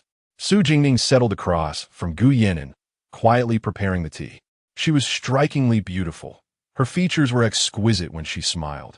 Yet when her countenance was devoid of joy, she radiated an aura of cool detachment akin to a rare dark orchid. Su Jingning's knowledge of tea-making was imparted by her master, who cherished the art of tea. Her senior brothers and sisters lacked the talent or interest in tea, so her master had entrusted her with the entirety of his teachings, relishing the tea she brewed. Gu Yenin watched her graceful movements, as if they flowed like water, a few stray wisps of hair dancing in the gentle breeze. Suddenly, He selfishly wished that she would brew tea solely for him. Do try it. Though this tea may be mediocre, the one I make is truly exceptional. Su Jingning presented a cup of tea to Gu Yanran, her fair, slender fingers cradling the delicate white porcelain cup, exquisite in its beauty. Gu Yanran smiled, accepting the cup. The pristine porcelain held a tender green hue, releasing a fragrant aroma reminiscent of the night sky. He took a gentle sip. The taste was rich and resonant, leaving a refreshing aftertaste that lingered delightfully. Indeed, it is a rarity in this world, Gu Yanran remarked in a deep, warm voice. Su Jingning smiled as she poured him another cup of tea. Gu Yanran gazed at her. She was smiling, yet he could discern a vague sadness lurking in her eyes. However, he refrained from inquiring, choosing instead to quietly accompany her. Su Jingning mentioned that she wished to express her gratitude for Gu Yanran's previous act of saving her. Yet, after she filled his cup, she merely sat in silence, staring vacantly out the window. For reasons unknown, Gu Yanran possessed a calming aura that brought her peace in his presence. Gu Yanran, did you fare well after returning home your childhood? Su Jingning suddenly turned to him and asked. At that moment, Gu Yanran still exuded an air of aloof nobility. Proud, yet still a spirited young general. She could not fathom how the Gu Yanran of her past life had transformed into a merciless harbinger of death. Recalling how she had saved him back then, she remained perplexed as to why the esteemed heir of the Northern Sun Prince would be subjected to such torment. Gu Yanran was taken aback by her unexpected question, having assumed she would refrain from discussing their childhood. Concern for him glimmered in her eyes. Quite well, he replied, his voice slightly hoarse. Su Jingning furrowed her brow. Quite well? Then what could have caused him to suddenly become a ruthless and bloodthirsty figure, instilling fear among various factions as the Northern Sun Prince? The Northern Sun Prince. At that time, Gu Yanran was indeed the Northern Sun Prince, not merely his heir. The old prince had reportedly passed away suddenly in June of the 17th year of Longin's reign, with rumors swirling of illness, assassination, or poisoning. Yet the true cause of his demise remained a mystery. However, after Gu Yanran ascended to the Northern Sun throne, it seemed he had transformed into a different person, cold and heartless, driven by a penchant for slaughter, employing brutal methods. He commanded an army of 500,000 in the northern frontier, and during the ailing emperor's decline, he issued an enigmatic edict, appointing him as regent. Everyone believed he harbored treasonous intentions. Even Mu Ling and she herself were wary of him. Yet, Gu Yanran accepted the edict without ever setting foot beyond the northern frontier, not even returning to the imperial capital to mourn the emperor's passing. It was only later, when she entrusted him with the Su family's military tokens and formations, urging him to fulfill a promise from their youth by eliminating Mu Ling and Chun Ruofu, that he finally departed the northern frontier. Thus, was it the death of the old prince that precipitated such profound change in him? Now it was January, meaning the old prince would pass away in 5 months. If only she had saved the old prince, might he have remained the proud and radiant young general he was now? Is the old prince in good health? Su Jingning inquired, her expression turning serious. Gu Yanran found himself momentarily lost, unable to follow the abrupt shift in her thoughts. Su Jingning suddenly realized her question had been too direct, and with a hint of embarrassment, she added, I was merely asking casually. My father is in robust health. Gu Yanran responded, though he found her inquiry peculiar. Robust health? How could he suddenly pass away? In such a well-guarded place as the Northern Sun Prince's residence. How could an ordinary assassin breach his defenses? How did the Northern Sun Prince meet his end? Gu Yanran, do you trust me? Su Jingning gazed at Gu Yanran, her expression resolute. The current Gu Yanran was splendid, and she wished for him to remain far from the semblance of his former self. Gu Yanran scrutinized her intently, a smile dancing in his eyes, his voice tender. I believe you. In this world, aside from you, I trust no one. His response was unequivocal and unwavering. A sudden flutter of anxiety seized Su Jingning as she met his gaze. From this moment forth, be vigilant of all those around the old prince, particularly those he holds dear. Assign more trustworthy individuals to safeguard him, Su Jingning stated earnestly. Why? Gu Yanran inquired, his demeanor turning serious. He recognized that she would not speak thus without reason. Su Jingning fell silent, grappling with the inability to elucidate her concerns. However, she pondered if there might be a more effective way to convey her warning. I cannot fully explain myself, but I merely wish to assist you, she admitted, feeling somewhat troubled. Her head bowed as she struggled to articulate her thoughts to Gu Yanin. Gu Yanin regarded her in silence for a long while. She was reluctant to divulge her secrets, yet upon hearing her intent to help, he felt there was no way to dismiss her unspoken concerns. I understand. I will remain vigilant. Thank you, he replied, a gentle smile gracing his lips as he observed the girl who kept her head lowered. Instantly, Su Jingning lifted her gaze, her eyes sparkling with joy, hoping that this time he would forever embody the noble and proud youth he currently was. Chapter 39. Blood Gu's Sorrow that night. In the North Yang Prince's residence, Gu Yanin stood in the study, a scroll in hand. Yet his mind lingered on the words spoken by Su Jingning earlier that day, advising him to be vigilant about those surrounding his father and to ensure his father's safety. He pondered how she had come to know of potential treachery against the king. After a moment's contemplation, he settled down and took up his brush to compose a letter. Bound by his official duties in the capital, he found himself unable to return to the northern frontier.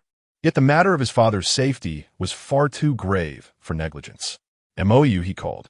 "Your subordinate is here," Mou replied, entering and bowing respectfully. "Deliver this letter to Lu Feng with utmost urgency, instructing him to personally convey it to the northern frontier without letting it pass through any other hands. Furthermore, he is not to return, but to secretly protect my father." "Understood." Mou glanced at Gu Yanin, accepting the letter but hesitating before departing. After a moment, he spoke. "My lord, tomorrow marks the full moon. I've already notified the guards that no one is permitted near your courtyard during these 2 days. His voice carried an undertone of concern. "Noted. Tomorrow, send someone to request leave from the court on my behalf." "You may go now," Gu Yanin replied absent-mindedly, his grip on the scroll tightening to the point where his knuckles turned white. With that, Mou exited the study. Gu Yanin set the scroll down and gazed at his hands, long and pale fingers with distinct joints, yet trembling uncontrollably. He slowly removed the white jade prayer beads from his wrist, holding them for a long while before carefully placing them into a pitch-black sandalwood box. Beneath the once luminous skin of his wrist, the veins were marked with an unusual, ominous blue, grotesque and terrifying. Yet he seemed oblivious, casually covering them with his hand. Rising, he approached the rosewood bookshelf adorned with various ancient artifacts and paintings, gently pressing on a relief sculpture on the left side. The bookshelf slowly shifted aside, revealing a concealed door. After entering, the door gently closed behind him. Behind the hidden door, the walls of the secret passageway were embedded with luminous pearls, illuminating the entire corridor.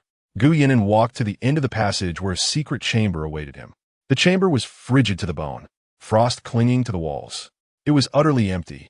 Clad in a single thin garment, Gu Yanin seemed impervious to the cold. His expression remained impassive as he sat cross-legged in the center of the chamber, seeking tranquility. Time passed, though its measure was lost on him.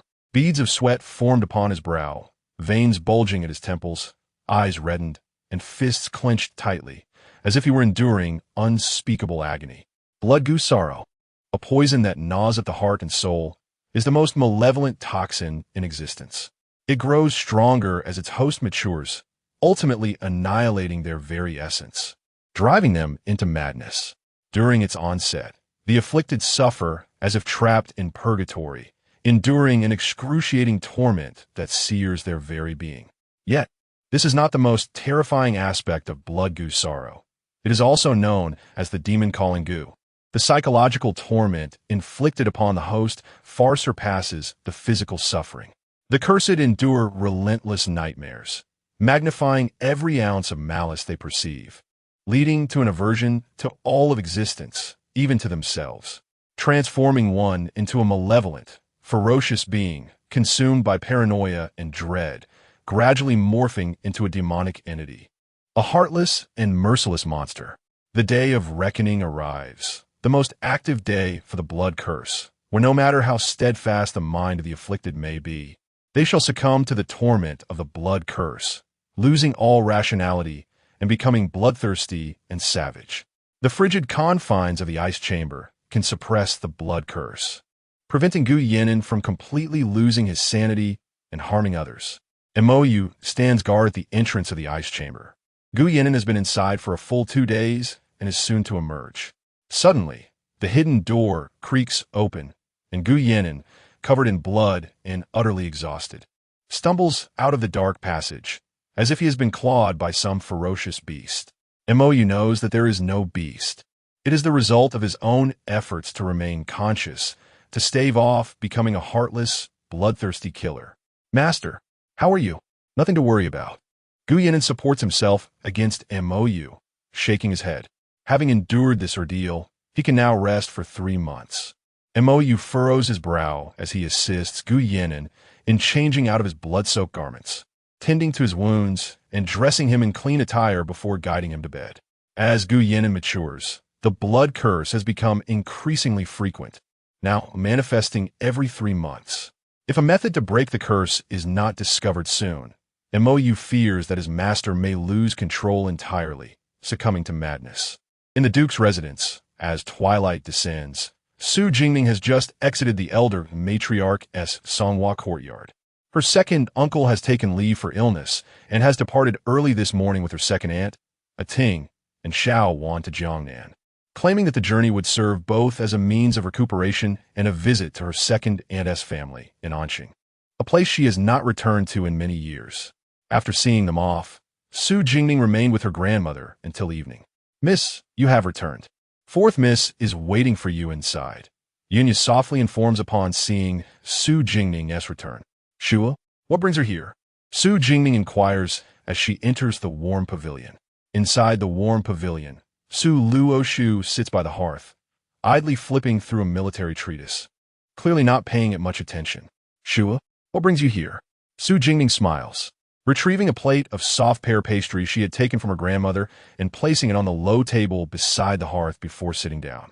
Second sister, you are back, Su Luoshu exclaims, her eyes sparkling with delight as she looks at Su Jingning. I brought back some soft pear pastries from grandmother. Do try them. Su Jingning offers, pushing the plate towards Su Luoshu. Wow, it's been ages since I've had Su Granny's soft pear pastries. Thank you, second sister. Su Luoshu beams, eagerly taking a piece to savor. Now, what is the reason for your visit? Su Jingning observes her with a cheerful smile. After finishing a piece of pastry, Su Luoshu claps her hands and giggles. Has second sister received the birthday invitation from the third miss of the Jiang family? Su Jingning, having received numerous invitations over the past few days, is uncertain and glances at Yunya. Miss indeed. The third miss of the Jiang family delivered an invitation the other day. I didn't have the chance to inquire further, and it remains unanswered, Yunya replies softly. Second sister, third sister, and Xiao Wan have gone to Anqing. Will you accompany me to the Jiang residence tomorrow? Su Luoshu pleads, holding on to Su Jingning's arm. Su Jingning casts a smiling glance at her. Usually, she is engrossed in her designs in the workshop, reluctant to step outside. So what has prompted this change today? On ordinary days, you usually detest going out. What has prompted you to attend Miss Jiang San's birthday banquet? Dear sister, you are unaware that tomorrow Shenzi is hosting a poetry and tea gathering, and nearly all the noble young ladies of the capital will be present at the Duke's residence. As for Miss Jiang San's birthday celebration, hardly anyone plans to attend. Miss Jiang San is one of Shu Air's few friends, hence I wish for you to accompany me to the Jiang residence, to bring a touch of liveliness and ensure she does not feel too neglected. Su Luoshu explained, Miss Jiang San is not only beautiful, but also exceedingly kind. I am certain you would take a liking to her.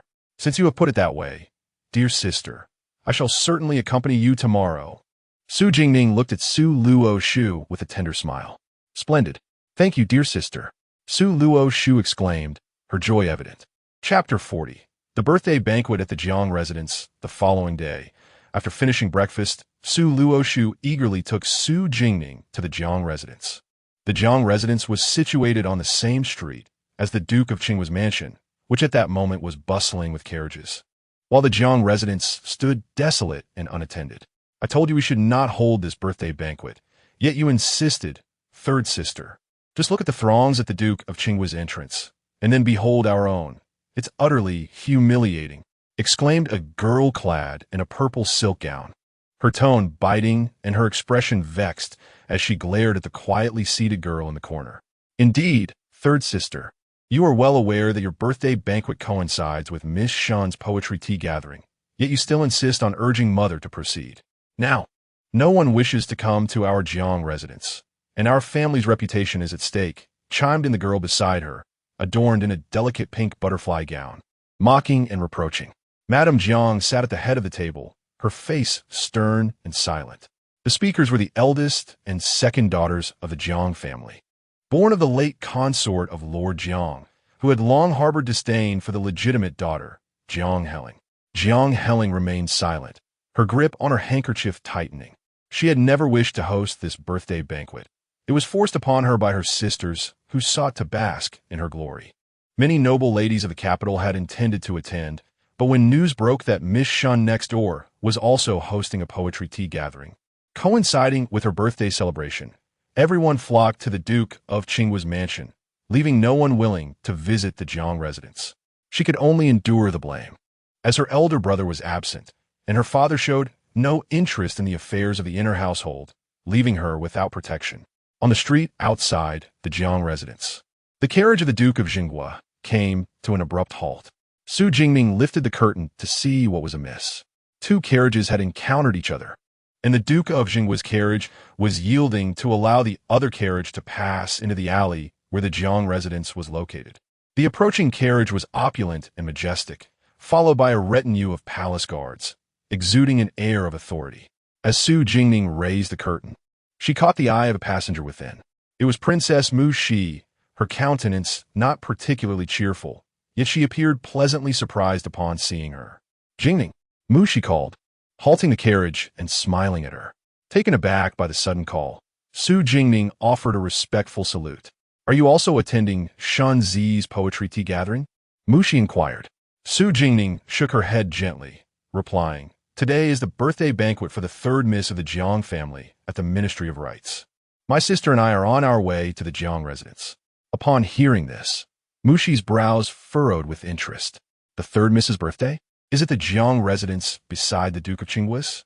"Indeed," Su Jingning confirmed. "Then I shall accompany you to the Jiang residence," Mu Shi declared suddenly. She had intended to visit the Qi residence to find Qi Nanfeng, but discovered he had secretly gone to the Duke of Qinghua's mansion for Shanzi's poetry tea gathering. The allure of the gathering was a relic from the previous dynasty's sage of literature, and Qi Nanfeng, a book enthusiast, had eagerly attended. She initially planned to retrieve him from the Duke's mansion, but, upon encountering Su Jingning, decided to spare Qi Nanfeng for the moment, avoiding the frustration of seeing the Shun family. Su Jingning was taken aback by Mu Shi's unexpected declaration to go to the Jiang residence, momentarily at a loss for words. "I shall go ahead and wait for you." Mu Shi flashed a smile at her before instructing the guards to proceed to the Jiang residence. At the entrance of the Duke of Qing's mansion, Shunzi, upon hearing that Princess Shuyang's carriage was en route, hurriedly emerged to extend a welcome. She presented the princess with an invitation, never anticipating that Princess Shuyang would attend her poetry tea gathering. The princess was known for her aversion to private banquets. Thus, Shunzi felt a swell of pride as she stepped out to greet her amidst the congratulations of onlookers. In the corner behind her, Qi Nanfeng looked on with trepidation at the slowly approaching carriage. It was over. Mu Shi must have discovered her clandestine visit to the Duke of Qing's residence. Given her disdain for the Shun family, she would undoubtedly make an example of her. Was there still time to slip away unnoticed? All hail Princess Shuyang. Shunzi stood at the forefront of the crowd, bowing as the carriage drew near, her voice slightly raised in her exuberance. Consequently, the assembled guests watched as the opulent vehicle passed her by without hesitation, making its way directly to the Jiang residence across the street, where it came to a graceful halt at the entrance. Shunzi stood awkwardly, her face flushed, listening to the whispers behind her. "Ah, isn't Princess Shuyang here for Miss Shun's poetry tea gathering?" "Indeed. Why has she gone to the Jiang residence?" "All right. I heard it's Miss Jiang's birthday today." As Shunzi contemplated calling everyone back to take their seats, another understated yet lavish carriage, bearing the insignia of the Duke of Zhen, passed by, darkening her expression. The members of the Duke of Zhen's household were also headed to the Jiang residence. It appeared to be the second and fourth young ladies of the Su family. The crowd murmured as they observed Su Jingning and Su Luoshu alighting from the carriage at the Jiang residence. Jingning. Mushi awaited Su Jingning at the carriage's front. Her smile warm as she beheld the delicate figure clad in a pale blue orchid gown, exuding an air of quiet elegance. I have met Princess Xuyang. Su Jingning greeted her with a gentle tone. Mushi stepped forward, taking her hand and smiling affectionately. No need for formalities. In private, you may simply call me by my name, just as Jingma does. She winked at her and whispered, her fondness for Su Jingning evident. The latter, having dined together previously, held a favorable impression of the noble-born princess. By the way, Your Highness, this is my sister, Su Luoshu. Sure, please greet Princess Xuyang. Su Jingning introduced her sister, who appeared slightly uneasy in the presence of royalty. Greetings, Princess Xuyang, Su Luoshu said, standing beside her sister, dressed in a simple yet elegant green outfit, her features striking and imbued with a hint of spirited charm. Your sister is just as lovely as you.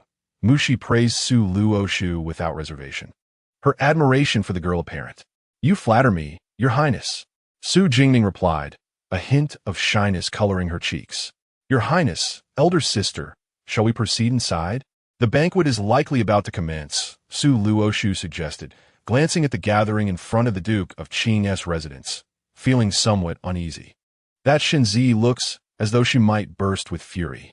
Shenzi watched as Su Jingning, who was intimately engaged with Princess Xuyang, glared with fiery resentment. Surset Besu Yingning. It was she who caused Shenzi to injure her hand, rendering her left hand incapable of supporting the qin. And yet, her brother, Prince Chun, still had the audacity to thank Su Jingning. If it weren't for her, how could Shenzi have been harmed? She hadn't even sought out trouble with her. And yet here she was, coming to her doorstep. Miss Shun, I suddenly recalled that Miss Jiang has also invited me to her birthday banquet. I shall make my way there first. I will trouble you with my presence another time, Qi Nanchuan said. And upon seeing Mu Shi and Su Jingning heading to the Jiang residence, he felt compelled to leave, hoping that Su Jingning might spare him. He hastily bid farewell to Shenzi. Master Qi. Shenzi began, wanting to retain him, but Qi Nanchuan hurried away as if his feet were oiled. Subsequently, the young ladies and gentlemen from the Duke of Qing's residence found various excuses to make their way to the Jiang estate. Even the reigning emperor's legitimate princess had ties with Miss Jiang San, so it was only natural for them to follow suit. If they could converse with Princess Xuyang, it would be even better. Shenzi observed as her guests departed for the Jiang residence one by one, her expression darkening ominously. Lai Fu, prepare the gifts. We are also heading to the Jiang residence. Miss, are we not holding the poetry and tea banquet? Lai Fu asked, astonished. Hold? What is there to hold? Everyone has gone there. Shenzi retorted, her complexion pale with fury as she stormed towards the Jiang estate. Chapter 41. The birthday banquet at the Jiang residence too. Within the Jiang residence, the Jiang sisters continued their scathing remarks directed at Jiang Heling, whose petite face flushed crimson under their relentless taunts, tears welling in her eyes. Suddenly, the butler's excited voice broke through the tension. Princess Xuyang has arrived. Jiang Heling thought she must have misheard. How could Princess Xuyang possibly come here? Nevertheless, she rose to greet her, only to be obstructed from behind by Miss Jiang and second Miss Jiang. Why would Princess Xuyang visit the Jiang residence? Lady Jiang hurried ahead, her expression a mixture of surprise and mild panic, while the two Jiang sisters frantically adjusted their garments, anxious not to offend. None of them seemed to recall that today was meant to celebrate Jiang Heling's birthday. Your Highness, we are honored by your presence. Mu Shi entered the Jiang household in a resplendent crimson brocade gown, her features striking and refined, exuding an air of noble elegance, accompanied by Su Jingning. Lady Jiang, please rise. There is no need for such formalities. Mu Shi gracefully assisted Lady Jiang, a smile playing upon her lips. I was unaware of your esteemed presence. and I sincerely apologize for any shortcomings in my manners. Lady Jiang, with a gentle demeanor, responded with eloquence. Mu Shi smiled in return. It is I who has intruded upon your gathering. May I present my daughters? This is my eldest, Jiang Shuijin, and my second daughter, Jiang Shuiyao. The two sisters immediately beamed like blooming flowers as they curtsied to Mu Shi, their expressions overly flattering, evoking little fondness. Mu Shi nodded politely, her gaze drifting behind the sisters. I have heard today is the birthday celebration for Miss Jiang-san. I do not see her present. She recalled meeting Jiang Heling at the imperial banquet, enchanted by her beauty. The smiles on Lady Jiang and her two daughters faltered momentarily. We are honored to meet your highness. Thank you for gracing this humble celebration. At last, Jiang Heling managed to step forward from behind the others. Renowned as the most beautiful woman in the capital, she donned a simple moon-white brocade gown that accentuated her figure exquisitely. Her flawless fair skin, ink-like brows, and gentle, alluring peach blossom eyes, complemented by a delicate nose and cherry-red lips, embodied the grace of a refined lady. Due to the sudden change in her itinerary, Mu Shi had not prepared a gift. She casually removed a bracelet from her wrist and offered it to Jiang Heling. I came in haste and could not bring a present. Let this serve as your birthday gift. Jiang Heling was taken aback by the honor, hesitant to accept the bracelet. Your Highness's visit is the greatest surprise for me. I cannot accept such a gift. Mu Shi glanced at the envious Su sisters, who watched Jiang Heling with palpable jealousy. Smiling at Jiang Heling, she playfully insisted, if you do not accept, I might feel embarrassed to attend your birthday banquet. Thank you, Your Highness. Please, do come in. Jiang Heling acquiesced, reluctantly accepting the bracelet, and gestured for Mu Shi to enter. Miss Su Luo Shu, please join us as well. She smiled at the two girls nearby, feeling a surge of gratitude for Luo Shu's presence. She had heard that Su Luoding and Su Luowan had traveled to Jiangnan, and had assumed Luo Shu would not attend alone. To her delight, she found that she was mistaken, despite having few friends. The Su sisters were always willing to spend time with her. She gazed at the silent girl, standing beside Princess Xuyong, the legitimate daughter of the Su family. Though she remained reticent, her demeanor, as elegant and cool as the Dark Valley orchid, was impossible to overlook. She held no acquaintance with Princess Xuyong. The princess's unexpected attendance at her birthday banquet was undoubtedly due to Miss Su Air. The arrival of Princess Xuyong attracted a multitude of guests to the Jiang residence, including numerous distinguished young ladies and gentlemen. Mrs. Jiang and her two daughters exerted themselves to attend to the guests, hoping to catch the eye of some eligible bachelor. Given the crowd, Su Jingning and her companions sought refuge in a quiet pavilion to converse. Upon spotting them, Qi Nanfeng hurried over, settling beside Mu Shi without a hint of movement. Mu Shi, disinterested, continued her conversation with Su Jingning. Many others attempted to engage with Su Jingning and her friends, hoping to converse with Princess Xuyong. Yet the intimidating guards flanking the princess deterred any advances. Are you not going to entertain those attending your birthday feast? Glancing at the disinterested Jiang Heling, who had been seated beside them, Su Jingning and Mu Shi turned their attention to her as well. Jiang Heling cast a glance at the lively gathering behind her and shook her head. This banquet was never my desire. It was merely my elder sisters, seeking excitement due to their recent boredom, who wish to create a lively atmosphere in my name. They are enjoying themselves now, and I have no desire to intrude. Su Luoshu felt a pang of sympathy for her.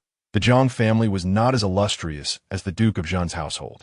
Jiang Heling's mother had passed away early, and the current Mrs. Jiang, being a concubine elevated to the position, did not treat her kindly. Her father also showed her little affection, being of a gentle disposition. She was often bullied by her two elder sisters. Su Luoshu took her hand, giving it a comforting squeeze while gazing at her with concern. Jiang Heling smiled back at Su Luoshu. It's all right. If it weren't for them, I wouldn't have had the chance to see you. Su Jingning observed Jiang Heling, a hint of regret flashing in her eyes. Such a fine young woman had met a tragic end in her past life. In her previous existence, Jiang Heling had married Prince Chun, only to be sent to the lecherous emperor of Nanyue after bearing a child, all to secure Nanyue's assistance. Unable to endure the humiliation, she took her own life on the way to Nanyue. Later, her brother, Jiang Hechuan, sought vengeance by aligning with Prince Ling, leveraging his power to personally slay Prince Chun, subjecting him to a brutal demise. Miss Jiang-san, I wondered where you had vanished to. It appears you have been hiding in this tranquil spot. Shenzi approached them with an exaggerated sway, her head held high. Having met Princess Xiyang, she acknowledged Mu Shi with a respectful bow upon noticing her presence. As Mu Shi was engaged in conversation with Su Jingning, Shenzi's interruption caused her smile to wane slightly. Please rise, Mu Shi responded with an indifferent demeanor. Shenzi then turned her gaze towards Su Jingning, realizing she had indeed befriended Princess Xiyang, who must have been deceived by her, unaware that Su Jingning was a cunning and ruthless individual. A princess of such golden grace. How do you dare to stand in her presence? Shenzi regarded Su Jingning with disdain. Anticipating Shenzi's approach, Su Jingning remained aloof, her expression cool, choosing not to engage with her. Mu Shi, taken aback by her impolite words, exclaimed, Shenzi, what do you mean by that? Shenzi smiled at Mu Shi, her gaze fixed upon Su Jingning, whose eyes brimmed with animosity. Princess, are you aware that I injured my hand some days ago? I shall never be able to play the Guqin again. It is all due to Su Jingning. This woman harbors malevolent intentions. It would be wise for you to keep your distance from her, lest you be deceived. Mu Shi, perceptive in her judgments, had taken an immediate liking to Su Jingning upon their first encounter, finding her delicate and fragile, thus dismissing Shenzi's malicious words. It is not for you to dictate whom I may befriend. Miss Shun's remarks seem somewhat misplaced. My recollection differs. On that day, at Yunmiao Pavilion, it was you who first spoke with disrespect and even snatched away another's affection. Furthermore, you attempted to strike Miss Su with a whip. As for your injury, did you stumble while wielding the whip, or was it Miss Su's kindness that tended to your wound? I have heard that, without her aid, you might have lost your hand altogether. From the side, Zhang Helling's gentle yet resolute voice emerged in defense of Su Jingning.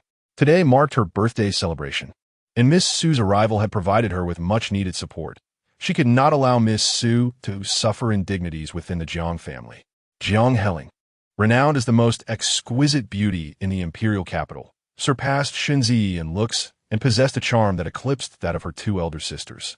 It was only upon learning of Zhang Helling's birthday banquet that Shenzi had deliberately scheduled her own poetry and tea gathering on the same day, hoping to witness her humiliation. Now, with Zhang Helling speaking up for Su Jingning, her disdain for Zhang Helling deepened. Oh, so you too can speak up for others? I had thought you were content to hide in the shadows, too timid to utter a word. What favors has Su Jingning bestowed upon you to earn such fervent defense? Shenzi's words were sharp and cruel. Hearing this, Su Jingning furrowed her brow. It seemed that the severing of one of her hands had not imparted the lesson she so desperately needed. Chapter 42 Jiang Hechuan. Su Jingning cast a cold glance at Shenzi. Just as she was about to speak, a clear and agitated voice interrupted her. Miss Shun, have you come to my sister's birthday banquet to cause trouble today? Following the sound, she was somewhat surprised to see a remarkably handsome young man striding towards them, positioning himself protectively in front of Jiang Helling. It was Jiang Helling's brother, Jiang Hechuan. To her astonishment, not far behind Jiang Hechuan, Gu Yinan was strolling leisurely. What brought him to the Jiang residence? Mu Shi also noticed Gu Yinan, her expression betraying her delight. Yet, neither of them uttered a word, continuing to observe Shenzi with cold indifference. Shenzi was taken aback by Jiang Hechuan's sudden return. He cherished his sister dearly. Brother, you come back, Jiang Helling exclaimed, her eyes sparkling with joy. She had thought that her brother would not be able to attend her birthday celebration this year. Jiang Hechuan smiled indulgently at Jiang Helling before turning his attention to Shenzi. I heard that Miss Shun is hosting a poetry and tea gathering today. How fortunate you are to find the time to attend my sister's birthday banquet. Surely, you weren't extended an invitation to this gathering by my sister? Jiang Hechuan's words were blunt, insinuating that Shenzi had intruded uninvited. Instantly, Shenzi's face flushed crimson, yet she retorted defiantly, What? Am I not allowed to bring a birthday gift to Jiang Helling? Can you truly drive me away? Jiang Hechuan had never encountered someone so brazen, leaving him momentarily speechless. Their commotion caught the attention of Madame Jiang, who was startled to see Jiang Hechuan had returned. Why had he come back so suddenly? If Jiang Helling had been gossiping about anything, it could spell trouble with the master. "Oh, Hechuan, you're back. Why didn't you send word? I could have prepared something," she exclaimed. Jiang Hechuan, still irked, ignored her and fixed a cold gaze upon Shenzi. "Miss Shun, if you continue to speak disrespectfully, I must ask you to leave the Jiang family." Madame Jiang, observing Shunzi's darkening expression, quickly comprehended the situation. The master had instructed her not to provoke the Duke of Qinghua's household, yet now she found herself caught between two parties she could not afford to offend. "Hechuan, do not be rude. Miss Shun has come to honor Linger's birthday banquet and is a distinguished guest of the household," Madame Jiang said with a smile, stepping forward to address Shunzi. Then, she turned to Mu Shi and offered a curtsy, addressing her and Su Jingning with warmth. "The flowers in the garden are blooming splendidly, a unique spectacle of winter. Perhaps Linger could escort the princess and the young ladies to admire the blossoms." Madame Jiang, being astute, spoke in a manner that offended no one, hoping to separate the groups to avoid any further conflict. Jiang Helling, not wishing to continue entangling with Shenzi, suggested, "Princess, Miss Su, Miss Luo, this way please." Madame Jiang then affectionately attempted to guide the visibly displeased Shenzi in another direction, but as she turned, she froze in place. She stood, her expression dazed, gazing at Gu Yan'an, who was leaning against a pillar in the corridor, watching the scene with an impassive demeanor. Clad in a dark robe adorned with silver embroidery and draped in a deep blue cloak, his hair partially tied back, he exuded an air of elegance and aloofness. How could young Master Gu be here? This was disastrous. Had he witnessed her earlier haughty behavior? Shenzi immediately adopted a delicate and charming demeanor. Her voice lilted as she curtsied towards Gu Yan'an. She had previously encountered the esteemed young Master Gu. Gu Yan'an straightened his posture and approached her. Instantly, Shenzi's petite face flushed with embarrassment, leaving her somewhat flustered. What should she do? The young Master Gu was coming her way. How exhilarating! She tugged at her handkerchief and displayed what she believed to be her most captivating expression. However, Gu Yan'an's attention was captured solely by Su Jingning, who stood beneath the pavilion in a pale blue gown, her demeanor aloof and unapproachable. He walked past Shenzi without acknowledging her. Shenzi's sweet smile froze on her face. The young master did not greet her. "Yan'an, what brings you to the Jiang residence? Surely, you are not here to attend Miss Jiang's birthday celebration?" Qi Nanfeng inquired teasingly, directing his gaze at Gu Yan'an. Gu Yan'an disregarded him, merely nodding at Mu Shi before turning to Su Jingning with a smile. "Miss Su is also present." Su Jingning offered a slight nod, her eyes reflecting a flicker of curiosity. His complexion appeared paler than usual, and the air he carried bore a faint yet richer scent of sandalwood than normal. Was he injured? "The young Master Gu is my guest. I happened to encounter him on my way back to the residence, and, having not seen him for quite some time, I invited him to join us," Jiang Hechuan clarified. "Linger, please escort the princess and the young ladies on a tour of the residence. I have some matters to discuss with the young Master Gu. I will join you shortly," he instructed Jiang Helling. "Young Master Gu, this way please." After speaking, he courteously led Gu Yan'an to his courtyard. In Jiang Hechuan's courtyard, Gu Yan'an grasped his teacup, attentively absorbing the information conveyed by Jiang Hechuan. Jiang Hechuan had been tasked with secretly assisting the fourth prince Feng Yujie of Shiliang in seizing the throne from the rebellious first prince. He had orchestrated an alliance with the formidable Hellion clan, swiftly subduing the traitorous faction. On New Year's Eve, the fourth prince ascended to the throne of Shiliang. Feng Yujie agreed to form an alliance with the great Zhou, and in a show of sincerity, he revealed that Beiyin and Nanyue had been discreetly communicating since September of the previous year, having secretly provided Nanyue with a shipment of cold iron ore. Due to the stringent defenses of Great Zhou, Beiyin had been covertly transporting the ore from Shiliang, thus evading detection. Nanyue's resources were scarce, lacking cold iron mines. And since Beiyin had clandestinely supplied Nanyue with cold iron, it was likely that the two nations had already formed an alliance. Jiang Huchuan's expression turned grave. All weapons in Beiyin were forged from cold iron. Should Beiyin craft such weaponry for Nanyue, the blades would inevitably be directed at Great Zhou, potentially leading to chaos in the southern territories. Gu Yinan furrowed his brow in concern. Tomorrow, you shall accompany me to the palace to inform His Majesty of this matter.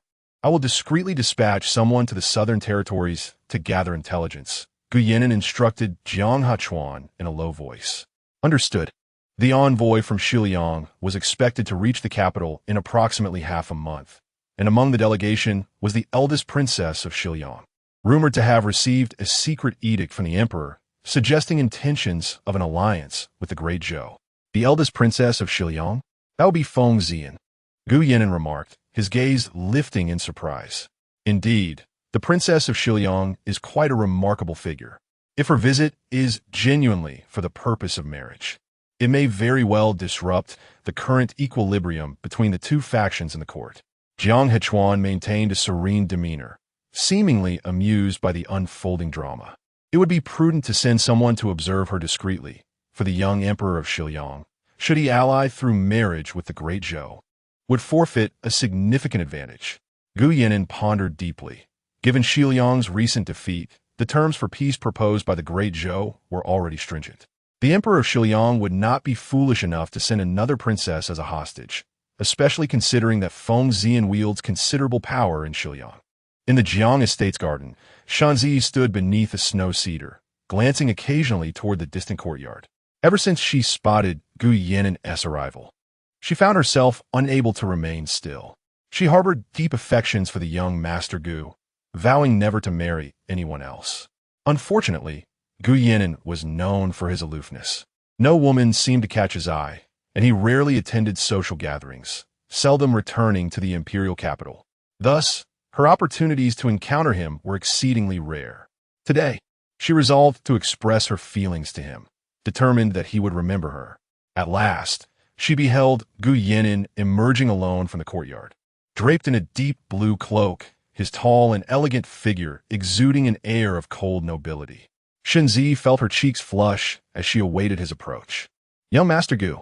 Upon seeing the young woman suddenly appear, Gu Yinan furrowed his brow, sidestepping her presence and regarding her with a frosty gaze. Who are you? He inquired, his voice low and tinged with chill. I am Shenzi, the youngest daughter of the Duke of Qing. She lowered her head, unable to meet his gaze. What business do you have? He glanced at her with a hint of familiarity toward her name. Young Master Gu. I wish to confess that I have admired you for a long time. Would you be willing? Her cheeks reddened as she spoke shyly. Not willing. Gu Yinan's response was cold and decisive. Casting a disdainful glance at her, he walked past without a trace of compassion. He suddenly recalled that she was the one who had caused trouble for Su Jingning at Yunmiao Pavilion. She had indeed been present in the pavilion earlier, prompting him to hasten his departure without a moment's delay. Shenzi stood frozen in place, her face pale, her eyes brimming with tears as she gazed incredulously at his retreating figure. Chapter 43. Matchmaking. Gu Yinan paid no heed to the sobbing Shenzi behind him and strode purposefully out of the Jiang family garden. Upon turning the corner of the corridor, he encountered Su Jingning approaching, prompting him to slow his pace. What brings you here? Gu Yinan's previously cold demeanor softened considerably. I accidentally dropped my hairpin in the pavilion over there and came to look for it, Su Jingning replied, raising the white jade pin in her hand. She then took a step closer to him, catching a faint trace of medicinal scent emanating from his presence, and noticed the pallor of his lips and the fine veins of blood in his eyes. Have you been injured? Are there still people pursuing you? Su Jingning observed Gu Yinan intently, her almond-shaped eyes cooling slightly, her small face taut with seriousness. A tremor passed through Gu Yinan's heart. She had seen through his facade. He had concealed it so well that even Jiang Huchuan had failed to notice. How had she discerned the truth? Seeing him silent, Su Jingning suddenly placed her hand on his wrist. Though she would likely uncover nothing, Gu Yinan felt a flicker of panic. Are you worried about me? Gu Yinan gently evaded her cool fingertips, regarding her with a devilish smile, his voice low and alluring. Su Jingning's outstretched hand trembled slightly, yet her calm expression remained unchanged as she firmly grasped his pale wrist. Do not move. This time, Gu Yinan did not resist. he allowed her to feel his pulse. Lowering his gaze to observe the slight furrow in her brow, his eyes twinkling with amusement. After a moment, Su Jingning released his hand, her countenance still cool. His pulse showed no irregularities. In fact, it was stronger than that of an average person. He was in excellent health. I do not wish to personally rescue someone who has yet to live longer than I have, Su Jingning remarked, her radiant and beautiful face adorned with a confident and proud smile, attempting to alleviate her earlier embarrassment. Gu Yan'an secretly exhaled in relief, returning her smile with a gentle, affectionate demeanor. In gratitude for your life-saving grace, I shall strive to live a little longer. However, it is merely a minor injury. There is no need for concern. Su Jingning's smile faltered momentarily, her ears flushing with a sudden heat as she awkwardly retorted, "Who is worried about you?" Observing her discomfort, Gu Yan'an's smile became even more pronounced. Unbeknownst to them, Shunzi stood at a distance beneath a tree, her fists clenched tightly, eyes filled with loathing. Why should this be? She had harbored feelings for Gu Yan'an for 3 years, her heart and mind consumed by him. Yet he had coldly rejected her before she could finish speaking, leaving her utterly humiliated. Meanwhile, Su Jingning was brazenly holding his hand in plain sight, and he not only accepted but appeared genuinely delighted. Once again, it was Su Jingning, a frail girl from a family of military officials. How could she compare? She was the niece of the most favored consort and the cousin of His Highness, the Prince of Chun. What was Su Jingning after all?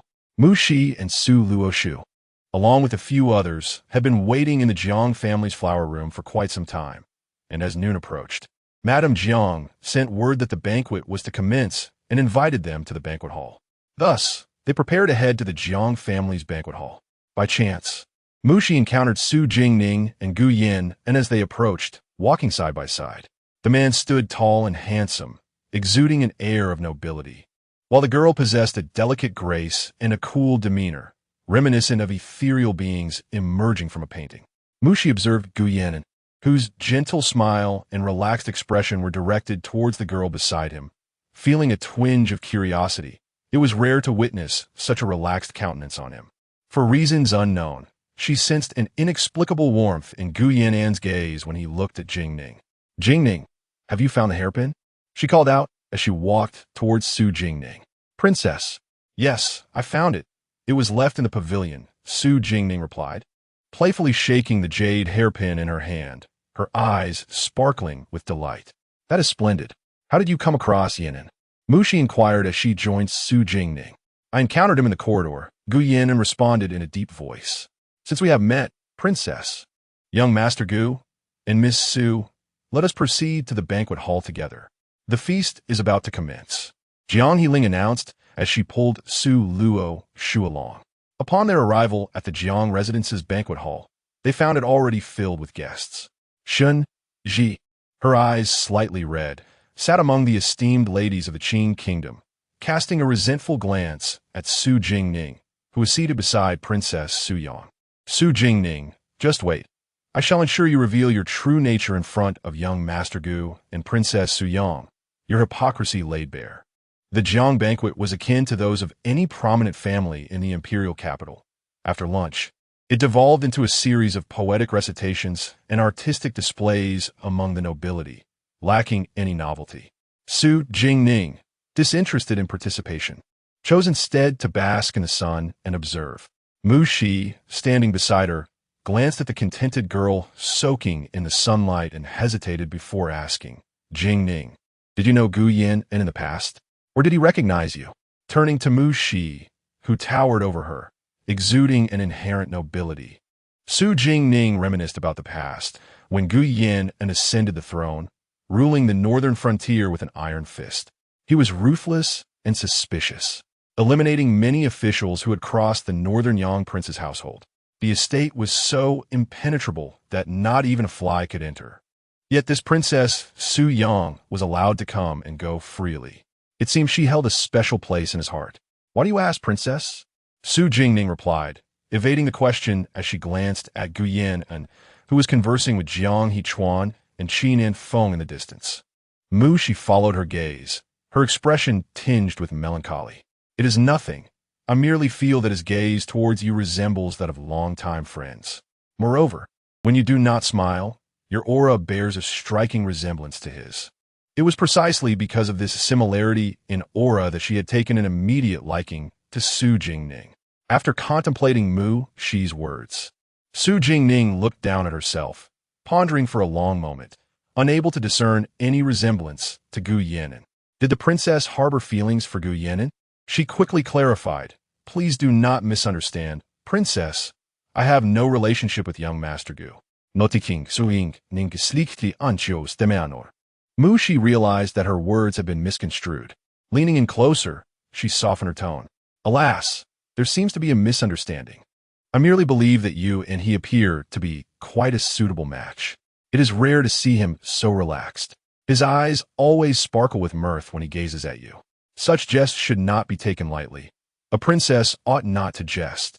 Su Jingning suddenly came to her senses, realizing that her encounters with Gu Yan'an had indeed been rather frequent of late. If Gu Yan'an truly harbored feelings for her, what course of action should she take? Mu Shi observed the dazed Su Jingning, scrutinizing her closely, and the more she looked, the more she felt that only a woman as stunning and gentle as Jingning deserved the aloof and proud Gu Yan'an. However, Jingning's constitution seemed rather delicate. She had heard that the young ladies of the Duke of Zhen's residence were well-versed in both literary and martial arts. Yet when she held Jingning's hand today, she discerned no trace of martial prowess within her. It seemed her body was not accustomed to the practices of combat. Nevertheless, it mattered little for Gu Yan'an. With his remarkable abilities, would surely protect her. As the banquet at the Jiang residence drew to a close, dusk was approaching. Upon departure, Mu Shi's gaze lingered on Su Jingning and Gu Yan'an, and she even invited them to gather at the Qi residence the following day, her eyes gleaming with matchmaking intent. Su Jingning could only acquiesce helplessly. She had previously thought that Princess Shuyang was a proud and dignified figure, a woman of free spirit. Yet today, she discovered a charming side to her, vivacious and talkative, with a penchant for playing matchmaker. Chapter 44, Misunderstanding. Cough, cough, cough. Su Jingning bent over, clutching her chest as she coughed violently, tears welling in the corners of her eyes. Having spent too long under the sun today, her throat felt rather uncomfortable. "Sister, are you all right?" Su Luoshu asked anxiously, patting her back to help her breathe easier. Su Jingning offered her a reassuring smile. "It's nothing serious. I merely overexposed myself to the sun today. After a short rest, I shall be fine," she replied hoarsely. With that, she closed her eyes and leaned against the back of the carriage, her thoughts consumed by the words Mu Shi had spoken to her earlier. Indeed, she had grown somewhat closer to Gu Yan'an of late, and the Long family of Beiyang had always been conspicuously prominent in court. Should anyone discover her proximity to Gu Yan'an, it could spell misfortune for the Jingwo Duke's residence. The regrets she harbored from her past life regarding Gu Yan'an had been expressed in every conceivable manner. Thus, it would be prudent for her to maintain a distance from him henceforth. Upon returning to the residence, Su Jingning instructed Yunya to visit the Qi family the following day, feigning illness to decline Mu Shi's invitation. She then secluded herself within the confines of her home, avoiding all outings. When Mu Shi came to check on her, noting her serious condition, she refrained from disturbing her further. Even the long-awaited invitation from Yu Sun, who had just returned from Jiangnan, to the newly opened Fengting Lu went unheeded. Her self-imposed isolation lasted a full 20 days. The winter in the capital was shorter than in previous years, and by late February, the weather had warmed considerably. The long barren willows of the Jingwo Duke's estate had begun to sprout new buds. At last, Su Jingning shed her daily wear of the fox fur cloak. Feeling significantly lighter and more invigorated, she arranged for a rocking chair to be placed beneath the magnolia tree in the courtyard, basking in the warm sunlight while reading, which was utterly delightful. However, fatigue soon overcame her, and she dozed off with the book shielding her face. As Su Jingma entered the courtyard, he spotted Su Jingning asleep in the rocking chair, her head resting on the book. He approached her quietly, intending to startle her. Yet, the moment he reached out, Su Jingning hurled the book at him, catching him by surprise. "Brother, how old are you? Still trying to scare me? If you frighten me, I shall tell mother that you are bullying me, Su Jingning exclaimed as she sat up, adjusting her skirt. Her tone somewhat aggrieved, but her expression decidedly disdainful as she regarded Su Jingmo. Unfazed, Su Jingmo approached her with a cheerful smile, handing her the book. Well, it seems you were not scared after all. Su Jingning accepted the book, inquiring, What brings you here, brother? You've been cooped up in the courtyard all day. You must be growing dull, he remarked. The spring hunt at Hua Mountain is approaching, and His Majesty has decreed that all officials of the third rank and above, along with their families, are to accompany him to Hua Mountain for 5 days. Has mother not informed you? Su Jingmo felt that his sister had been so isolated that she was oblivious to such significant news. No, is it mandatory to attend? Su Jingning replied, wishing to remain in the courtyard, avoiding all outings. It is essential. This year's spring hunt is unlike any other, as there will be emissaries from Shiliang and the Shiliang princess participating. The noble sons and daughters of the capital, accustomed to a life of ease, are no match for them. His Majesty has specifically instructed that the young men of the Jingwo Duke's residence must attend, including you and Shu'er. As Su Jingmo recalled the Shiliang princess, a shadow passed over his expression, emotions swirling beneath the surface before quickly being masked. The peace talks between Shiliang and the Great Zhou have concluded, yet the Princess of Shiliang has made a pact with His Majesty of the Great Zhou, carrying the imperial decree of the Shiliang Emperor to remain in Zhou for 3 years, specifically to learn from the Zhou dynasty's economic and cultural practices. In light of this, Shiliang has graciously offered 1,000 war horses. How could His Majesty refuse such a gesture? Princess Feng Xian of Shiliang, does she truly intend to stay in the Great Zhou? Su Jingning furrowed her brow as she inquired, her heart heavy since the arrival of the Shiliang delegation in the capital. This turn of events diverged significantly from her previous life. In her past existence, the Shiliang princess had never come to the Great Zhou, nor had she ever expressed a desire to remain. Perplexed, she pondered where things had gone awry. Could it be due to her reincarnation? She had been exceedingly cautious since her rebirth, having only dealt with Mu Ling and Chen Ruofu. Was it because she had allowed her father to relinquish military power over the Western territories? Indeed, the Duke of the State had long guarded the Western Front, fostering enmity with Shiliang. This might very well be a move against them, thus they must tread carefully. Su Jingmo, filled with concern, cautioned Su Jingning. Understood. The following day, at the royal hunting grounds at the foot of Mount Hua, preparations were underway. The spring hunt marked the first significant event of the new year for the Great Zhou, and with the participation of the Shiliang delegation, the occasion was particularly grand, accompanied by numerous officials and their families. Mount Hua, serving as the royal hunting ground, was a picturesque sight. Towering peaks cloaked in lush greenery, trees reaching towards the heavens, and a fragrant aroma of flora filled the air, while the gentle spring breeze caressed the skin, inducing a sense of euphoria. The official hunt was set to commence the next day, and after a half-day's journey, the Zhou Emperor had ordered the various families to rest. The Duke of the State's tent was positioned at the edge of the encampment, with separate areas designated for women and men. Only the Duchess and the third Madame, Lu, accompanied by Su Jingning and Su Luoshu, were present among the female entourage. The third Madame, Lu, rarely ventured from the capital and had suffered greatly from motion sickness during the journey. The Duchess and Su Luoshu tended to her, leaving Su Jingning to step outside the tent. Having never visited Mount Hua in her previous life, she was taken aback by its beauty. She had heard tales of the enchanting misty lake and decided to take a few steps to admire it. However, upon reaching the lake's edge, she unexpectedly encountered Gu Yenin, whom she had been avoiding for quite some time. Clad in a deep blue brocade robe, his long hair secured with a white jade crown, his ethereal features were striking. He was deep in conversation with Mou, his brow furrowed in thought. Startled at the sight of him, Su Jingning instinctively turned to flee, hoping that Gu Yenin had not noticed her. "Miss Su, where are you off to?" Gu Yenin's voice, cold and laced with an icy demeanor, pierced the air behind her. Caught in a moment of indecision, Su Jingning stood frozen, unsure whether to turn around or remain still. As Mou passed by, he offered her a respectful nod. Hearing the footsteps drawn nearer, Su Jingning closed her eyes momentarily, resigned to her fate before turning to face him. What a coincidence, you're here too. She managed a nervous smile. Gu Yinan regarded her with an expression that, for the first time, was devoid of warmth. You seem so eager to avoid my presence, darting away at the sight of me. His naturally frigid tone was now tinged with irritation, rendering his voice chillingly formidable. What are you talking about? I'm not avoiding you. I simply didn't want to interrupt your conversation with others. Su Jingning continued to explain with a smile. Oh, is that so? Then why did you feign illness to decline the invitation from Mushi? You have been fabricating this ailment for so long to avoid her. What are you afraid of? Gu Yinan's voice remained laced with chill, his expression somewhat wounded.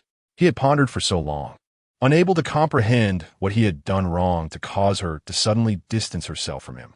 Su Jingning's smile faltered, gradually cooling, her demeanor shifting to one of vigilance. You have been investigating me in secret. Her dark eyes glinted with frost, her tone calm, yet frigid. She detested the feeling of being scrutinized in every action. If he was aware of her deception, then he must know a fraction of what she had been doing. Gu Yinan, I loathe being watched, regardless of what I fear. Whether I am feigning illness or what I am doing, it is none of your concern. Su Jingning felt a surge of anger at his intrusion, her small face tightening with irritation as she turned to leave. Gu Yinan was pierced by her words, feeling a sharp pain in his heart. He had not anticipated that she would misunderstand him.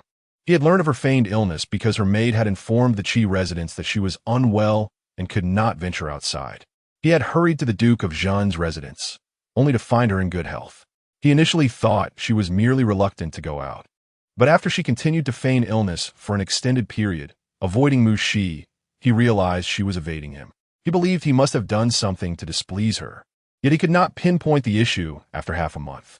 Today, upon seeing him, she turned to flee, and in his urgency, he had spoken to her a bit too coldly. Seeing her angered retreat, he swiftly grasped her wrist. You are mistaken. I did not investigate you. I am. His voice softened considerably, attempting to explain, yet upon meeting her icy gaze, he suddenly fell silent. Indeed, what was he to her? He could not even muster the courage to approach her openly to express his concern. Forget it. If you wish to believe I am investigating you, then so be it. He slowly released Su Jingning's hand, his eyes tinged with red. He should not harbor expectations for her affection. With that, he left the mist lake, his retreating figure somewhat disheveled. Watching him depart, Su Jingning suddenly felt a pang of regret for her earlier words. As Su Jingmo emerged from the tent, he encountered the sullen-faced Gu Yinan, who ignored him as if he were invisible. This left Su Jingmo perplexed, and upon seeing Su Jingning approaching from the same direction, he found it odd. Ningning, did you just run into Gu Yinan? He looks as if he just emerged from the underworld, emanating a sinister aura. Su Jingmo inquired of Su Jingning. How would I know? I'm not familiar with him, she replied, her tone somewhat brusque as she coldly headed toward the tent. But I heard you both went to the Jiang residence together last time. He even came by to ask if you were unwell. Su Jingmo continued, trailing behind her. Su Jingning paused at the entrance of the tent and then re-emerged. What did you say? When did he come by? Just a day after you visited the Jiang residence. Su Jingmo replied, observing the grave expression on Su Jingning's face. What? How did you say that to him? Su Jingning exclaimed, her face a picture of astonishment. You're not even ill.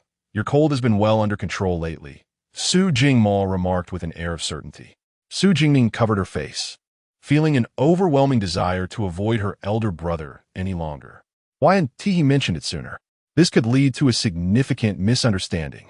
Su Jingning glanced in the direction where Gu Yinan had departed, pondering how she might explain the situation. Chapter 45. The Spring Hunt Throughout the Night. Su Jingning tossed and turned, unable to find solace in sleep, his mind haunted by the image of Gu Yinan departing with reddened eyes. She must have been exceedingly irate when she left. At dawn the following day, the emperor held the opening ceremony for the hunt at the designated hunting grounds. The civil and military officials, along with the participants of the hunt, stood assembled, while the ladies of the court were seated around the periphery to witness the event. The emperor had departed from the capital, entrusting the affairs of the court to the crown prince. Thus the royal entourage did not include him this time. It was rumored that the Empress Dowager had accompanied the emperor out of the palace for this occasion, seated prominently among the ladies in attendance, adorned in splendid attire, exuding grace and poise. From time to time, she exchanged words with the wife of the Duke of Qing, who sat beside her. On the opposite side were the wife of the Duke of Zhen and the third lady of the Duke's household, accompanied by the wife of the Minister Liu. These ladies, all distinguished court women of the highest rank, occupied seats just below the Empress Dowager. The wife of the Duke of Zhen, Lady Shi, and the third lady, Lady Liu, anxiously scanned the participants of the hunt until they finally spotted a child from the Duke of Zhen's household among the contestants. Noticing Liu's unease, Lady Shi grasped her hand reassuringly, saying, "Yuan, do not fret. The children are seasoned veterans of the battlefield, and this competition is nothing to be concerned about." Yuan was the given name of the third lady. However, her brow remained furrowed as she lowered her voice to Lady Shi, expressing her worries, sister-in-law. "What concern is there for those rascals? My worry lies with a Ning and Shu heir. Why must the Princess of Xiliang suddenly decide to partake in the hunt?" Lady Shi, however, remained quite untroubled. "Fear not. Shu heir and Ning heir are astute. Though Ning heir's health is not robust, she is trained alongside her brothers since childhood. And besides, her brothers will be there to protect them." Amidst the participants of the hunt, Su Jingning's gaze fell upon Gu Yinan, who stood a short distance behind the emperor, her demeanor cold and unfriendly. With a silent sigh, he resolved to approach her once the formalities concluded.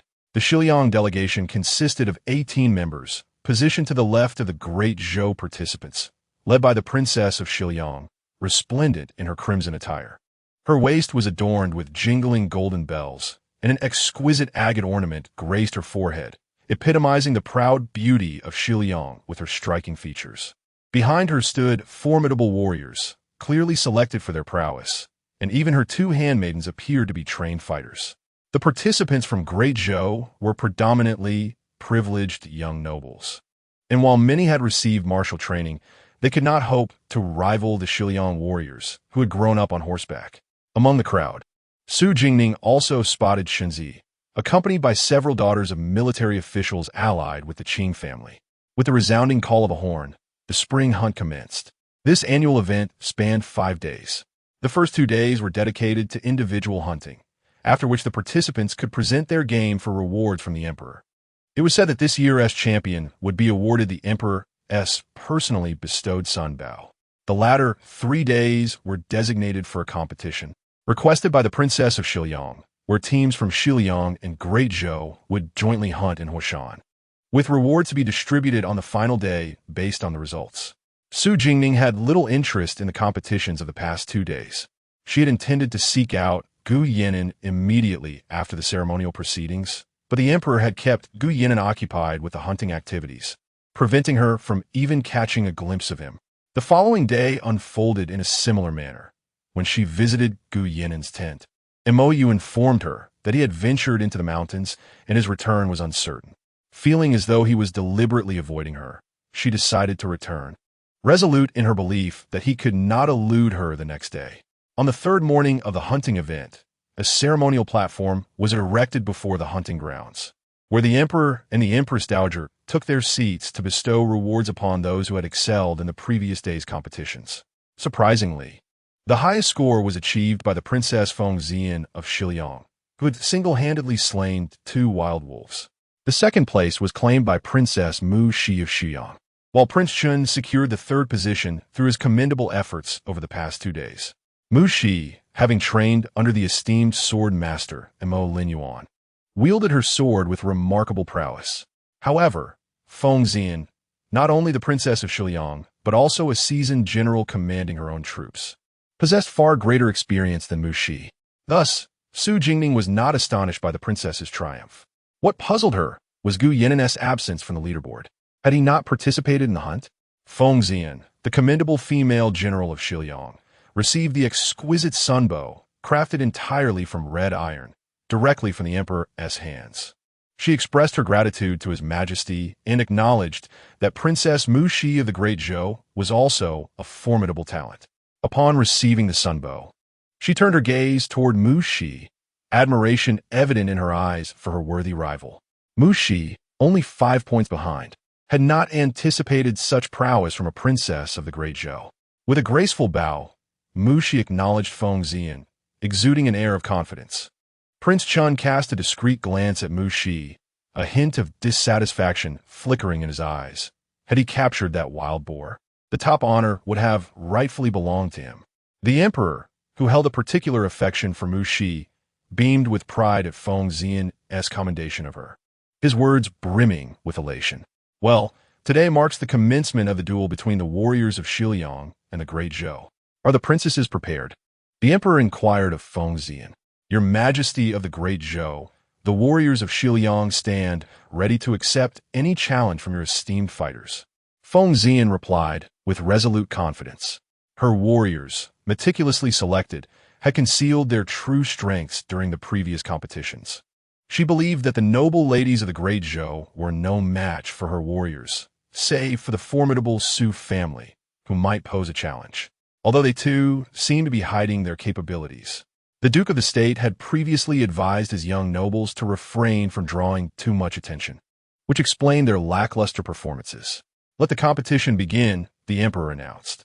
Including the princess, Shiliang had a total of 18 participants in the contest. Thus, the Great Zhou dispatched 18 individuals, including Princess Xuyang, Mu Shi, Prince Chun, Mu Hong, Gu Yinan, along with 6 young masters from the Duke of Zhenguo's residence, and Su Jingning, Su Luoshu. Additionally, several distinguished young gentlemen from the imperial capital were present, making the appearance of Shanzi somewhat unexpected.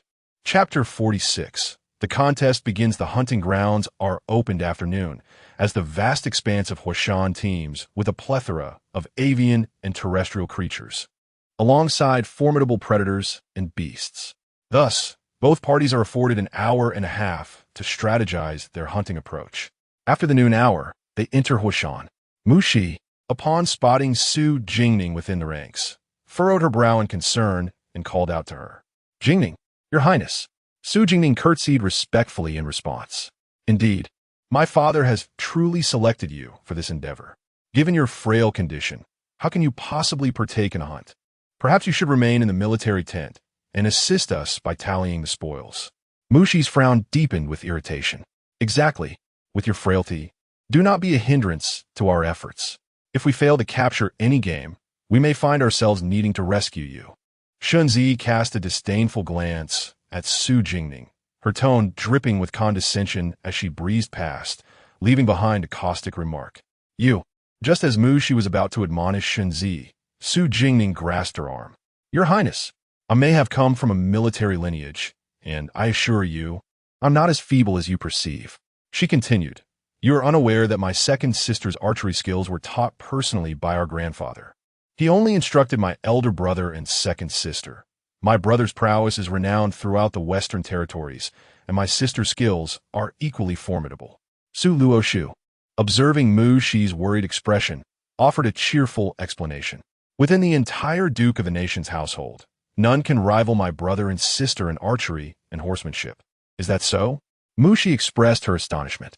Although she had not witnessed the heir's archery skills, she had heard whispers of their reputation. Yet, Su Jingning, appearing so delicate, seemed unlikely to possess such talent. Rest assured, Your Highness, I shall not be a burden. Let us proceed. Su Jingning took Mu Shi's hand and led her into the military tent. Inside, all had gathered. The central area was occupied by a sand table representing Huashan, around which Prince Chun was deep in discussion with the others regarding their strategy. Upon entering, Su Jingning immediately noticed Gu Yinan. Unlike the others engrossed in the sand table, sat leisurely at the back, sipping tea, his black armor failing to conceal his noble aura. He did not even lift his gaze as they entered. The Huashan hunting grounds are intricate and expansive. The 18 warriors sent by Shiliang have been meticulously chosen and should not be underestimated. Does anyone have any thoughts? Prince Chun inquired, his gaze fixed upon the sand table. Though the Shiliang princess's team has not performed notably in the past few days, they have thoroughly familiarized themselves with Huashan's terrain during their 2-day reconnaissance, identifying the areas where beasts are most frequently encountered. For the next 3 days, we need only to execute a direct hunt. Shiliang individuals have grown up in the wild. and if we do not exercise caution, their chances of success may surpass ours, Su Jingxian remarked, casting a glance at the sand table. Do you have any clever strategies, young Master Su? Prince Qin asked, aware that he lacked familiarity with the Shiliang princess and her warriors, while Su Jingxian had prior encounters and insights into their hunting methods. The Yushi Valley is easy to enter but difficult to exit, serving as a natural trap. We could divide into 4 groups. One to set up an ambush within Yushi Valley to prevent the beast from escaping, another to drive the quarry towards Yushi Valley, a third to lie in wait for an ambush and strike, and a final group to mislead the Shiliang hunters, distracting them while we hunt across Washan, Su Jingxian suggested, indicating a valley on the sand table with a calm voice. Prince Qin nodded slightly. Indeed, let it be so. I shall take responsibility for eliminating the prey. The distribution of other personnel shall be entrusted to young Master Su. Upon hearing his words, Mushi curled her lips in disdain. It seemed he was leaving the laborious tasks to others while simply waiting in the valley for the prey to be brought to him for slaughter. Truly adept at scheming. Su Jingxian hesitated for a moment before nodding in agreement. He addressed Mushi. The princess shall lead a team to drive the game from the forest towards Yushi Valley. Su Jingma and Su Jingxian, you shall accompany the princess. Given the vastness of Huo Mountain, the princess's team may include 2 additional members, while the remaining 3 teams shall comprise 4 individuals each. I will oversee one team to set up an array in Yushi Valley to ensnare the prey, ensuring they have no escape. Su Jingyi, Su Jingza, and Su Luoshu will join me. Su Jingyi is skilled in arranging illusions, while Su Jingza and Su Luoshu's trap designs are unparalleled. The remaining team will be tasked with misleading the Shiliang forces, preventing them from approaching Yushi Valley, and that responsibility will fall to young Master Gu, Su Jingxian remarked, glancing disinterestedly at Gu Yanin behind him. Gu Yanin nodded expressionlessly, deliberately avoiding eye contact with Su Jingning, who stood beside Su Jingxian. Miss Su, given your frail constitution, it may be prudent for you to remain with me at Yunshi Valley, overseeing the overall strategy, Prince Chun suggested, casting a concerned glance at the silent Su Jingning. Just as she was about to decline, she was interrupted by Shenzi. Cousin, I refuse to be on the same team as Su Jingning. With her around, she will undoubtedly hinder us. Shenzi exclaimed, her voice laced with disdain and dissatisfaction. The young lords of the Zhenguo Duke's residence immediately turned their attention to her, their expressions darkening. No one had ever dared to speak of Ningning in such a manner before. Even those from the Zhenguo Duke's residence had never looked down on her due to her frail health. How dare Shenzi? Realizing her error, Shenzi quickly retreated behind Prince Chun, as an awkward silence enveloped the tent following her words. She will be on my team. A crisp, cool voice broke the tension. Gu Yanin set down his teacup, casting a cold glance at Prince Chun and Shenzi, his eyes glinting with an icy demeanor.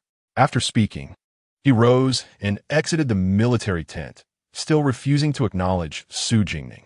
Su Jingning bowed respectfully to Prince Chun, her expression calm and composed. Thank you for your concern, Your Highness. However, as a member of the Su family, I am more than capable of handling this level of horsemanship and archery without being a burden to you all. With a nod to Su Jingchun, she too left the grand tent. You shall form a team with young Master Wang and young Master Gu. Suhinchin instructed Suhinyu. Su Jingyu nodded, and, alongside the son of the Minister of Justice, Wang Lang, made his way out.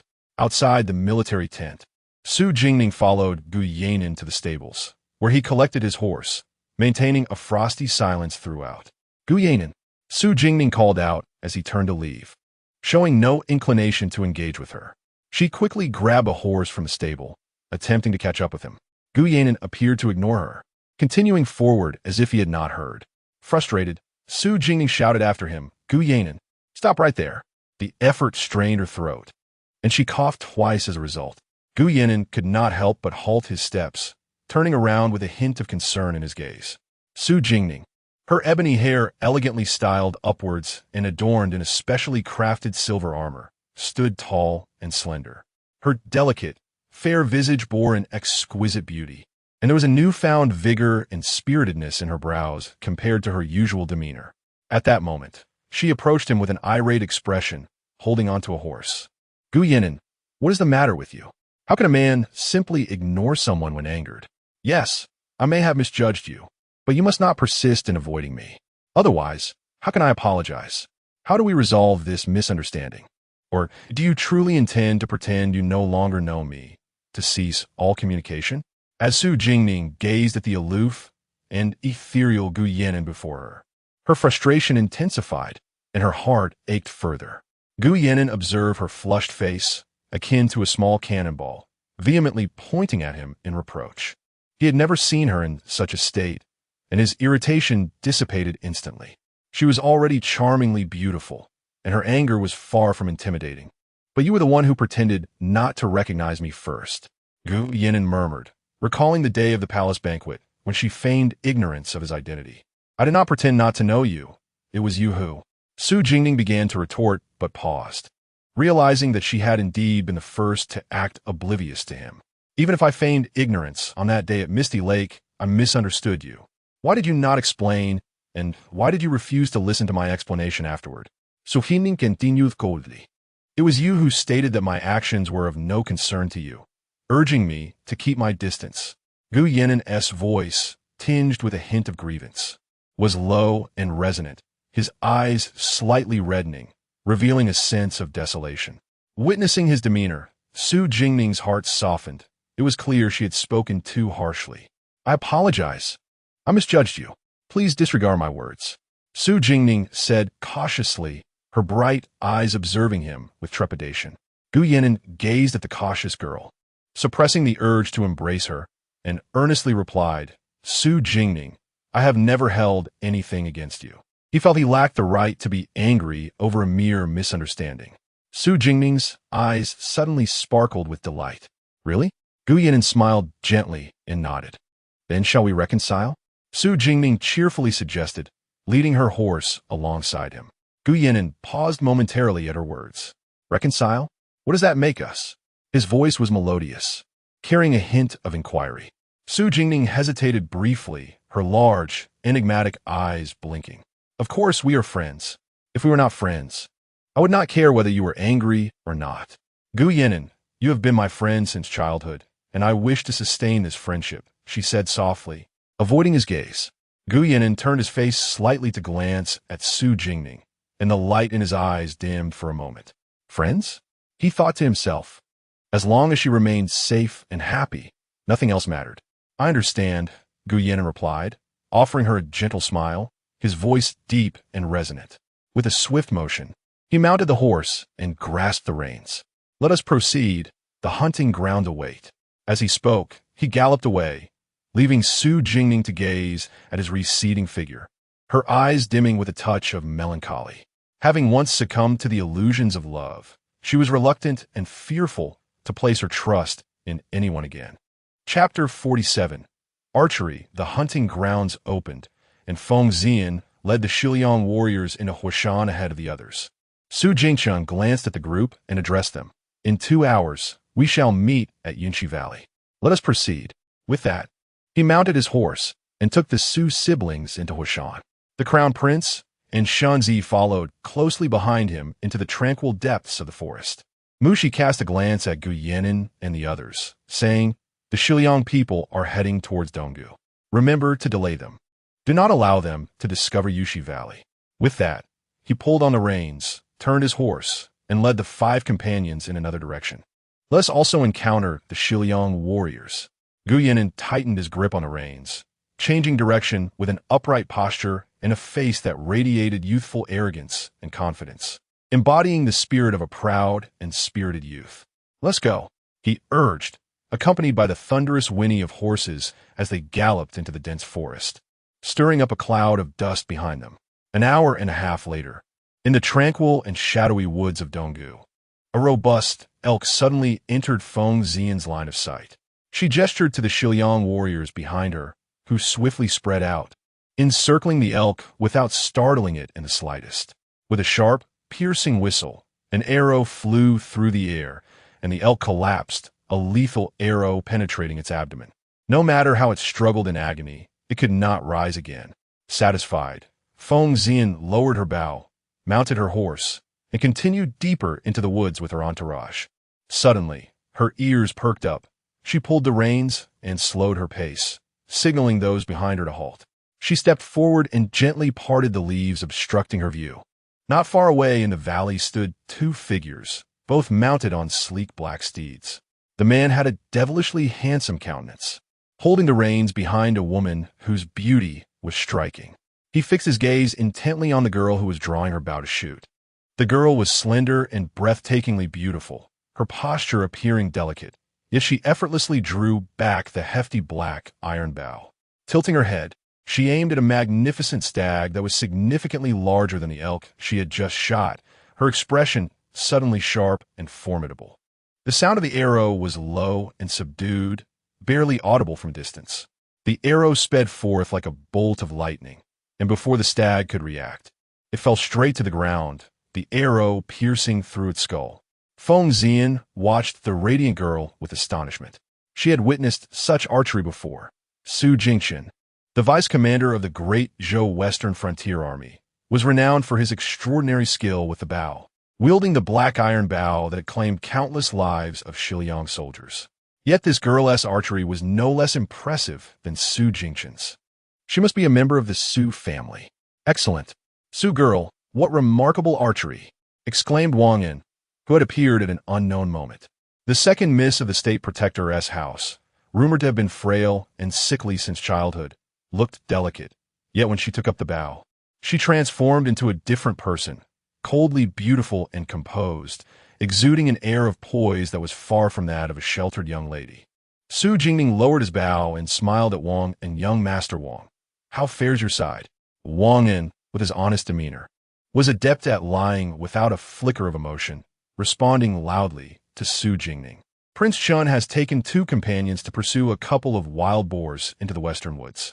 He instructed us to explore deeper into the Winter Valley. Very well. Let us venture further in, Su Jingning replied.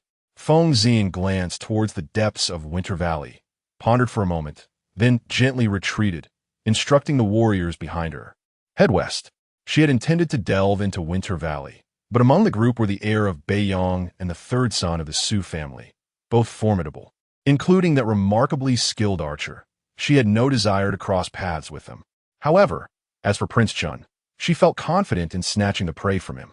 With half an hour remaining, if they could hunt another elk or wild boar, they could return home today. Listening to the sound of hooves receding behind her, Su Jingning's eyes curved with a victorious smile. They have departed.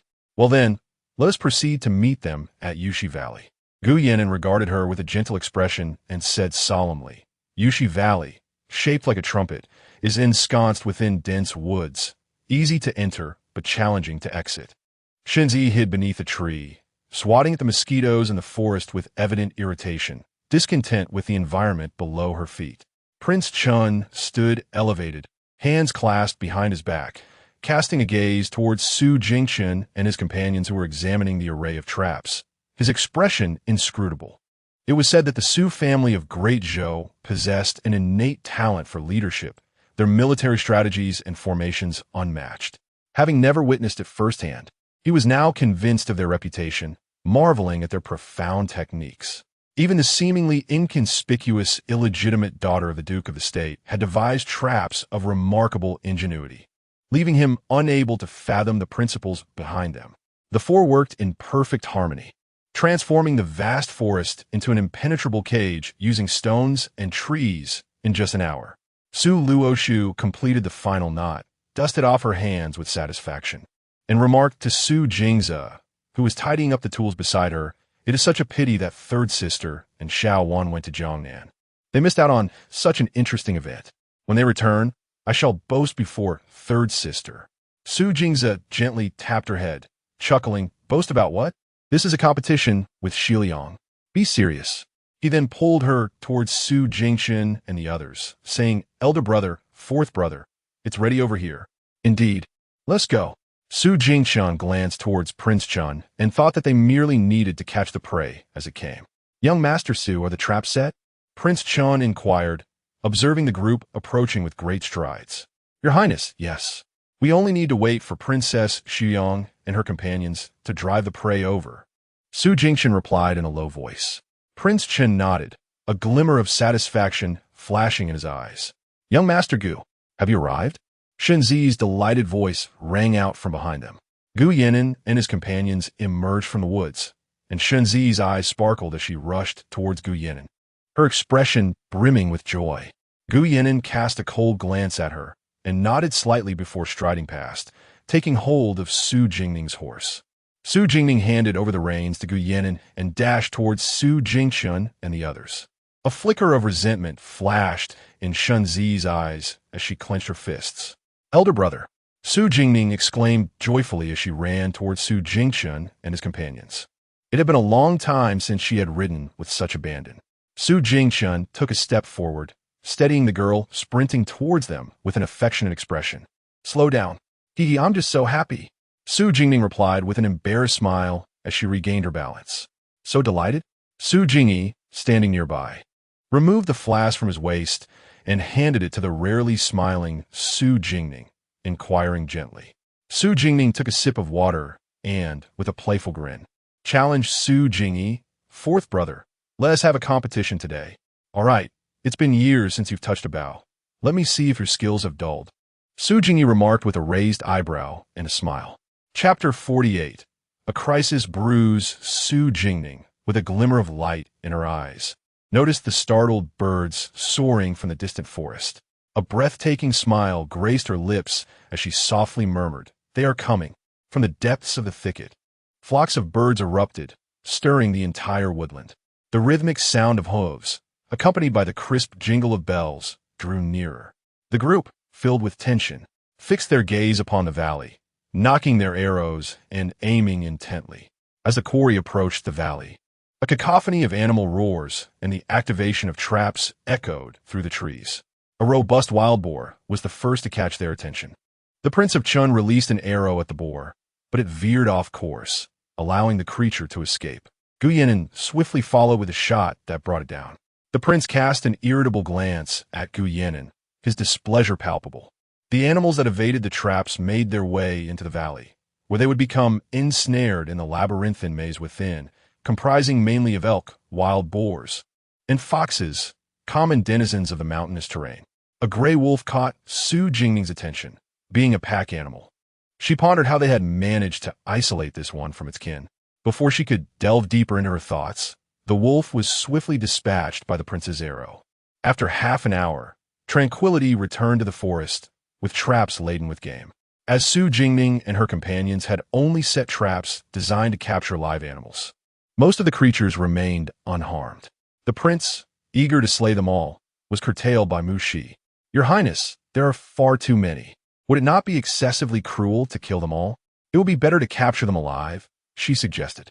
The prince furrowed his brow at Mu Shi, perceiving her compassion as weakness. Game is meant to be hunted. If you find it too cruel, then stand back and avert your gaze. Mu Shi felt a flicker of disdain at the prince's indifference, but chose to remain silent. Su Jingning glanced at the waning daylight and respectfully addressed the prince. Your Highness, the hour grows late. If we slay these creatures now, we may not have sufficient time. Moreover, bringing back live game rather than a mere pile of carcasses would reflect our noble principles of propriety and virtue. The prince considered the evening sky, hesitating as he recognized the merit in her words. Very well, let's take the game back to the camp. At the Hua Mountain hunting grounds, the people of Shiliang returned with an impressive haul of 10 bags filled with pheasants, hares, mountain foxes, wild boars, and elk, truly embodying the prowess of a nation thriving on hunting. The participants from the Great Zhou held their breaths in anticipation. Meanwhile, the spoils collected by Shiliang had been tallied, yielding a staggering total of 1,500 points. Good heavens, such a high score. The Shiliang people are truly formidable. But what of our team? Why have they not yet returned? Surely they did not fail to catch a single creature? The thought was unsettling. If that were indeed the case, it would be an utter embarrassment. The Emperor of Zhou and the imperial concubine, Shagi Fei, occupied their elevated seats, listening to the murmurs of the crowd below, their expressions inscrutable, betraying neither joy nor anger. In the distance, the sound of galloping hooves mingled with the resonant calls of deer approaching the camp. The onlookers at the camp turned their gazes toward the entrance of the hunting grounds, where a group of spirited, youthful figures sprinted towards them, exuding vigor and enthusiasm. Disappointingly, their horses bore little prey. What on earth is happening? The crowd felt disheartened. Although it was merely the first day, their faces flushed with embarrassment and indignation for having lost face before the Shiliang people. The prince bowed before the emperor. Prince Chun walked at the forefront, paying his respects to Emperor Zhou. The emperor nodded, glancing behind them, and inquired in a deep voice, "Why have you captured so little prey today?" Prince Chun maintained a serene expression and replied, "Your Majesty, the prey is on its way. It will arrive shortly." "Oh, what do you mean?" The emperor's interest was piqued. "Here it comes. Everyone, take a look," Prince Chin announced, directing their attention to the distance where numerous officials and soldiers were pulling 5 or 6 carts brimming with game, accompanied by a cacophony of animal cries. So much? The crowd gasped in astonishment. They had never witnessed such a grand hunt. "Father, this is the game we have captured today. Due to the sheer volume, we enlisted the guards to assist in transporting it," Prince Chin explained. "Haha, splendid. Truly, my sons of the great Zhou do not disappoint." Emperor Zhou exclaimed joyfully. An official responsible for the tally, snapping out of his astonishment, promptly gathered his team to begin the counting. Feng Zian gazed at the carts filled with live game, which were nearly 3 times more than their own catch. Her expression darkened slightly. Today, the great Zhou has amassed a total of 5,720. The tallying official announced to the crowd, who erupted in cheers, their faces alight with delight. This was more than double what the Shiliang had captured. It seemed victory was assured for the great Zhou. Ha ha, indeed. Yet, all this prey is alive. Pray tell, how did you accomplish this? The emperor asked. Your Majesty, we utilized the Rain Creek Valley as a natural trap, setting ambushes nearby and startling the beasts with bells, driving them into traps and illusions within the valley. Thus, we could catch them effortlessly, Prince Chin confidently replied. The emperor nodded in satisfaction, his approval evident. However, Feng Zian appeared less than pleased. The Shiliang's hunting competitions valued skill and archery, and the great Zhou's tactics seemed questionable. No wonder the forest game was scarce today. I pay my respects to the emperor of the great Zhou. Our Shiliang hunts are based on archery skills, each relying on their own abilities. Why does the great Zhou employ such tactics, herding the prey into one place? I find this unjust. Feng Zian rose and saluted the emperor, her voice cold with discontent. Your Highness, you are mistaken. The hunt is a competition of who captures the most prey. Once in the hunting grounds, each may rely on their own skills. The initial rules did not stipulate the necessity of using arrows or knives. As the saying goes, all's fair in war. There are still 2 days left. The outcome remains uncertain, so there is no need for the princess to become flustered, Su Jingma said, stepping forward with a wicked smile, addressing the visibly displeased Feng Zian. Feng Zian was momentarily at a loss for words, her frustration with Su Jingma palpable. His words made her seem unable to accept defeat. While she prided herself on her integrity, she believed in accepting both victory and loss with grace. When has this princess ever faltered? Feng Zian glared fiercely, addressing Su Jingma with indignation. Su Jingma merely raised an eyebrow, remaining silent. Ha ha, well then, there are 2 days left. Since Princess Zian feels this is unjust, we shall only compete in horseback riding and archery for the next 2 days. The emperor chuckled, directing his words towards Feng Zian. Today, everyone should rest well. We shall resume the contest tomorrow. With that, he departed alongside the noble consort. As they exited, a guard behind the noble consort cast a cold glance at Su Jingning, who stood behind Su Jingma.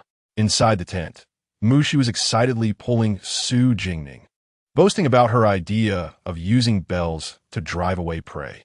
Su Jingning recalled the gray wolf she had encountered in the valley and inquired, Princess, today I saw a gray wolf. They are typically pack animals and seldom act alone. How did you manage to lure that wolf out on its own? Ah, that was a solitary gray wolf discovered near the clear water gorge. A few days ago, the princess of Shiliang seemed to have wandered there and mentioned it as the lair of the Hoshan gray wolves, which are numerous and quite ferocious. Do remember to avoid that area tomorrow. By the way, the Princess of Shiliang is indeed formidable. She managed to capture a gray wolf herself, Mushi replied with enthusiasm. Outside the tent, Shunzi, who was preparing to enter, paused upon overhearing their conversation and turned back, unaware of the stir outside. Within the noble consort's chamber, she reclined on a soft couch, her phoenix eyes cool as she addressed the kneeling figure before her. Are you certain she is the girl from that day? I am certain it is her. No wonder we could not find her before. She is the infamous sickly miss from the Duke of the State's residence. From the Duke's residence? Stumbling upon matters she should not know is indeed unfortunate for her. Ensure she does not leave Huashan tomorrow. If we fail again this time, do not return, the noble consort remarked, casting a glance at her delicate and beautiful hands, her eyes filled with murderous intent. Understood. Chapter 49. The peril of Su Luoshu the following day, due to the decree of the Zhou Emperor that subsequent contests would consist solely of archery and horseback riding. They were compelled to revise their plans, dispersing into groups for the hunt. Prince Chun, taking it upon himself, arranged the teams. Su Jingning and Su Luoshu found themselves grouped with Wang and 3 other young masters from noble families. Although Su Jingchen and the others were reluctant to separate the 2 sisters, they felt it unwise to contest Prince Chen's arrangements. They merely cautioned their sisters to meander around the periphery and to avoid venturing too deep into the woods. The sisters were not overly competitive, thus. They spent the entire day foraging around the outskirts of Huashan, capturing all the small game like wild rabbits and pheasants in the vicinity. Second sister, look, Su Luoshu suddenly whispered to Su Jingning, her eyes fixated on a fox that had appeared not far away, its coat a pristine white, strikingly beautiful. Akin to a sprite that had wandered into human territory, far more enchanting than the gray foxes she had encountered in the past few days.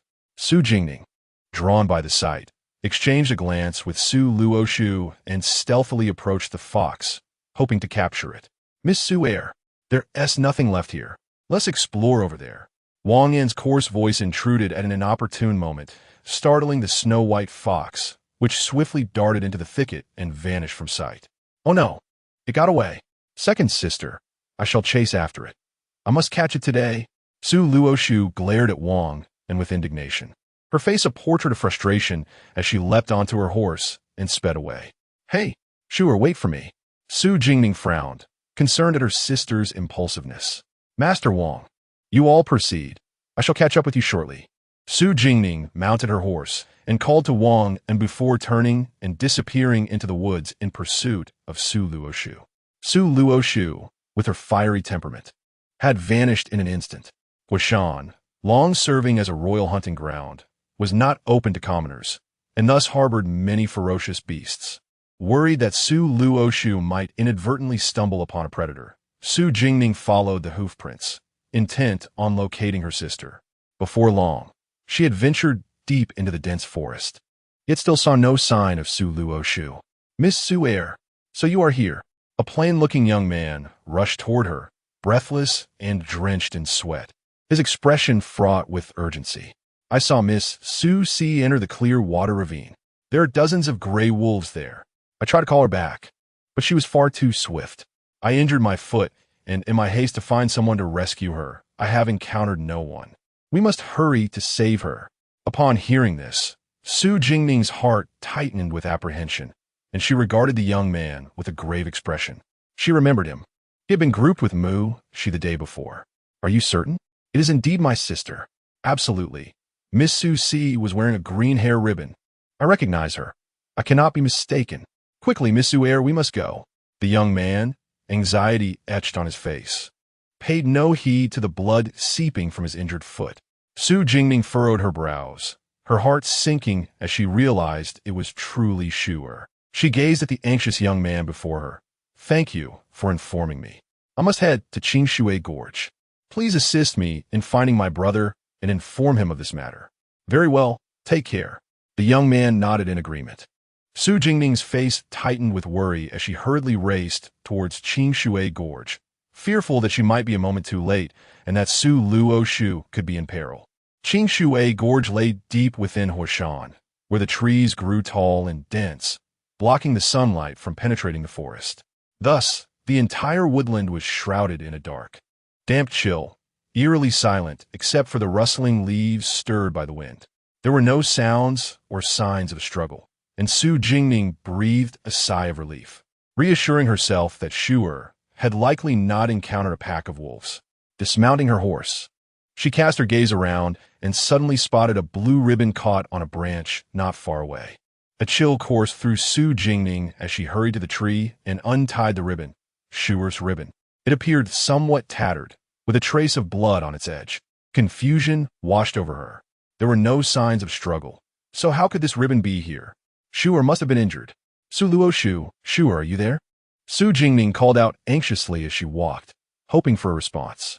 Had she turned back, she might have noticed a shadow flitting behind her. A chilling howl suddenly pierced the ominous silence of the woods. Su Jingning halted in her tracks. The wolf pack had spotted her. Slowly, she drew 3 arrows from her quiver, knocking them to her bowstring, her eyes sharp as she surveyed her surroundings. The crisp sound of broken twigs and leaves echoed around her as the wolves emerged from the shadows, encircling her, their eyes glinting with a ghostly green light. They remained still, baring their sharp teeth and growling lowly, issuing a silent threat. Among the pack, a large gray wolf, twice the size of the others, stood out. This must be the alpha. Su Jingning perceived a mix of caution and scrutiny in its gaze. Wolves are intelligent creatures. They assess their adversary before launching an attack, ensuring their prey has no chance of escape. It was clear this pack had been lured by her presence, and now she understood why there had been no signs of conflict earlier. Shu'er's ribbon had been deliberately placed to draw her into the wolves' lair, intending for her to meet her demise at Qingshui Gorge. Upon hearing of Shu'er's plight, she had lost her usual composure and failed to recognize such a significant oversight. Nevertheless, a mere pack of gray wolves would not be sufficient to bring about her end. With resolve, Su Jingning fully drew her bow and unleashed her arrows at the wolves. 3 projectiles slicing through the air, followed by the sound of wolves whimpering and collapsing. 3 wolves near the alpha fell, struck by her arrows. The pack, enraged by her assault, charged recklessly towards her. Chapter 50. Night Pursuit. Su Jingning swiftly knocked an arrow and unleashed it towards the ravenous pack of wolves, inciting their primal fury as they sought to rend her limb from limb.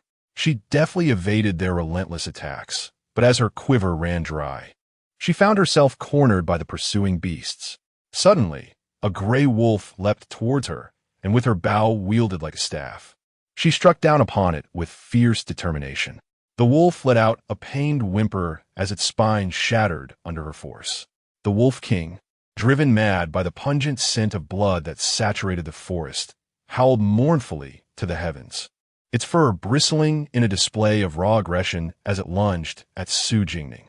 With remarkable agility, she rolled aside, narrowly escaping its vicious bite. Undeterred, the Wolf King sprang again towards her, but Su Jingning remained rooted in place. At the moment of its assault, she inexplicably bent low and circled to its side. The sound of steel piercing flesh was unsettling, and as she turned her head to avoid the worst of the spray, a few warm drops of blood splattered against her delicate visage, rendering her eerily beautiful. With a swift kick, she dispatched the Wolf King's lifeless body, her cold gaze surveying the few remaining wolves that now quaked in fear. With a whimper, they turned tail and fled into the depths of the forest. At last, Su Jingning exhaled in relief, her legs buckling as she sank to the ground. The twilight deepened, and the haunting howls of wolves echoed through the woods, an ominous soundtrack to her solitude. Meanwhile, on the other side of Mount Hua, Gu Yinan emerged from the forest, his expression impassive, leaving behind a scene steeped in bloodshed.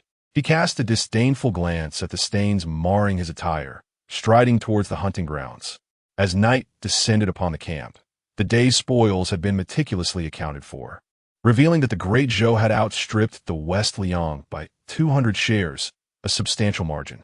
When the group gathered, they soon realized the absence of Su Jingning, Su Luoshu, and Gu Yinan. Su Jingshun furrowed his brow and inquired of Wang Yin, "Did you not remain on the periphery today? Why are only the 4 of you present?" Wang had searched the area for Su Jingning and Su Luoshu before stepping out, but upon failing to find them, he assumed they had returned. The second and fourth young ladies went in pursuit of a snow fox. They promised to join us, but I have yet to see them return. I searched the woods thoroughly, but they were nowhere to be found. What if they haven't come back? He looked around in confusion, confirming the absence of the two sisters. Brother, look what I've caught, Su Luoshu exclaimed, bounding towards Su Jingshun with a snow fox in tow, while Gu Yinan emerged from the tent, now clad in fresh attire. Seeing Su Luoshu brought a sigh of relief to Su Jingshun. Sure, have you seen your elder sister? He asked. Elder sister? No, I haven't seen her since I returned with the fox. Wasn't she with Wang and the others? Behind them, the young man who had earlier informed Su Jingning about the clear water ravine discreetly withdrew, unnoticed by anyone. What? The second young lady followed you into Mount Hua? We did not see her. Surely, she hasn't remained in Mount Hua? The sky had darkened, and she could not possibly encounter any danger. Could she? Wang wore a face of astonishment, with a hint of concern etched across his features. Upon hearing this, Su Luoshu abruptly dropped the snow fox in her hand and turned to leave. Elder brother, I must go find second sister.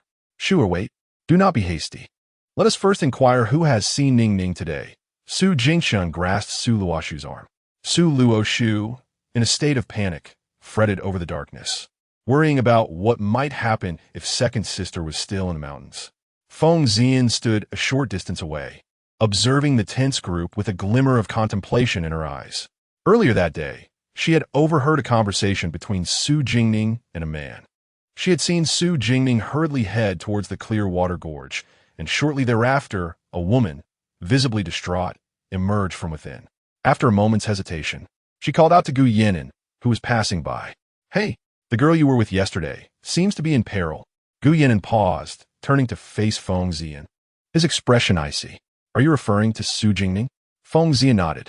I am not entirely certain, but it appears she was deceived into going to the clear water gorge today. There are packs of gray wolves there. She must be in danger. Upon hearing these words, Gu Yinan's demeanor shifted dramatically, his aura darkening with an unmistakable ferocity. Feng Xian had never witnessed such palpable rage emanating from a person. She instinctively took a step back. Without uttering a word, Gu Yinan seized a horse from a nearby guard and galloped swiftly towards the hunting grounds, leaving a cloud of dust in his wake. Upon his arrival at the clear water gorge, Gu Yinan found the forest strewn with the carcasses of wolves and a solitary body clad in black. The sight of the corpse caused a momentary pause in Gu Yinan, his already frigid eyes igniting with an overwhelming desire for vengeance. They had targeted her. He glanced at the bloodstains on the ground, his fingers tightening around the hilt of his sword until they turned pale.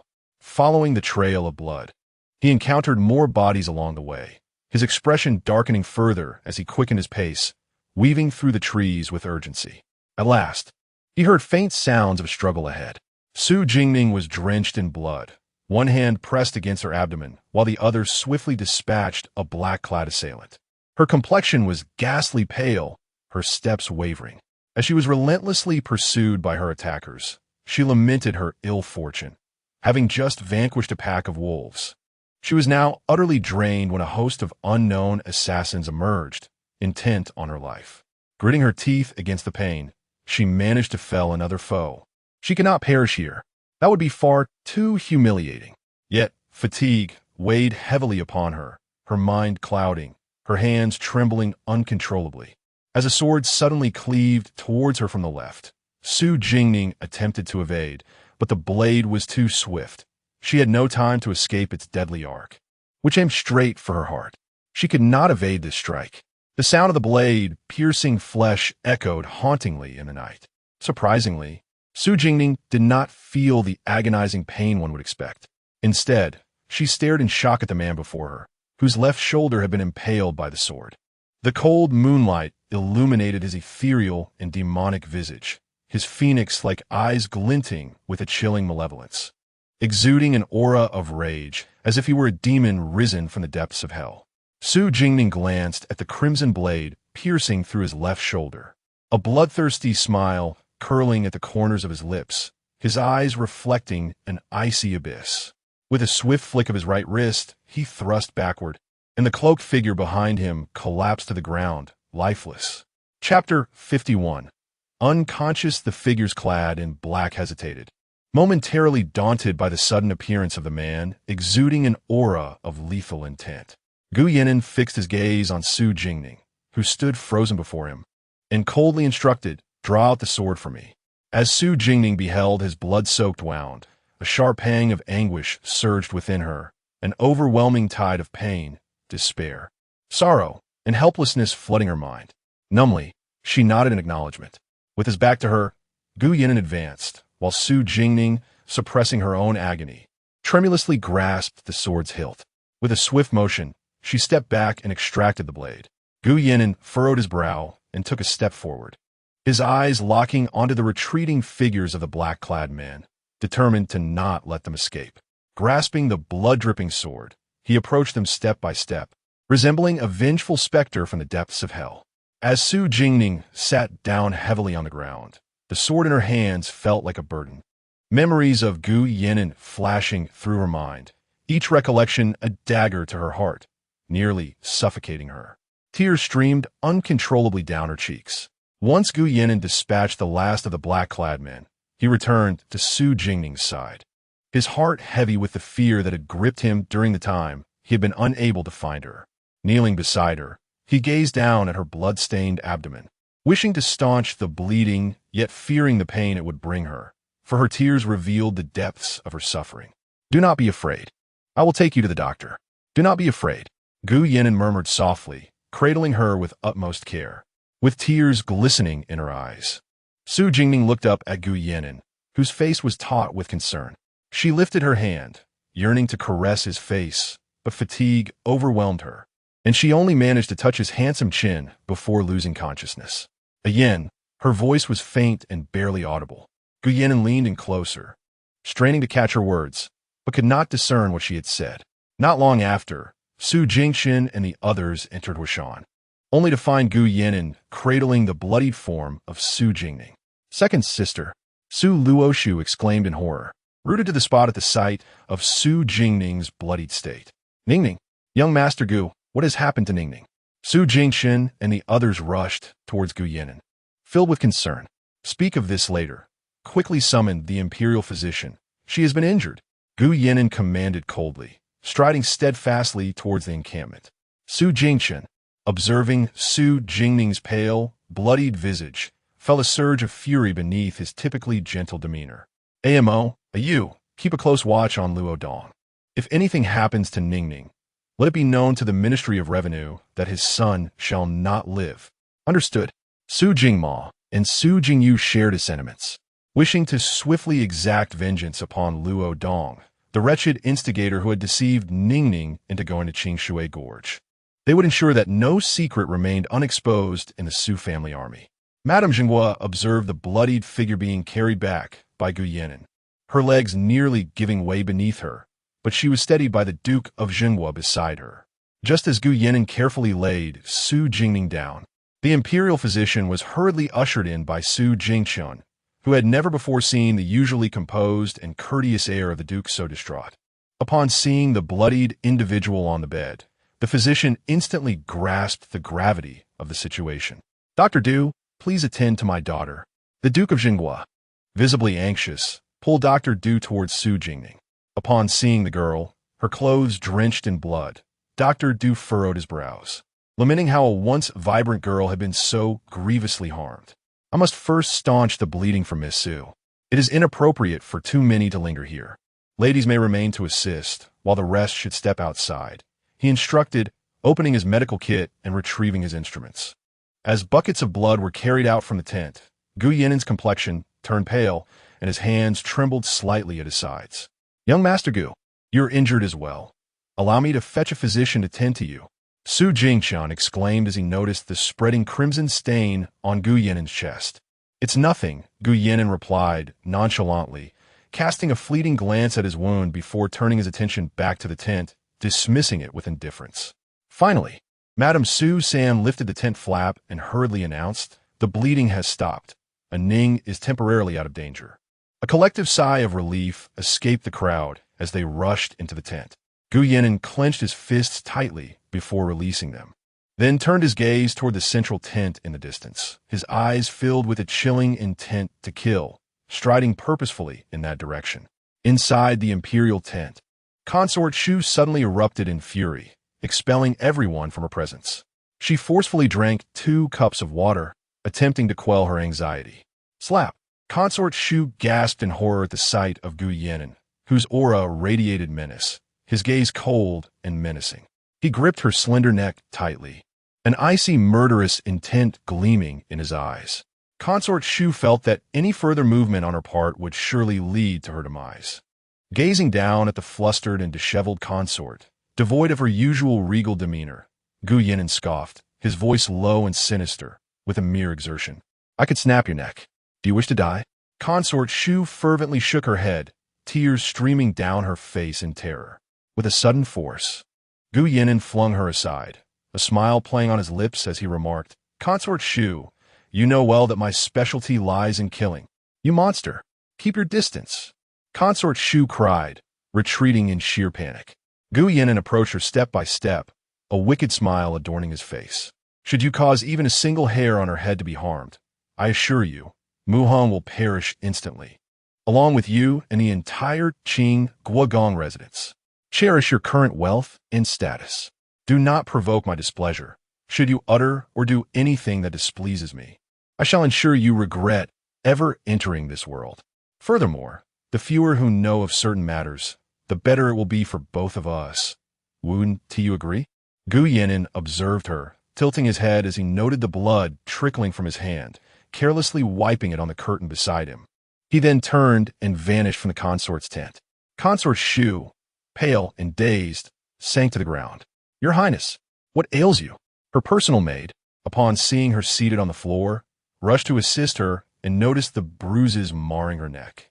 With the maid's help, Consort Shu managed to rise unsteadily. Your Highness, what troubles you? I shall summon His Majesty, the maid declared, turning to leave. Do not go, Consort Shu coldly commanded, halting her. Take that thing outside and dispose of it. Do not make a sound. The fear in the eyes of the noble Consort Shugu had not yet completely dissipated. Yes, I shall do so at once. The palace maid, upon glancing at the spot indicated by the consort, was horrified to discover that the curtain was stained with blood, an alarming shade of crimson. Beads of cold sweat formed on her forehead as she cautiously dismantled the curtain, stealthily carrying it away.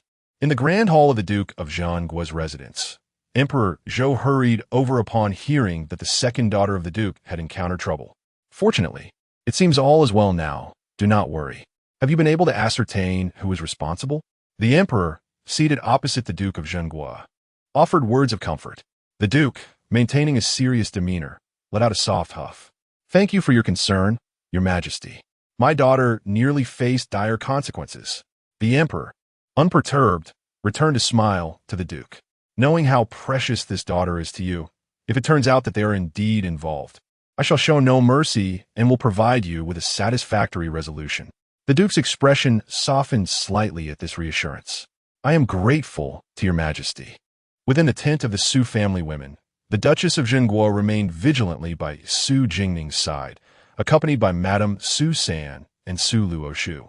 Su Luoshu gazed at her sister, who lay in bed, devoid of color. With reddened eyes, she lamented, had I not pursued that snow fox. Had I been a bit slower, my sister would not have been deceived by that scoundrel Luo Dong out of worry for me, and she would not have sustained such grave injuries, remaining unconscious even now. Chapter 52. In exchange for your life, her rebirth Su Jingning lay upon her bed. Her typically vibrant and exquisite visage rendered pallid by excessive blood loss. Her eyes were tightly shut, and her thick, curled lashes fluttered slightly. Her delicate brows were furrowed, as if trapped in a nightmarish reverie, her expression one of evident anguish.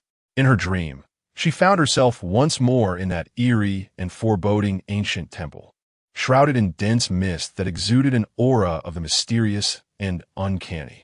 She stood amidst the fog, observing Gu Yannin clad in a flowing black robe, his ethereal beauty marred by a complexion as pale as parchment.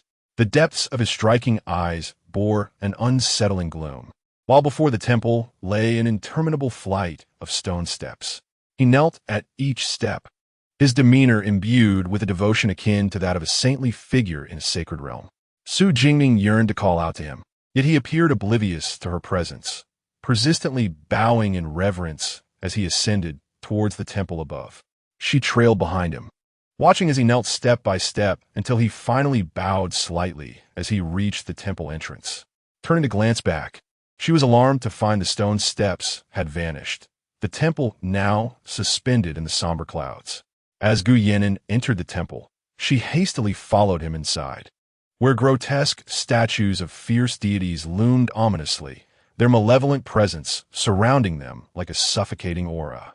Their blood-red eyes seemed to fixate on Gu Yannin, sending a shiver down her spine. Yet he knelt before the statues with an expression of serene calm. "Are you truly willing to exchange your life for her rebirth?" A raspy, chilling voice echoed from an unknown source, causing Su Jingning's hair to stand on end. Yes. Gu Yannin's eyes, as unfathomable as a dark ancient well, remained devoid of emotion as he gazed steadfastly at the statue. "For one who harbors no feelings for you, do you truly hold no regrets?" The mysterious voice rasped, laced with a derisive mockery that prompted involuntary frowns. Su Jingning stared at Gu Yannin, her mind suddenly engulfed in a deafening silence, a single tear cascading down her cheek. She staggered backward, her fragile form swaying precariously. To exchange your life for her rebirth. Thus, his sacrifice was the catalyst for her resurrection.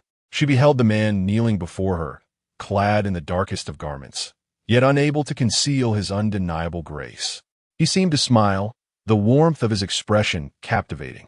"I have no grievances, no regrets." "Very well. This is your reincarnation pearl. With the blood from your heart, nurture it before the divine for 49 days, and you may grant her a second chance at life. This elixir will ensure you draw your heart's blood without succumbing to death." The mysterious voice reverberated within the temple, and a swirling black mist coalesced before the statue. As it dissipated, a translucent crystal lamp adorned with intricate, archaic patterns appeared before Gu Yannin, within which hung a teardrop-shaped crystal radiating a pearly glow. Gu Yannin lowered his gaze upon the crystal, tenderness flickering in his eyes as he reached out to touch it gently, only to withdraw his hand. He swallowed a nearby pill and, without hesitation, drew a dagger from his sleeve, plunging it resolutely into his own chest. "No, Gu Yannin, you mustn't." Su Jingning's heart shattered as she witnessed him stab himself without a moment's pause. She lunged towards Gu Yannin, yearning to grasp his dagger, yet she could only watch in helpless horror as the blade pierced his heart. Su Jingning trembled with desperation, half kneeling before him, tears streaming down her cheeks uncontrollably. Gazing at Gu Yannin, whose forehead glistened with cold sweat and whose complexion was ashen, she summoned the strength to let his blood drip into the glazed cup, her temples throbbing with pain. This was an agony that pierced the heart. How could it not hurt? The crimson droplets fell upon the lustrous pearl, which swiftly absorbed them, invoking an eerie yet fantastical spectacle. "Gu Yannin, why must you do this?" Su Jingning's voice quivered, laden with sorrow. What merit did she possess to warrant such sacrifice from him? She beheld the blood staining his chest and the dagger, now tainted crimson, that lay upon the ground. It dawned upon her that the dream she had on the day of the new year, the enigmatic scenes she could not decipher that night, were indeed this tragic reality. For a full 49 days, she witnessed Gu Yannin succumb to unconsciousness repeatedly, only to force himself back to consciousness, nourishing the reincarnation pearl with his life's essence. She observed his visage grow paler with each drop of blood lost, yet felt utterly powerless to intervene. At last, in what would be their final moment, she knelt beside him. He gazed at the reincarnation pearl, now radiating a faint rosy glow, nourished by him for 49 days. It seemed he glimpsed the girl he had loved throughout his life, radiant, kind, eternally dazzling and wise, a bittersweet smile gracing his lips. "Su Jingning, we shall meet again in the next life. Do not fear me. A yin shall never harm Su Jingning." Su Jingning bit her lip tightly, stifling her cries. A yin shall never harm Su Jingning. It was a promise she had made to herself when she saved Gu Yannin on the outskirts of Yuqing, when he had questioned her fearlessness in the face of his violent nature. At that time, she had jested The beautiful A Yin would never hurt me. Little did she know, today she would hear those words again, spoken as his last before departing this world. When she awoke, she found herself back in the Duke of Zhen's residence. The sunset streamed through the window, casting a warm glow upon her bed. The room was empty, and she slowly propped herself up, her hands still trembling, her lips pale. Raising a hand to wipe her face, she discovered it dampened with tears, and a lingering pain resided in her heart. Ningya, you have finally awakened. The Duchess of Zhen entered just in time to see Su Jingning seated with her head bowed, her face alight with joy. After so many days of slumber, she had finally come to. You have finally woken. Had you slept any longer, your mother would not have known what to do. Tears welled in her eyes as she lamented her daughter's grievous injuries, wishing she could endure the pain in her stead. She gently perched herself at Su Jingning's bedside, tucking away the strands of hair that fell over her ears. Ning, why are you crying? Does the wound still hurt? Yinya, quickly, summon Dr. Du. The Duchess, seeing Su Jingning's tear-streaked face, hurriedly rushed out to fetch the physician. Su Jingning could not contain her tears, her gaze drifting to the bracelet Master Hui Hai had given her on that fateful day. The translucent, teardrop-shaped pearl bore a hint of crimson, and she realized its origin. Master Hui Hai's mention of an old acquaintance referred to none other than Gu Yan'an. She placed the bracelet upon her heart, tears streaming down her cheeks. This is his fate, Gu Yan'an. How could you be so foolish? Chapter 53. Awakening, Su Jingning lay in a coma for 3 days, her condition fluctuating between better and worse. Since the incident occurred during a hunting event, the emperor specifically ordered physician Du to attend to Su Jingning's ailment at the Duke of Zhen's residence until her recovery. After taking her pulse, physician Du bowed to the Duke and Duchess, stating, Miss Su has awakened, which signifies she has overcome the greatest peril. Fortunately, her internal coldness has not been exacerbated. I shall prescribe a remedy. She merely needs to diligently take her medicine and nurture herself, and she should be restored in about 2 months. Thank you, Physician Du. The Duke, who had been anxious for several days, finally felt relieved and expressed his gratitude. The incident involving Ningning had terrified them. Had he foreseen such an occurrence, he would have never allowed her to enter the hunting grounds. Do you feel any better? The Duchess sat by Su Jingning's bedside, gently stroking her daughter's pale face. Filled with anguish, Su Jingning glanced around the room, realizing that her 3-day coma must have frightened them greatly. She nodded slightly, her voice hoarse. I feel much better. I am sorry for worrying you, mother. The Duke looked at her, his eyes filled with compassion. Take good care of yourself. For the grievances you have suffered, your father shall seek recompense.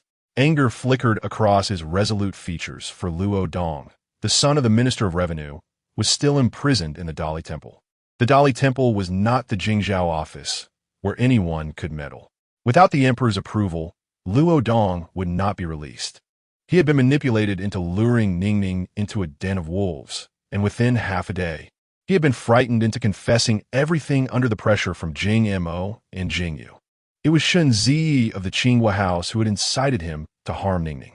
Now, the entire capital was aware of the venomous nature of the Qinghua Duke's daughter, who had caused the second Miss Su to fall into a deep coma. The Qinghua Duke's household had even staged Shen Zi's feigned illness to evade responsibility. Such a ploy was utterly untenable.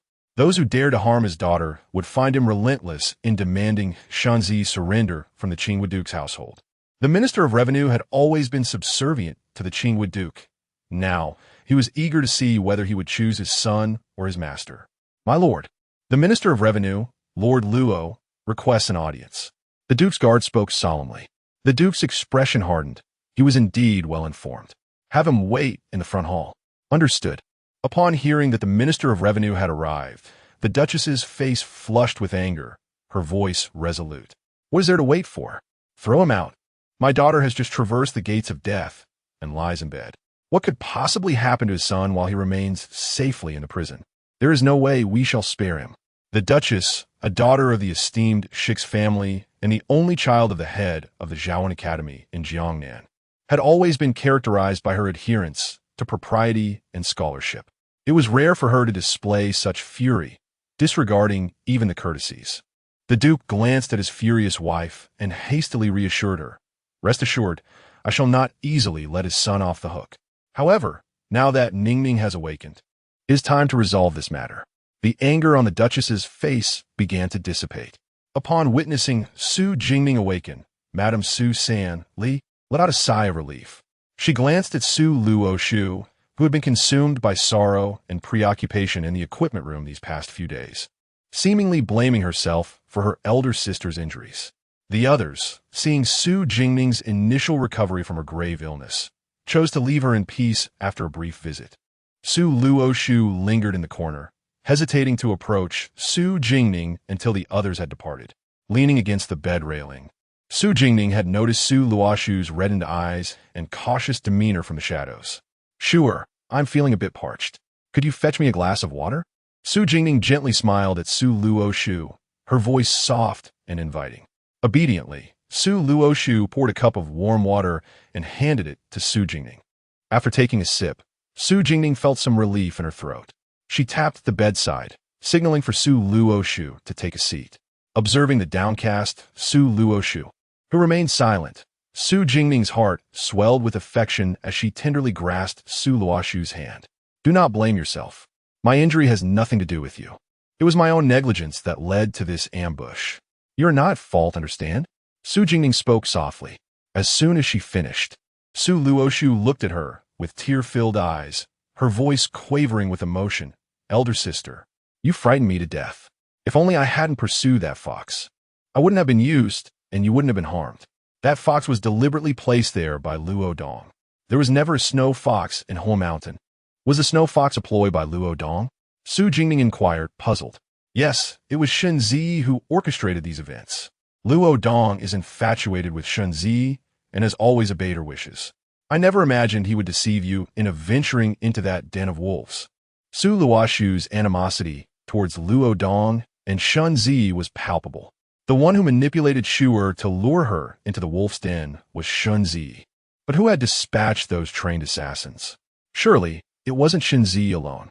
Who else in the imperial capital desired her demise? Regardless of who lured me into that den, what matters is that you are safe. Su Jingning reassured Su Luoshu, her expression gentle. Those wolves in Qing, Shui Gorge cannot harm me. So my injury is not your concern. Do you understand? Su Luoshu suddenly recalled the corpses of the assassins found in Huang Mountain that night. That venomous woman, Shen Zi, even sent assassins into Huang Mountain, intending to take your life when you were exhausted from the wolves.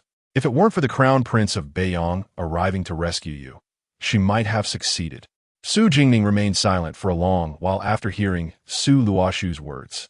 The assassins had targeted her with lethal precision, their skills formidable and their intent deadly clear. Yet, she doubted that Shen Zi possessed the influence to summon such skilled killers. What the Crown Prince of Beiyang? Is he? Well, Su Jingning hesitated before asking Su Luoshu. Lord Gu, he is unharmed. However, Prince Chun was attacked last night and reportedly sustained severe injuries. Many imperial physicians were summoned to the palace overnight. Su Luoshu found it peculiar how these princes were consistently attacked in the dead of night. It seemed rather coincidental. Not long ago, the sixth Prince Muling, who had been banished to the desolate city, had also been assaulted during the night. Su Jingning cast a glance at the bracelet adorning her wrist, pondering how he could possibly be unharmed. She had witnessed him being pierced by a blade in the shoulder, blood gushing forth. How could he be unscathed? Sister, you have just awakened. Do not overthink matters. Rest well and recuperate, Su Luoshu said, noting the pallor and fatigue on her sister's face as she adjusted the blanket around her. After Su Luoshu departed, she continued to gaze at the beads on her wrist, lost in contemplation. Chapter 54. Never Regret. And Xia called softly to Su Jingning as she approached the door. The door creaked open, revealing in Xia dressed in a flowing green garment. Miss, she greeted Su Jingning with a bow. Investigate the identities of the assassins from that day at Huashan. Su Jingning's voice held a chill. After the incident, I visited Huashan and discovered that the assassins encountered by the miss were not the only ones present. There was another group. They perished deep within Huashan, and the searching officials failed to uncover them. As for their identities, I have yet to establish any leads. And Xia replied, "Two groups? Do you know the target of the other group?" Su Jingning inquired softly, her gaze fixed on her. "I examined everyone present at Huashan that day, and noted that the Crown Prince of Beiyang had left for a period, returning to the hunting grounds earlier than expected. If my conjecture is correct, their target was indeed the Crown Prince. Both groups of assassins are connected," and Xia responded solemnly. Su Jingning's brows furrowed. This implied that the assailants had aimed to assassinate both her and Gu Yan'an. The mastermind behind this plot sought the demise of both individuals. Given that His Majesty was also at the Huashan hunting grounds, the defenses must have been extraordinarily stringent. How could so many assassins infiltrate such a fortified area, unless someone had deliberately allowed them entry? With this thought, Su Jingning suddenly raised her head and asked in Xia, "Who was responsible for the defenses at Huashan during His Majesty's spring hunt?" "It appears to be General Cheng Shu," and Xia replied. General Cheng Shu of Dingnan was renowned for his unwavering integrity. Could she be mistaken? Investigate whom he has met recently, or who has sought an audience with him. And also look into his household, Su Jingning commanded. "Understood," and Xia said, turning to exit.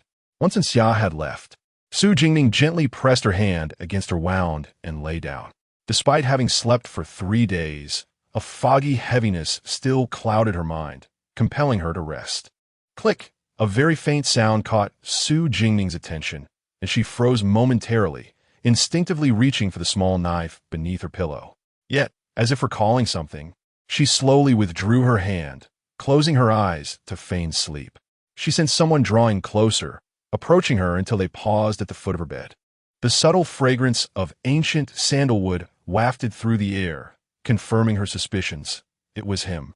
Gu Yan'an stood beside Su Jingning's bed, aware that her condition had fluctuated during her 3-day unconsciousness.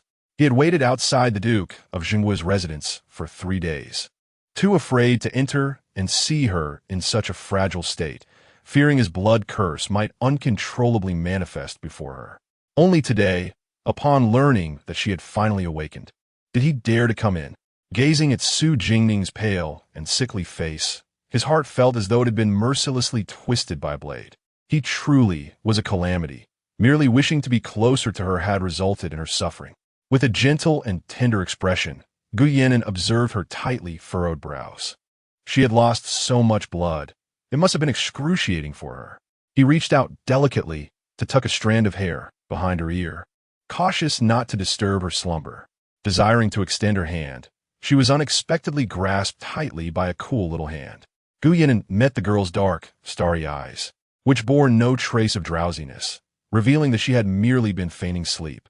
Su Jingning held on to Gu Yan'an's hand with great fervor, her almond-shaped eyes cool and round. Gazing intently at him, her voice tinged with frustration. "You intend to leave without uttering a word again, don't you?" She fixed her gaze on Gu Yan'an, struggling to rise, inadvertently pulling at her wound. Frowning slightly, she still refused to release his hand, as if fearful of his departure. Gu Yan'an, feeling anxious, quickly used his other hand to support her. Su Jingning adjusted her posture, observing Gu Yan'an's pale complexion and weary features, and suddenly her eyes glistened with tears.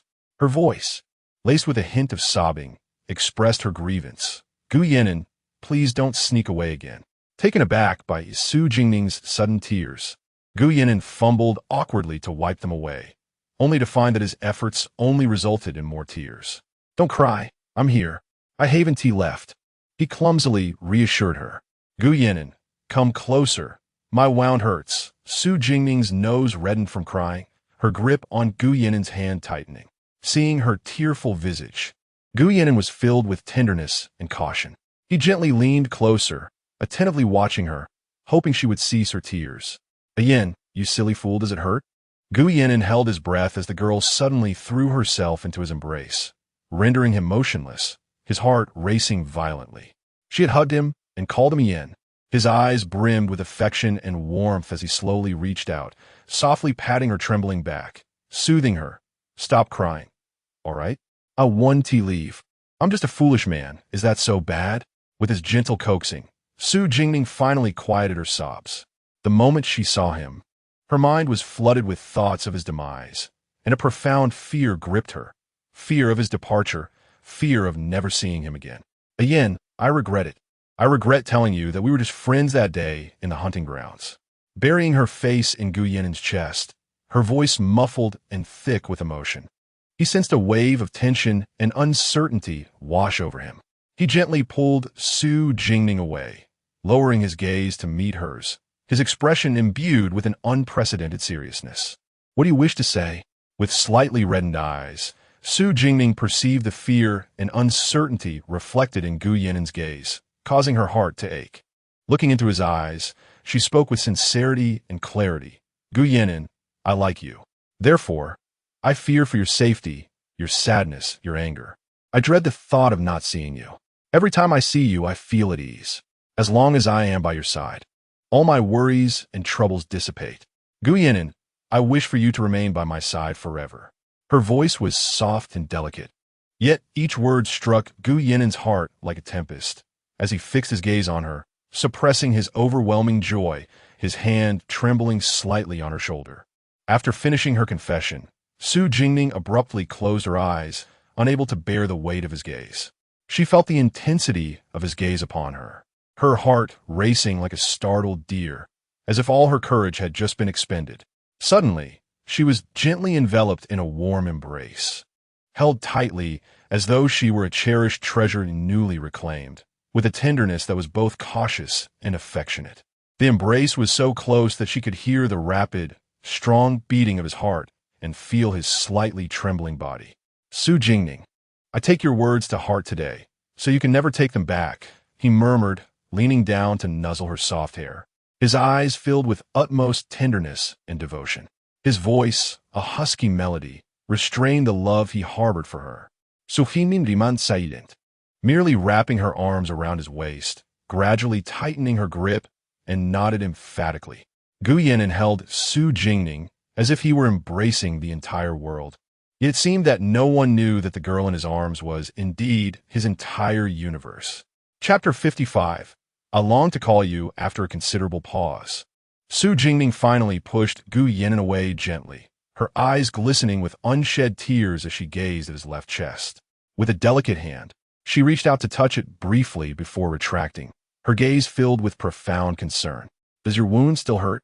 Gu Yinin fixed his warm and tender gaze upon her, nearly overflowing with affection.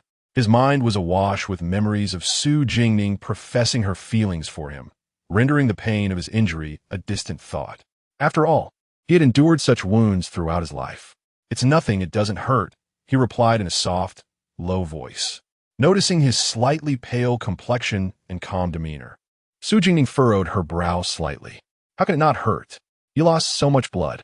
Gu Yinin absorbed her worry, feeling a warmth akin to a gentle spring day envelop his heart. With a smile in his eyes, he tenderly brushed aside the loose strands of hair framing her face, whispering, "This injury is trivial to me. Do not fret. You have been unconscious for 3 days and have only just awakened. You need to rest well, so do not worry, okay?" After speaking, he assisted Su Jingning in lying down, carefully adjusting her bedding. As Su Jingning gazed at the strikingly handsome man, she recalled her past life, where she perceived him as cold and unfeeling. It was only in this second life that she recognized the tenderness and warmth he harbored for her. "Ayen, yes, what is it?" Gu Yin responded, having just finished arranging her blankets. The joy in his voice was unmistakable upon hearing her call him by that name.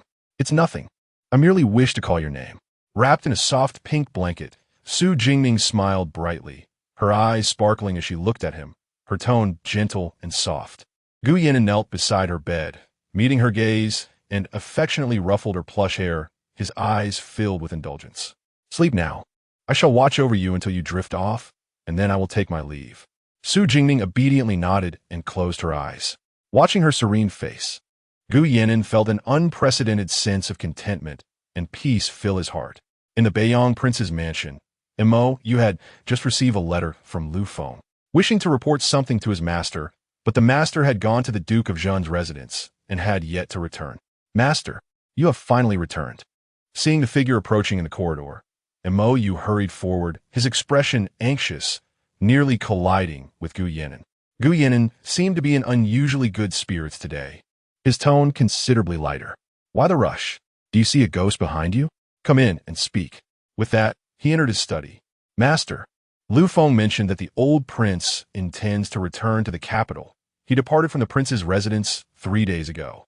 Gu Yannin paused, almost spilling the water he was pouring, and turned to Mou. Why would the old man suddenly come to the capital? He isn't aware of my injury. Is he? The old prince said he hasn't been to the capital for a long time and wishes to return for a visit. He has not been informed of your injury. Who accompanies him? Gu Yannin inquired, nodding thoughtfully. Lu Feng mentioned that the old prince did not allow anyone to follow him, only bringing along a squad of personal guards. Gu Yannin lowered his head, pondering for a moment. A thought seemed to cross his mind, and a faint smile graced his lips. The old man's return was indeed timely. On the morrow, send some individuals to fetch him directly back to the capital, ensuring he does not abscond again to seek out old friends for revelry. Mou paused momentarily, puzzled by the master's apparent urgency for the old prince's return. Hadn't he always found the old prince's ramblings tiresome? Each time the old prince ventured from the northern frontier to reunite with friends, the master seemed to wish he would linger a few days longer before returning. To fetch the old prince? Very well, I shall go at once. Swift in both departure and return. Gu Yannin swirled his teacup, the delight in his eyes unmistakable. Oh, indeed. Mou glanced up at Gu Yannin with curiosity. Wondering why he seemed somewhat unusual today, his spirits markedly elevated. Could it be due to Miss Su's awakening? He shook his head and stepped outside. The next day, at the Duke of Zhenguo's residence. Miss, I have made some progress regarding the matter you entrusted to me yesterday, Xia said, clad in a vibrant green outfit. Her demeanor spirited as she spoke softly to Su Jingning. Leaning against the bedside in her white fox cloak, Su Jingning passed the empty medicine bowl to Yin Qing. What have you discovered? I followed your instructions to investigate General Qingshu. He is indeed a man of integrity and loyalty, greatly trusted by His Majesty. However, his son has inherited none of his virtues. Rather, he is a gambler, frequently mingling in disreputable establishments. A thoroughly uneducated scion of a wealthy family. I have heard that he recently committed an offense at the Zue Chunlu, killing a respectable citizen in plain sight. He was imprisoned by the Jingzhou Si, facing execution by hanging as per the law. Yet, someone has suppressed this incident, and Qingshu's son, Qingshu, has merely been sent to his family estate in the outskirts of the capital. I have verified that the person who concealed this matter is not General Cheng. It seems someone has intervened on his behalf. Upon hearing this, Su Jingning pondered briefly before lifting her gaze to Xia. Speaking coldly, secretly confine Qingshu and find someone clever to take his place, ensuring no one suspects a thing. Continue to monitor General Cheng and the Cheng residence day and night. If someone is indeed assisting him, he will surely reveal himself. Although General Cheng is a man of principle, no father could ignore such a life-threatening matter concerning his son. Understood. And Xia turned and exited. Shortly thereafter, Su Jingqin and Su Jingma entered the room. Ning, you're awake. How do you feel? Su Jingma asked. Concern etched on his face as he looked at the pallid Su Jingning. Much better, elder brother. What brings you and second brother here? Su Jingning gestured for Yin Qing to withdraw, responding softly. I was at the Dali Temple yesterday and did not have the chance to visit you. I have come today to see you. Do not worry. I shall avenge you. That despicable Shanzi dared to scheme against you. Su Jingma said through gritted teeth, his eyes filled with resentment. Is Luo Dong still at the Dali Temple? Su Jingning inklard turning her gaze to Su Jingqin. Yes. This morning the Dali Temple officials summoned Shenzi to their premises. Although Luo Dong was manipulated by Shenzi to harm you, he shall not escape unscathed. As for Shenzi, regardless of the protection from the Duke of Qinghua, she will not evade the consequences of this matter, Su Jingqin replied in a cool tone, his disdain for the Duke of Qinghua's household evident. It is infuriating that Shenzi has persistently refused to acknowledge her collusion with the assassin to bring about your demise. Su Jingma exclaimed with indignation. Chapter 56. Peach Frost Candy. Su Jingning lowered her gaze. Immersed in contemplation for a moment before speaking slowly, the assassin was not hired by Shenzi. She lacks the means to bribe the guards of the hunting ground and stealthily allow an assassin to infiltrate.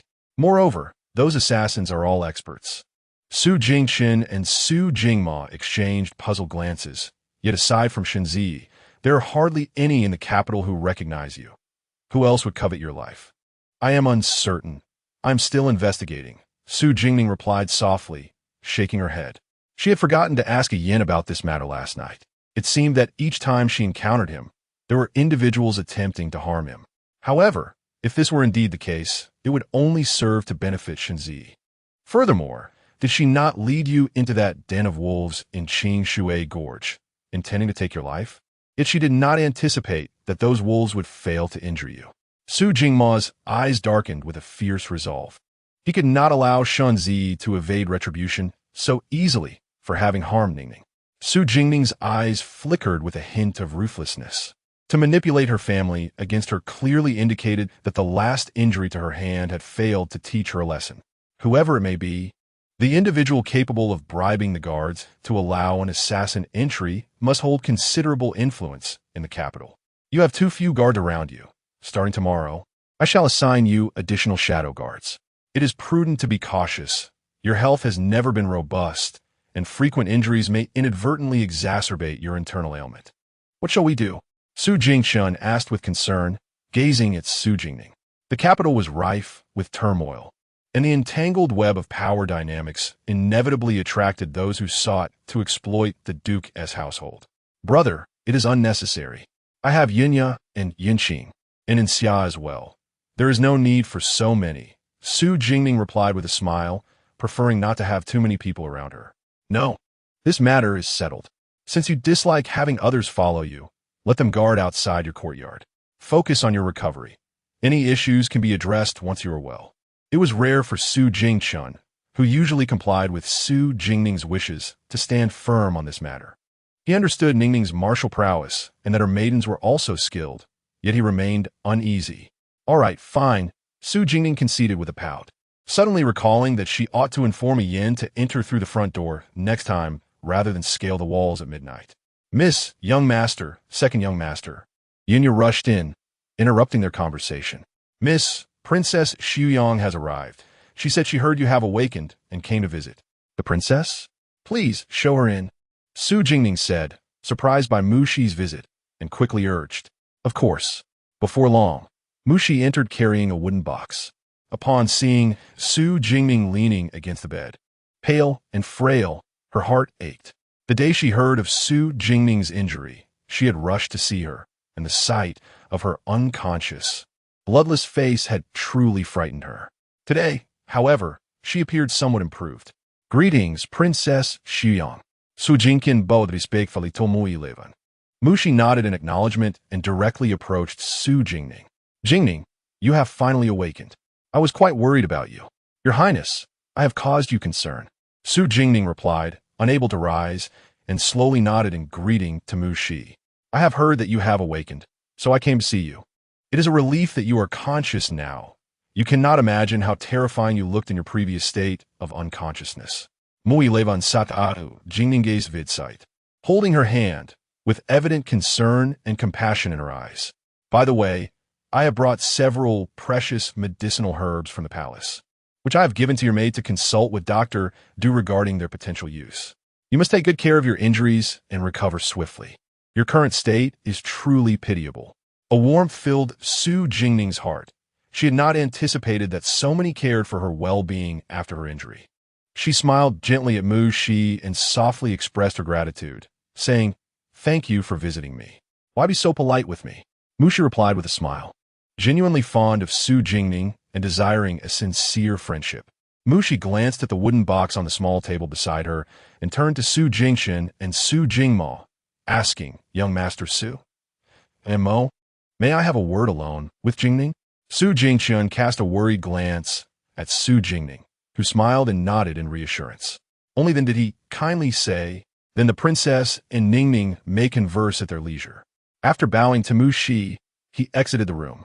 Su Jingmo then stood up from his chair, regarded Mu Shi with a languid expression, and remarked, Do not speak with my sister for too long. She has just awakened and does not possess your level of energy. Understood. Understood. Mu Shi thought to herself that the two brothers of the Su family looked at her as if she were obstructing Jingning's recovery. Su Jingma shot her a sidelong glance before preparing to leave. Oh, by the way, is Shun Zi at the Dali Temple? Would you accompany me there shortly? Mu Shi suddenly called out to her. Su Jingma turned back to Mu Shi with a puzzled expression. What business do you have at the Dali Temple? Oh, nothing much. I have simply held a grudge against Shun Zi for quite some time and wish to see how she is faring in prison, Mu Shi casually replied, placing the wooden box on her lap. Su Jingma, appearing speechless, retorted, Fine, I will wait for you in the courtyard. Such reasoning left little room for counter-argument. Su Jingning observed Mu Shi dismissing Su Jingchen and Su Jingma, curious about what she wished to discuss privately. Mu Shi smiled mysteriously at Su Jingning and said, Please wait a moment.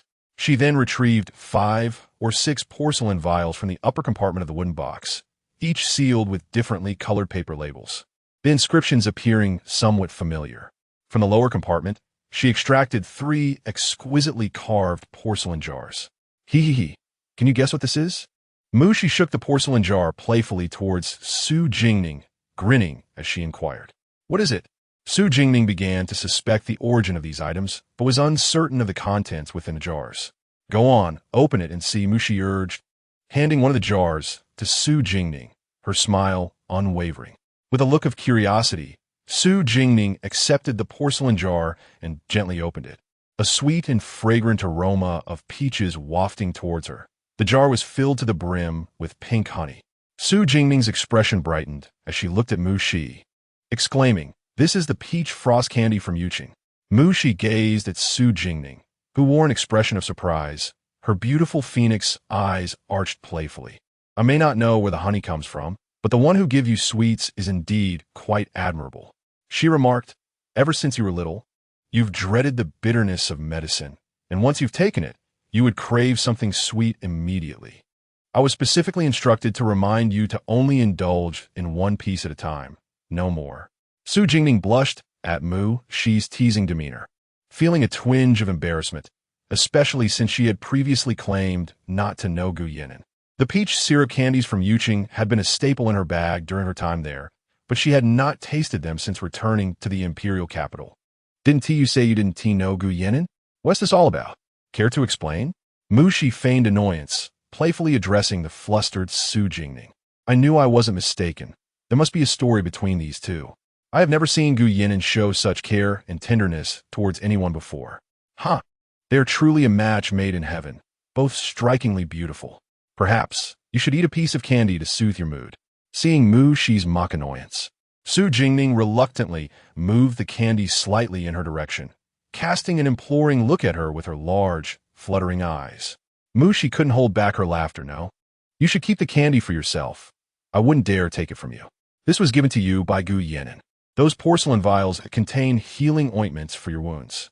He assured me that they do not conflict with the prescriptions from the imperial physician, so you can use them without worry. Oh, all right. Su Jingning clutched the candy jar, nodding foolishly, her heart sweeter than honey. Mu Shi observed her endearing demeanor, noting how it contrasted sharply with the cold, alluring beauty she had first encountered. She now resembled a love-struck maiden. She leaned closer to Su Jingning, puzzled. Just a few days ago, she had sensed a strange tension between the two. How had it shifted so suddenly? You must tell me honestly, what is going on between you and Gu Yinan? I'm utterly curious. Mu Shi inquired, her eyes alight with intrigue. Su Jingning's cheeks flushed as she recalled Gu Yinan's ethereal visage, and she couldn't help but feel a flutter in her heart.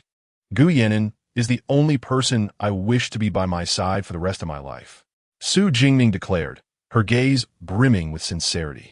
Mu Shi paused at her words, taken aback. The evident affection and tenderness in Su Jingning's eyes when she spoke of Gu Yinan were unmistakable, mirroring the warmth she had observed in Gu Yinan's gaze earlier that day. Oh dear, I'm quite moved by your words, Mu Shi said, her eyes misty as she looked at Su Jingning. Su Jingning smiled shyly at Mu Shi. Take good care of yourself and recover swiftly. I shall visit you again in a few days. Mu Shi gathered the medicines and candies for Su Jingning, smiling as she did so. All right, princess, take care. Su Jingning nodded in response. As Mu Shi walked away, she turned back to say, I've told you countless times when there are no outsiders around. Just call me Mu Shi. A more pronounced smile graced Su Jingning's lips. Very well, Mushi, take your time. Satisfied, Mushi turned to wave goodbye to Su Jingning before gracefully departing. Chapter 57. Mushi's warning in the dark and damp confines of the Dali Temple's prison. Su Jingma accompanied Mu Shi to the cell where Shun Zi was detained. The air was thick with the foul stench of mildew, and the faint echoes of heart-wrenching screams sent shivers down the spine. Shun Zi's cell, albeit grim, was somewhat cleaner than the others, with an old bed in the corner. Its mattress slightly worn and faded. Being the daughter of the Duke of Qinghua, the guards were not overly harsh on her. Seated upon the mattress in her simple attire, Shun Zi appeared disheveled, her eyes swollen from weeping for what seemed like an eternity. She had never imagined she would find herself in such a wretched place. The useless Luo Dong had failed her in this minor affair. She never anticipated that her father would surrender her to the Dali Temple, claiming it was only temporary. Yet she had been here for quite some time with no one coming to retrieve her. What was she to do now? All she had wished for was for Su Jingning to perish in the wolf den of Qingshui Gorge. Yet she had never hired an assassin to take her life. Now, everyone presumed she was responsible for the hired killers, and no one believed her innocence. Footsteps echoed in the chilling silence of the cell, accompanied by the guards' voices. Shun Zi abruptly lifted her head and hurried to the bars, peering out. There, she beheld Mu Shi, clad in regal purple, exuding an air of elegance and poise, as she approached with a sword at her waist. Princess, Princess, I am here. Please save me. I am wronged. Shun Zi cried out desperately. Mu Shi cast a cold glance in her direction, a smirk curling at the corners of her lips as she approached. Shun Zi's face lit up with hope upon seeing Mu Shi.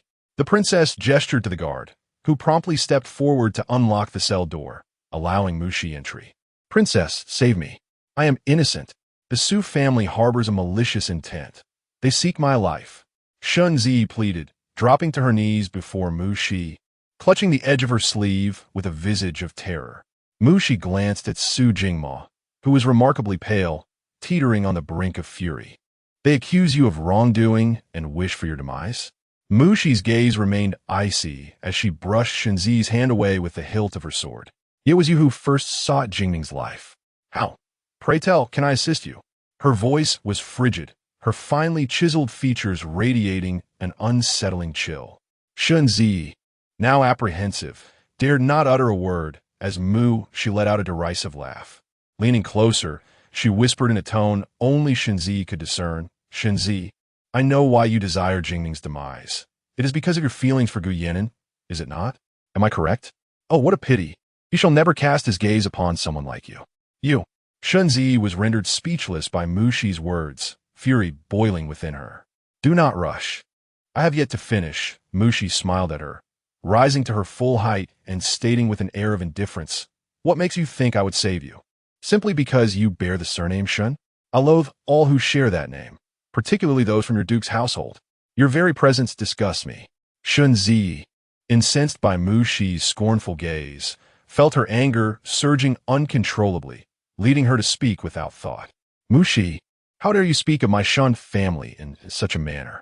The current noble consort is a member of the Shun family. And let us not forget that the Empress Dowager is also of our lineage. You exhibit such audacity. The noble consort? Huh, what is Shun Rue but a mere trifle? I am the legitimate daughter of the Emperor, the sole legitimate princess of Dezhou. Do you think she would dare to lay a finger on me? As for our venerable grandmother, she is now far away in Qingzhou's Foin Mountain and cannot concern herself with my affairs. Mu Shi gazed down at Shun Yi with an air of haughty superiority, her demeanor exuding regal arrogance, her brows furrowed in disdain. After speaking, Mu Shi turned to the jailer beside her and inquired, Did you hear her address me so disrespectfully? The jailer hastily lowered his head and replied, Yes, I heard it. My lady, indeed, to offend the royal family and to call me by my name directly. According to the law, should she not receive 20 lashes? Mu Shi nodded in satisfaction. The jailer respectfully replied, Yes, my lady. I shall observe this, Mu Shi said nonchalantly, raising an elegant brow as she regarded Shun Yi. The jailer hesitated, realizing that this was the esteemed Princess Su Yang, and he could not afford to offend her. Very well. He turned to instruct the other jailers to carry out the punishment on Shunji. Shunji had not anticipated that Mushi's anger was merely a pretext for this moment. Her eyes reddened as she glared at Mushi, incredulous at her audacity. No, you cannot strike me. Your Highness, I was momentarily overcome with anger and spoke thoughtlessly. Please forgive me. Shunji struggled against her captors, her face pale with fear as she pleaded with Mushi. But her pleas were in vain. As a frail woman, she was no match for the jailers. In no time, she was pinned to the bench, and the heavy military rod struck her with a resounding thud, again and again, eliciting sharp cries of pain from her. Su Jingmo glanced at Mushi, who regarded Shunji with a cold, unfeeling gaze. The sound of her cries seemed to elicit no reaction from her. Her demeanor was chillingly indifferent, starkly contrasting with the carefree and optimistic Mushi he once knew. When she had spoken of her disdain for the Shun family, the hatred in her eyes was palpable. What connection did she have with the Shun family? Accustomed to the pampered life of the Duke of Qing's household. Shinji's face turned ashen after receiving 20 lashes, immobilized on the bench. Mushi slowly approached her, crouching down to scrutinize her closely. Is this all you can manage? You are far too weak. She leaned in closer, whispering in her ear, consider this a warning. Do not set your sights on Gu Yan'an, nor contemplate harming Su Jingning. Should there be a next time, it will not be merely 20 lashes. While I cannot act against the Duke of Qing's household, your fate may not be so secure. After delivering her words, Mushi stood and cast a sharp, piercing glance at Shunji, reminiscent of the emperor. Shunji trembled in fear and instinctively recoiled. What connection did she have with Su Jingning? How was her affection for Gu Yan irrelevant to Mushi? By what right did she threaten her? Mushi's voice was soft, and Su Jingmo, standing behind her, could not discern what was said between her and Shun, only noticing the latter's expression of sheer terror afterward. Let us depart. This prison is far too filthy. Mushi gently patted her skirt and addressed Su Jingmo, then stepped out of the prison cell with a buoyant stride. Once outside, her steps grew noticeably lighter. Su Jingmo followed closely behind, a flicker of confusion crossing his mind. Is your sole purpose for visiting the prison merely to administer 20 lashes to Shinzi? He inquired in a low tone. Indeed. What other reason could there be for my visit? Mushi replied with a nod. Su Jingmo was taken aback by her candid admission. Do you harbor a grudge against Shinzi? What could compel you to come all the way to the prison just to punish her? No, I simply have long found her irksome, Mushi remarked nonchalantly. Su Jingmo sensed that she was not being entirely truthful, yet he chose not to press further. After all, everyone is entitled to their own secrets. By the way, spring has arrived. When do you plan to return to Mo Linyuan? Su Jingmo casually asked as he walked alongside her. This year, Mo Linyuan is admitting new disciples. At the beginning of next month, the young master Xiaoyuan will come to the imperial capital, and Nanfeng will also be able to participate in the selection for Mo Linyuan. Once he has joined, I will return to the realm with him, Mushi replied with a smile. The year she entered Mo Linyuan, Qi Nanfeng was supposed to join her, but due to unforeseen circumstances, he missed the opportunity for admission. He could only wait until this year.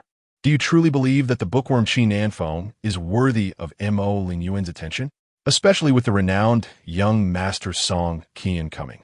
Su Jingmo expressed his skepticism about Qi Nanfeng's chances. Mushi shot him a glare. Of course, Nanfeng has grown up alongside me. None of the outer disciples of Mo Linyuan can surpass him. Had it not been for his unfortunate accident 3 years ago when he broke his hand, he would have entered Mo Linyuan alongside me long ago. Su Jingmo rubbed his nose and chuckled. Well, I wish him good fortune. Let us hope he doesn't injure himself again. Suddenly, he recalled that Qi Nanfeng's accident had something to do with Mushi. Mushi frowned at Su Jingmo, gripping her sword. Su Jingmo, do not speak nonsense. This year, Nanfeng will surely accompany me to Mo Linyuan. If he fails to gain admission, it will be your fault. With that, she turned on her heel and entered her palanquin, furiously instructing the guards to the Grand Tutor's residence. Su Jingmo chuckled and shook his head. If you remember correctly, she had always been the most critical of Qi Nanfeng's intellect among their group. Is Song Qian truly coming to the imperial capital? Does Ningning know? He pondered. Mo Lin Yuan, possessing immense strength and held in high esteem by the four nations, does not fall under their jurisdiction. The status of the young master of Mo Lin Yuan is on par with that of any nation's crown prince. If he were to arrive in the imperial capital, it would certainly create quite a stir. 5 days later. Chapter 58. Only smile at me in the residence of the Duke of Zhan. Su Jingning was finally granted permission to rise from her bed after several days of confinement, during which her body had grown sore from inactivity. With Yunya's assistance, she strolled through the garden of the estate. Miss, the Dali Temple found no evidence that Shenzi bribed assassins to harm you. Thus, she was only charged with intentional injury and was initially to face corporal punishment. However, today, the Empress Dowager of Qingzhou unexpectedly arrived with an edict to take her away, Yunya reported. The Empress Dowager has taken Shenzi away? Su Jingning halted in her tracks and inquired of Yunya. Yes, she merely stated that Shenzi had erred while cultivating Buddhism on Mount Foyan, and thus she is to be punished by fasting and chanting with the Dowager, who will personally guide her, Yunya said, her expression tinged with rare anger. This is far too lenient for Shenzi. Your injury is grievous, yet she is merely required to eat vegetarian meals and chant scriptures. Is this not an abuse of power by the Empress Dowager? A cold smile crept upon Su Jingning's lips as she recalled that the reclusive Empress Dowager of the Great Zhou, who is now in Qingzhou, belonged to the Shun family. Shenzi attempted to evade punishment from the Dali Temple by leveraging the Dowager's influence, a clear display of the arrogance prevalent in the Qing state duke's household. Nevertheless, there were more pressing matters at hand. Once the truth of this situation was uncovered, she would settle accounts with Shenzi. Very well for now. Have Xia keep a close watch on the Chung family. We shall address other matters later, Su Jingning commanded in a low voice. Understood. I shall sit here for a while longer before returning, Su Jingning said, taking a seat in the pavilion by the lake. Her gaze distractedly fixed on the shimmering surface of the water, illuminated by the sunlight. I've seen the Crown Prince of Beiyang. Yunya's voice suddenly broke through a reverie. Immediately turning her head, Su Jingning beheld Gu Yenin, resplendent in a deep blue satin robe adorned with cloud patterns, standing in the sunlight. His dark hair was elegantly pinned with a jade hairpin, cascading over his shoulders, giving him an ethereal glow as he gazed at her from the pavilion. His eyes filled with gentle warmth. What brings you here? Su Jingning exclaimed, her face lighting up with joy as she approached Gu Yenin. Gu Yenin walked towards her slowly, and Yunya frowned, contemplating whether to intervene. Yet, before she could decide, Su Jingning had already bypassed her, moving closer to the Crown Prince. Slow down. Your injury is not fully healed, Gu Yenin said, observing her eager steps with concern. He swiftly reached her side, gently supporting her, his tone tender yet laced with exasperation. Yunya stood frozen, bewildered by the unexpected intimacy between the Crown Prince and her mistress. Mississippi. Yunya, you may return now. I will manage on my own shortly, Su Jingning instructed. Ah, yes, Yunya replied. Momentarily dazed, her thoughts scattered, and she walked away without further contemplation. Gu Yenin guided Su Jingning to sit at the edge of the pavilion. She appeared considerably improved since their last meeting. He had been busy these past few days and had not seen her. Knowing she would likely be able to take a stroll today, he had come to the Duke of Zhan's residence in hopes of meeting her. Gu Yenin gently tucked away the disheveled strands of hair blown by the wind near Su Jingning's ears, his gaze towards the girl filled with tenderness. I haven't come to see you these past few days. Have you been taking your medicine properly? You haven't secretly indulged in the peach rock candy mousse she gave you, have you? Su Jingning looked at Gu Yenin, nearly losing herself in the adoration reflected in his eyes. She frowned slightly and playfully chided him. Oh, a yin. I'm not a child. How could I sneak a treat? Gu Yenin chuckled softly at her annoyed expression. I was just teasing you. It's good if you haven't. Propping her chin in her hand, Su Jingning gazed at him, saying, a yin, you should smile less in front of others. Why? Gu Yenin asked, confusion evident in his deep, melodious voice. You can only smile in front of me. Su Jingning's tone was light, yet commanding. He was already strikingly handsome, and when he smiled, it was impossible to look away. What if someone else took a liking to him? Gu Yenin's smile widened, his eyes brimming with affection. "All right, I will only smile for you from now on." Pleased with his response, Su Jingning nodded with a smile. "By the way, on the day I was injured, were you being pursued again?" Su Jingning inquired, her expression turning serious. "Yes," Gu Yinan replied, not intending to conceal the truth from her. She was too astute to be deceived. "Is it the people of noble concubine Shu?" Su Jingning's question seemed more of a statement, her eyes filled with certainty. Gu Yinan was taken aback. He had not anticipated her to uncover it so swiftly. He remained silent, not wanting to involve her further. "So the assassin we encountered on Qingfu Mountain was also sent by noble concubine Shu?" Su Jingning's gaze grew colder. "A yin is the heir of the Beiyang prince. Why does noble concubine Shu repeatedly seek your life?" Gu Yinan lowered his eyes to the distant lake, nodding slightly, seemingly reluctant to discuss the matter. Su Jingning gently grasped Gu Yinan's long hand, her gaze unwavering and warm. "Do you not wish to explain why she wants to kill you?" Gu Yinan looked down at her small hand, holding his, slowly tightening his grip. "Su Jingning, if I am not as good as you think, if I am a villain who has committed heinous deeds, would you hate me?" His voice trembled slightly as he posed the last question. Su Jingning met his gaze, sensing his inner turmoil and fear, though she could not comprehend its source. She sighed softly, reaching out with her other hand to embrace him gently, her voice tender. "Gu Yinan, I do not know what you fear, but I have said I like you, no matter who you are. Besides, I am not exactly a good person myself." Gu Yinan closed his eyes, holding Su Jingning close, uncertain how to explain himself to her.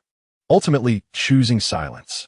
Su Jingning did not press him to reveal the reasons behind his allowing noble concubine Shu to pursue him. Everyone has their own untold stories, and she respected his choice. Leaning against Gu Yinan's embrace, a fierce determination flashed in her eyes. Noble concubine Shu had repeatedly sought a Yan's life and had harmed her. This grievance she could not let go of, and she would ensure that noble concubine Shu would pay for it, no matter the cost. Chapter 59. A life without regrets in a tender embrace. Gu Yinan nestled his head into Su Jingning's neck, his warm breath occasionally brushing against her skin. Su Jingning instinctively turned slightly away, only to be drawn back into his embrace once more. "Su Jingning, will you marry me?" His voice, husky and deep, resonated with a heartfelt sincerity that stirred her emotions. Frozen in Gu Yinan's arms, Su Jingning remained motionless, her heart racing at his words. She fell into a profound silence, while he patiently awaited her response. Time seemed to stretch indefinitely until she gently pushed him away, raising her clear eyes to meet his. "Do you truly wish to marry me?" In her gaze, Gu Yinan discerned a flicker of trepidation and uncertainty about the future. "I, Gu Yinan, vow before Buddha that in this life, my one true love is Su Jingning alone. I shall take her as my wife and dedicate my life to ensuring her safety and tranquility, vowing never to betray her." He locked his gaze onto hers, his long, fair hand raised solemnly above his head, his expression imbued with an unprecedented gravity, as though he were making a sacred pledge. "If I were to break this vow, then may I." Su Jingning raised her hand to cover his lips, her eyes glistening with emotion. "You must not protect anyone with your life, save for your own parents. No one is worthy of such devotion, not even me. But, Aning, my life was given to me by you. Without you, I would have perished 5 years ago." Gu Yinan caressed her delicate face, his thumb gently tracing her cheek, his demeanor tinged with obsession. 5 years prior, in the blood pool, he had not anticipated surviving, nor did he desire to escape despite the torment he endured. He believed a person like him did not deserve to exist. It was Su Jingning, like a ray of light, who burst into the darkness of the blood pool, saving both his life and his heart. He had resolved to quietly protect her, to watch over her from afar. Yet, upon learning of her affections for another, he could not suppress a frenzied jealousy and wrath, wishing to eliminate anyone who captured her heart. Thus, when she confessed her feelings for him that night, no one could fathom the depth of his joy. With a pang of emotion, Su Jingning thought, "You foolish man, you have long since repaid the life you owe me." Steeling herself, she gazed at him, her resolve firm. Acknowledging her feelings for him, she chose to follow her heart. The moment Gu Yinan heard her say, "I am willing," He pulled her into his embrace, his large hand cradling the back of her head. "I shall never fail you in this life," he declared, his eyes closing briefly, his voice trembling with solemnity. Su Jingning nodded earnestly, her heart racing intensely. This may very well be the most courageous decision she had made since her rebirth. Suddenly, a loud clatter jolted them both. Su Jingning hastily released Gu Yan'an and turned towards the source of the sound, spotting two dark-faced figures glaring at them with fury. Her heart skipped a beat, and she instinctively stepped away from Gu Yan'an. "Second brother. Fourth brother. Gu Yan'an, how dare you take advantage of my sister?" Su Jingma approached Gu Yan'an with a mix of shock and fury. His face darkened, and his eyes ablaze with wrath. Su Jingyi shielded Su Jingning behind him, his own anger matching that of his elder brother. Su Jingning secretly sighed in relief, grateful that it was not her eldest brother or father confronting them. She cast a desperate glance at Gu Yan'an before retreating behind Su Jingyi to observe the unfolding drama. Gu Yan'an, with a hint of helplessness, glanced at Su Jingning, who was hiding behind Su Jingyi, and smiled indulgently. He then turned his attention to the two brothers of the Su family, who were glaring at him. Noticing Su Jingma's clenched fists and the silver needles clutched in Su Jingyi's hand, Gu Yan'an silently took a step back and performed a formal bow. Addressing them with utmost respect, "I pay my respects to my two elder brothers." Su Jingning was taken aback by his gesture. He was performing the grand bow of the great Zhou, and as the heir of the Northern Yang Prince and a high-ranking official of the second tier in the great Zhou, there was no need for him to show such deference to her brothers, even if he intended to marry her. Su Jingma and Su Jingyi were equally astonished. Su Jingma relaxed his fist, feeling disgruntled, and looked at Gu Yan'an with a sarcastic tone. "Gu Yan'an, are you quite all right? Who do you consider your elder brother? Even if I am a year older than you, it is unnecessary for you to call me brother. We cannot bear such a title, given your esteemed status." Su Jingyi regarded Gu Yan'an with suspicion, recalling how he had just embraced Ningning. He found everything about this man displeasing and cunning. Hoping Ningning would not be deceived by him, Gu Yan'an rose and offered a polite smile, exuding an air of elegance and poise. "You two are Aining's elder brothers, and henceforth you shall also be my elder brothers. The title I bestow upon you, I trust you can endure." "Gu Yan'an, who are you referring to as Aining?" Su Jingma regretted not having someone keep an eye on this fellow earlier. Had he known Gu Yan'an harbored feelings for Ningning, he would never have allowed him to step into the Duke of Guo's residence. Ningning had a penchant for handsome men, and the previous Prince Ling had caught her eye due to his striking features. Not to mention, this man looked like a captivating demon, surely enchanting Ningning with his charm. Any notion of brotherhood or friendship was unacceptable if he had designs on his precious sister. Seeing her second brother seethe with rage, Su Jingning could not help but try to defend Gu Yan'an. "Oh, second brother, fourth brother, my wound hurts." She bent down, clutching her injury, and softly called out. Su Jingyi quickly supported her, while Su Jingma furrowed his brow and hurried towards her. Gu Yan'an, noticing Su Jingning's cry of pain, felt a wave of concern and began to approach her, only to see her wink at him playfully from a position out of sight of Su Jingma and Su Jingyi. With a resigned smile, he remained where he stood. "Ningning, does your wound hurt? Did you aggravate it just now?" Su Jingma asked anxiously. "Yes, it hurts," Su Jingning nodded, looking at Su Jingma with a sense of grievance. "Ai, go fetch the doctor. I will carry Ningning back," Su Jingma instructed, carefully lifting Su Jingning into his arms as he addressed Su Jingyi.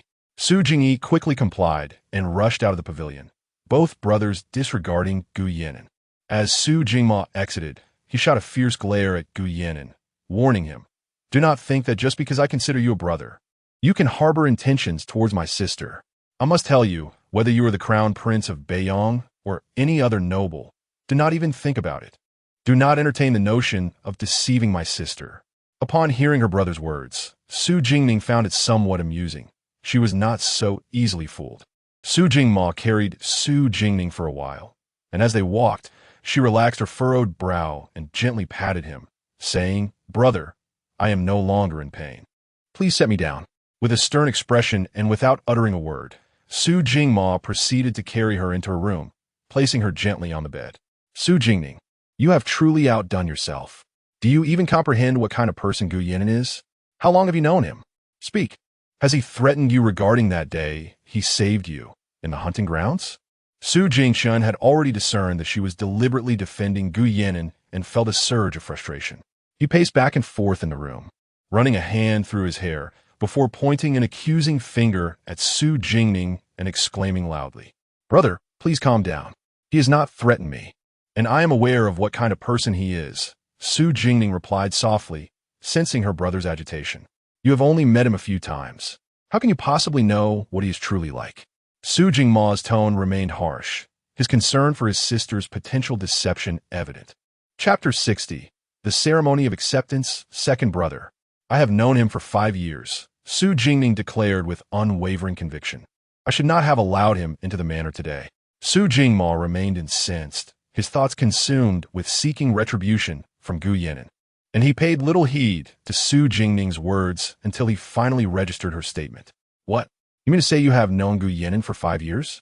His surprise was evident as he turned to look at Su Jingning. "Indeed. 5 years ago, at my maternal grandfather's home in Yuqing." Su Jingning nodded affirmatively. "Why have you never mentioned this before?" Su Jingma furrowed his brow in inquiry. Su Jingning lowered her gaze, reflecting for a moment before softly responding. "He was gravely injured at that time. I never disclosed it to anyone, nor did I dare to speak of it." Yuqing?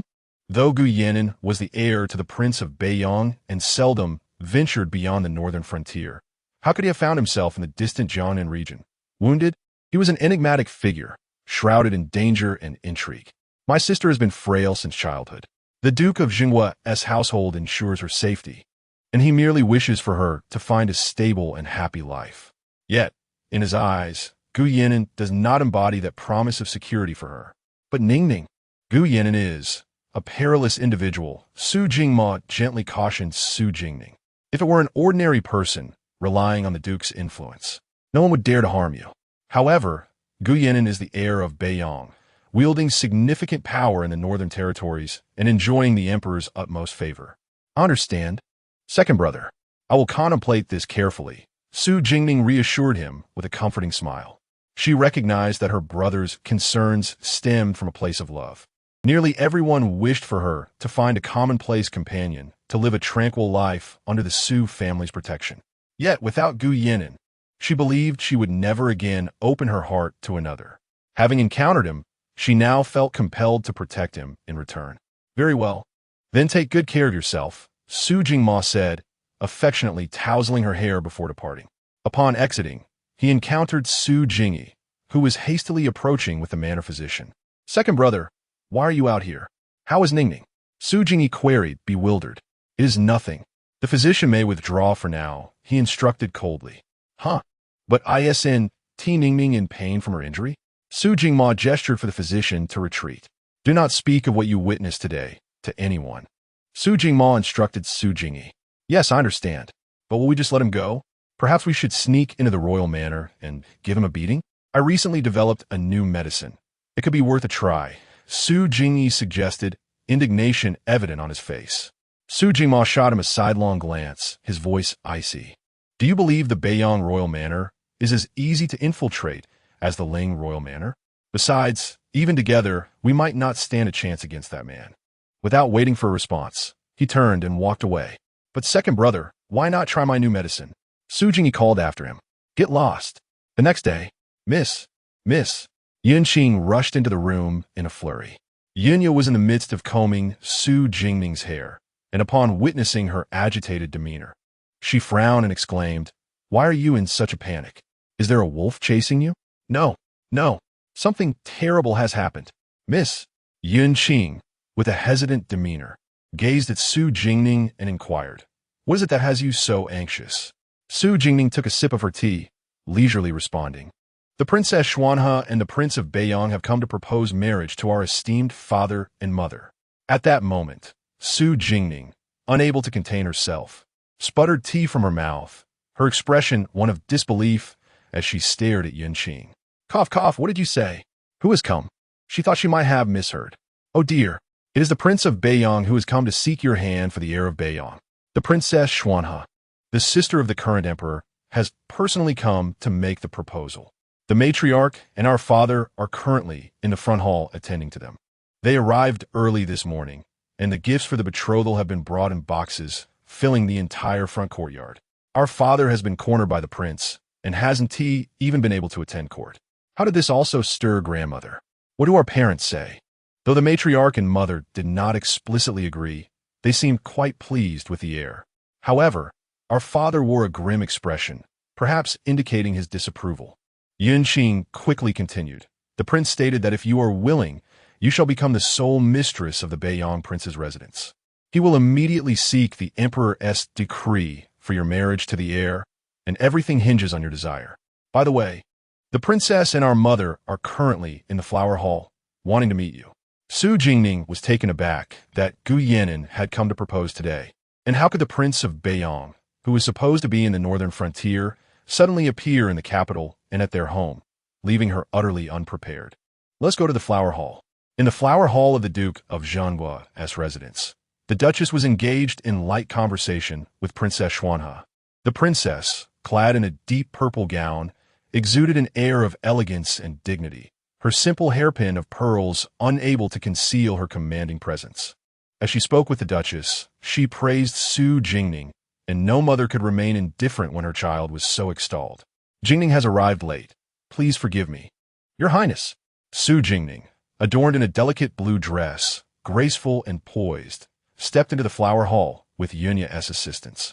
Her voice soft and refined as she gradually performed a respectful greeting to Princess Xuanhe. Noticing her pale complexion, Princess Xuanhe quickly rose to assist Su Jingning. Good child, there is no need for excessive formality. I have heard that you were injured recently. Are you feeling better? The princess's expression was kind and gentle as she helped Su Jingning to sit beside her. Thank you for your concern, Your Highness. I am much improved. That is wonderful to hear. You have suffered these past days. Princess Xuanhe regarded Su Jingning with a tender gaze. Su Jingning shook her head, remaining silent.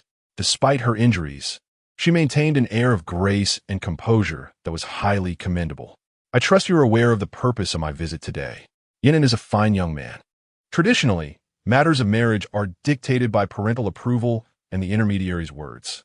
Unfortunately, the Princess of Beiyang passed away early, and I, as his elder, am here to inquire about your thoughts on the matter on behalf of the Beiyang Prince's household.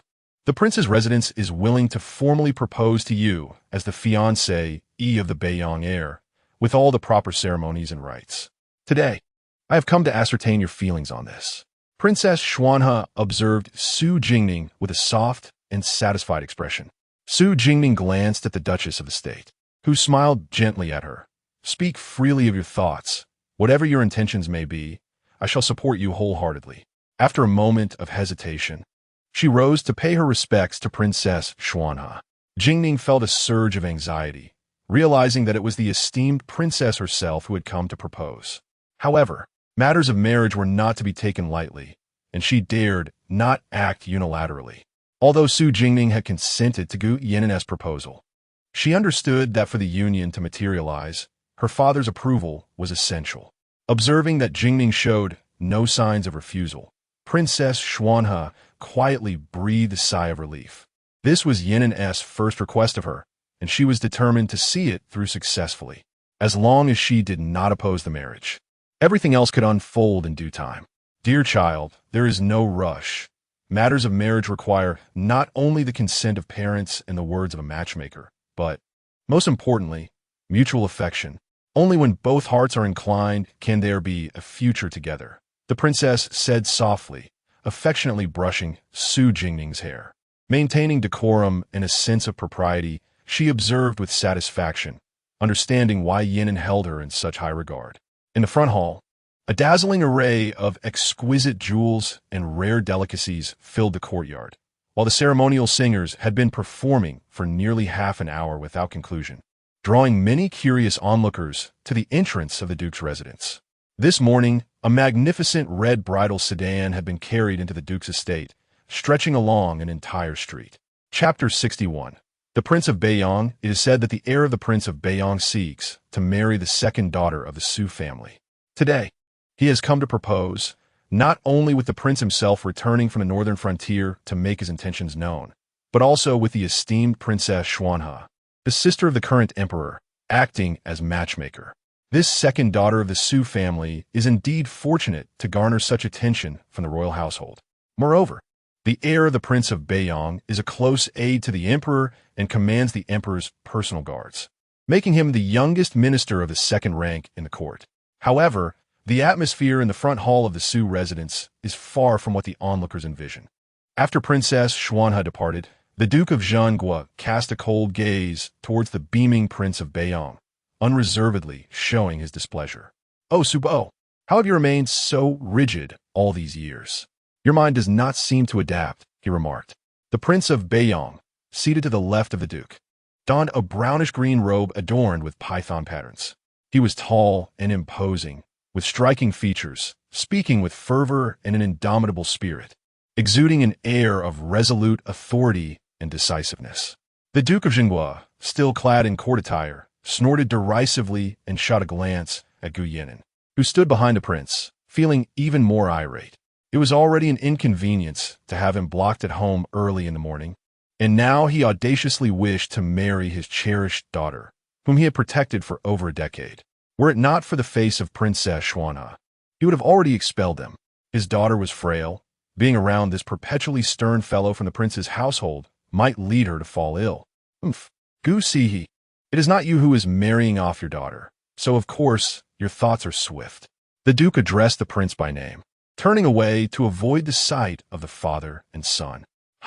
If you refuse this marriage, I will go to the emperor myself. I shall have the emperor bestow this union." The Prince of Beiyang remained unfazed, glancing at Su Bo, and teasingly remarked, "Gu Sihe, after all these years, can you not shed some of that bandit air? Have you grown accustomed to being a rogue in the northern frontier? Marriage is a matter that requires the mutual consent of both parties. There is no need to trouble the emperor," the Duke of Zhenguo retorted, agitated by the prince's provocations. Observing the escalating quarrel between the two, Gu Yinan felt a twinge of regret. Had he known it would unfold this way, he would have sent the old man to drink instead of bringing him to the capital to add to his distress. "Uncle, please do not be angry. My father was merely jesting. I beg you not to take it seriously and to refrain from holding against him," the young man, with sincerity in his gaze, assured the Duke. "I understand that marriage is not solely dictated by parental arrangements or matchmaking, but must also be rooted in mutual affection. I am enamored with the second daughter of the Su family and hereby vow to you, Uncle, that I shall take her as my only wife in this life, willing to safeguard her against all worries and ensure her peace and happiness." The Duke of Zhenguo regarded the youth, who bowed respectfully, his earnest expression evoking a sense of admiration. The Duke recalled the day he had rescued Jingning at the hunting grounds. His tone softened slightly. "This matter, I must first consult with Jingning. It pertains to my daughter's lifelong happiness. I cannot agree to this arrangement at this moment." "Thank you, Uncle," Gu Yinan exclaimed joyfully, bowing deeply in gratitude to the Duke. The Duke of the State, with a stern expression, nodded slightly and turned to Prince Beiyang. "You will accompany me. I have matters to discuss with you." Aware of his recent misstep, Prince Beiyang followed the Duke without a word. In the study, the Duke observed Prince Beiyang, who was inspecting the room as if it were his own home, and could not help but scold him.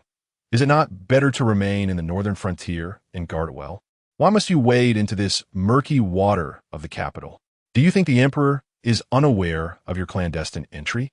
Who will attend to the affairs of the northern frontier?" Holding a crystal bottle, Prince Beiyang replied nonchalantly, "I have been immersed in the murky waters of this capital for over a decade. If staying in the northern frontier could shield me from danger, then Io would still be alive. Moreover, you are about to involve the Su family. Am I not returning to lend you and the emperor a helping hand?" The Duke remained silent for an extended period. Indeed, the tragic death of Princess Beiyang had been a grievous blow, and after years of scheming, he could hardly bear to wait in the northern frontier.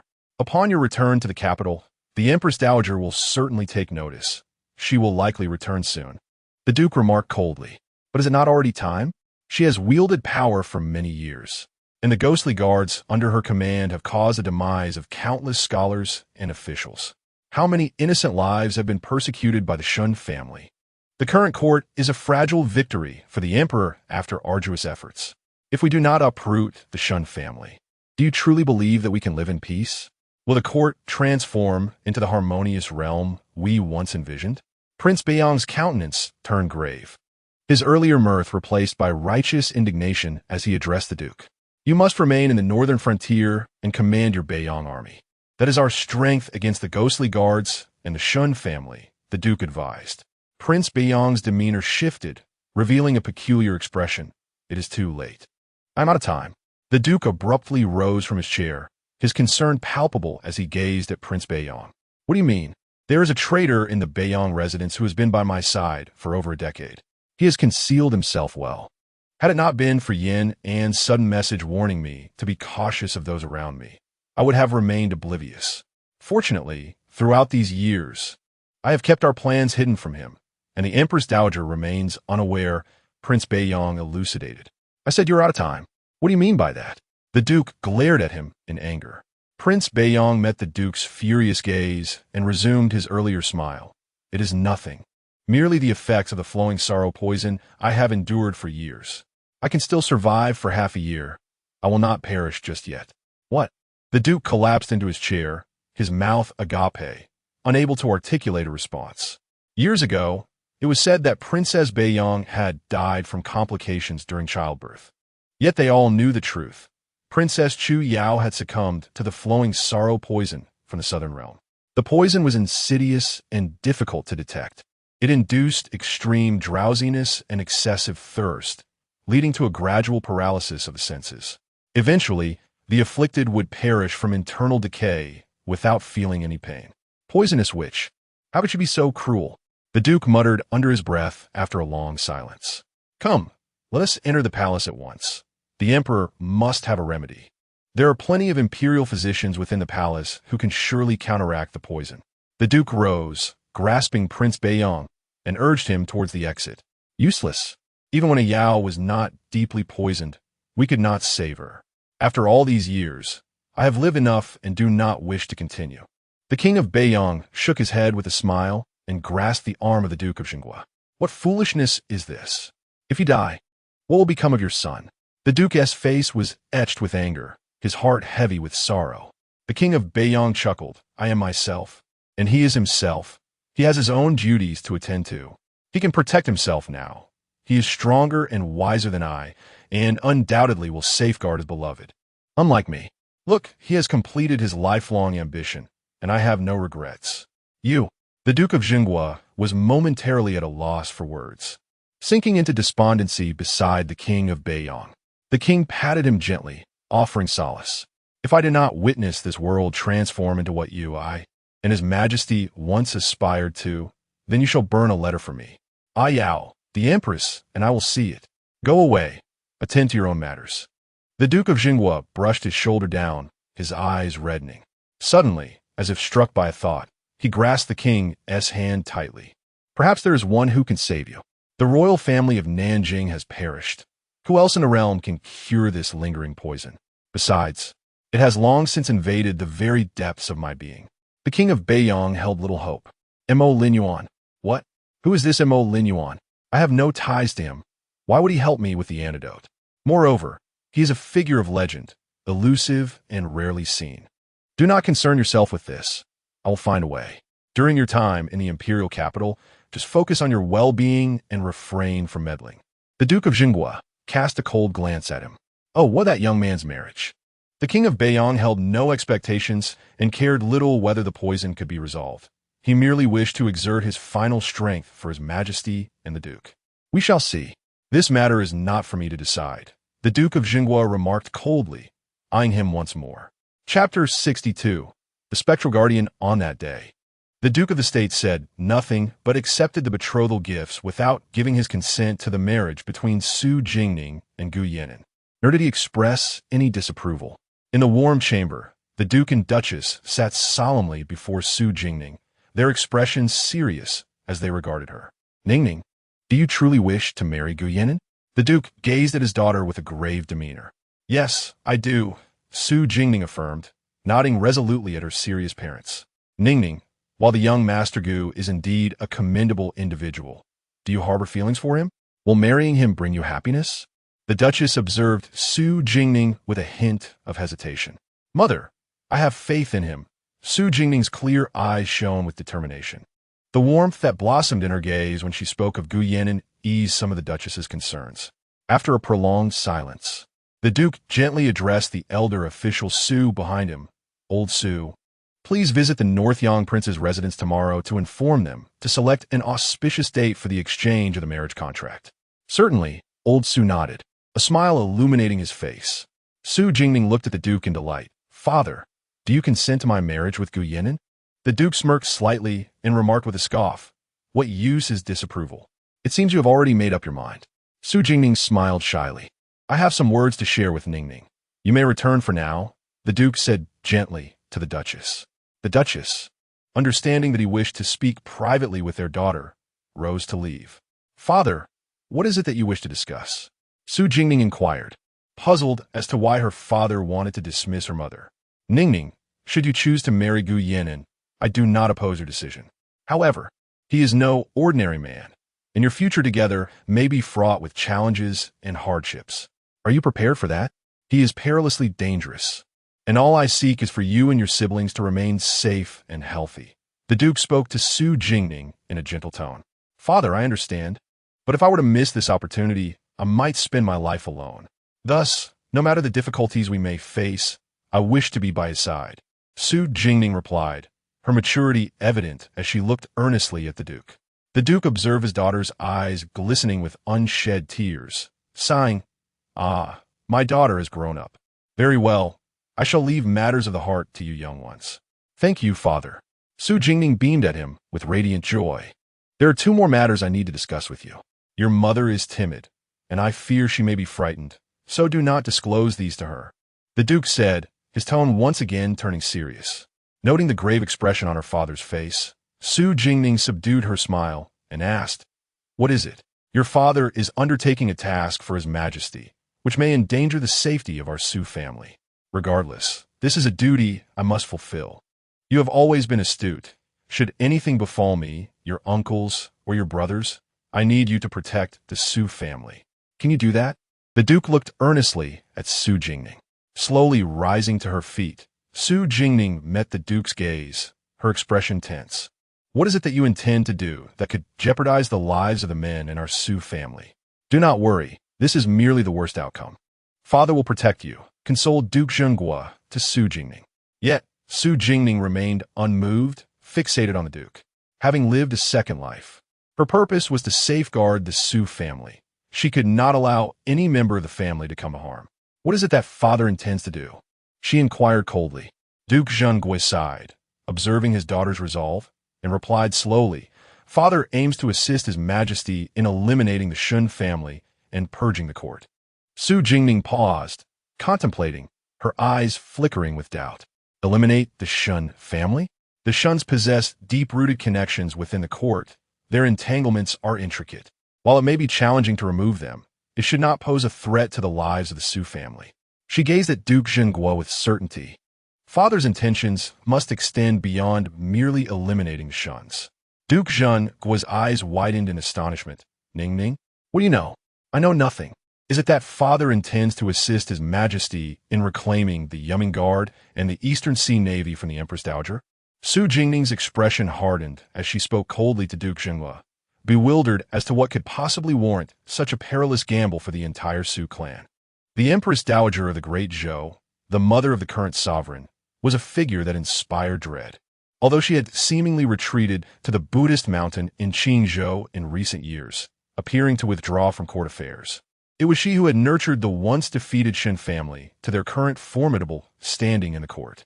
The followers of the Shun family, referred to as the party of Prince Chun, were more accurately aligned with this reclusive Empress Dowager in Qingzhou. When the late emperor passed, fearing that the new emperor could not manage the court officials, he temporarily entrusted the Yumming Guard to the Empress Dowager. Originally established by the late emperor, the Yumming Guard was directly accountable to him, tasked with overseeing officials and monitoring the vast institutions of the Great Zhou. Its power was immense and terrifying, functioning as the royal death guard, obedient to the commands of the Yumming Ling. During the late emperor's reign, The existence of the Yumming Guard ensured a clean court and upright officials. However, upon the late emperor's demise, the command of the Yumming Guard should have fallen to the current sovereign. Yet, the Empress Dowager seized control, retaining it for herself. Since then, she began to meddle in court affairs, promoting her confidence and gradually revealing her ambitions. She transformed the Yumming Guard into her weapon, eliminating any court officials who bore grievances against her and replacing them with her own loyalists. Those years in the Great Zhou court were fraught with bloodshed. Loyal ministers falsely accused and executed, while nefarious individuals thrived, leaving everyone in a precarious position. The new emperor, under the watchful eye of the Empress Dowager for many years, found himself lacking the strength to resist, regardless of his reluctance. It was not until the sudden passing of the empress, who withdrew from court to the Buddhist mountain in Qingzhou, that the tumultuous days came to an end. With the emperor personally handling court affairs, the stormy period finally subsided. Yet the loyal ministers had dwindled to a mere fraction, and those remaining were far from the wise and devoted officials of the late emperor's time. Subsequently, the new emperor initiated the imperial examination, yet the court was still largely populated by the Empress Dowager supporters. Those he appointed often faced wrongful dismissal or fell victim to plots, rendering them ineffectual. Though the Empress Dowager has withdrawn from the court, she still wields the formidable power of the ghostly guards, which tightly restrains the officials of the court and oversees the pivotal naval forces of the Eastern Zhou. Thus, despite her absence from the court, her influence remains substantial, instilling fear in both His Majesty and the ministers. Su Jingning, having been granted a second chance at life, is acutely aware of the terror embodied by the Empress Dowager and her ghostly guards. She is reluctant for her father to gamble with the lives of the Su family. In her past life, the Empress Dowager met her demise 3 years later at the hands of Gu Yan'an. However, the reasons behind Gu Yan'an's actions remain a mystery to her. She only knows that he suffered considerable losses at the hands of the Empress Dowager. It is only now that Su Jingning comprehends why Gu Yan'an murdered the Empress Dowager without any reprisal from the Emperor of Zhou, as if this occurrence had transpired silently, an unspoken taboo that no one dares to mention. It turns out that the Emperor desires the Empress Dowager's life. It is said that rulers are heartless, but she did not expect such treachery. Father, this is exceedingly perilous. Should anything go awry, it could jeopardize the entire Su family, Su Jingning remarked, shaking her head at the Duke of the State. The Duke was taken aback, not anticipating that Ningning would so easily discern his intentions. I will do everything in my power to protect the Su family. Only by succeeding in this endeavor can we ensure a secure future for them. The Duke gazed at Su Jingning with unwavering resolve, confident that his daughter would comprehend and trust in her own ability to safeguard the family in their absence. Upon witnessing the determination in her father's eyes, Su Jingning felt a wave of despondency wash over her. She realized that she could not dissuade him. When do you and His Majesty intend to commence? Do your uncles and brothers know of your plans? She inquired coolly, her gaze sharp. In a month. Once your second uncle arrives in Yinzhou, we shall begin, the Duke replied solemnly. You wait until now to inform me. What if something happens to you? What if I cannot protect mother, sister, and the aunts? Su Jingning's anger intensified. She felt her father had far too much faith in her. The Duke was momentarily speechless, unsure how to respond to his furious daughter. How do you plan to deal with the Shun family, the Empress Dowager, and the naval forces of the Eastern Sea? If you divulge your strategy, perhaps I can assist you. I ask for nothing more than to have you all by my side in safety. Su Jingning's eyes glistened with unshed tears as she spoke, her tone tinged with a plea. At that moment, for the first time since her rebirth, she felt an overwhelming sense of powerlessness. This situation had caught her off guard, as such events had not unfolded in her previous life. Had she overlooked something in her past, or had her actions in this new life altered the course of events? Ningning, you must not be privy to this matter. It is for your own safety, the Duke gently admonished, gazing at his daughter's reddened eyes. If you do not confide in me, I cannot assure you that I will protect the Su family. You must know that even if you remain silent, I have my ways of discovering the truth. Su Jingning retorted, her expression cold. I have devised a scheme with His Majesty. Once initiated, the Su family will find themselves ensnared, confounding the Empress Dowager's minions. At that juncture, His Majesty will use the Shun family as bait to compel the Empress Dowager into action. Only then will there be a pretext for her to relinquish the ghostly guards and the naval forces of the Eastern Sea. The Duke of the State ultimately spoke, acknowledging his daughter's abilities. Even without his prompting, she would undoubtedly uncover the truth herself.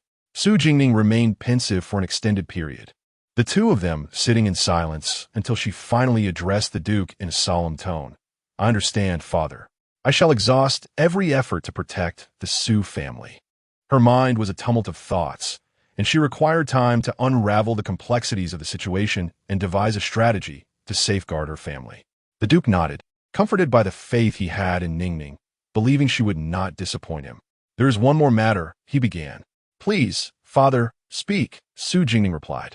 After a moment of hesitation, the Duke continued, "Could you arrange for a meeting with Master Emo Linyuan on my behalf?" "You wish to meet my master?" Su Jingning regarded the Duke with a hint of confusion. "It is said that Master Emo Linyuan possesses unparalleled knowledge of medicine and poison, understanding all venoms of the world. A friend of mine has been afflicted by the Liushang poison," the Duke stated gravely. "Liushang poison? That is a toxin exclusive to the Southern royal family. But has it not been eradicated long ago?"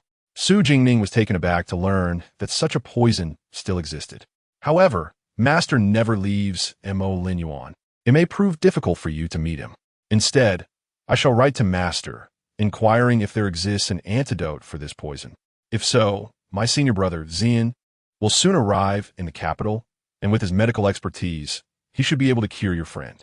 Among their brotherhood, only Xian had received the true teachings of their master. If the master could resolve the Liushang poison, then Xian should be capable as well.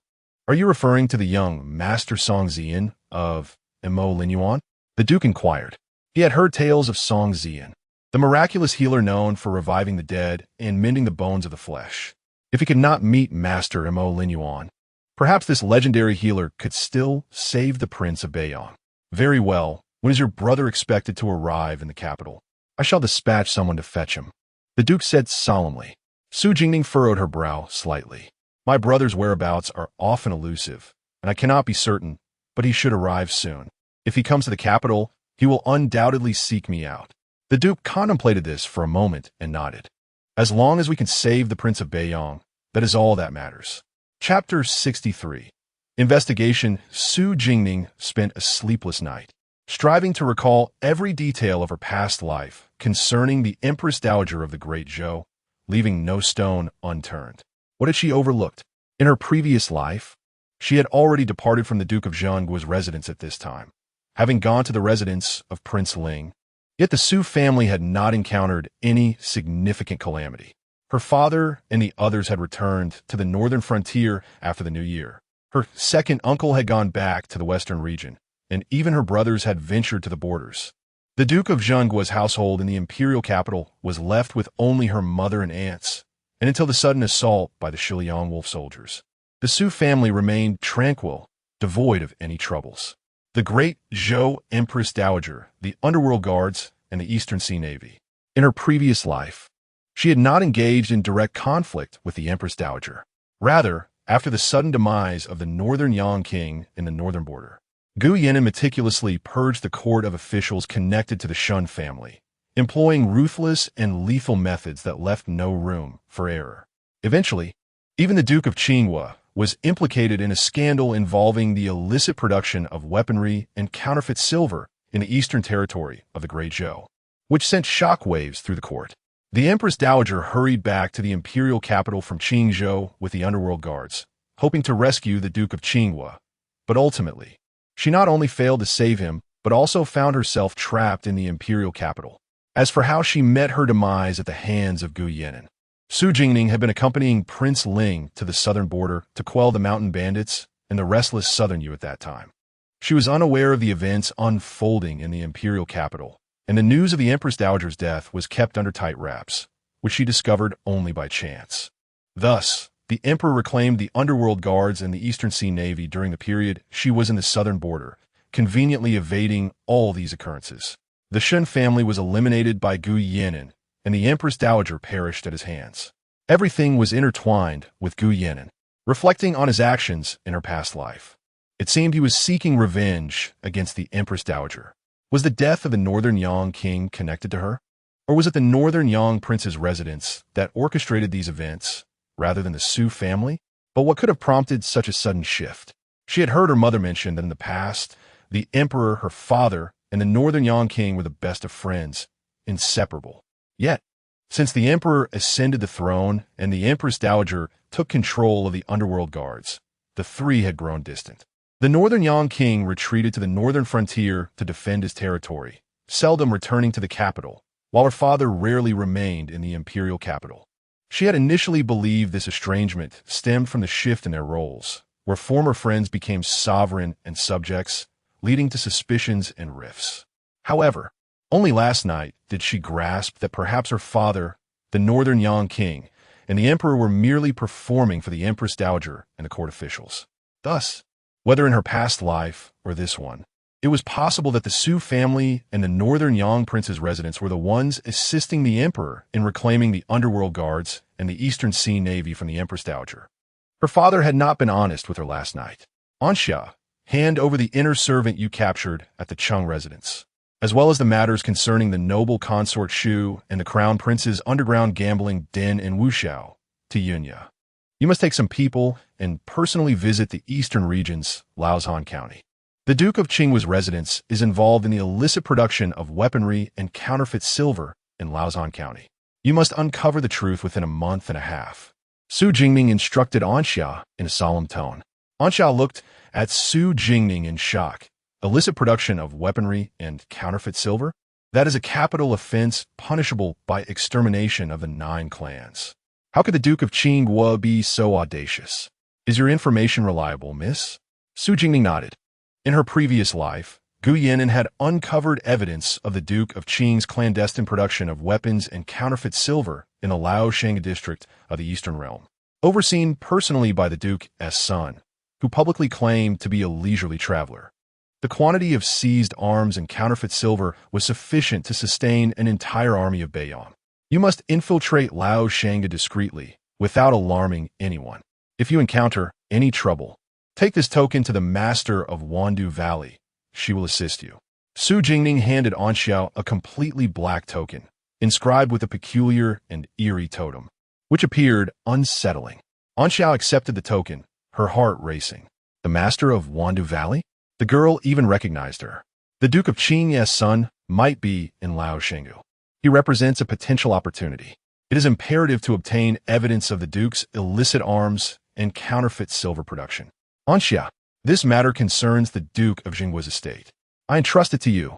Su Jingning grasped Anxia's hand firmly, her gaze sincere and earnest. Anxia vowed not to fail her mission. With a resolute expression, Anxia bowed to Su Jingning and strode out. After arranging these matters, her unease began to dissipate. In her previous life, this issue was not uncovered until 2 years later, so her father and the others were still unaware. Yenya, continue your investigation into the dealings between the Wuxia Casino, the Crown Prince, and concubine Shu over the years, as well as their interactions with various officials in the court. Be thorough. Additionally, keep a close watch on that eunuch. He must not perish.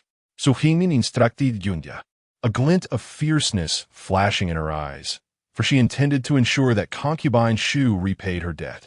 Yes, miss, Yenya replied softly. Very well, you may go. Su Jingning nodded, massaging her temples, and picked up a nearby book, preparing to calm her mind. Just as she began to read, she heard voices from outside. It was the joyful voice of her mother, accompanied by the soft responses of Gu Yan'an. She glanced towards the door and saw her mother and Gu Yan'an, who walked slightly behind her mother, attentively listening and displaying impeccable courtesy. Ningning, look who has come. The Duchess of Zhenguo called out to Su Jingning with a delighted expression. Su Jingning smiled gently, mother. She then cast a glance at Gu Yan'an and asked softly, what brings you here? Gu Yan'an regarded Su Jingning with affectionate eyes. I came to visit uncle and aunt. The Duchess of Zhenguo sat nearby, observing Su Jingning and Gu Yan'an, increasingly pleased with what she saw, her joy evident in her eyes. Madam, the third madam is seeking you to discuss providing new garments for the soldiers in the northern border. She wishes for you to make a decision. A maid approached shortly after the Duchess had seated herself. The Duchess of Zhenguo felt it inappropriate for the two to be alone together and hesitated, yet ultimately remained silent, sensing they had something to discuss. After giving Su Jingning a few reminders, she departed. Su Jingning propped her chin on her hand, gazing at Gu Yan'an, and blinked, her voice soft. Gu Yan'an, have you been visiting me a bit too frequently these past few days? Gu Yan'an, captivated by the girl's lively demeanor, felt a flutter in his heart. With a smile in his voice, he replied, because I wish to see you every day. Su Jingning's expression faltered momentarily, her ears slightly reddening. I have come today bearing something for you. What is it? Su Jingning inquired, puzzled. MOU. Gu Yan'an called out towards the entrance. Su Jingning turned her gaze in his direction and beheld his attendant entering, his hands grasping a substantial wooden chest. He set the chest down upon the ground and then bowed respectfully to Su Jingning. Greetings, Miss Su. Su Jingning offered a slight nod in return, her expression one of confusion as she glanced back at Gu Yan'an. Chapter 64. Heritage. Guan Yan'an gazed at Su Jingning with a tone of indulgence, gently caressing the Buddhist beads in his hand. Intrigued by the large chest before her, Su Jingning leaned down to unlock it. Upon revealing the contents, she was momentarily taken aback. The chest brimmed with property deeds, land contracts, estates, and various silver notes, documents pertaining to shops, restaurants, and an array of enterprises. A closer inspection revealed that all the names inscribed were hers. What is this? Su Jingning turned to Guan Yan'an. He assisted her in sitting beside him. These are all my publicly held assets, now yours from this day forth. There are also some hidden matters that will take time to arrange. Those will be included in your dowry. I cannot accept this. You're giving me all your possessions? What will you do? Su Jingning furrowed her brow in rejection. Do not worry. I have reserved my dowry for you. I shall certainly return with a grand bridal procession to make you my beloved wife. You shall soon be my lady, for all that I possess is inherently yours. Guan Yan'an gently smoothed her furrowed brow, his voice tender, his gaze filled with adoration. Who is your beloved? Su Jingning's heart skipped a beat upon hearing his endearment, her cheeks flushing. You are mine. Observing her rosy complexion, Guan Yan'an's lips curled into a mischievous grin as he leaned closer and whispered in her ear, beloved. His voice was husky and deep, his warm breath brushing against her ear. Instantly, Su Jingning's face reddened further. She lightly pushed him away, creating some distance. How had she not noticed his eloquence before? But you have given me all this. What will you have left for the future? She had calculated that even half of what lay within the chest would suffice for her to establish numerous grand establishments across several states, akin to those in the imperial capital. Will you not have me by your side in the future? Guan Yan'an replied softly. Su Jingning found herself momentarily at a loss, pondering his unwavering confidence. Did he not fear that she might take the money and refuse to marry him? I have not yet married you. You must not speak so recklessly. With a slightly flushed face, she offered him a cup of tea. Guan Yan'an, observing her blushing visage, chuckled softly. He grasped her delicate wrist and carefully retrieved a jade bracelet from his robe, adorning her wrist with it. The pale pink jade was smooth and translucent, with wisps of white resembling strands of smoke. It complemented Su Jingning's fair and slender wrist exquisitely. Guan Yan'an gently rubbed the bracelet with his thumb, gradually tightening his grip on her hand. The bracelet chimed melodiously against the Buddhist beads on his wrist. This is my first attempt. I am still somewhat inexperienced. Next time, I shall craft a more beautiful piece for you. He lowered his gaze to their clasped hands, his voice low and slightly hoarse. Su Jingning gazed at the pink jade bracelet adorning her wrist, her eyes sparkling with delight. You can make bracelets? Indeed. Do you like it? Guan Yan'an looked at her with affectionate concern, slightly anxious about her reaction. It is beautiful. Su Jingning gently shook her wrist, causing the jade bracelet to sway slightly. Observing Gu Yan'an's expression of delight, he secretly breathed a sigh of relief. As long as you are happy. In the imperial palace of the great Zhou, within the study, Emperor Zhou sat solemnly behind the imperial desk, his gaze fixed on the calm, yet kneeling prince of Bayong. Shengfu. The two remained in a stalemate for a considerable time before Emperor Zhou, his voice laced with anger, called out to the attendant Shengfu. "Grant the Prince of Beiyang a seat." Only then did the kneeling prince rise with a cheerful demeanor. Once seated, Emperor Zhou exchanged a glance with Shengfu, who then exited with the attendants. The emperor turned his attention back to the Prince of Beiyang. "You possess an audacious spirit to not inform me of such a significant matter. Furthermore, you returned to the capital without a word of notification. Your Majesty, if I delayed any longer, my son and daughter-in-law would have been bullied to death. No matter how powerful the Shun family is, they should not be treated this way." The Prince of Beiyang gazed at Emperor Zhou with a look of grievance. Emperor Zhou shot him a sidelong glance. "Humph. I have yet to hold you accountable for your unilateral actions, and you dare to cry injustice first. Tell me, what is the matter regarding Yan'an and the two daughters of the Su family? Why have I received no news at all? I was unaware of this beforehand. That young man forcibly brought me back to the capital. It took 8 days, and he had me rush for 4 of them. Upon my arrival, I was immediately taken to propose at the Duke of Jinghua's residence. By the way, he even asked the Grand Princess to serve as a matchmaker. Did the Grand Princess not inform your Majesty?" The Prince of Beiyang waved his hand dismissively. Emperor Zhou had only learned of this matter the day before and found it peculiar that the Duke of Jinghua had suddenly taken leave. And even Yan'an had not attended court. It was only after the court session that he heard about the Prince of Beiyang's return and his proposal at the Duke's residence. That young man has always kept others at a distance. What manner of extraordinary lady is this Miss Su who has compelled him to act so hastily? Have you seen this Miss Su? What is she like? Emperor Zhou inquired with curiosity. "Humph, the Duke of Jinghua treasures her like his own eye. Had it not been for the Grand Princess yesterday, he would have thrown us out of his residence. I have just returned to the capital and have yet to meet her. However, I have never seen Yan'an so earnest about anyone. His guards mention that he is quite concerned about that girl." After hearing this, Emperor Zhou's curiosity about the young Miss Su deepened. "I have heard Sierra speak of her. She often praises her in my presence. Sierra's ability to discern character is akin to that of her mother. She cannot be mistaken. I wish to meet someone who has garnered the approval of both Sierra and Yan'an. If Yan'an truly harbors affection, I shall issue a decree to grant their union, which would compensate him somewhat." The emperor's eyes glistened with emotion as he regarded the Prince of Beiyang. "Ai, I am grateful to you for your protection of him over the years." The emperor's tone grew heavy as he fixed his gaze upon the Prince of Beiyang. "Your Majesty, the events of those years have bred resentment in his heart.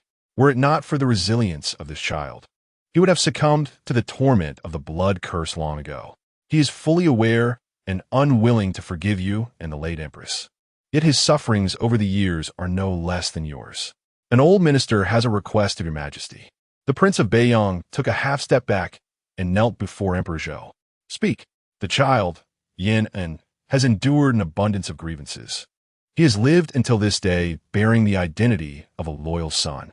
Thus, the old minister, even at the cost of his own life, will safeguard him. Therefore, I beseech your Majesty, should he choose not to return to the imperial family, kindly do not impose upon him. After all, it was your Majesty and the Empress who wronged him in the past." Prince Beiyang knelt on the ground, his expression solemn, facing the formidable presence of Emperor Zhou without a trace of fear. Emperor Zhou regarded him in silence for a long while. "Very well, I shall grant your request." The old minister expressed his gratitude to his Majesty. A heavy burden finally lifted from Prince Beiyang's heart. "You may return now." Emperor Zhou spoke softly after a considerable pause. The imperial study was left with Emperor Zhou alone. From a hidden compartment beneath the desk, he retrieved a scroll, which he gradually unfurled. It revealed a painting, a handsome and imposing man, alongside a stunningly beautiful woman nestled in his embrace, gently caressing her slightly rounded belly, her expression radiant with joy. The man held the woman with one arm, while cradling a delicately carved child in the other. A family of 4, blissfully united. "You heir, our son has grown up. He is now preparing to take a wife." Emperor Zhou gently caressed the beauty in the painting, his countenance filled with contentment. "Yet, he still has not forgiven us. If only I had withstood the Empress Dowager's threats and rumors at that time, protecting him before all, perhaps he would not have perished, and he would not have harbored hatred towards me for all these years. nor misunderstood you for so long. You err. I am truly remorseful for the both of you. Emperor Zhou murmured to the portrait, his expression lost in reverie. If only it were possible. He wished time could remain forever suspended in the moment captured within the painting. Chapter 65. The letter from Lu Jifan at Fengting Lu. Since its recent establishment, Fengting Lu has increasingly captivated the elite of the imperial capital. Nestled in the western city, it boasts exquisite elegance. The newly established tea house within has become a bustling hub, frequented by patrons who cannot cease their praises. The tea master, brought from Jiangnan by Yusun, and the dancers are indeed unparalleled in the capital. Owing to the exceptional privacy offered by Fengting Lu, many politicians, scholars, and merchants prefer to conduct their discussions within its walls. In the Bamboo Melody Pavilion, a strikingly beautiful tea master emerged from a private room, glanced around at the patrons, and then exited the tea house, making her way to another room within Fengting Lu's courtyard. "Come in," a gentle voice beckoned from within. The tea master pushed the door open and stepped inside. "Master," Yusun was engrossed in the account book, her fingers deftly flipping through its pages, not lifting her gaze to acknowledge the tea master. "What is it?" "Master, two esteemed guests have arrived at the Bamboo Melody Pavilion." Yusun raised her eyes to regard her, inquiring, "Who are they?" "The Duke of Qingwa and the Minister of War. I have heard they intend to take action against the Duke of Jingwa. The minister possesses evidence of the Duke of Jingwa's illicit sale of military provisions and arms from the northern border. The Duke of Qingwa has instructed the minister to send this evidence to Qingzhou for the Shadow Guard to handle, ensuring no one else intervenes." Yusun set down the account book, her expression turning serious as she focused intently on the tea master. "Do you know when it will be sent to Qingzhou?" "Tomorrow." Yusun's demeanor hardened, and she commanded the tea master immediately dispatch someone to closely monitor the Minister of War. Every item sent from his residence must be scrutinized. We cannot allow that evidence to fall into the hands of the Shadow Guard. Yusun's expression was grave. Should such material reach the detestable Shadow Guard, considering their past conduct, they could easily fabricate authenticity even from forgeries. If the Su family were targeted by the Shadow Guard, they would be in peril. "Understood." The tea master nodded and exited. Once she departed, Yusun promptly retrieved a letter from her drawer, donned a straw hat, and stepped out. At the Duke of Jingwa's residence, Su Jingning regarded the letter presented by Yusun. The correspondence detailed the names of court officials who had benefited from the Wuzhou gambling house, alongside their connections to it, including several letters exchanged with the proprietor of the establishment. A faint smile graced Su Jingning's lips. This letter alleviated many of her concerns. Just days prior, she had instructed Xia to investigate the Cheng family, only to uncover ties to the favored concubine and the Wuzhou gambling house. Such a vast operation could remain hidden in the vicinity of the imperial capital, involving so many individuals. Given the stakes concerning the lives and fortunes of so many, it was remarkable how well this gambling house concealed itself. Thanks to Lu Jifan, renowned as the genius of Wuzhou, he managed to procure such information without drawing attention. He must have heard of her dealings with the Duke of Qingwa. The individuals listed were those personally selected by the Empress Dowager during her intervention in state affairs. Now prominent officials closely connected to the Duke of Qingwa. She would compile this newly discovered evidence with her previous findings and present them to Minister Lu. Given their eagerness to reach for the Su family, there is no need to wait another 2 months. The inner servant must be kept alive, for he holds great potential. A ruthless and bloodthirsty glint flickered in Su Jingning's eyes. How could father be involved in the illicit sale of military provisions and arms?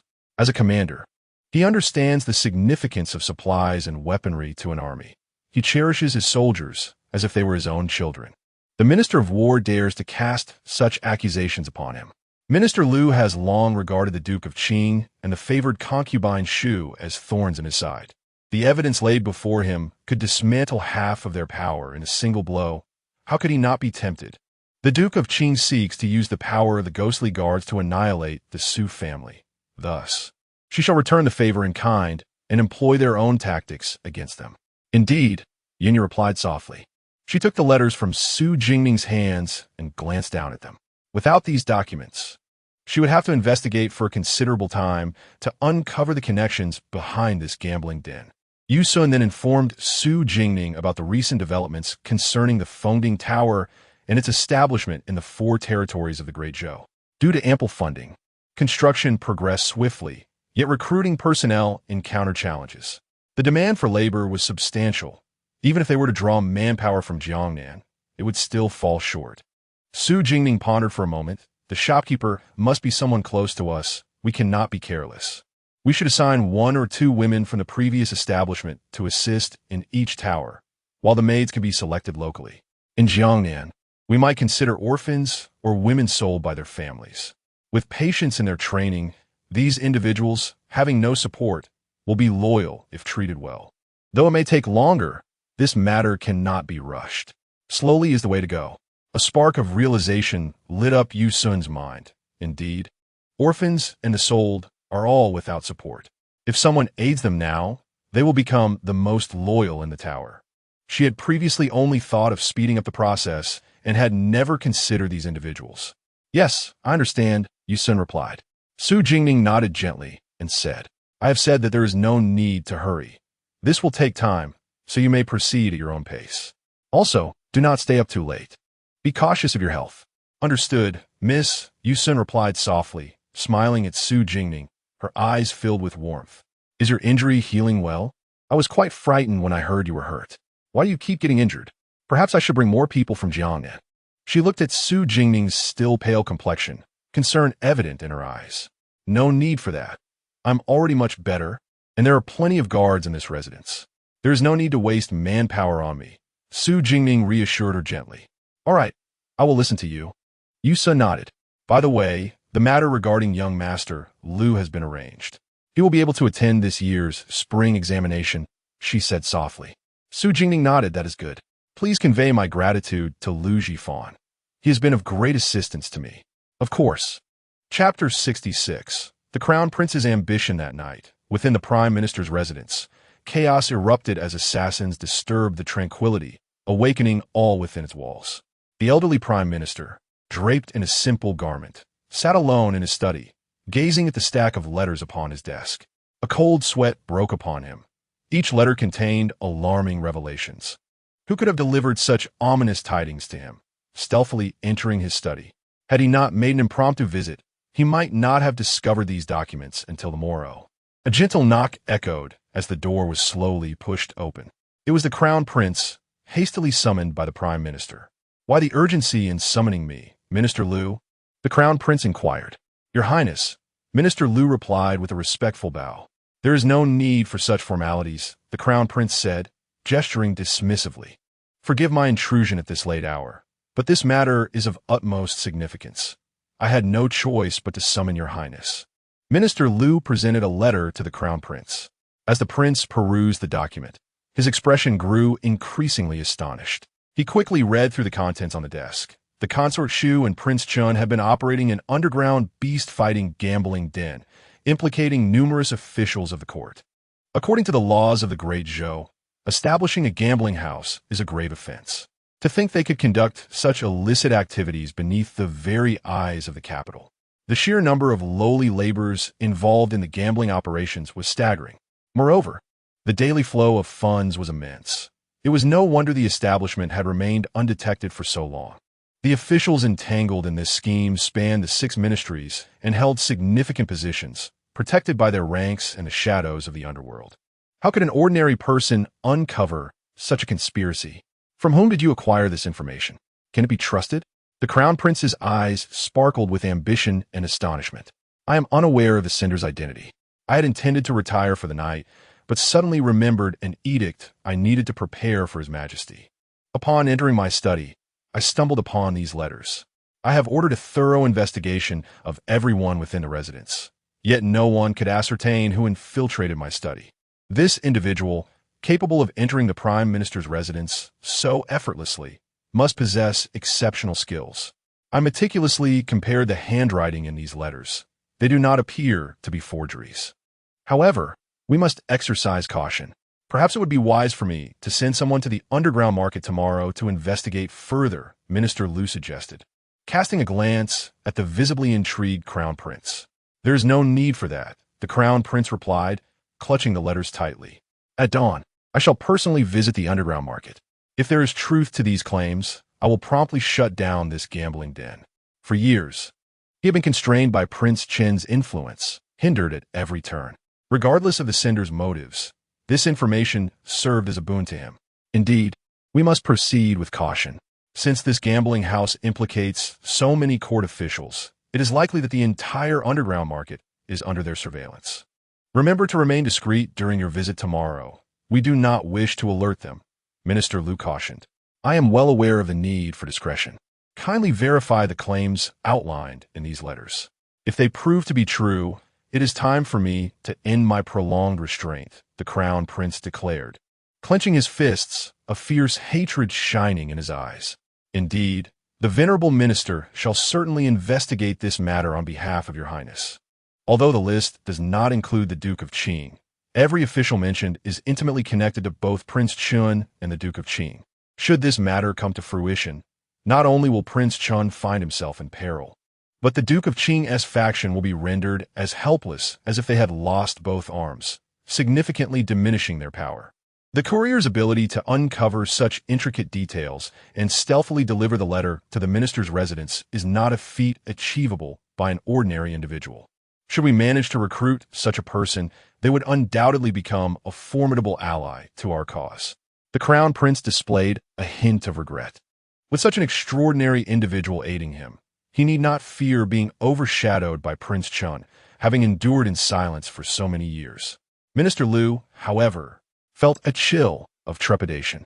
Every revelation contained within this correspondence could spell doom for those ministers.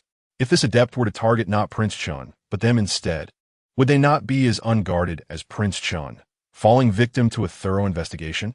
The elder minister found this individual rather formidable, possessing remarkable skills. Fortunately, their intent appeared to be aimed at Prince Chun. Were they to turn their sights upon us, we would undoubtedly struggle to defend ourselves, Minister Lu expressed with concern. The Crown Prince remained silent. Since this individual had set their sights on Prince Chun, they were, after all, his ally. By the way, it has come to my attention that the Duke of Qing's youngest daughter was taken from the Dali Temple by the Empress Dowager. She has injured the daughter of the Duke of Zhan, and the Su family has always been known to fiercely protect their own. In this instance, she has undoubtedly made a bitter enemy of the Duke of Zhan's household. Just yesterday, the Prince of Beiyang returned to the capital unexpectedly and even invited his aunt to the Duke of Zhan's residence to propose to this young lady of the Su family.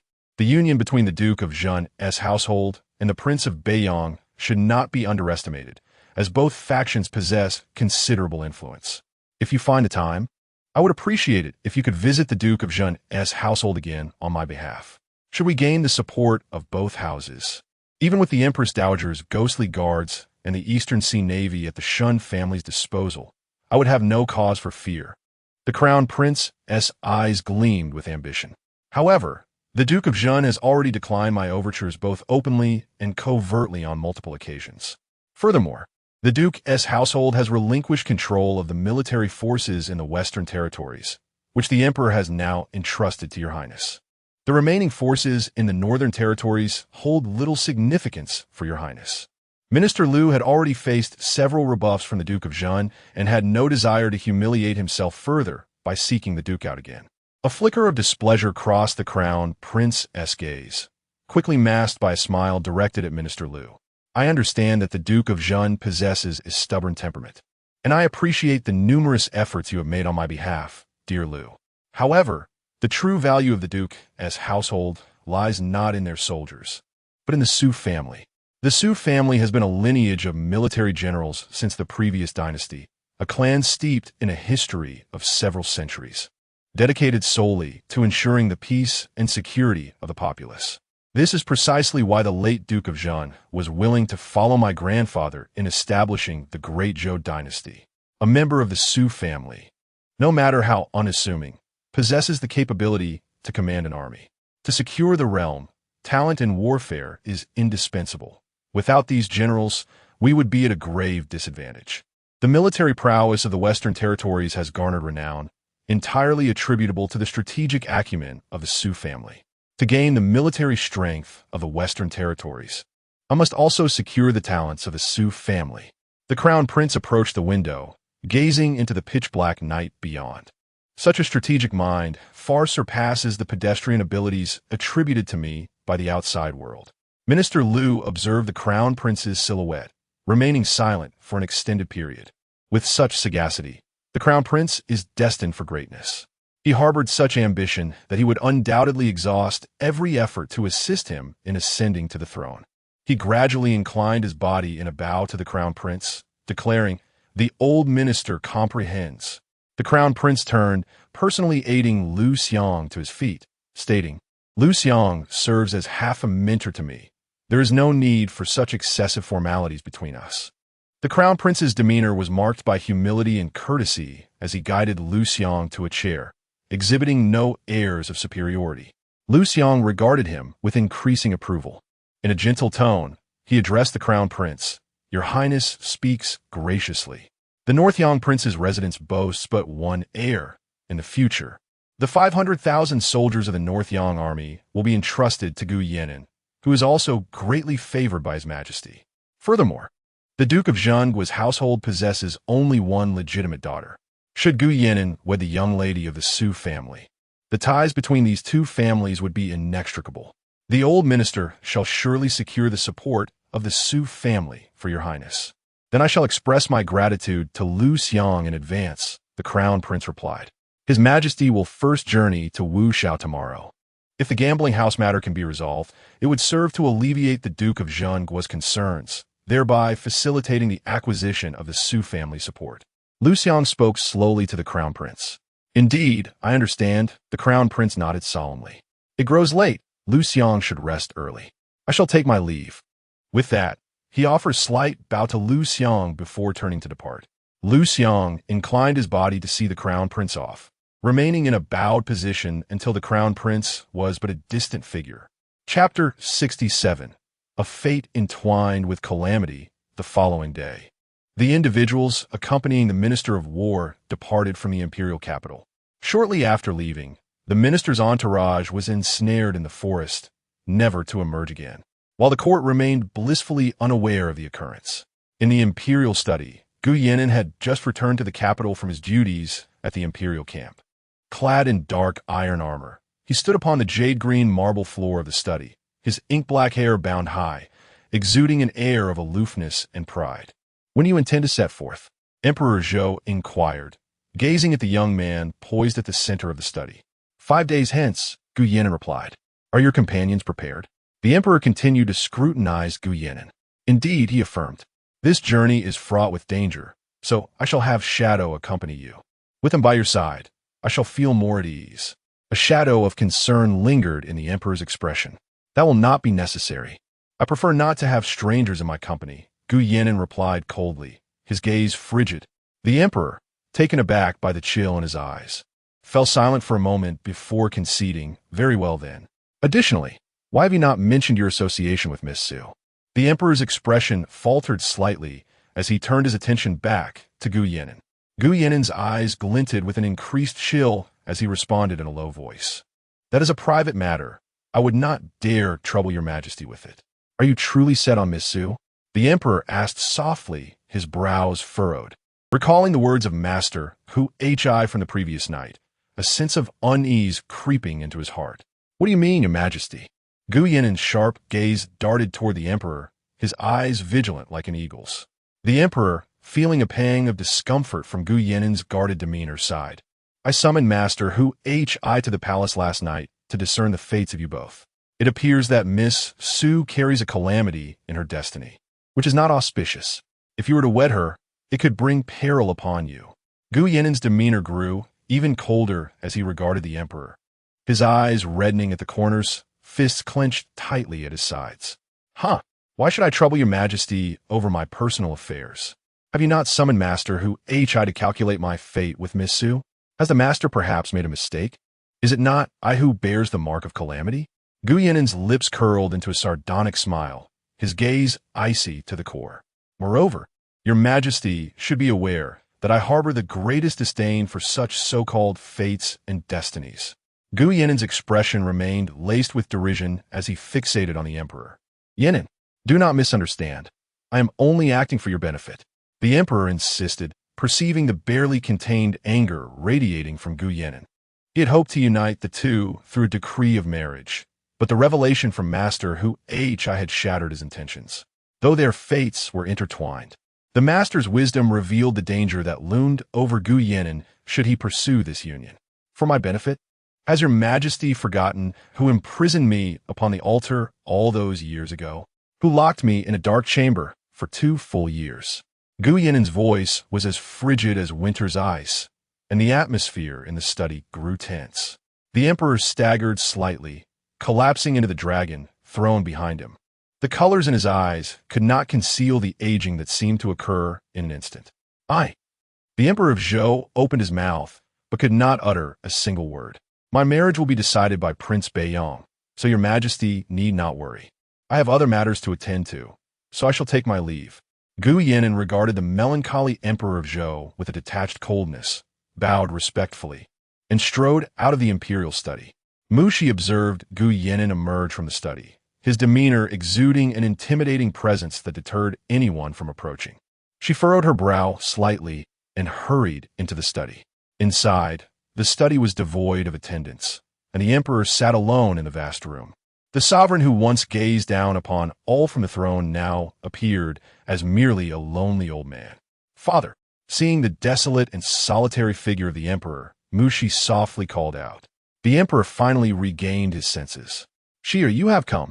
He looked at his daughter, whom he had raised with his own hands since childhood, masking the sorrow on his face as he spoke gently to Mushi.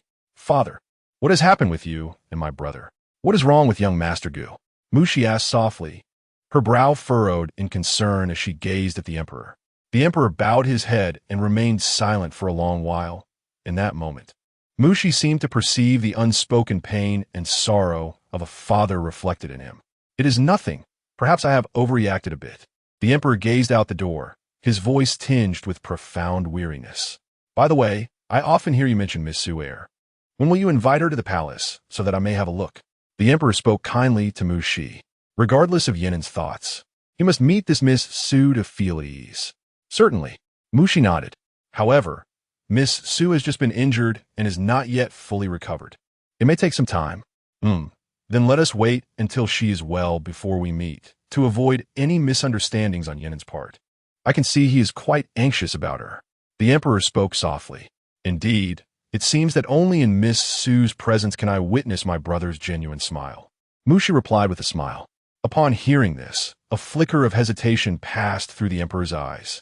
At the Duke of Town's residence, early in the morning, the Prince of Beiyang had sent over marriage invitations, and with the exchange of these invitations, the alliance between the Duke of Town and the Prince of Beiyang had truly been established, as box after box of red envelopes was carried into the Duke's residence. Onlookers marveled at the extraordinary fortune of the ailing young lady of the Duke of Town, who was to wed the heir of the Prince of Beiyang, the youngest general of the second rank in the court. Regardless of his numerous achievements, his strikingly handsome face alone would surely cause countless young ladies in the capital to secretly pine for him now that he was engaged. A crowd of common folk had gathered in front of the residence, eagerly craning their necks to witness the spectacle. The Prince of Beiyang truly lived up to his reputation, having dominated the northern frontier for years. The gifts sent to the Duke's residence already surpassed those presented to the Crown Prince upon his marriage to the Crown Princess. Having only just become engaged, one could only imagine the grandeur of the wedding. Not far behind the crowd, an elegant carriage with understated luxury was parked at the street corner. The curtain of the carriage was gently lifted, revealing a pair of stunningly captivating eyes that calmly surveyed the lively gathering at the Duke's residence. A glimmer of something elusive flickered within those eyes as they beheld the throng of people. The curtain slowly descended, and a soft, soothing voice emerged. Let's go. Young master, shall we not take a look inside?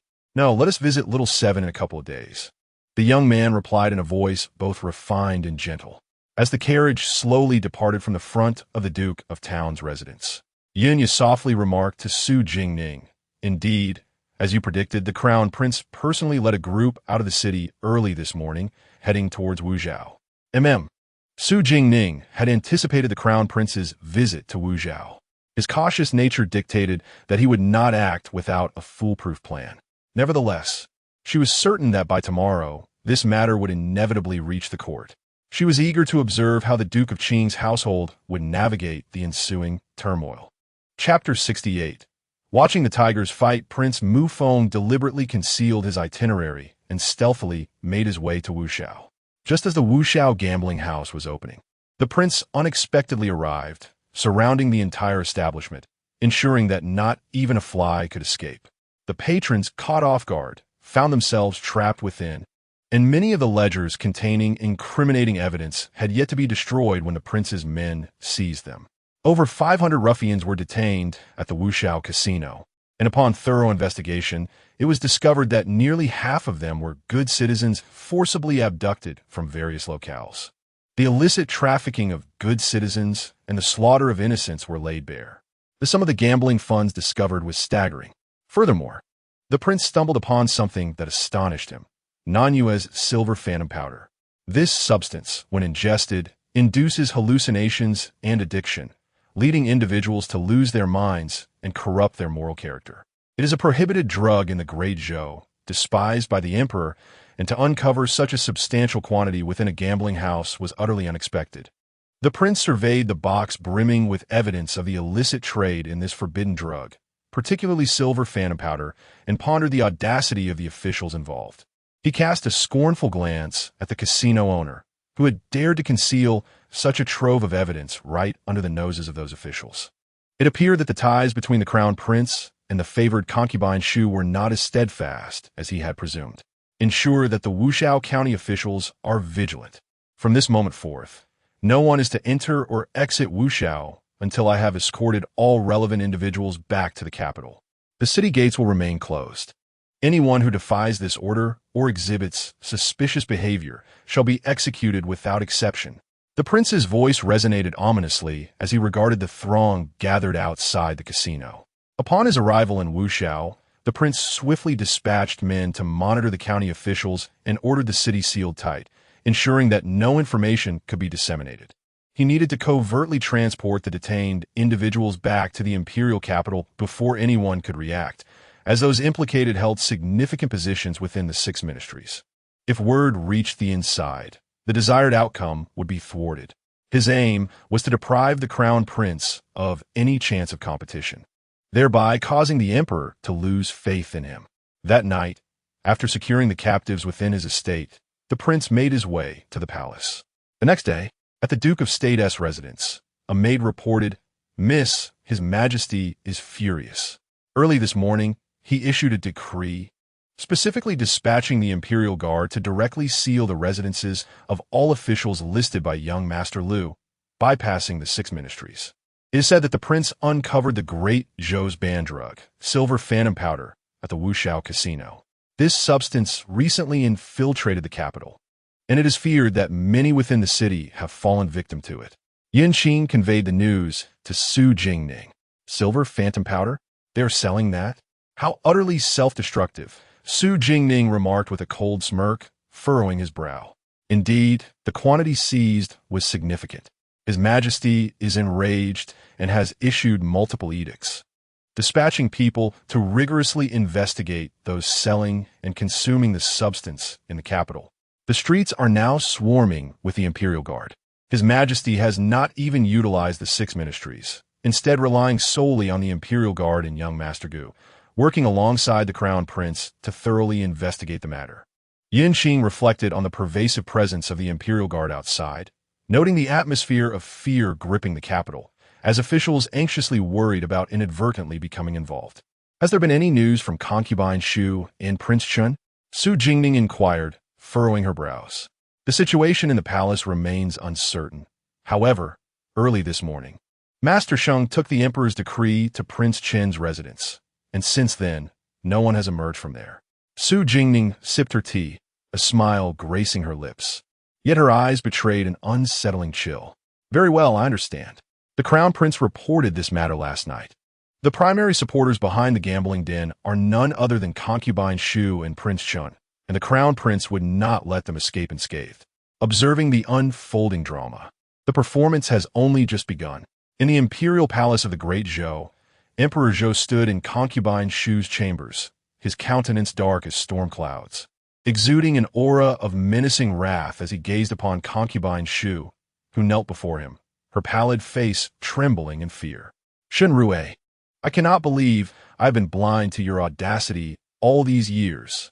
Establishing an illicit gambling house, purchasing the lives of innocent citizens, conducting such vile transactions right under my nose, and bribing and threatening court officials, while secretly peddling banned substances in the capital. You and your son possess audacity beyond measure. Emperor Zhou's fury reached its zenith as he hurled objects towards the prostrate concubine Shu. Your Majesty, allow me to explain, she implored. Your Majesty, I had no knowledge of how the silver phantom powder came to be at the gambling den. Moreover, that establishment is not mine. I merely manage it on behalf of the Empress Dowager, and I am also compelled by her. Your Majesty, this matter has nothing to do with hunger. Concubine Shu disregarded the shards of porcelain on the ground, lunging forward to clutch the emperor's feet. Emperor Zhou looked down at the pitiful figure of concubine Shu, a glint of murderous intent flashing in his eyes. Ah, so you dare to implicate the Empress Dowager. Were it not for the crown prince, I would still be in the dark regarding your machinations. You are endangering the very foundation of the Great Zhou. Go and explain yourselves to the citizens of the capital. Go and justify the suffering inflicted upon those tormented by the silver phantom powder. With a fierce kick, Emperor Zhou sent concubine Shu sprawling to the floor, his expression unyielding as he strode out of her chamber. Concubine Shu fell, her arm pierced by the shards, blood flowing from her wound. Her once regal visage now marred by despair. Outside the palace, the emperor's cold voice reached her ears. Concubine Shu has tarnished her virtue and violated the laws of the Great Zhou. Henceforth, she shall be stripped of her rank and confined to the Xiangfang Palace under strict surveillance. No one shall be permitted to visit or enter. Concubine Shu collapsed to the ground, murmuring in disbelief. How could this happen? How could I be discovered? What to do? Ada, summon someone. Where is Master Da? Hurry, bring him to see me. Suddenly, as if struck by inspiration, she called out towards the door with an air of desperation. A young palace maid rushed in, eager to assist concubine Shu. Your Highness, you are injured. Let me help you up. Concubine Shu shoved the maid away, shouting, Where is Ada? Why has he not returned? I demand to see him. The maid, frightened, recoiled. Your Highness, I do not know. Master has been missing for several days, and I have no knowledge of his whereabouts. Concubine Shu suddenly recalled that Master Ada had indeed been absent for quite some time. Get out! Get out! She bellowed, causing the young maid to flee in terror. Consort Su gradually rose from the ground, wiping the blood from her hands. She could not afford to panic, nor could she collapse. The emperor had not disclosed the nature of her transgressions, nor ordered the imperial guards to seal off Hung's residence. This matter was of great significance, a scandal for the Great Zhou, the illicit sale of silver phantoms. If the populace were to learn that it involved both herself and Hung, the imperial family would undoubtedly face public scorn. Such news would be detrimental to the Great Zhou dynasty, and the emperor would not permit outsiders to uncover the entanglements of the Wuxia casino with Hung and her. With such a significant incident at hand, she was acutely aware that the officials involved were all confidants of the Shen family. Should they face repercussions? The Shen family standing in the court would surely plummet, and Hung's aspirations for the throne would be dashed. If her mother were to discover her clandestine dealings in the Wuxia casino, it would spell her ruin. The news would inevitably reach Qingzhou before her mother returned to the capital. She must resolve the issue of her illicit sales beforehand. Otherwise, she would have no hope of receiving her mother as protection. Cursed Mu Feng, when did he begin investigating this matter? She had received no inkling of his inquiries, and his meticulousness had clearly outstripped her expectations. She had underestimated him all these years. Chapter 69.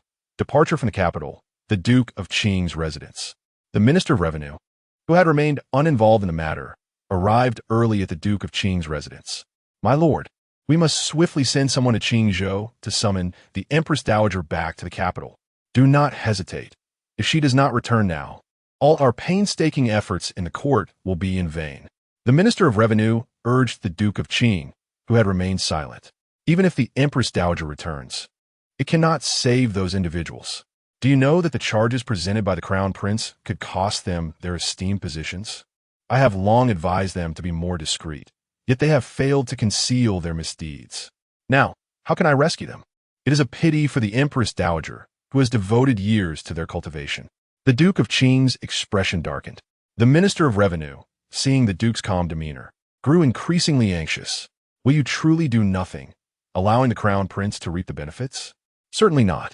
While I cannot assist those individuals, the concubine Shu and Prince Chen must not come harm. I will summon the Empress Dowager back to the palace.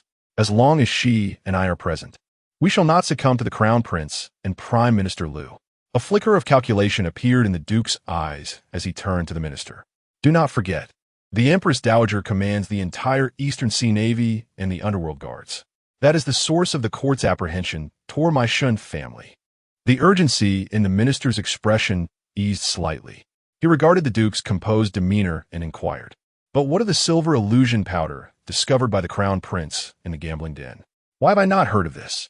Its presence in the capital could undermine the foundation of the Great Zhou. Who is responsible for its illicit trade in the capital? Could be the concubine?" A glint of shadow crossed the Duke's eyes. "Do not be alarmed.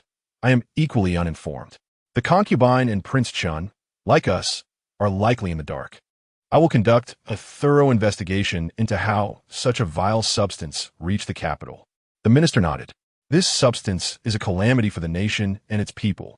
It must not appear in the Great Zhou." After a lengthy discussion, the minister finally departed from the Duke's residence.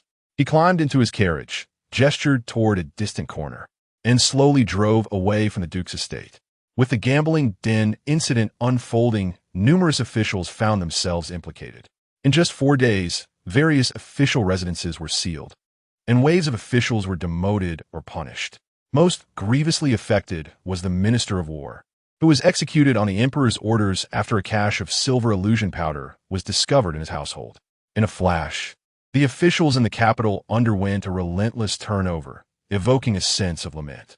At the Duke of Zhen's residence, despite the public's growing unease, the atmosphere within remained unaffected. In Songhua Courtyard, due to the turmoil in the southern borders, the general originally assigned to quell the bandits was entangled in the gambling den scandal. The emperor unexpectedly decreed that the Duke of Zhen's heir must depart for the southern borders immediately. The duke instructed Su Jingmo and Su Jingyi to accompany Su Jingshun on this journey. Today, everyone gathered in Songhua Courtyard to be with the matriarch. Su Jingning remained silent, observing her 3 brothers preparing for their journey to the south, her eyes betraying a hint of worry. The southern borders were fraught with peril. Her brothers' skills were unnecessary for just 3 individuals. Their mission was undoubtedly more complicated than a mere expedition to the south. She chose to remain silent, knowing that whatever was destined to happen would eventually unfold. This, then, must be the reason behind the words spoken by Father on that day. Their journey is fraught with peril.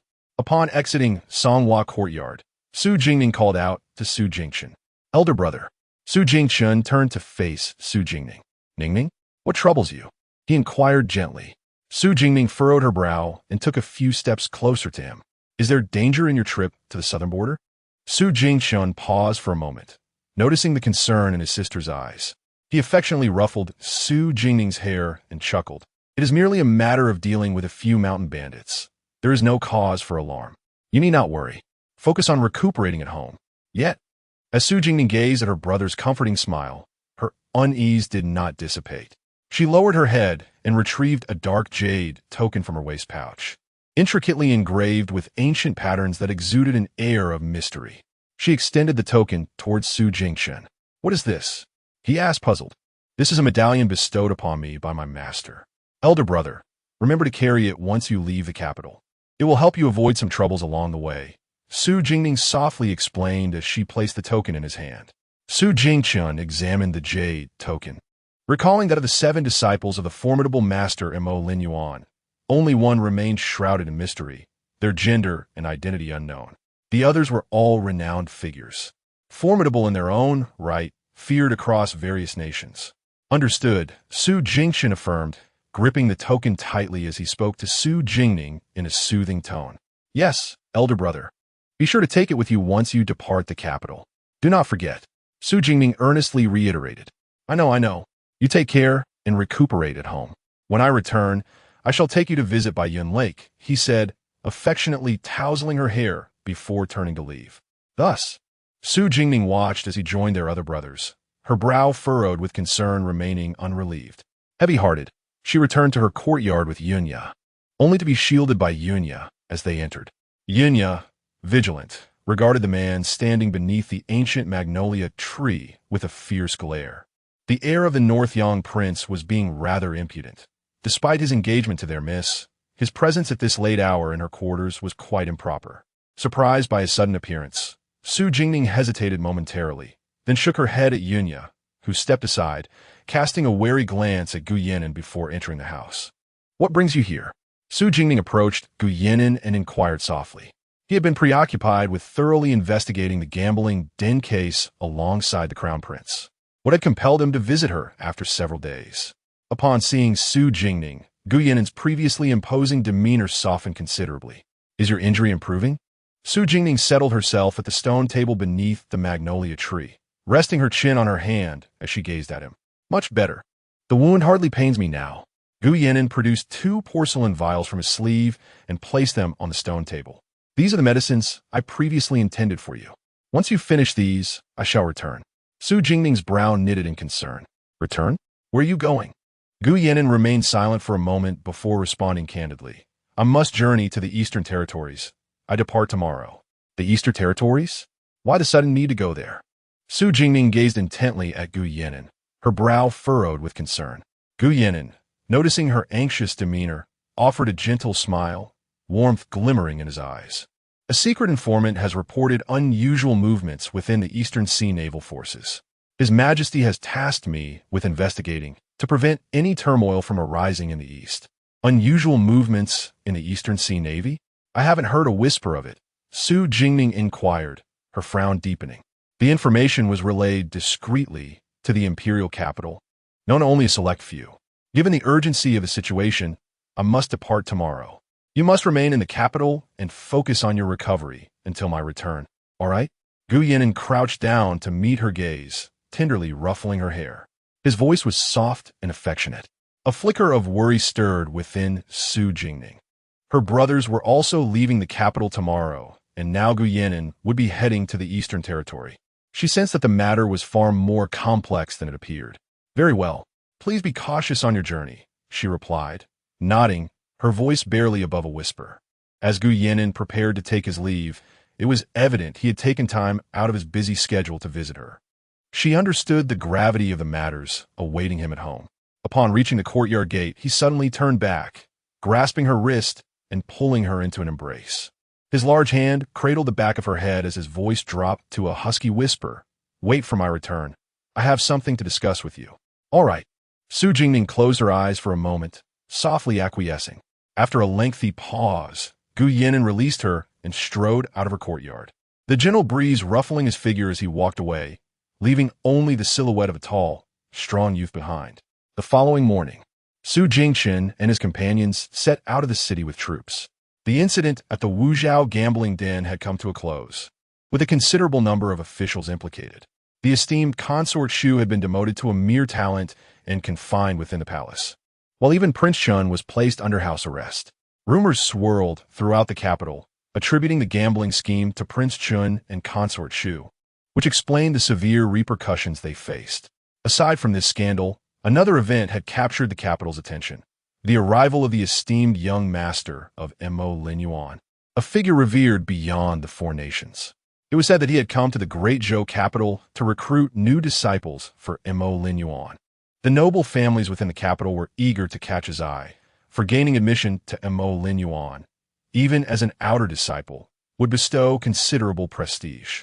However, the young master of Mo Lin Yuan, the renowned healer Song Qian, was a person deserving of the utmost respect, even from the emperor of the Great Zhou.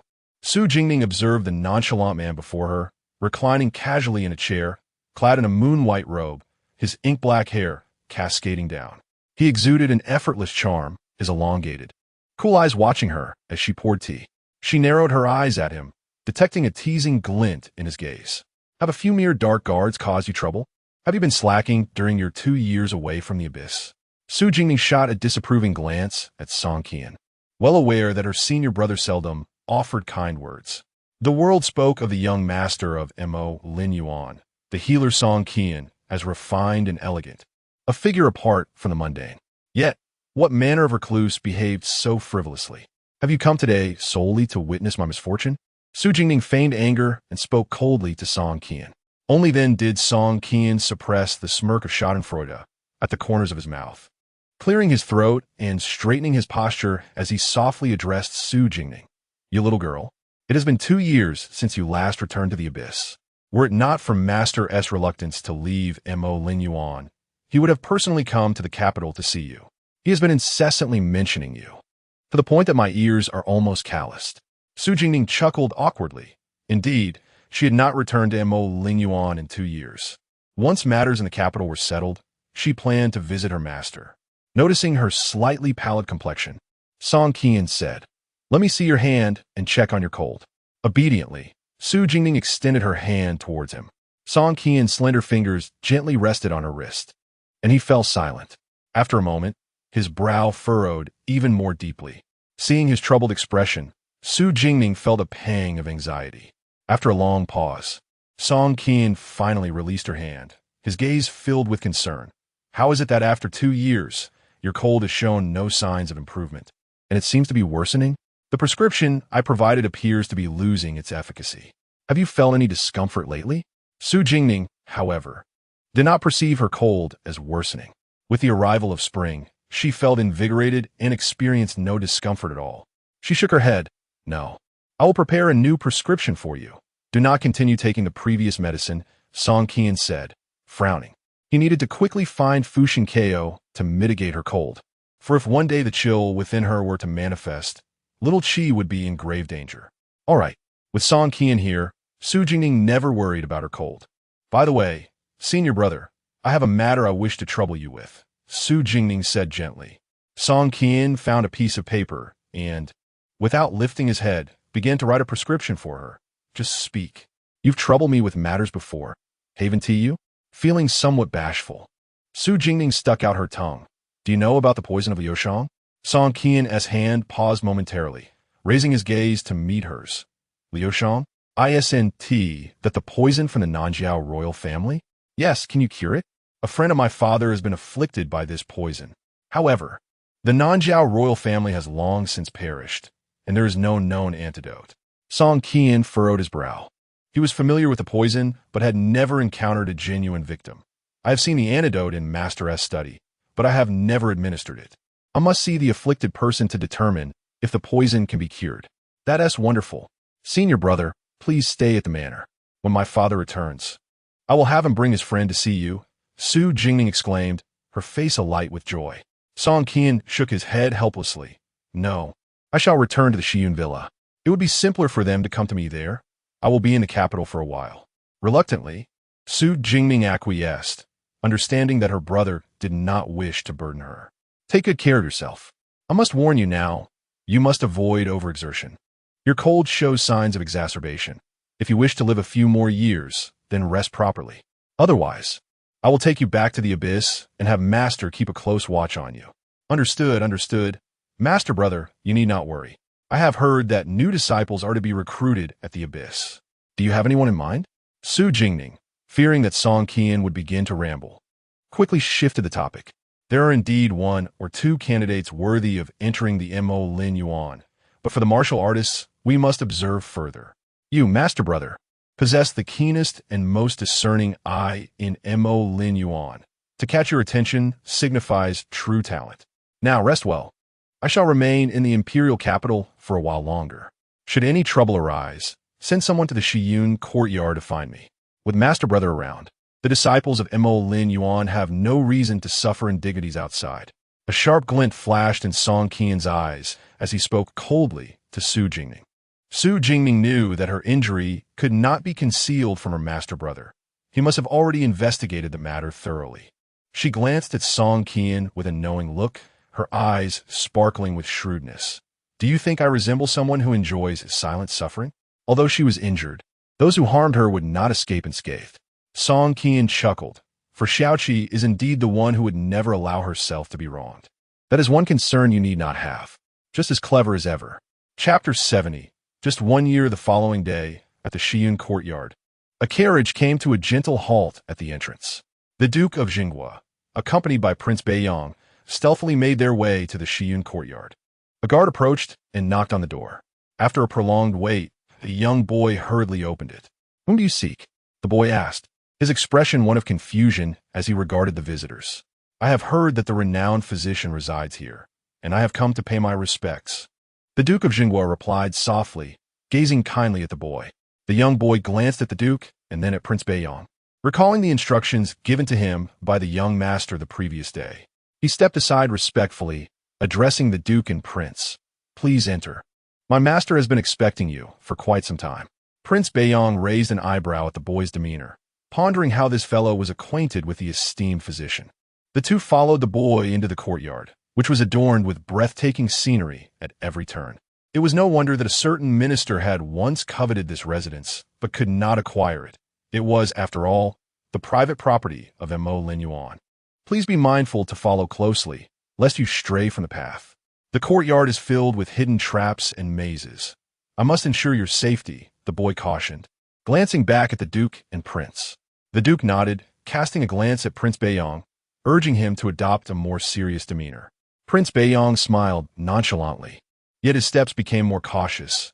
After all, this was Mo Linyuan, and prudence was warranted. As they traversed the courtyard, they arrived at the rear garden, where magnolia trees flourished, their blossoms exuding a delicate fragrance. Beneath one of the trees sat a young gentleman in white robes, his demeanor ethereal, akin to that of an immortal. Upon noticing the two figures behind the boy, a flicker of surprise crossed his eyes, quickly concealed. So, this is the fabled physician's son. I am Su Bo, and I have been acquainted with the esteemed physician, he said. The Duke, with a solemn expression, slightly bowed to Song Xian, who promptly stepped forward to support the Duke as he attempted to bow. Uncle Su, there is no need for such formalities.